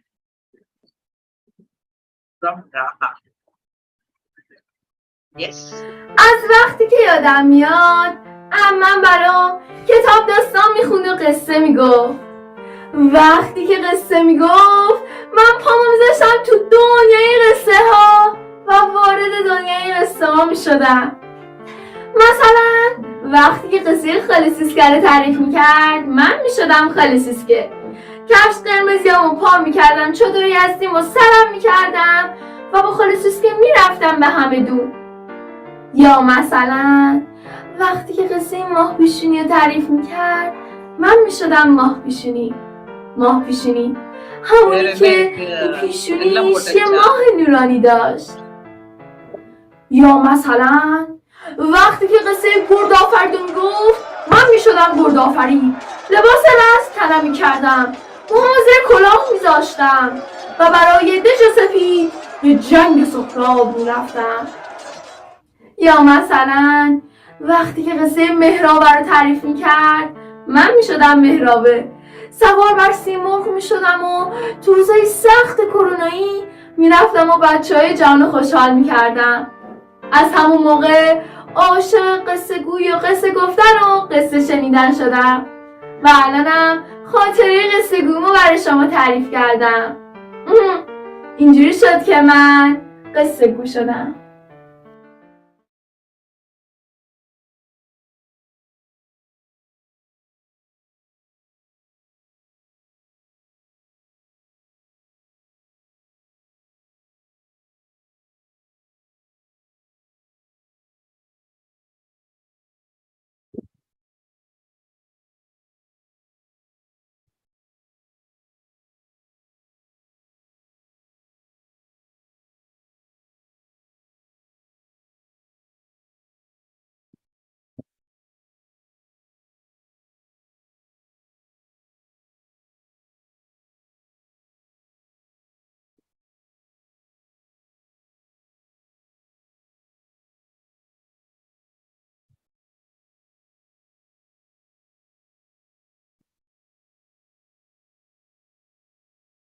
Thank you, Raha.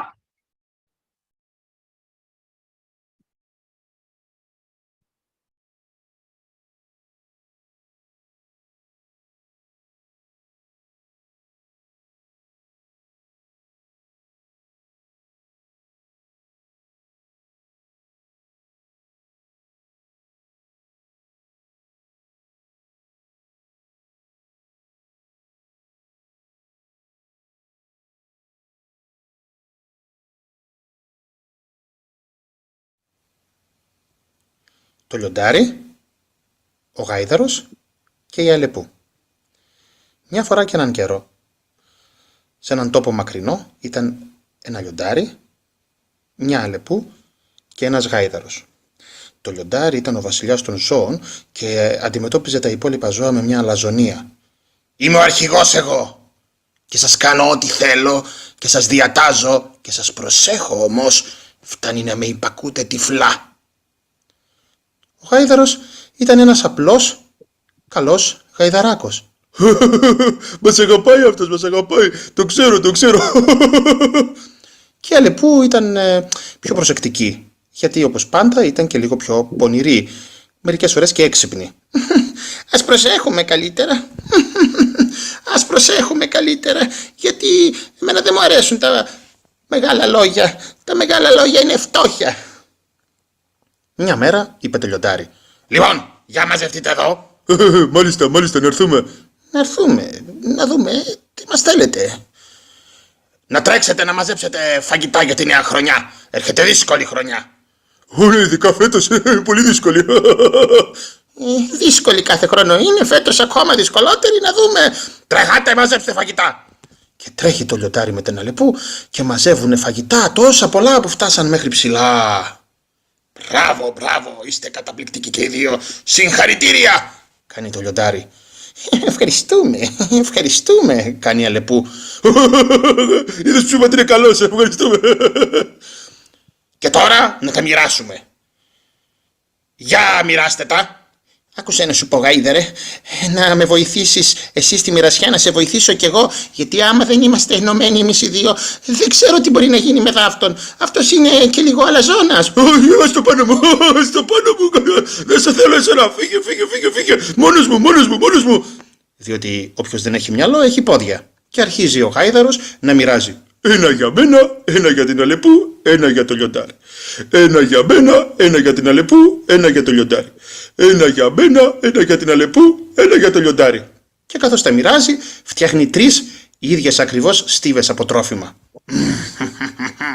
Το λιοντάρι συνοφριώθηκε. Ωραία είναι, αλλά μια χαρά τα έκανα, Εγώ αμφιβάλλω λίγο. Μια χαρά τα έκανα όλα. Ακριβώς ίδια για όλους. Σου είχα πει να συνεργαστούμε και να μ' ακούσεις να προσέχουμε. Άστα αυτά, μια χαρά τα έκανα. Για έλα εδώ, γάιδαρε. Θα θέλει να μ' ανταμείψει για την προσφορά μου.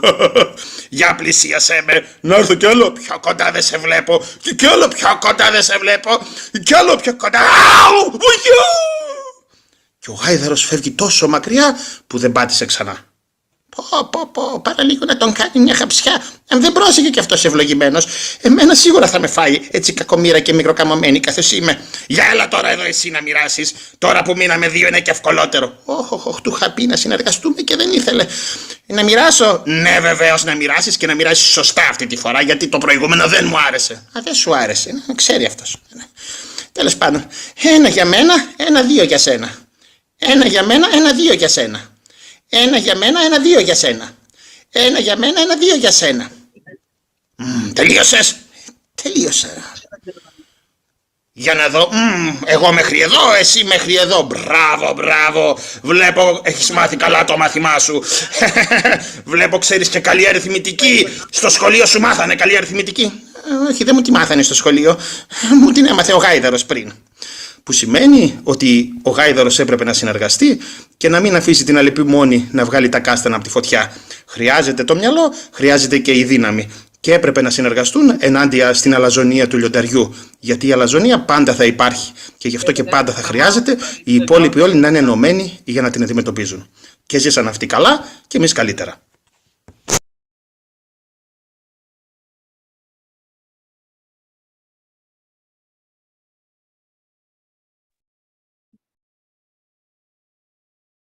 Thank you.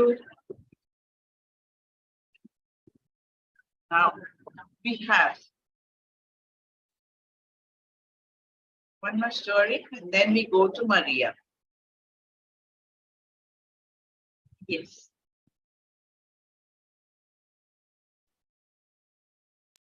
Hi, my name is Zakaria. I am 15 years old and I am a student at Abdullah Gnoon Middle School. And this is my story. Once upon a time, the farmer Omar found it difficult to cultivate his vast land. And this cost him a lot of time, effort and money. So he decided to stop farming. So people were dying and getting sick with hunger because he is the only farmer in the village.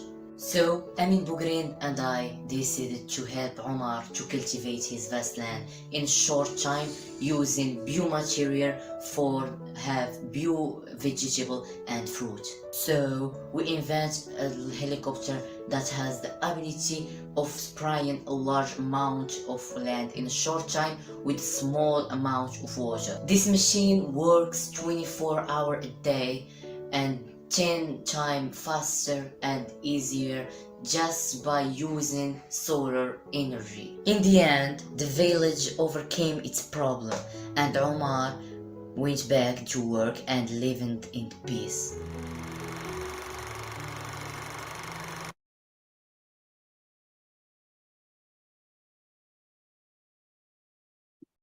Andrea, are you there?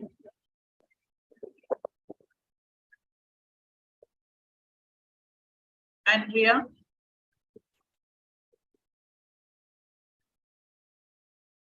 Okay, Maria, can we have one story and then we go on to Andrea? Yes, of course. Of course. It's a please for me to read the story, a very beautiful one. And the author is a friend of mine, and I'm sorry. And this story is about an animal in the desert from Chile, and we call zorro, and it's fox. The translation is fox, and it's a very beautiful story, and it's like stop motion style, but it's a Kamishibai version. And her name is Tamara Reyes from Calcetines Animados, and my name is María Irene Vallejos, but everyone call me Kokoro. Kokoro in Japanese, it means corazón, and in Spanish, heart in English, that it means when you work with your soul, heart, and with everything, that the best thing that you can work in life. And I will start the story. I'm going to take the Hyoshigi again.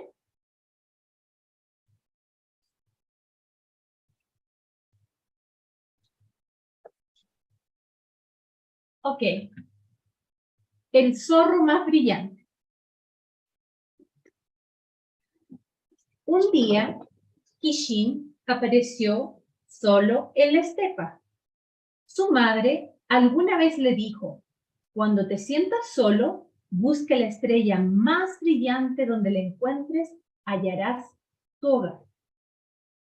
Y Kishin lo hizo. Bajó de la estepa al valle y en él encontró una estrella reposando.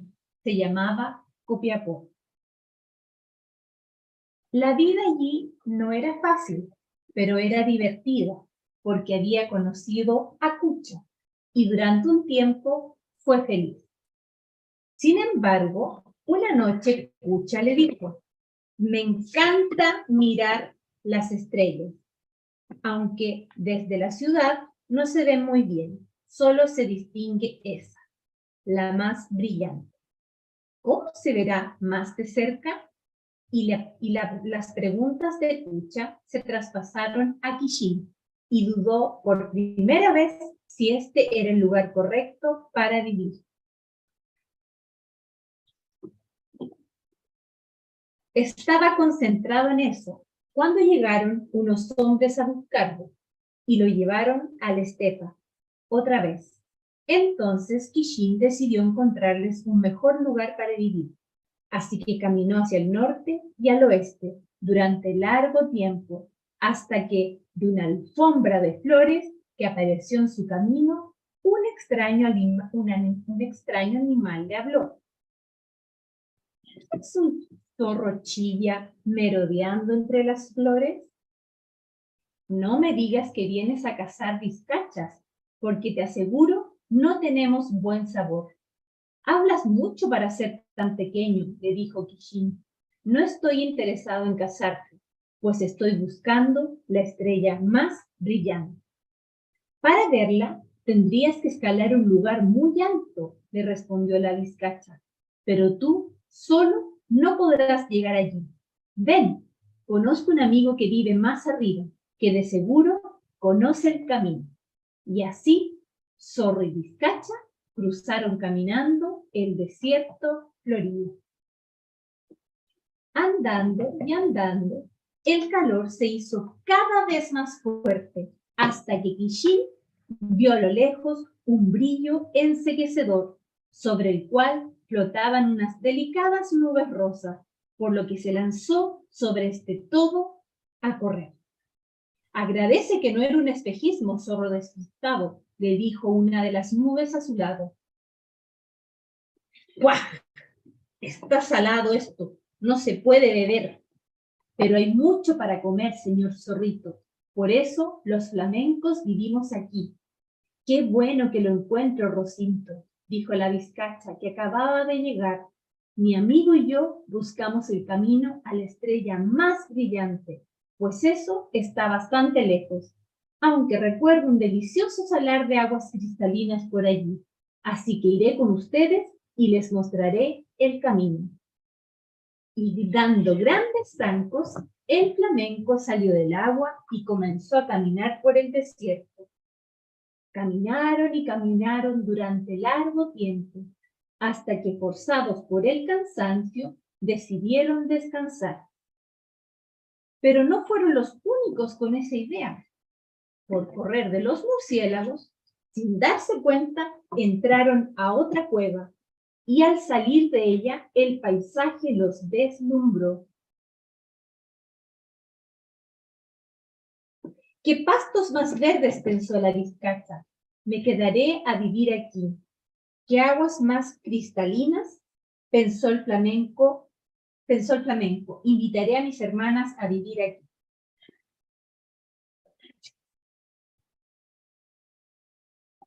¡Qué aguas más cristalinas!, pensó el flamenco. Invitaré a mis hermanas a vivir aquí. ¡Qué estrella más hermosa! Pero qué lejana está, pensó el zorrito. No puedo alcanzarla. Decepcionado miró su reflejo en el lago. Entonces el zorrito pensó en lo que dijo su madre, porque allí reflejaba en el agua la estrella más brillante lo saludaba. Al mirar a sus amigos, vio que en ellos también se reflejaba su brillo. Y al mirar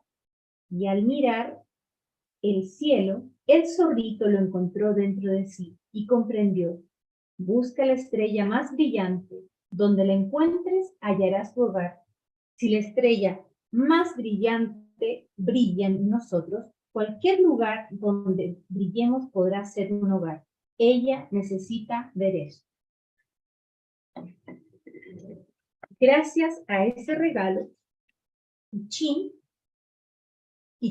nunca más se sintió perdido, y su amiga Cucha tampoco. Por cierto, los humanos también necesitan ver la estrella más brillante, por eso siempre la están buscando. Y colorín colorado, este cuento ha terminado.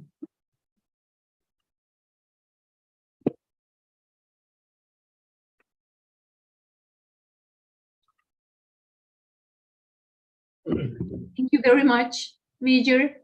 Thank you so Thanks, much. Maria. I waited so long. You're looking tired, Yes, but the yes, stories, but fantastic stories. The pictures were so beautiful. You know, one day you can translate the story, it would be nice. thank you. For For me, another it's a group. pleasure.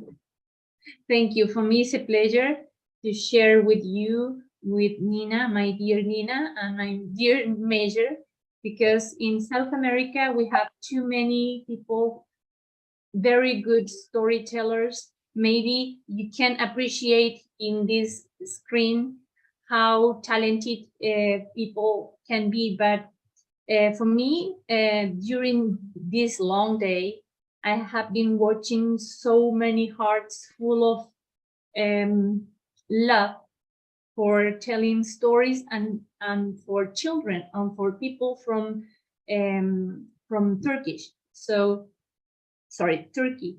And I'm so happy. For me, it's love, it's Kokoro. I'm Kokoro. I work with my Kokoro. Thank you, Major, and thank you, my dear Nina. I appreciate you Maria. much. Thank you. Thank you so much. It's all for love that we are doing. And it's so happy that you came, and we are so happy and we are honored that you stayed so long and still telling stories for the people of Chile, in South America. I'm sure they would have enjoyed this session, and we look forward for more. We'll meet for more stories. Yes. Yes. Okay. You are more than welcome to come with Nina to my place. So you're more than welcome. I told her. So come, and you are at home. Thank you so Maria. much. Thank you. Storytellers All are right. wonderful. Good heart. Thank you. Okay. Now, ladies and gentlemen, we note this program is because of Rotary International. And it was Rotary International thought of bringing this program, this event to Turkey. So we need to know the story of Rotary International. Let's watch the story told by Zoot Velasco from the USA. Zoot And it's a wanted great to way- share this short story because he thought that we ought to know what Rotary stood for and what the story of Rotary was. So we have a lot of new people joining now. So let them share it. Okay, so we're going to give you a little history of Rotary. And usually I ask clubs when I do the speech, this is a great time to bring in guests because if you're a new Rotarian or a guest of a Rotarian, it's a great way to kind of learn what Rotary is. I think we're terrible at explaining what Rotary is, so this kind of does it for you. And so if you've been in Rotary a long time, a lot of this may be redundant, and I won't fault you if you want to do other work, but for those of you who really want to know more about Rotary, this is a great thing for you. So, and I'm happy to do this again next year where I can come in person and maybe do it for new guests that come. It's a great way to kind of introduce prospective members to Rotary. So this is my praying mantis from Orange County. It's an actual Orange County praying mantis saying thank you. This is my little thank you slide for having me here. My first encounter with Rotary started when I was 6 years old. And at 6 years old, and I'm giving away my age here, I started, I was the youngest of 6 kids growing up in the 1960s in Pennsylvania. And my mother would put us all in a Vista Cruiser station wagon. And back then, you know, seatbelts were optional as well as an FM radio. You could choose which one you wanted. And so we had one wonky door that often would open while making corners. And whoever was the youngest got to be next to the door because they would bounce the most. So that's kind of growing up in the 60s.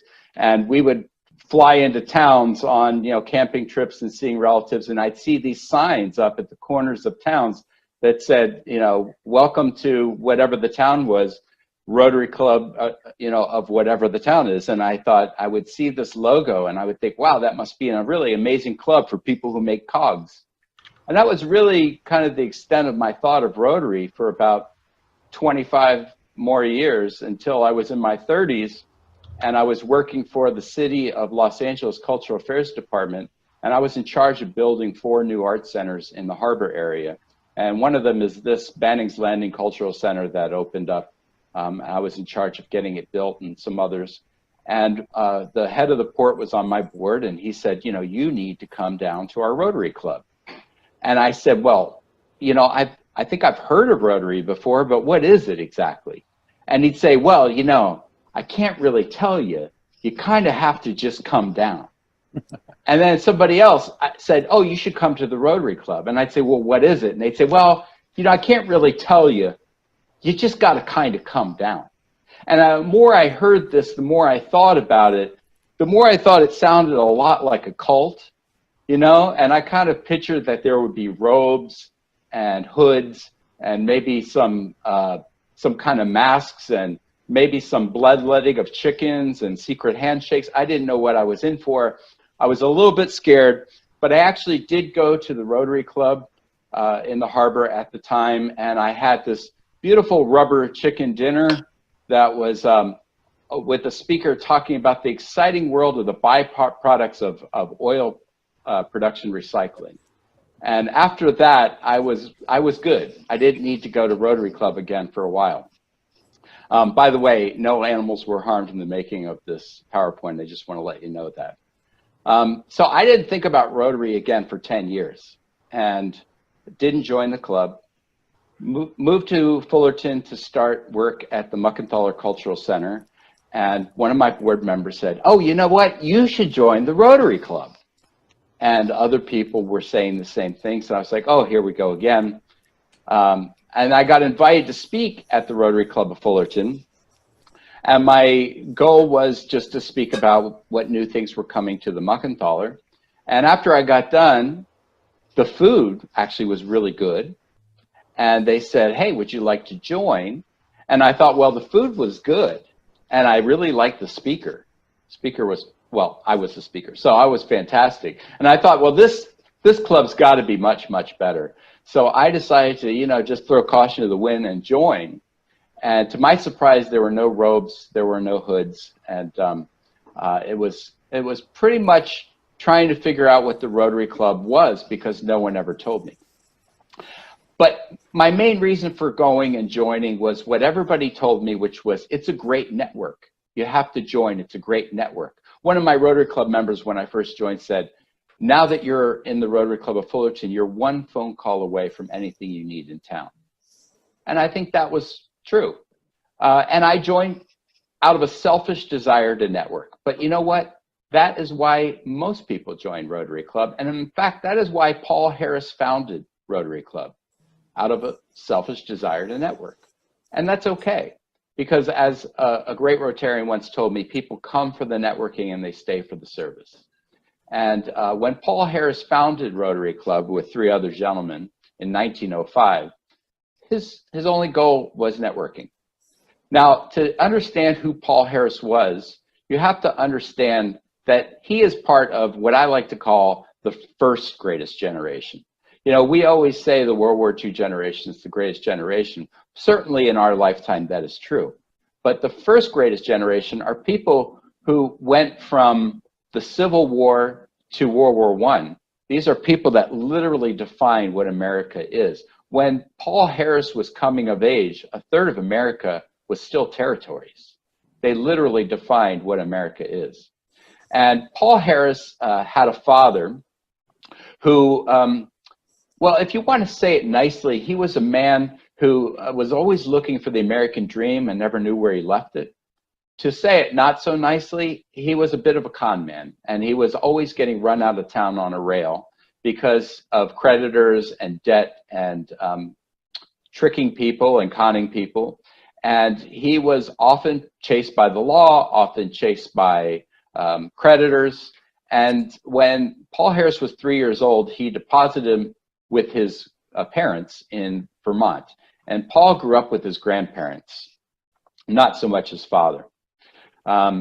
His father was a rapscallion, as they said back then, and his grandfather, Paul Harris's grandfather, often was worried that Paul Harris was going down the same road. And Paul Harris's grandfather told him something very important as they were growing up in an idyllic little village community in Vermont. He said, you know, Paul, you can hang out with bad people and you'll become a bad person. If you hang out with great people, you'll become a great person. You need to be careful about who you hang out with. And growing up there, he was getting in trouble a lot. He would get suspended from school. He was heading towards a life that was not very successful. No, I'm going to speak it right now. Somebody's not muted. And at that point, he realized that when he was a junior in high school that he was heading towards not being able to graduate.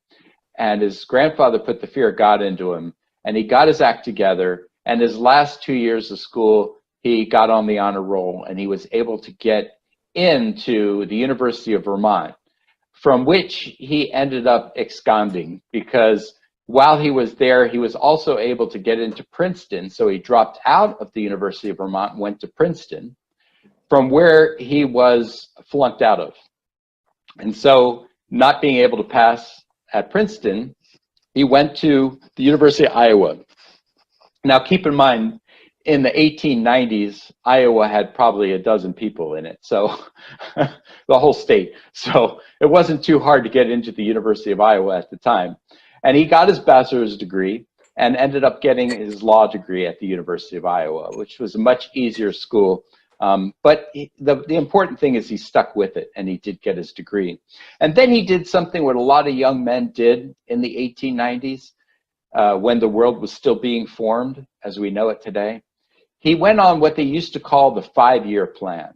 And the 5-year plan was where you would tell your in his case, his grandparents, I'm going to go see the world for 5 years. I'm going to find out where I want to be, and then I'll settle down there. And that's what a lot of people did back then with a college degree, because with a college degree at that time was a big deal, and you could get a job almost anywhere doing anything. So he went to San Francisco because even though this was the 1890s, it wasn't that long after the gold rush, and San Francisco was a boom town. And he went out there and worked as a newspaper reporter at the San Francisco Chronicle. He worked there for a year, and then he decided he would go and visit Denver, because Denver had just had silver strikes, and it was a boom town. He got a job on the newspaper there, but he didn't want to stay in journalism. He got some work as an actor working at a theater. And then he became a cowboy and herded cattle to Chicago. It was the first time he saw Chicago. And Chicago at the time was getting ready for the World's Fair. What we call the Columbian Exhibition, or what we call the World's Fair today, was then the Columbian Exhibition. And the whole world was coming to Chicago. Columbian exhibitions were a lot like Olympic Games are today, where a city will build itself up for it and the entire world will come and see it. So they were getting ready for that, and he was really interested in Chicago, but he was still on his 5-year plan. So he went to Florida and he got a job as a graveyard stone salesman. And he did that in Florida so well that his boss sent him to New York to set up a second franchise. And after that, he sent him to Europe to set up one in Genoa, Italy. There he said, you know, I'm tired of being a graveyard salesman. I'm on my 5-year plan. I'm going to take off. And he went, he left on good terms with his boss. And his boss ended up becoming a Rotarian who started a franchise of Rotary in Florida. But he ended up running cattle, going back to his cowboy days and running cattle from Genoa to the United States. And that's how he got back to the US. And then as the Columbian Exhibition drew closer, he moved to Chicago, which was becoming the boom town of the US at the time. Now, it's important to remember that in 1893, Chicago was known as a place of cowboys and gamblers and prostitutes. It was said in McClure's magazine that Chicago, in the mind of the country, stands notorious for violent crime. And it was known for a lot of political shenanigans. And of course, all of that has been cleaned up now. Chicago is a wonderful city now. But back at that time, of course, I see you laughing, Craig. Thank you for laughing. Back at that time, it was something else. There was a joke going around at this time period where a guy says, hey, the corporate office wants to send me to Chicago. You've been to Chicago. Is it a terrible city? And his friend said, oh, no, Chicago is a great city. It's full of culture and restaurants. I had a great time there. It's very safe. You should love it. He said, well, what did you do when you were in Chicago? He said, oh, I was a tail gunner on an ice cream truck. So that was the kind of jokes you had in Chicago at the time. He got his first job as a law clerk in collections. And this was the first time he put his lawyer degree to use. He passed the bar there, got a job in collections. He worked his way up, and the lawyer that he worked for ended up retiring within 5 years. And Paul Harris ended up taking over his practice. So here he was now, a prominent lawyer in collections. And I thought it was really telling that he got a job in collections, knowing that his dad spent his entire life in collections. So there's maybe a little psychology going on there. But he got a job in collections, and you know, he was hanging around all the time with deadbeats in a lawless city that was just making itself from a cowboy town. And he was getting kind of depressed.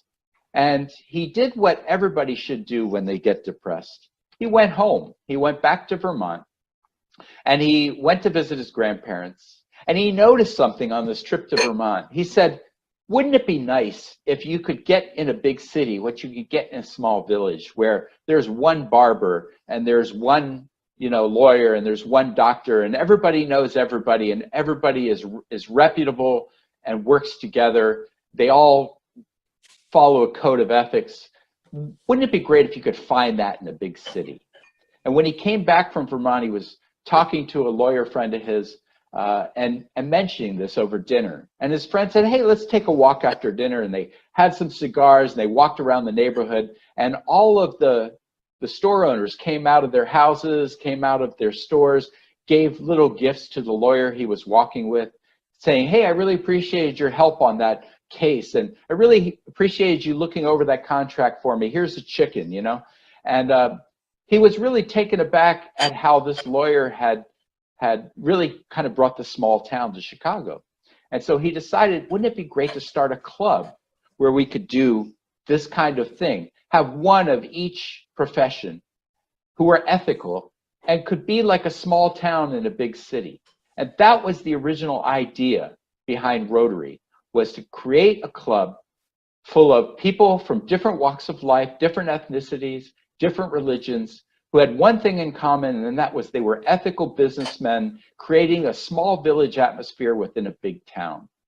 And it was an Irish Catholic, a Scotch Presbyterian, a Jewish tailor, and a Lutheran German coal miner engineer that started the first Rotary Club.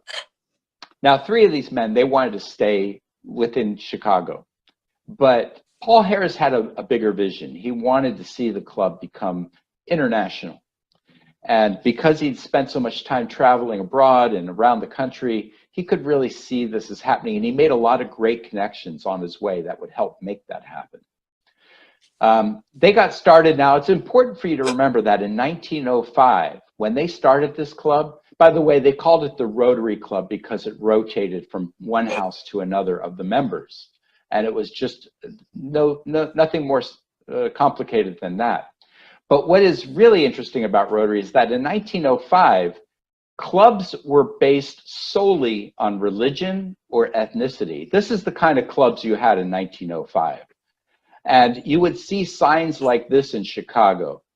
These kind of a club where anybody could join of any ethnicity sounded almost Bolshevik, which was communism was becoming a big thing at that time, shortly after the Russian Revolution. But the difference was that this club was founded on business, on a network, on an idea of a social group gathering. There's a club around now called BNI that just completely ripped off the Paul Harris model of having one of each member be from a different profession. And it works because the whole idea of is that you have this ethical network of people that are a small village within a city. And that was the idea. So Paul Harris is doing well. The club is doing well. Everyone is doing great. But it's not growing that fast. It's small. Then something happened that makes Rotary really take off. And that was bathrooms. So the city of Chicago has a city hall that was built for the Columbian Exhibition, but it did not have any indoor plumbing because it was built in 1893. And Paul Harris and his fellows were, gathering around saying, we all do business at City Hall. Isn't it terrible that in this modern age of 1905, there are no bathrooms? Indoor plumbing is a thing now, and City Hall should have been the first to have it, and they were just kvetching about it. And so they decided, that's it. We're going to raise some money, and we're going to build bathrooms in City Hall as a service project, comfort stations. And so they did. And people went crazy because it was in all the papers. Oh my gosh, this Rotary Club is putting comfort stations in City Hall. And they did their business so other people could do their business. And they were flushed with pride. These are the jokes, folks. So they were flushed with pride, and they were able to get a huge amount of press for this project. And other people joined purely because they wanted to be part of the service element that Rotary had just started with this first project. And service then became entrenched as part of what Rotary does. So it's important to remember that Rotary was founded on networking and then continued to grow because of service. And that's how we should think of it when we bring people into Rotary.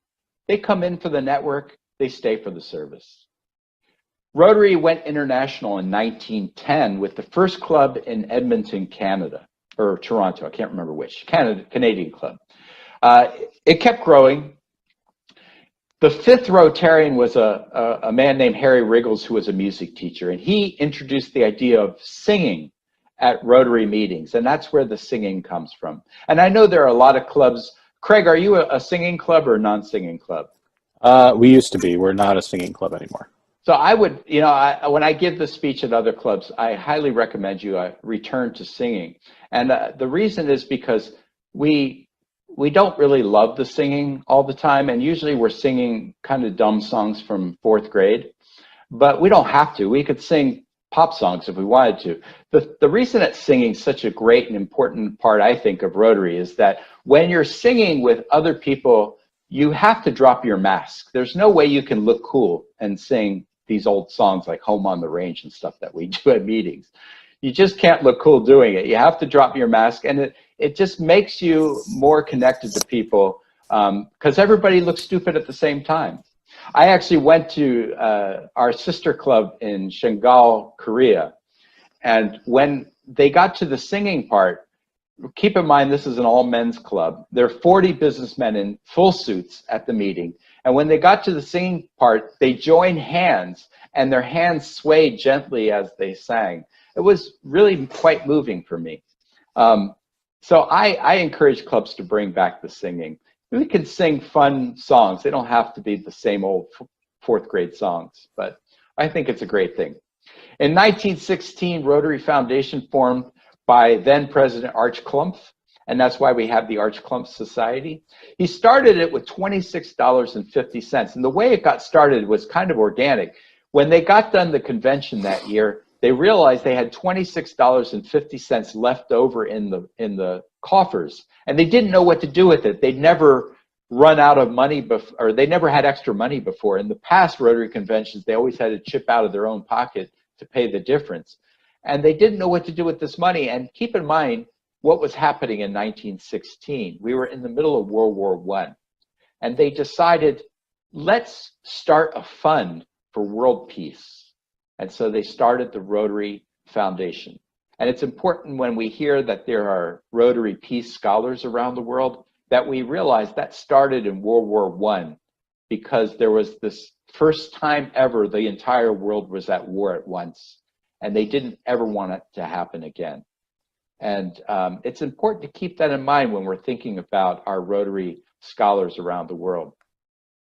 In 1924, they had a convention in Toronto, Canada. It was the pinnacle, really, of Rotary at that time. 9,000 attendees from 1,700 clubs in 31 countries converged on the King Edward Hotel in Toronto, Canada. And keep in mind that air travel was not a thing then. So people came from trains, they came from buses, and they met at the docks. They came from ships as well. And they all met at the docks, and they were met there by a bagpipe band in Scottish regalia attire. There was secret handshakes back then in Rotary. And then once you were met by someone with a secret handshake, you would join a parade into this, what you see pictured here.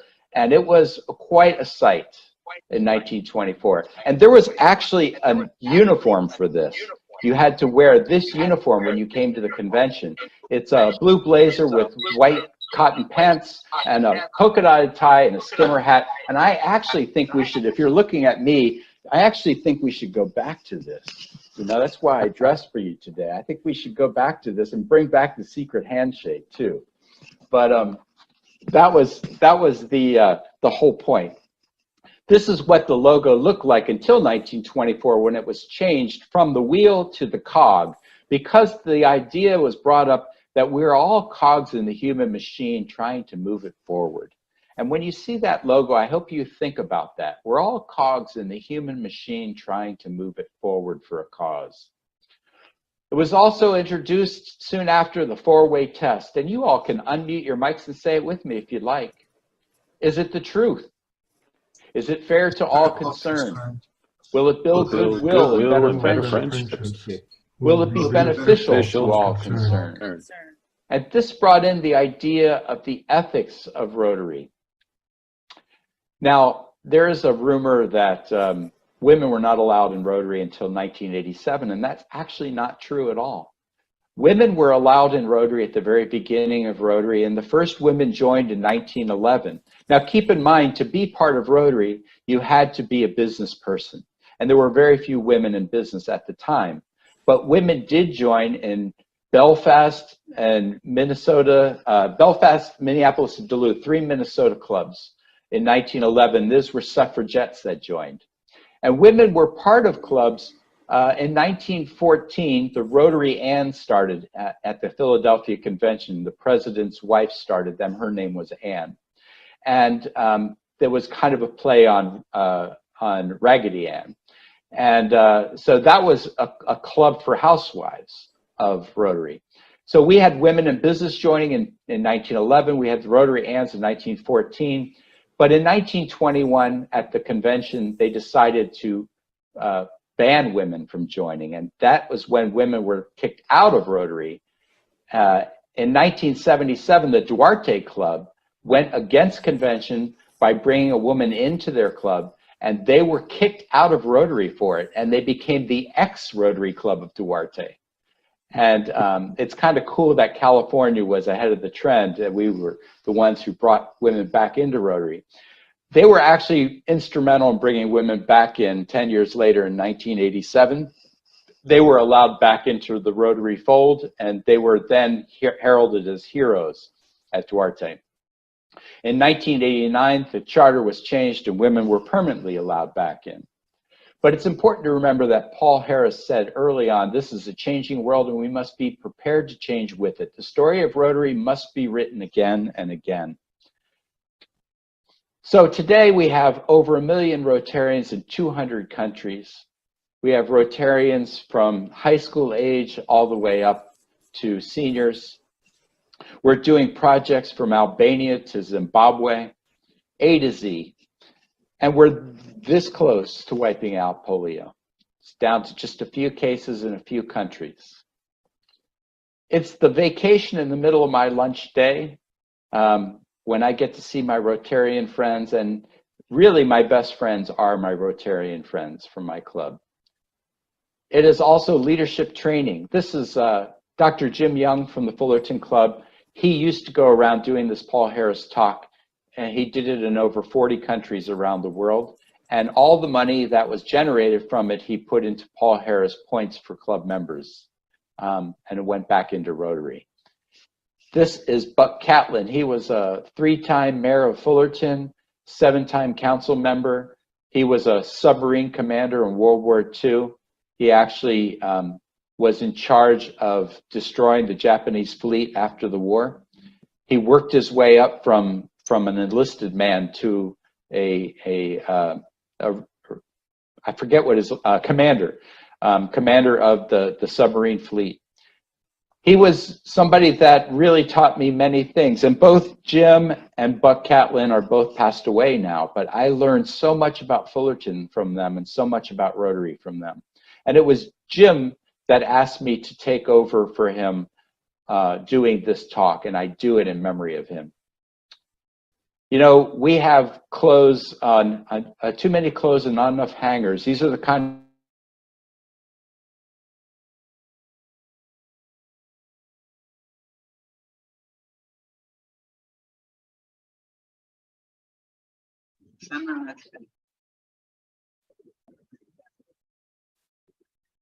All right, Andrea, that was about Rotary, and it was quite learning, wasn't it?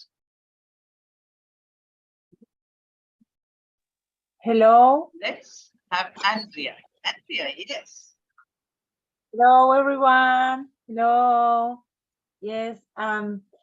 Sorry, I have turned the light.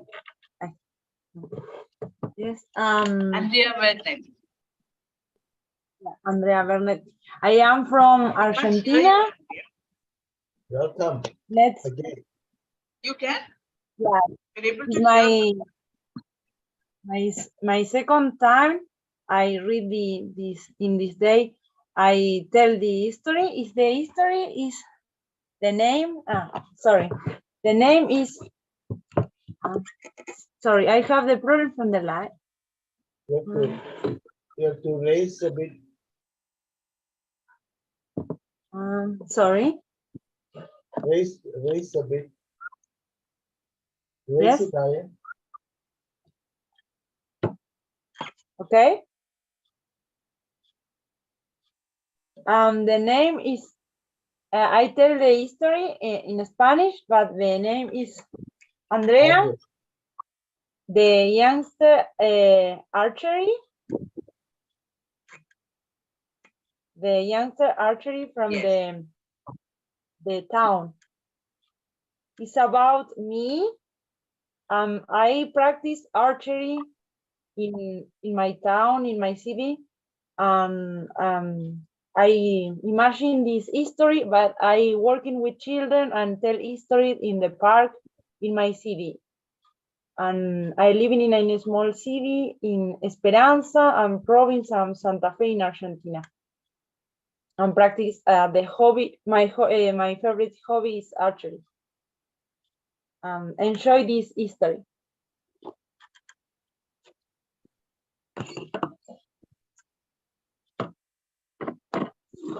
Había una vez una joven llamada Andrea que vivía con sus padres en Villa Germania, un pequeño pueblo entre las montañas. Ella ayudaba en las cosechas y también atendía a los animales de la granja todos los días. Pero su pasión era la arquería y después de ayudar a sus padres, tomaba su arco y sus flechas y practicaba en un rincón atrás de su casa.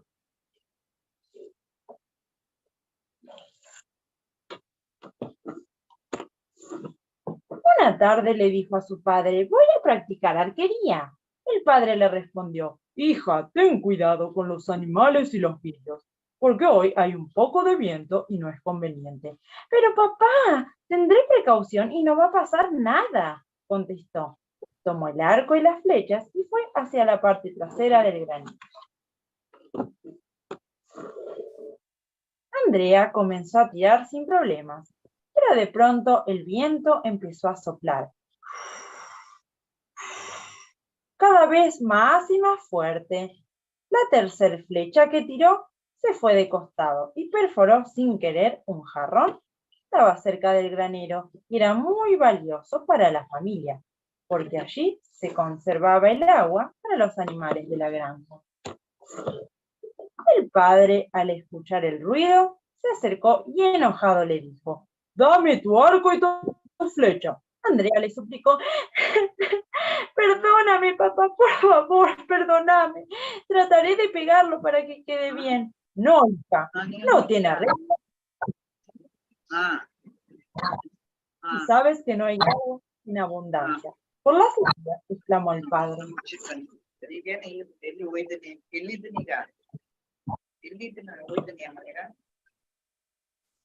Andrea estaba muy triste.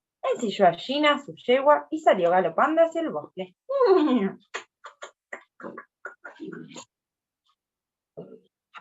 Pasaron las horas y Andrea no regresaba. Entonces sus padres se preocuparon y enviaron a su prometido a buscarla.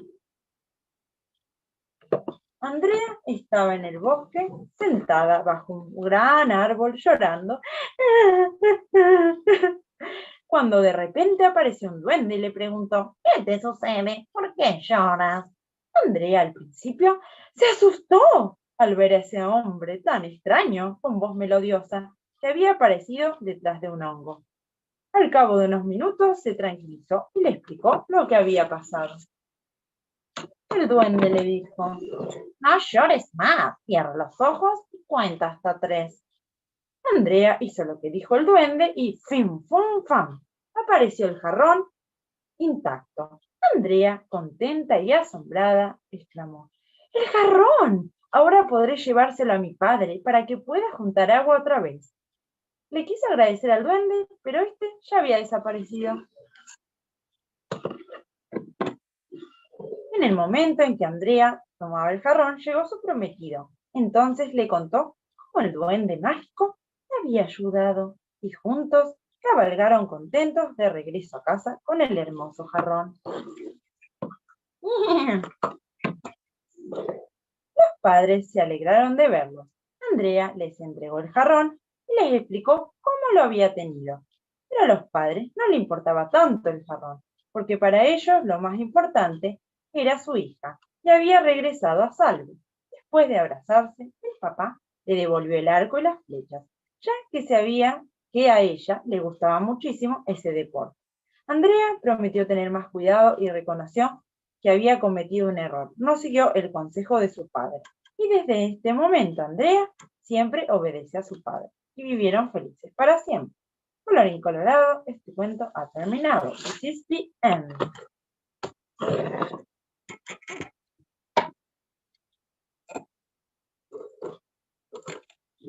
Thank you. I hope I like my history.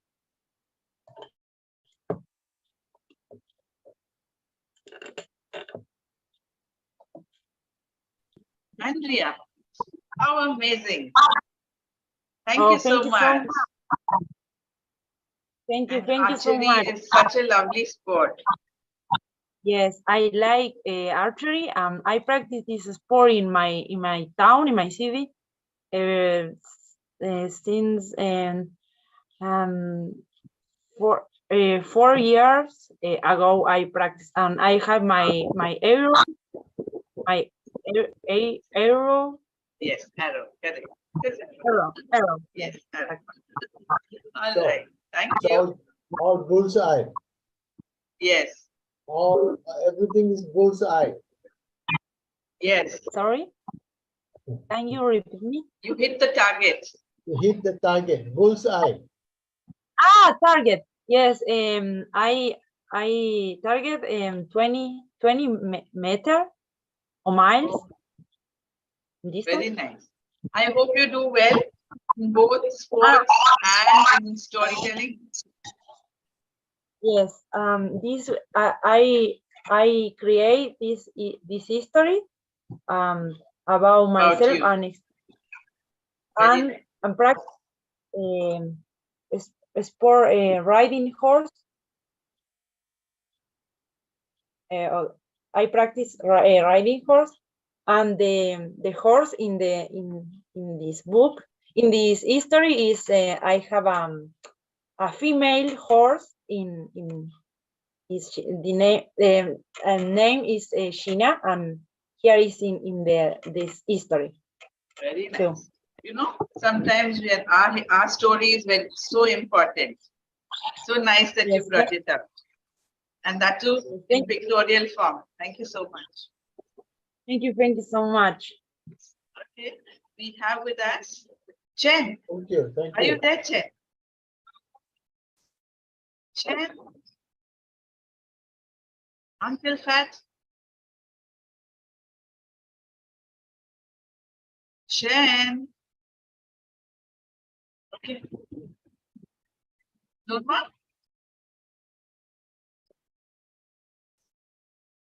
Uncle Fat? Uncle Fred? Uncle Fred, are you coming in?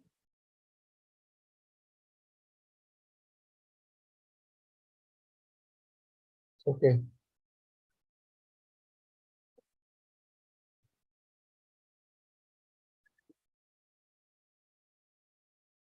We will take a technical break Yeah. till 9:30. We will be back at 9:30 sharp. We will have stories from Kajal and a whole group of people. And then we have people from Belgium, Cyprus, Palestine, France, Australia, New Zealand, Croatia, and countries in that, small countries in that area. So all that will come after that, a continuous flow of stories. But this break is necessary for us because it's been non-stop since 5 p.m. yesterday. So we'll be back at 9:30.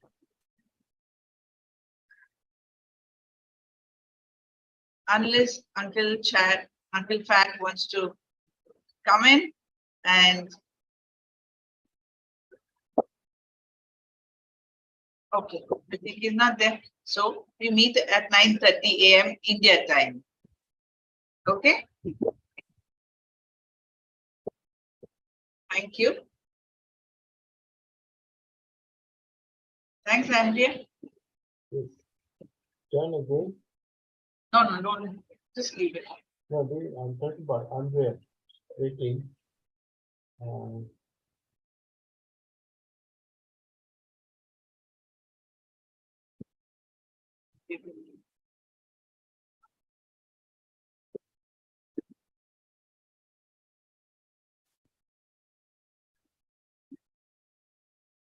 Hello, ma'am.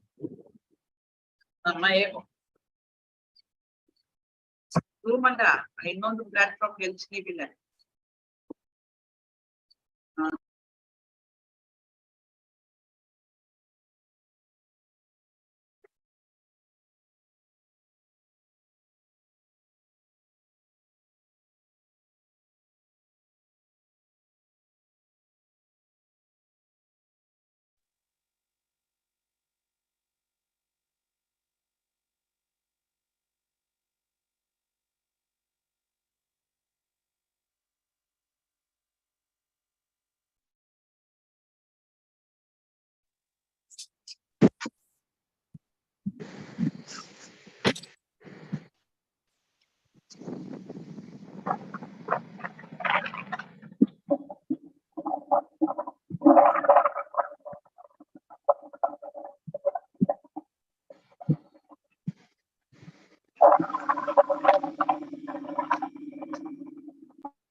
Oh shit.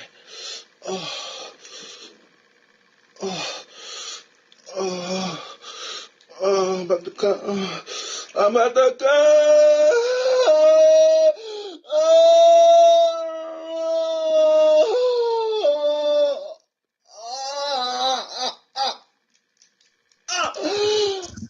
I like most.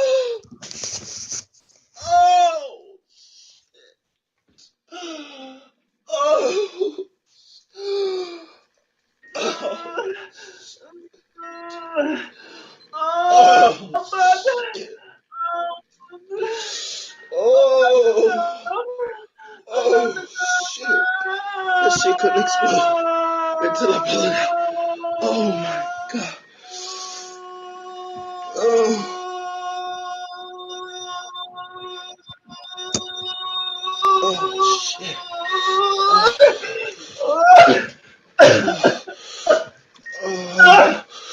I'm about to come. So is this what usually happens around here?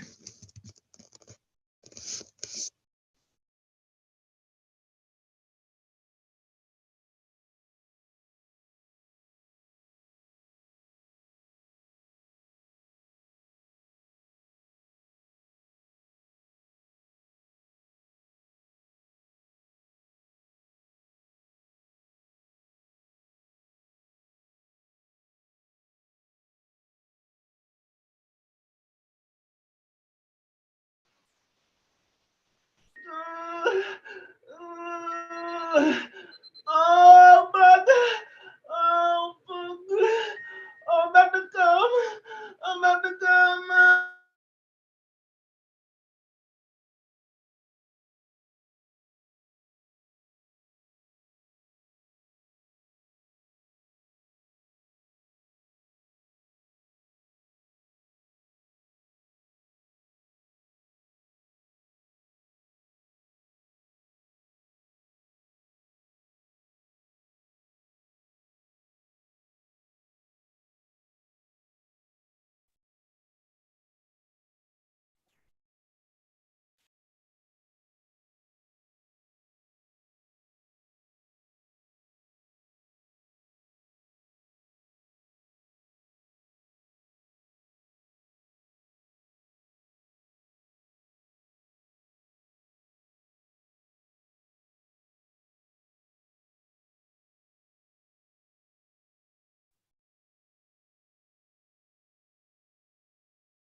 Oh.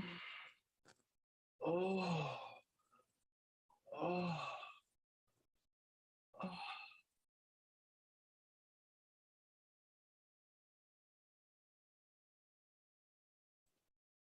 Oh.